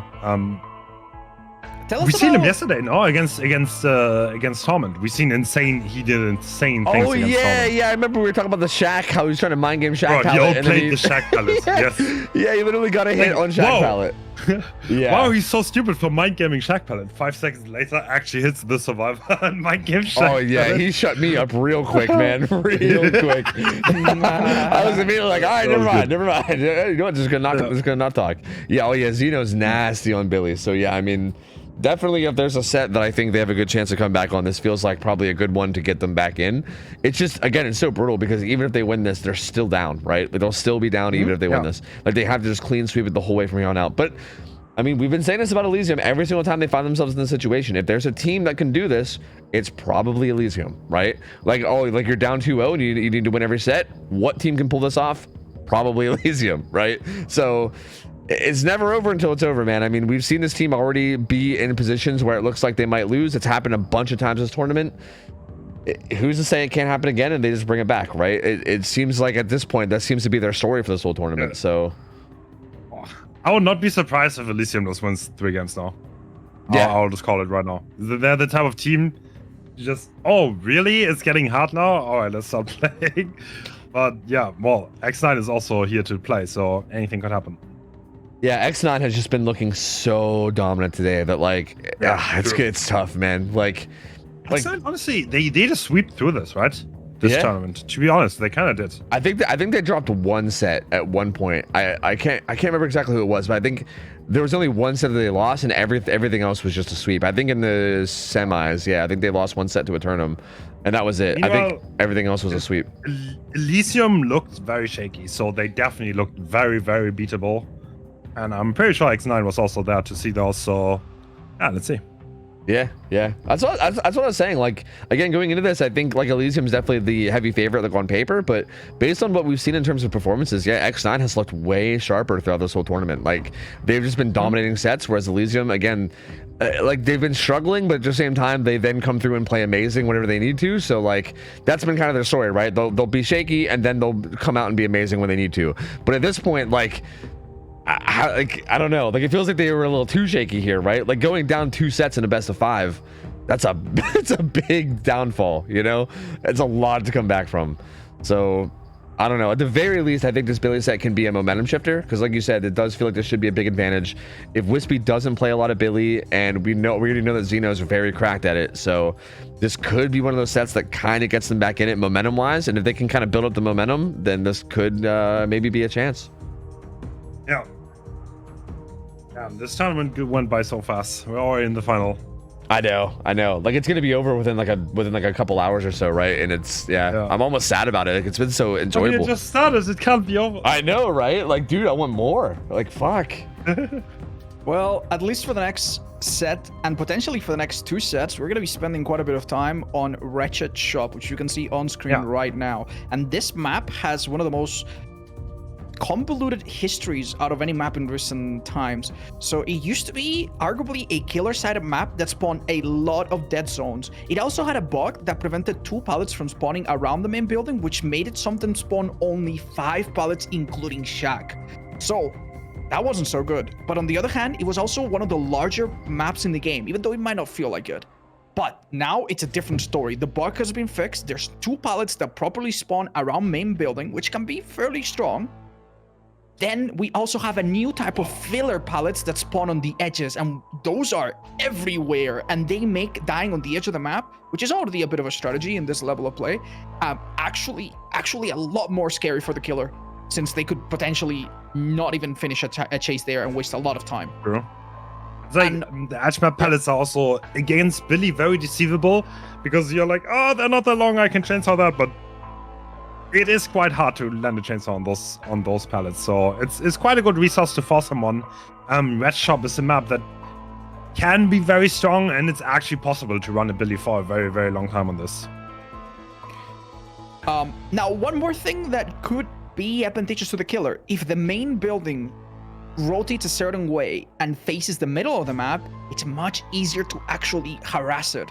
And depending on what the RNG window is for the main building, it can also sometimes spawn a basement and a bit of a cul-de-sac where it's hard to get out of. Either way, the basements in this map are somewhat good because they're both pretty accessible from the center, especially depending on the base, on the main building orientation. So yeah, I think it's going to be interesting to see how that like plays a role in this, right? For sure. I think this like early game is going to matter a lot too. Like we say that all the time, but Billy is one of those killers where you can't, like we have seen games where people slip up a bit early game and get downed early. And if that happens with Billy, he's really good at punishing that and taking advantage because of how good he is at securing hook states and everything. And again, realistically, like I'm pretty sure most Billy sets, again, Wretched Shop is kind of a weird one, but most Billy sets, we would expect there to be a bit of a struggle, right? Like we'd expect the survivors to put up a pretty big result with Billy. yeah, so like, I mean, so what seems like a mid result might actually be really good for a Billy if he can get it going. All right. So this build, there's one relatively big surprise. There is no Noad, and there's a blind. Wispy the blind gets the survivor, but not the killer, funnily enough. Oh, that doesn't hit. How? Wow. Still loops even while blind though. Wait, this is 110. Oh my god, it's 110. it's shooting Go, guy. bro. Oh my god. Wow, incredibly aggressive build by Well, Xeno. now we know why that M1 didn't land. So one pallet has been broken. The call has definitely been made at this point that this 110 Billy. Wow, this is ballsy. This is really ballsy. I don't know how. Wispy's confident. Wispy's confident. Yup. I don't know. I feel like the surprise factor of the 110 is gone. So at this point, it's a bit, all right, everyone knows he broke a pallet normally. There's no mistake to be made. He's... Okay, well, never mind. Right. Never mind. Right. Well. All right. Xeno once again shutting us up. Once again, Xeno. I swear, all you gotta do is just start questioning him, and he just instantly will shut you up every time. I said nothing. Bro, Xeno is so ridiculous, man. Such an early down too. Like this is such a solid position to be in. Pain res up, pop now up as well. We saw each of the 3 remaining survivors on a different gen. Just gonna make it a bit harder to pinpoint which gen needs to be hit with pop, but I mean, this seems like a good candidate. Yeah, he did see someone's head over there leaving too. the hook. This is very aggressive play by Xeno, by the way. Not camping at all, playing for his pop, and now hopefully looking to get Node back on that hook immediately. Does he even make the shack? He's gonna try to get in front of him with the body block. Body block, yeah. Oh, the 110 is gonna come into play now. I think he needs to use Chainsaw or he doesn't get anything. No, I think he's still. He doesn't. Oh well. Oh, I would be wrong. Yeah. Oh my god, Odd, stop jinxing. Dude, I love it. I'm helping him. I'm splitting the prize pool afterwards. Holy shit. Okay, fair. Basement now too, though. Oh dear. That is death man. hook 5 gens. Yep, with a basement hook. That's brutal, dude. Okay, they're gonna pop 2 gens. So 2 gens are gonna pop that's soon. Not much though. Yeah. There's a gen lock around this too. I think there's a gen locker. Yeah, there's a gen locker on check. No way. There is. Ooh. Okay. Oh yeah, there is. Yeah. That's not bad at all. Cutting trees. Yeah, I mean that's what chainsaws are for. Makes sense. It seems like this pop is probably not worth delivering. It's probably not worth the risk of a rescue. If I was, I don't know if I would want to step away from that basement. He's doing it though. Oh man. That does seem kind of risky, yeah. But at the same time, and I think they missed their window for it. Like Will if they were the gonna get it. survivors seize the opportunity? It doesn't seem like it. No, they already missed their window. If they were gonna go for it, it had to be done already. It would have been too Damn, late. so he calls them on their bluff. Yup. And So now many- he's just gonna build a Fortnite wall here, and there's no way you get in. So many I ballsy think moves with from this Zeno early here. kill, the pop might really come in handy here. Yeah, he secures this. He knows his gen's being pressured too, so he comes back. Although it looks like they might have already left. Yeah, well, but the last 4 gens are all in this side of the map, so now the close combat kind of starts. Oh my I lord. mean, if somebody was there, and Bro, that would have been that. Oh my. Dude, I saw it. I would've saw it, lost to be honest. Zeno he's just kind of doing shit, you know? He's just kind of doing stuff. He's riding the wave that he himself has created here. And I say let him. Oh, okay. He does spot Renato rotating back in there. Good for Renato though to hold a lot of distance there. He's kind of keeping Zeno here because he keeps wanting to pressure him. Zeno kind of faking out his moves, kind of making the survivors unsure. Maybe What's going through his mind, Hans? What do you think? I think he's just trying to catch survivors off guard a little bit, and he's like seeing where's the weak spot, who can I possibly get here. He doesn't like the thing is with 110 you want to surprise people. You don't want to get into looping scenarios where the survivor is comfortable. And he's just trying to create those scenarios, but the survivors are positioning well. There's a bus there, which is a really strong structure. Right. Yeah, they get kind of. Yeah, okay. Like it seems like he's trying to make it look like he's leaving, and then hoping survivors will maybe like pre-run to the gen, and he can catch him off guard in a bad spot. But yeah, even this seems not bad. Has to run to this edge map palette. Here's the fillers. Wait, but she's fairly corralled though. Zoned though, yeah. Zoned out. Oh, I don't know if that was too early. Wait, this seems like a down to me. Yeah, there should be a down. Oh, whoa, it missed. this but is then- basement. Oh. Unless This there's is a not the pain spot res you tucked wanna in this go down in. corner. Either way, it's strong. Yeah. Oh yeah, basement. Yep. Ah, okay, this is. That's Damn. this is brutal. Wait. They have a plan. He's gonna come out hungry for that okay. pop, and they're gonna go in immediately, and then maybe use the 4 people on her. I don't know. Yeah, but.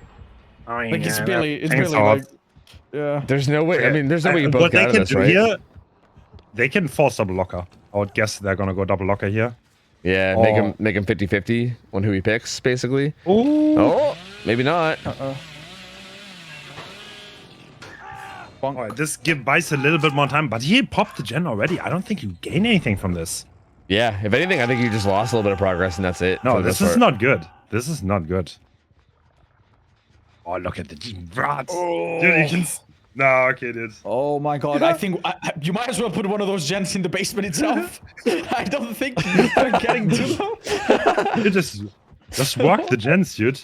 Yeah, just fine. Just honestly, just do the gens.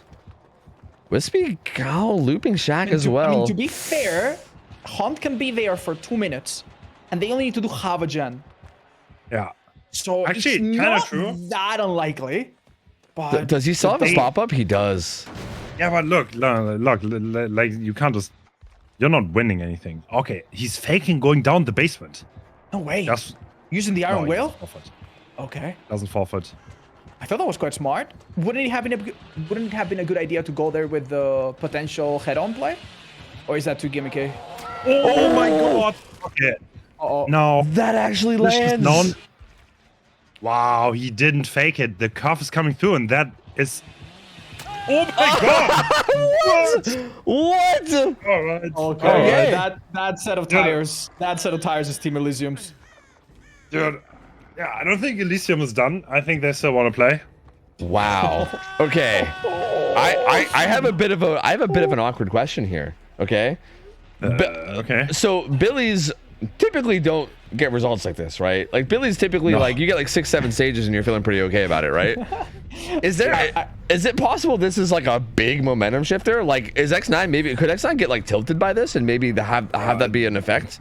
Because I mean, I want to be honest. This win con on this level of play is almost impossible. Like, I don't know what you want to do to, like, maybe play like. I think if you're like Sniper Billy or X9, something. you want to get through this as quickly as possible and hope to God your practice on Xenomorph has paid off. There's actually you just got to go through it, keep your mental. I mean, the next one is their pick, so the next one is going to be Xenomorph, and I feel like X9 really likes the cheese killer, so it's gonna be interesting. Yeah. Like I think even if this ends up being a bit of a rough matchup, and you know if Elysium takes Who do you this, expect to take the mantle for Zeno? Zaka or Zeno? I think if Zeno doesn't play Zeno, then I don't know what Zeno's even Zenoing. it's true, dude. Like, do you even fucking Xeno, man? Like, come on. No, it's meant to be. I don't know. That's a very good point. But yeah, I really don't know. It's hard to say. I mean, I don't want to get too ahead of myself. I don't want to get too ahead of ourselves. Like, let's see what happens with the Billy from X9. I mean, obviously this is a. Also, I don't know if our audience is familiar, but the killer player that just performed this amazing miracle, he's a pretty loud guy. I can't imagine how much he was screaming during this.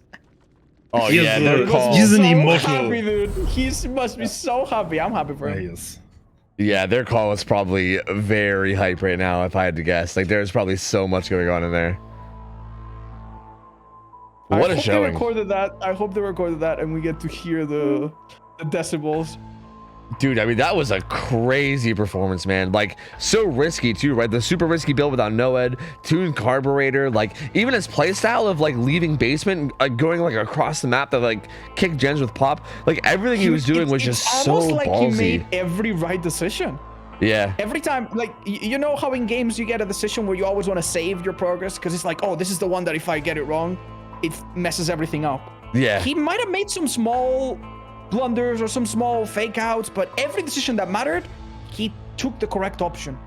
It was actually a thing to behold. This is something that's literally something Hens told me about Xeno like months and months ago. Like I think I remember Hens was explaining to me all these killer players. That's something he said is that Xeno tends to just make these decisions where like it's just bizarre. It feels like he just makes the right decisions all the time. Even when it feels like a hard decision to make, he just somehow does the right thing. And it's so crazy because again, a lot of those decisions that game were things that are extremely high risk, right? Like high risk with like medium reward, and he just goes for it and ends up paying off. Like, he doesn't get punished. It's just crazy, man. Like very, very impressive.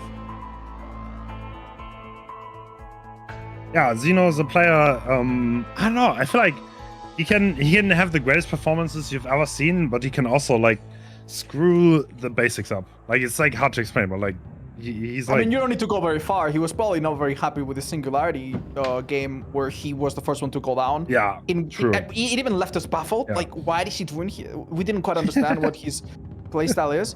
But Xeno is nothing if not explosive. Like, he will take a risk that could sometimes backfire, but when it works, it might be just what Elysium needed to come back from this.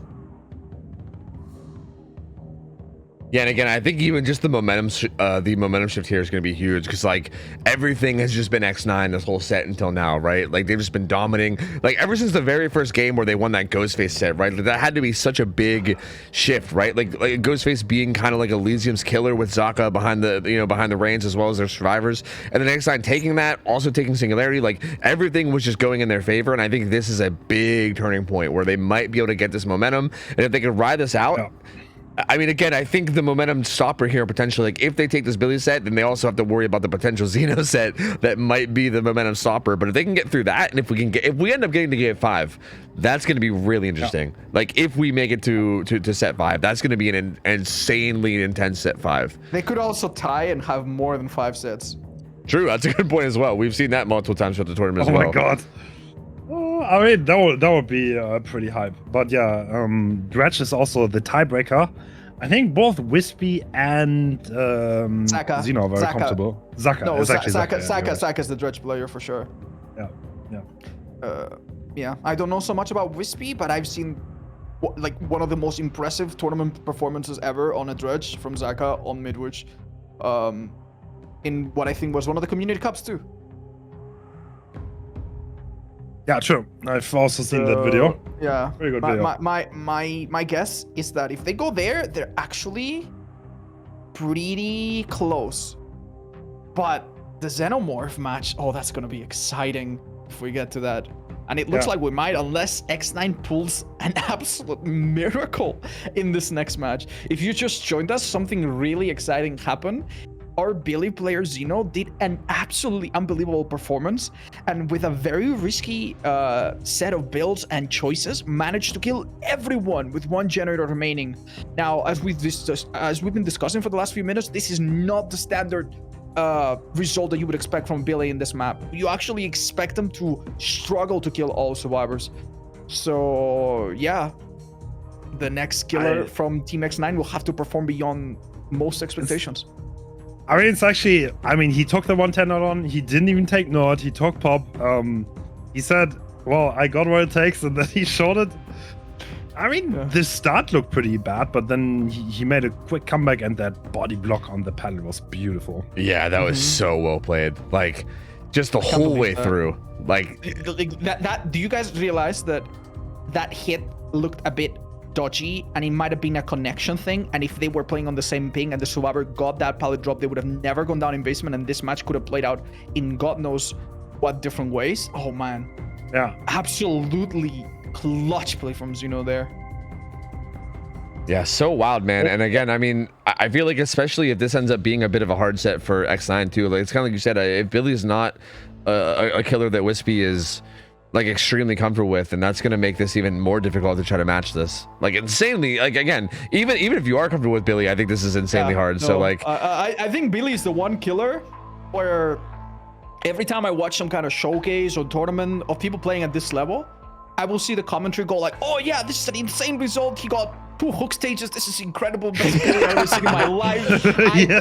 Only a handful of people could even hope to ever get on this level. So congratulations to our killer for getting 2 hooks. And that's already good enough, you know?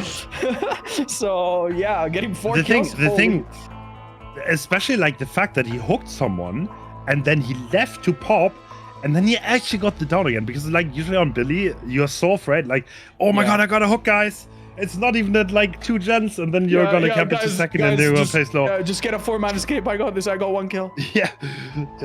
I mean, that was ballsy play. It worked out. Yeah. Like, mad respect. It's almost like he thought about all of his strengths and he forgot about all of his weaknesses, and it somehow worked out, which is just so rare. You know, like you don't ever get a killer that is this far from the top, played in such a way that he felt so strong. Yeah, I think we might be looking... Okay, with this kind of result, playing 110 is, by the way, probably a pretty good choice. I don't know if Wispy's comfortable playing the 110 add-on, but if you need something fast and you need a high result, then 110 is definitely the... Yeah, that feels like... I don't know, but you need to be comfortable, though, with it. Like, you can't just pull it out the first time. So what is that? He's gonna bring double engravings then? I gotcha. Oh, bro. That would be insane. And honestly, like, dude, like, for the sake of my own jealousy, I'm hoping that Billy is a weak spot for Wispy, because how the hell was Wispy so good at so many killers, man? Like, it is actually crazy how, like, Wispy's basically X9's only killer. And, like, how? Like, so many different killers, like god tier spirit, like every character we've seen them on just so good. So, like, for the sake of my, like, jealousy here, I'm hoping they have at least 1 killer that they're not a god at, for the love of God, you know? So maybe this will be like that weakness, right? Like, maybe if you're not comfortable with Billy, again, especially something like 4.4 Billy, right? I feel like even if you play a bit of Billy, you might not play 4.4 Billy, you know? Like, if you dabble in it but you don't really play it, you might be just used to low pro engravings. Oh, maybe just go dad's boots and snipe someone, but that's realistically never gonna happen. Yeah. As commentators, we're also likely to kind of look at what's happening right now, but if we think of this like a marathon race, like a long endurance race, you know, maybe the most important thing Wispy can do is not burn himself out, not have a result that leaves a sour taste and affects his next match, because the next match is the one that really matters. If Wispy absolutely does nothing on this Hillbilly game and then kills it on the Xenomorph match, that's enough. They win. Yeah, true. And again, even if something goes wrong on the Xenomorph match, there's still Dredge too, right? Like, again, they've got out to such a big lead here that they really need to drop the ball in so many matches in a row in order for this to end up being a loss for them. But I can't believe Elysium is making a comeback. Yeah, this is so wild, this man. This one is a freebie. Like at this point, you could actually go double ganks. Who cares? Like just try something. But like getting this result is like you need to like do the Just put on like, save the best for last. I don't know. It's Just like go for I the feel like M1s. even if survivors fuck up once, you're still not gonna get a 4K. Like that's how bad Billy just generally is. Like you there need to be a lot of things need to go right for the Billy to be able to achieve this. And we're gonna load in now. And this is okay. Well, the cheese is definitely there. This is 110 machine learning. Game of foot machine learning. Are they trolling? I think No, listen, this is an incredibly high brain idea. With both of these perks, you make yourself 10% faster at different points. And I think the idea is to maybe catch someone off guard and try to devolve into a slugging or snowball situation. Okay, sorry. that was actually really close, Bro, and that would have been gonna big. land. Yeah, I think that was a good time to get hyped because if that would have landed, that would have been a massive start. Wow. Okay, this is Xeno. He's looking comfortable. I mean, he just played an entire match of this. It's literally in his head. He's gonna crouch. That's unbelievable. Yeah, he does. This and is an the ball's M1 coming if the through. killer forces it. Oh, there we go. So because this is the survivor with most chase, he becomes the obsession. And now anytime a pallet gets broken, this killer speeds up by 10%. The other perk though... Is it 10%? I thought it was 5. Oh, I'm so sorry. I might have messed it up. It might be 5%. I mean, I'm honestly not sure. It might be 10, but I thought it was 5 because like 10 would be a We have to massive call number. it But 115, Billy, now? I don't think the developers know or remember themselves, so I'm sorry. There's so many haste perks now. They're gonna have to forgive me. yeah, it's fair. To be honest, that's fair. That down was relatively fast, but I mean, there's probably gonna be 3 gens popping for this, so... Yeah, look, I feel like this was fast for Billy's standards, but like I don't know if it's fast for like 4K, like 4K one result standards, like. Also, I have a very stupid question. Is this the first game in the entire tournament where we don't see corrupt intervention? The killer doesn't have corrupt. It might just be. I don't think I remember any other game without corrupt being there. Oh yeah, I didn't even notice that, honestly. How crazy would that be that it took us like 25 games to see a match without corrupt? I'm not sure. Machine learning is active now. Oh, very nice. Oh, they ran into the chainsaw while in cooldown to make it a tiny bit longer. Very smart play. Bamboozle being used. Wow, that's a pretty high level thing. Oh, that's... Wait. Okay, hold on. There's no way that was calculated. All right, can we... All right, this is... I mean, it's still unlucky, but that was fast. Yeah, that was a really fast readout. Yeah. Oh, no. Wait, is the killer now 10% faster? No, I don't think that was the machine learning gen, no.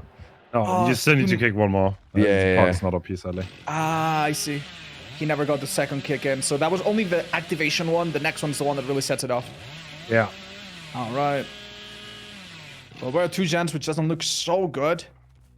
I'd be surprised if we get more than one machine learning proc, but yeah, killer's simultaneously having a little look. Oof, that hurts. Around the gens, and maybe now that he's seen that none of them seem too far. Now we're counting to 10. Body block coming in. Oh my god! That is a pellet, though. He wants to prevent. Didn't go to that path. Oh. Wow. Really good stun. It's gonna be hard, Well, it doesn't matter. Yeah. Okay. Gonna put machine learning Now down. machine learning. Machine learning now. I mean, to be fair, this is exactly the type of thing that he saw out of pocket that I would never in a million years expected. Animation is cool. Yeah, right? That little animation after you kick it was actually kind of sick. If no one was there to see it, they might not know about it, though. Yeah. Do the survivors see that animation? Is that a thing? They do, sadly. Wait, he's greedy. Oh. No way. Really? Oh, the crouch, though. Dude, Zaka's playing with fire here. On ping. Yeah, this is risky. Oh my god. You're still wanting to play. I love the little kiss he went for during the cooldown. It's like, hey, well, hello, handsome. It's like the thing against 110, Billy. You kind of just want to start juking. Like, make him actually show that he can do it. Well, it seems his time here was not very productive. So now he goes for Xeno, who's dead on quad, and could be the first piece of the dominoes to fall. Using the cooldown to get to that pallet. Oh. That was cold. Oh, Wait. both gens pop, machine learning, but No. oh my god, that extra speed is insane. Wow. Even while revving your chainsaw, you go so fast. Look how fast he's walking while revving. Oh my god, not fast enough to play around the crouch though. And the killer realizes that nothing's gonna happen here, sadly. Damn, this started out not too bad for the killer. Yeah, but this is like, I think this is kind of the nature of Billy though, right? Like, like this is how it goes. This is why they like protect the hooks so much too a lot of the times, right? Like, realistically, it is hard. Listen, to anybody that might be watching or that might be commenting right now and who thinks that's crazy, and who thinks that this was a crazy idea, you got to realize this man needed an insane result. So it makes a lot of sense that he would try something so outlandish that it might just work. Zaka running the figure eights at the end before he leaves too. Alright, so that was a bit of a maybe a momentum shift, but X9 is still up 2-1, which means if X9 wins one of the last 2 sets, then they're gonna take it home and win this tournament. Yep. And this is taking us into the Xenomorph set, which again seems like a bit of a specialty set, right? Like this is it's just one of those things. X9 seems to be about this, right? They seem to be about these like weird funky killers that are a little bit like off the norm, right? Like Singularity seems to be a very high prioritized pick, and now Xenomorph as well being a high priority pick here too. Not a killer you see super often, so X9 is kind of it's like the cheese team, I feel like. It definitely wants to pull it off. Which is, it's kind of funny. I remember talking about this kind of recently where I was talking about the fact that like maybe if you invest a lot of time into a killer or like a bunch of killers that are kind of like unique and very different, you can get big edges that way, right? And it kind of seems like maybe X9 is doing that. Like I'm a big believer of that strategy. I think there is same. Like it is like anyone that's played Huntress against good survivors or Billy against good survivors knows that someone that's been practicing against the same killer for the last 6 years straight is never gonna make certain mistakes. And then you bring a killer that came out in the last year, and one tiny slip up means so much. And this killer is as new and as fresh as it gets. We also, I'm also looking at the particular perk bans for this, and we see that survivors do not have any medkits as well. So yeah, mistakes will be costly. It's also not very common within the comp scene to like embrace cheese. I feel like everyone is always about Wesker, Blight, Nurse. It's like the classics. No one is really out there like picking the cheese. Yeah, I mean, I think even the fact that you're calling it cheese, I think is kind of like showing how it's viewed by a lot of people, because like it is interesting, right? I mean, like it's just a Xenomorph, right? Like it's just one of the killers. Yeah, it's just one of the killers in the game. It's just that it's a little bit less popular than the rest, right? So yeah, I mean, it's like the way it's played is a little different. Obviously, like there's flame turrets you got to deal with, and like setting those up, where to set them up, how to set them up, how to play around those. Like it's a very interesting strategy that maybe if you don't have a lot of practice with, you might not really know. But again, I think that's why it's such an interesting set, where I think if it is something you practice often, that could be a big edge, right? If a team isn't practicing this set and they don't know how to deal with flame turrets, or they don't know what to do around them, that could be a big deciding factor in how this ends up getting played out. Yeah. So how much do you know about this set, Hens? How much have you seen this? Because actually, so what I've been told, I've seen it a little bit. I've seen Xenomorph actually get hard bullied like once or twice, and then I talked to Laserbird, and he's like, Xenomorph is one of the worst killers in the comp setting if you play the flame turrets correctly. But the thing is, playing the flame turrets correctly is hard. It's very, very hard. Like doing everything perfectly, I don't know. It's one of those things. I don't think it happens that often. It's like the questions: how good are the teams in playing around the flame turrets? Yeah. Would you say the key to using the flame turrets is to doubling them up? I was gonna ask that too. Yeah. Like I know a lot of people like to double up on them. Yeah. Yeah, two flame turrets around the main building. That is the rough idea. So for the survivors in the beginning, the most important thing is to stay away from the tunnels, the so ones that you do not get surprised by any chance. Well, theory will only take us so far. We're about to see it in practice. Ooh, that's such an aggressive build. So we have two add-ons in particular. One of them makes breaking this killer out of their power a little bit harder. That's the green one. And the other green helmet, which looks almost the same, inflicts mangled on tail attacks. Two of the best add-ons for sure. Yeah, basically. Yeah. Basically gives Sloppy Butcher, well, not Sloppy, not full Sloppy because of the hemorrhage, but it's the important part of Sloppy. Yeah, exactly, yeah. Oh, that's a miss. No way. That is going to be costly. That add-on, by the way, often makes you want to go for M2s instead of M1s, and then this happens. All right, we're talking about the early game, right? This looks like a really solid start, but the flame turrets are set up. You can see the white flame turrets on the map, and this was Zaka's going to. And the thing is, now Wispy kind of has some one, which will take time, and now he's going to Shack, which will be another distance holder, and then he's going to be like, yo, set up a flame turret for me that I can run to. And like, if you do this chain, you can kind of like reliably deny the power, but there are hits coming out. This is not looking too bad. Yeah, already getting 2 tags early, and might look to apply some of that eruption. Oh, better yet, find the first target. What? Oh, missed it. He missed. Oh, that's so unfortunate. Now you either have to go into a tunnel or just wait a long time. Yeah, I'm gonna tell you right now. I don't know. He gets that. Wow. Well, this is incredibly fortunate because without getting a down here, you would have had to go into the tunnel and lose a chase. Yeah, it's very punishing to get knocked out of power, because you basically have to wait, I don't know, it's like 30 seconds or something for your power to come back naturally, or go into a tunnel and move around, which, going into a tunnel gives them distance that they can use. We understand that these two teams are across the continents, so obviously the ping is going to be an issue, but remember, it will be an issue for both of them. So whatever this killer is doing that seems unsavory or nasty, the other killer will also have access to.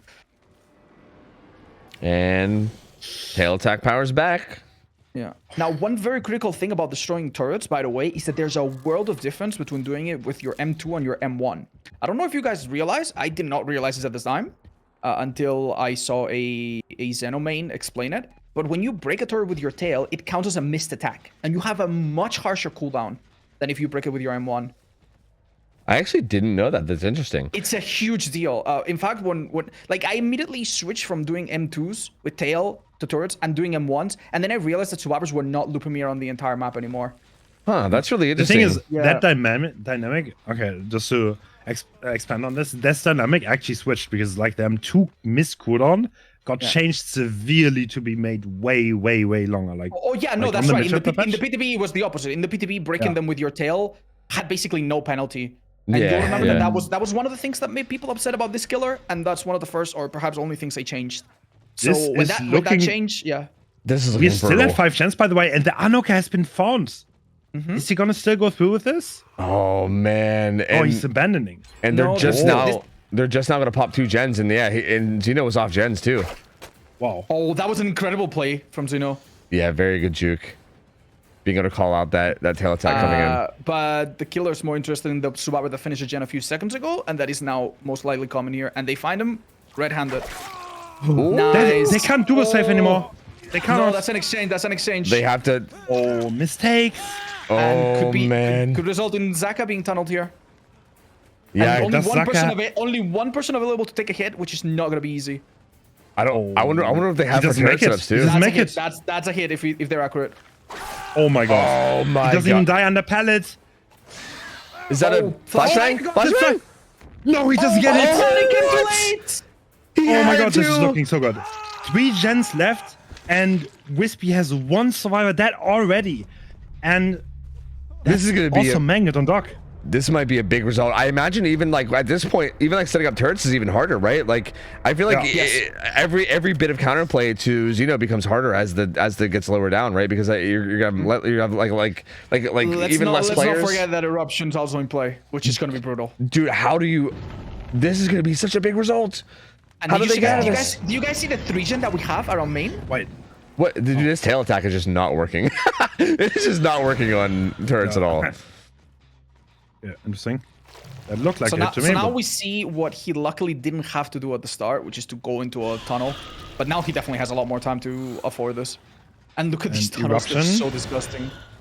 Yeah, these are good tunnels. This is a good gen lock. Mangled, making this reset take even longer.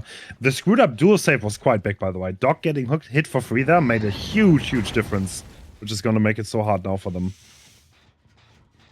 And Eruption, this build is going to be so useful now. Like, Eruption being able to put down on all these gens. Dude, I'm... That's I definitely really something bad. weird going on. Yeah. Yeah. Yeah, that was like the third tail attack on a turret that looks like it should have landed, but didn't. I don't know what's going on there. That's very strange. Footsteps being spotted, though, while underground. Oh, that turret spawns, has a bit of a cooldown at the start that doesn't allow you to... Like, the turret doesn't immediately shoot at you when you come out of a tunnel. It always takes like a second. Yeah. So that's why we didn't see it fire right away. But it doesn't matter. They get rid of it. And right now, with one person dead, time's on the killer side. Oh, what a disgusting gen setup. In Yeah, line. that gen setup is wild, man. It's like a straight what we line, said? yeah. So eruptions on the gens now. I don't think there's like literally. Is there any progress at all? It seems like a few gens have like 5%, and that's it. Like barely anything. Nothing is high progress. The survivors have given up a bit of space in favor of healing, but it also means that every gen now is basically erupted, as far as I could tell. Yeah, like they're resetting and they're setting up turrets, but like the turrets are being broken. That looks like a double turret setup, if I'm not mistaken, in the corner, and Kexo's trying to take chase over there. That's a lot of... Is it? Yeah, there's a lot of... Is that bugged from the previous turrets? It might be a bug. That's from it the seems turret. like Okay, it this seems is- like a center. The center would be where the other one was. Yeah, I think the turret circles maybe never go Wouldn't away. be the first time we've seen a visual bug like So this. now the survivors start playing slow, and I feel like this is a bit more expected. Putting up flame turrets. Why is there kill instinct? Huh. Yeah, that was Jake running away. Yeah. He was going through this window. Oh, okay. Yeah, but it seems to have too much distance to really justify taking a chase on. And yeah, this is becoming a really slow play scenario here. I want to tell Whisper to use his M1 so bad. I feel so bad for him. I don't know what it is with the M2, but I don't know if he's aiming wrong. I don't know if it's a new bug or anything like that, but yeah, no, just whack them with your fingers. Yeah, with that green add-on too, I think you should be able to just walk right up to him and hit him Yeah, without getting kicked there's out. in fact 2 add-ons that allow you to do this. The first one is the one that he's got. I think it's called the emergency helmet. And this one basically gives you more resistance so that you can tank the fire a bit more and then whack it. There's another one that I think might be even better, which is a yellow call Lambert's map of stars. And it makes the area of effect of the turret smaller so that even though you don't tank as much, you just get closer and you can tank enough to hit it with your basic attack. And that is super... Team. This is still a hit though. They pop a gen. Yeah. Whoa, they pop gens. 2 Oh. gens? What? Wait, the genlock is it genlock? No. No. The genlock is still in place. No. But still, I didn't think these had like any progress at all. That's so crazy that they got done. What the hell? Head on coming in. Oh my god, I thought it was a grab. Looks like there's a chase being committed, and this should be down. Yeah. No, sprint burst coming in. Oh. Wow. More turrets coming in as well, probably. Oh, they're doing so good. And Jake's already pressuring that gen at main too. Yeah. The momentum is kind of shifting. Yeah. I mean, this region is still disgusting. And after one tail attack, the second one can come incredibly fast. So we'll see. Wow, It they does turned not this seem to around be- so quick. No turrets on the main building loop. Yeah. It might come down to what exhaustion perks they can use to get out safely from the gens. I don't remember if one of the survivors alive still has balanced landing, but they might want to consider sending that guy there if they do. Yeah, we just saw live come through from Doc here to get him a little bit more distance around that loop on main. It makes a lot of sense that Doc is in the main though, because he has a window that he can always take, right? To use his light, I suppose. Yeah. Oh, this is unlucky. So it looks like Wispy's game plan is to actually try to hold these gens. I don't know how Yeah. realistic this is. I honestly cannot tell. Yeah, I mean, they do have access to exhaustion perks. Like, you don't have any access to like a quick like 2-tap. They have a sprint burst, a head-on, and a life. They don't have a balance that can help with the furthest gen that's next to a hill.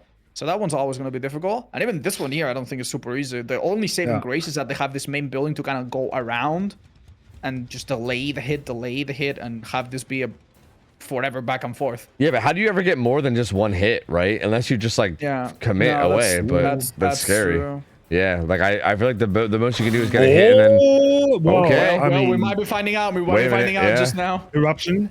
Oh, the miss. That was an insane one. Okay. Oh my lord. They're Eruption doing time. the gen. They know. But This is Painter's. This is eruption Painter's. crop. This is Painter's. If the hook on Painter's is kind, they don't finish this. And keep in mind, one of them is injured.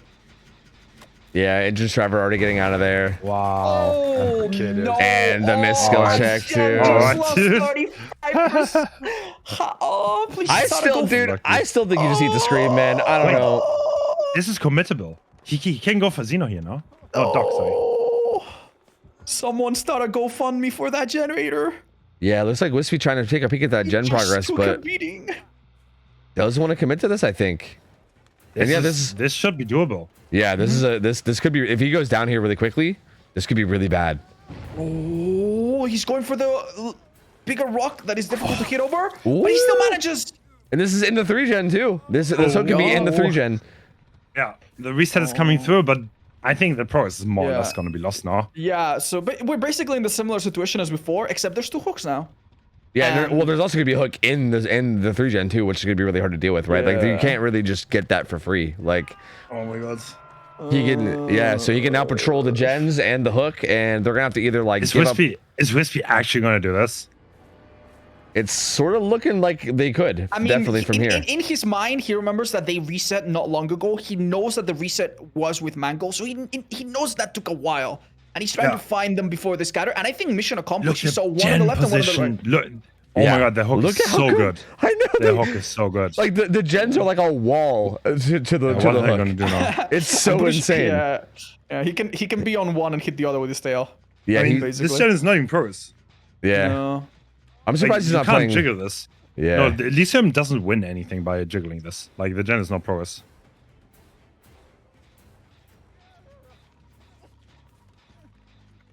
Yeah, this is like, because they're not going to get crazy amount of progress. This is probably going to go second. And now he knows that the gen on main is being committed because he's line of sight. So I don't know what the Solas can do here. This seems pretty hopeless. Yeah, this is super rough. Second stage is there now, and now Xeno has to play the pallet against Xeno. Oh, great dodge! Oh, unbelievably risky play that pays off. Killer's so turned Unhook. off, he actually leaves. But look, is Doc gonna get away? No. There's counting Now to we, 10. now we Life do is the in play. countdown. 3. I mean, Nancy can go into a locker, but which one? Realistically. Like, there's nothing. He's dead. It's over. Just take the And it's- M1. and it's- Yeah. And it's eruption. They don't finish the gen, no? Yeah. I'd Wow. be surprised. I mean, Actually- to be fair, that's a great attempt. They actually have much more progress than I thought they would. Same.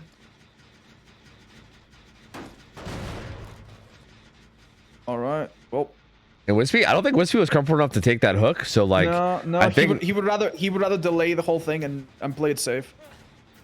yeah. So I think Doc's gonna get picked up. Is gonna get picked up, which kind of Okay. keeps Elysium in this now. Yeah. Xeno has done the same maneuver before, by the way. He always does a little spin around pallets, and it's working out super well. He will dodge. Oh, no, he actually outspeeds it. No need to dodge that. Super confident moves Oh, from damn. Xeno. Who is being chased by his cousin right now, so I guess that's like an advantage. Yeah, they're family, so he knows him pretty well. Yeah, that makes sense.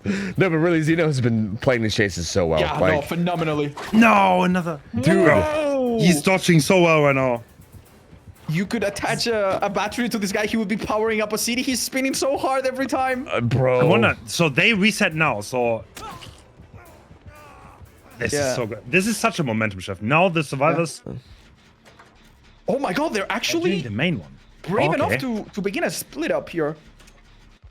I mean, it's just like the right call. I think you put progress down on both, and now you kind of have these like two different gens. Yeah. I mean, I think just focusing on one gen is not really probably going to be the best play here. Eventually, you're going to have to split the focus at some point, and now it's already split, right? Both these gens are at about 50. This puts Wispy There in are kind of a no weird flame spot. turrets up. 0 flame turrets up. I mean, So it's so easy to say now, but if Xeno had gone down and then given a pain rush, Uh-oh. no, he found the tree. Very good. He can't go down here. this is eruption. Yeah. This is pain rush eruption. Pop.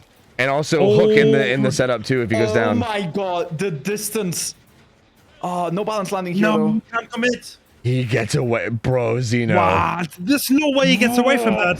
How did he do that? This Light is from Jake. Like, they don't have flame turrets. They do not have any early warning, and the both of those tunnels are in a great spot. Yeah. It's the Xeno factor, dude. It's the Xeno factor. I'm telling you, man. This is so wild. Like, he really shouldn't be getting away with this. Like, that's so punishable. Right? He goes down there, it pops eruption. He gets a hook in the 3-gen. Okay. Okay. Okay. Oh, another miss coming through. Oh, the survivors are feeling it by now. Yeah. Oh yeah. They're picking it up. Is that gen gonna pop? No, right? Oh, I don't but think. he doesn't have a quick way to get there. Oh, It's actually really Blight. close. This is adrenaline. Oh yeah. He's gonna commit this. Yeah, he can take a hit and get adrenaline. Wait. The skill check. Oh no! He hits it. Thank Christ! Wow. Oh my God, at this Elysium. point, you definitely want to leave Doc because he has 2 hooks already. You want to get one of the, ideally Xeno here. Yeah, definitely. Xeno goes for Xeno. Xeno. Yeah. Good luck And catching I think Xeno, he's been pumped. who's just been warming up this entire game for this. He Oh finds my him. God. He finds him though. No, he's got another Xeno- filler palette. This is an infinite. It's an infinite for Xeno. It's an infinite watch. He doesn't even want to use his Bro, tail because he's too. no. Wait, what about Nancy? Okay, he's just gonna secure the stage. This is still a great result. Yeah. I mean, based on what you said about like Xeno potentially getting bullied, like this still does feel like pretty solid overall. Now, this is their own pick, so I would expect the survivors to be very comfortable playing around the flame turrets. We'll see. I would expect some double turret setups and making it extremely hard for the Elysium killer to get value for their power. That's what I would expect here. So I feel like, yeah, this is definitely still. Am I seeing this right? Is Nancy going into the basement to potentially get a medkit? There's Is no that way. what I just saw? No. If she gets one, I mean, there's time. There's 2 minutes. The killer probably guesses, but cannot know for certain, and most likely does not want to leave. They cannot open chests. Okay. No, they cannot. All right. For the simple factor that, like, if you get a key or something. Yeah, of course. All right. Well, other than that, I don't know what is the play other than to reunite somewhere. I don't know. Like, I mean- Doc can maybe try to trade this, which is trying. He's trying. Whoa, the live play. That was interesting. Yeah, I mean, Doc is worth less points. He's only worth 1 stage. Wait. But does he get up? wait. Yeah, This Xeno is- sprint burst. Oh yeah, sprint burst, and they have a turret set up there too. Oh, they set a great wall of turrets there. There's at least 2 of them. And Wisp is like, all right, okay. Oh, I dig this. Okay, this is 8 stages for fresh. This is still really decent. So yeah, the killer needs to perform here. Can we take a moment to appreciate Elysium losing a survivor like 30 seconds into this match and then coming out with magic trick after magic trick to somehow shave off hook stages of what seemed to be an obvious 4 kill? Yeah, Wispy. What? You can kind of see it in the camera movement there at the end too. I think Wispy not very happy with how that game closed no. out. Not happy. Yeah. That was potential for so much more than that. Yeah, that was looking like 4K2, 4K1 potential. Like it was, it's such a strong position with 3 gens left. Yeah. That was in a spot where there's no way the survivors should be able to get those gens done, but they literally just juked like 10 powers in a row. Xeno played dodgeball in high school and he never lost. He's unhittable, dude. What did he cover himself with before the start of this match? Dude, yeah, those jukes were insane, man. Like Xeno is not an easy killer to juke either. Like if anyone's gone against Xenomorph, it's very difficult. But they made it look so easy. He was playing on a dance pad. He was just spinning constantly. He was actually so ballsy, man. Like no one would have blamed him if he went down, because let's be honest, this is a killer that once he gets close to you, it's a good chance you're going down. But the so many different chances where he denied a down that would have probably condemned everyone else to die. Holy shit. See, this is interesting though, because I mean, Elysium brought that back and they made it like very competitive now, right? Like, I mean, if they would have got 4K2'd, we would have been like, all right, I mean, borderline pack it up, it's almost over at this point, right? But even though they brought it back and made it competitive, this is still not necessarily like, would you even argue this is even a good result? I mean, I don't even know, right? Like 8 stages for fresh. Okay. This is a good result for X9 right now. I think that's still a good result. Like there could have been potential to literally make this close to impossible for the killer. But I think if they play flame turrets in the early game better than Elysium did, then they can actually run away with this.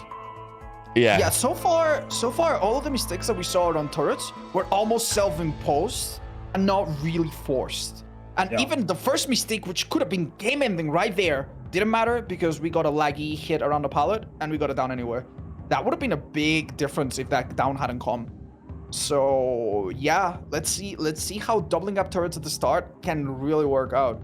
Alternatively, it might backfire and only delay the gens, and that's the last thing you want to do if someone's gonna get tunneled out. But I don't know what's going. I don't know. This needs to be an explosive start, but I would expect the survivors to play extremely safe out of the gate. That's what I think is gonna happen, and that's why Elysium is kind of like they just played so aggressive. I don't think that's how you play it. But let's see.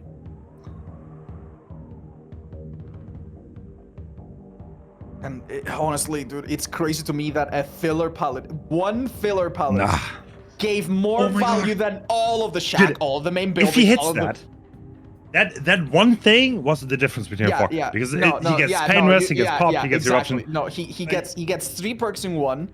Yeah. He gets a hook in the middle of in the middle of everything. And the other guys probably have to make the tough decision, oh, well, do we heal and lose everything and back to 0 gens, or do we just nod and die anyway? Yeah. So, yeah. Yeah, even that one hook he got in the 3-gen setup, it was so devastating, right? Like, if that could have happened again at any point, like, it's so nuts. Like, it puts him in such a difficult spot. And there were so many opportunities, too, right? Like, Zeno played so aggressively, man. Like, doing that gen while injured, like, and then just relying on his ability to juke the tail and get out, which, again, is absolutely absurd, right? Like, it's so risky. Like, again, it ends up paying off, but, like, again, just so much opportunity there for more. So yeah, I mean, if X9 ends up not coming out of this Xenomorph set on top, and if Elysium can take this, you know that they're gonna be kicking themselves for how that game played out. So just to put it in, okay, if X9 manages to escape with 7 stages or less, then they're definitely gonna take this victory and they're gonna win this tournament. Wait, was everyone hooked in here? Yes. Yeah. So that's also a factor, right? Like, yeah, it was killer for has fresh. some big. Yes, the killer has some big boots to. If they tie the amount of hook stages, but they haven't hooked everybody, that's not good either. Man, I do not envy whatever killer, either Xeno or Zaka, is coming up. Yeah, they're gonna need 9 stages. I do hope that they maybe, like, they might have the benefit of learning. We don't know exactly what is wrong with the M2s, but they've seen this killer whiff quite a few of them on the turrets, and maybe that gives them a bit of a hint that they shouldn't do that. Yeah, M1 also has the shorter cooldown, but yeah, we'll see. Yeah. No, like, I recorded it, I've been theory crafting it, and it does make a lot of sense, because if you lunge at a turret, you get a speed boost on the lunge, you get about it counts as a missed attack, or an attack that hits something like a wall, and it's a bit shorter than a normal tail that stops you. We see the same add-ons and same build. Yeah, same build overall. Ooh, and we see footsteps already up there. Okay. No time to set up turrets, at least initially. Yeah, but the pre-drop is coming through. Yeah, I think all you gotta do is buy time for your teammates to set some up, right? Which is so Nobody's taking a page out of Xeno's book 2. here, and okay, we saw 2. Pallet, We saw 2 already, which means 2 flame turrets have been taken, and yeah, actually they're playing a lot more passive. Looks like it. Yeah, I think they're gonna be getting some flame turrets set up, and yeah, it feels like the best way to get around that is to have a really fast explosive start, but they've done a really good job. I mean, Note just dropped that pallet super early, buys them time, and now these turrets need to be dealt with. That one got dealt with relatively easily though. Yeah, we did say that hitting a turret with your basic attack is better, but if there's 2 of them together, that's a problem, because you cannot do that. The second one will burn you out. So in those situations, you kind of need to snipe them with your tail, and that is what you need to force this killer to do ideally. Oh, that's the power that was a whiff. That's a whiff. Probably break it, eruption, and reset back to power. Yep. Yeah, back in the tunnel. So we can already see the flame turrets have a much bigger impact. Yeah. But with this green add-on, that should have never happened. Yeah. So now, do they have a flame turret around the main building already? This pallet is pre-dropped, okay? Yep. They've been very eager to drop pallets early. A bit similar playstyle to what you would do with a pyramid head, I suppose. Oh, that looks decent though. Yeah. So yeah, speed boost kind of negated by that medium vault. Like a lot of the speed boosts that would have been there kind of got taken away. So not a lot of distance, man. She does have one more turret, I think, in the distance, but doesn't reach it. Good start, honestly. Yeah. This is what you not need. running towards the turret. There's, I don't know how the gens are looking around the main building, but I guess this is the start you need to get those results. Yeah. I mean, it's a down at 5 gens, which is probably as good as you can hope for, right? Still a turret here. There we go. Right before power comes back. Eruption was on cooldown. Will probably be applied along with Pop on the... Oh, we see footsteps. But the killer doesn't seem keen on coming out there. Wow. He's doing an exercise in listening, it seems, to find out who is coming for the rescue. Mind you, if you come out of the hook too close from a portal, you get a nasty slowdown. But that's not happening because it's a little bit far here. Oh no, was this a mistake? I think this pop comes too late. Oh, No. it does, yeah. Oh no, that was... I don't know why that Zaka turret- spent so much time underground, yeah. That turret was really clutch there, yeah. Slows him down, knocks him out of power, keeps him from getting that hit on the note. Okay. We once again see the number on the turret. He just wants to get his power back, and looks like the survivor went in already. So 3 turrets on the map. There was a 1. 1 was destroyed, 3 are still up. And now I would expect the survivors to kind of like gravitate towards them a little. This is balanced landing.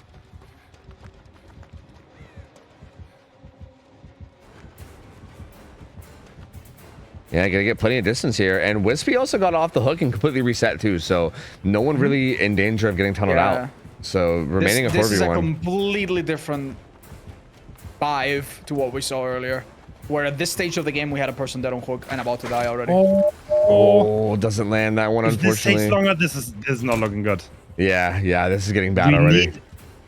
We need injuries on the board. This is pretty decent. He kind of gets caught off guard. Oh, very nice. He doesn't make a lot of distance. Well, he is kind of isolated here. He might be in some trouble. No This turret. should be a down if played correctly. Oh, Guys, corner Very through the nice. vault. That Genet Shack will likely pop. They did have eruption, but well, I guess if you find some pain res. I'm more afraid of everything else going on. This has been just a very long chase. Look at this. Yeah. We have 3 gens about to go. 3 gens about to go. Yep. It's not. Pain I res. love this one, but Yeah, pain res does hit this, but there's 3 gens that are like at like 50, 70, 80, right? Like a lot of progress around the map. And Pop's gonna come through on this, maybe on the shack. he needs to wait a little bit. He needs to wait a little bit if he wants to. Yeah, now applies eruption. Does Zaka see a 3 gen? Because looking at the map, I do not generally see one. Yeah, nothing that's extremely powerful, at least maybe. Like maybe behind main somewhat, but nothing too crazy. And also, it's about to get broken anyway. So yeah, there you go. Never mind. Yeah. Oh. And the flame turrets on the loop. Was that a double? Oh, gets a hit. Well, gets a hit before power breaks, but you gotta go. You absolutely gotta go. Oh. And unfortunately, we're experiencing some technical issues, but let's just remind everyone of where we're standing. Our survivors in the previous game managed to get out with 8 hook stages, all gens done. Every survivor hooked once. That's a lot of points. And despite not seeing what's going on right now, which we'll catch up back to in a minute, Zaka has not had a phenomenal start, which means he needs to do a lot of catching up. He might need to hook everyone, which is a tall order. It's back. It's back. Stream is back. All right. All right. That's good. Good praying. What happened? So there is a down 1 gen left. Oh dear. Yeah, it looks like. Wait, Note went to struggle, and I think Note's about to. No, that's gonna be Note's struggle. Note's tunneled out, and you could argue that we're in a similar. Wait, never mind. No, he's yeah. not tunneled. Sorry. I thought we just missed a lot somehow. No, that's a lot. That makes a lot more sense. Yeah, like the second tick was there, but it was just catching up. So yeah, that's gonna be Note's second stage. We only 1 gen left, so X9's in a really good position to take this set. All right. Yeah, Elysium, not only the set, this entire tournament. That's true. Yeah, it's all on the line here. Yeah. This is like either Zaka starts performing a miracle very soon. We saw yet again the effect that having this mangle add-on has on people. Even though there's not that much reason to hit the M2 over the M1 normally, you want to hit the M2 because you need the mangled, right? But then you miss it, and the survivor used life, and what could have been a hit is nothing. And now everyone is healthy, and the options are becoming very limited because most of the build, as you can see, revolves around gens rather than, say, no-it or insta-down. So the ways in which Zaka can win this are incredibly limited. And I guess all of them include somehow killing Nancy and getting 3 people on the ground, but I don't see that happening. Yeah, all before one more gen pops, yeah, which is just so much to ask for. Mm-hmm. And they've had so much time to set these turrets up. Is that one still alive? That's an M1. Okay, that works too. Pre-drop, play it safe. Yep. Bang around the turret. Making the hits take a long time, and it doesn't even come through. They're doing such a good job of making it so hard where, like, even if he does get a hit, it takes so long for it to happen that it's not even worth it, right? God, X9 survivors are such demons, by the way. Dude, they are. Really Yeah, are. they're so good. Like, they're so good.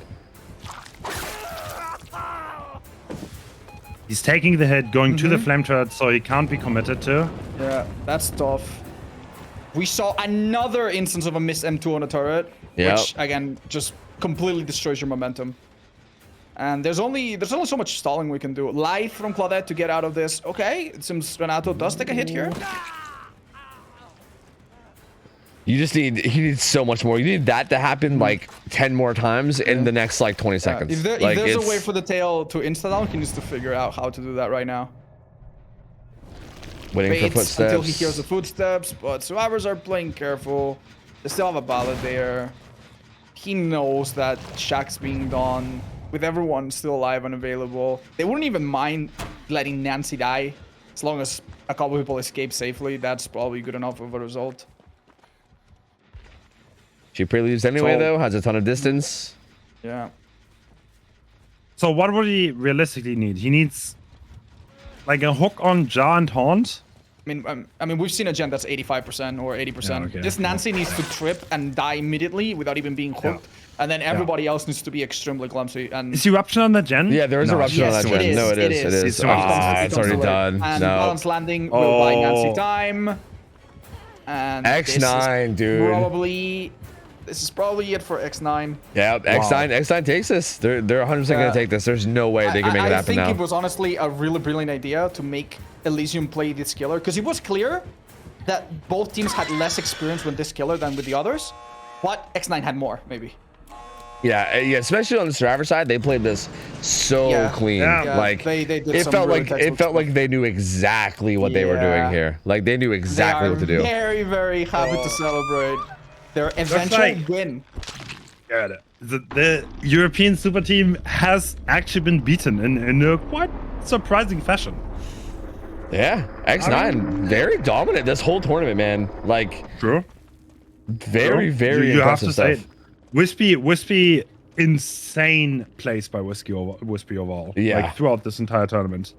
So also, not only the killer player, also the IGL on Survivor. So, yep. Yeah, Well done. so a big bulk of the carry of the team, is Wispy. Very Hens, impressive. I'm sorry to bring it down, but I'm missing a bit of the YouTuber voice. This is the first ever, one of the billions of ones to come, the first ever Winter Invitational. This is a big deal. Let's congratulate those bozos for winning everything. No, but really, like, big All right. congratulations to X9. That is crazy, man. Wild performance. Yep, absolutely wild. That was a blast. All right, thank you guys for being here with me. By the way, thank you for co-hosting this. I had a lot of fun. I hope you did too. Yeah, of course. This was amazing to do Bro, together. Thank you so much. We've seen insane plays this Yeah. weekend, I think. We've seen insane plays. We've seen upsets. I personally thought Sinners was going to take it. Sinners dropped out early. Then Elysium was the big favorite. Nearly lost to Calamity and then lost in the finals. I don't know. That was insane. I would be very surprised if you tell me that there's ever been a tournament in the history of this game where the results came down to so many 1 second decisions, 1 second moments. I could name so many from the top of my head just from today. And that's not including yesterday's many matches as well. Crazy stuff, and you were all here to witness it. Yeah. What an absolute pleasure. But yeah, that's gonna be all from me.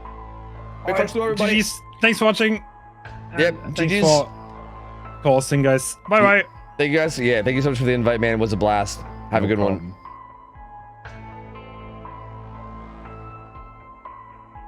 All right, guys, that's gonna be it for the tournament.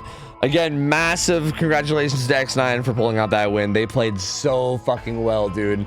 From like start to finish, my lord, like every set. Again, I think they dropped 2 sets on the whole tournament. I think they lost 1 set to a tournament, they lost 1 set to Elysium at the end there, and that was it. Like, they were so consistently good throughout the entire tournament, man. Like, my lord.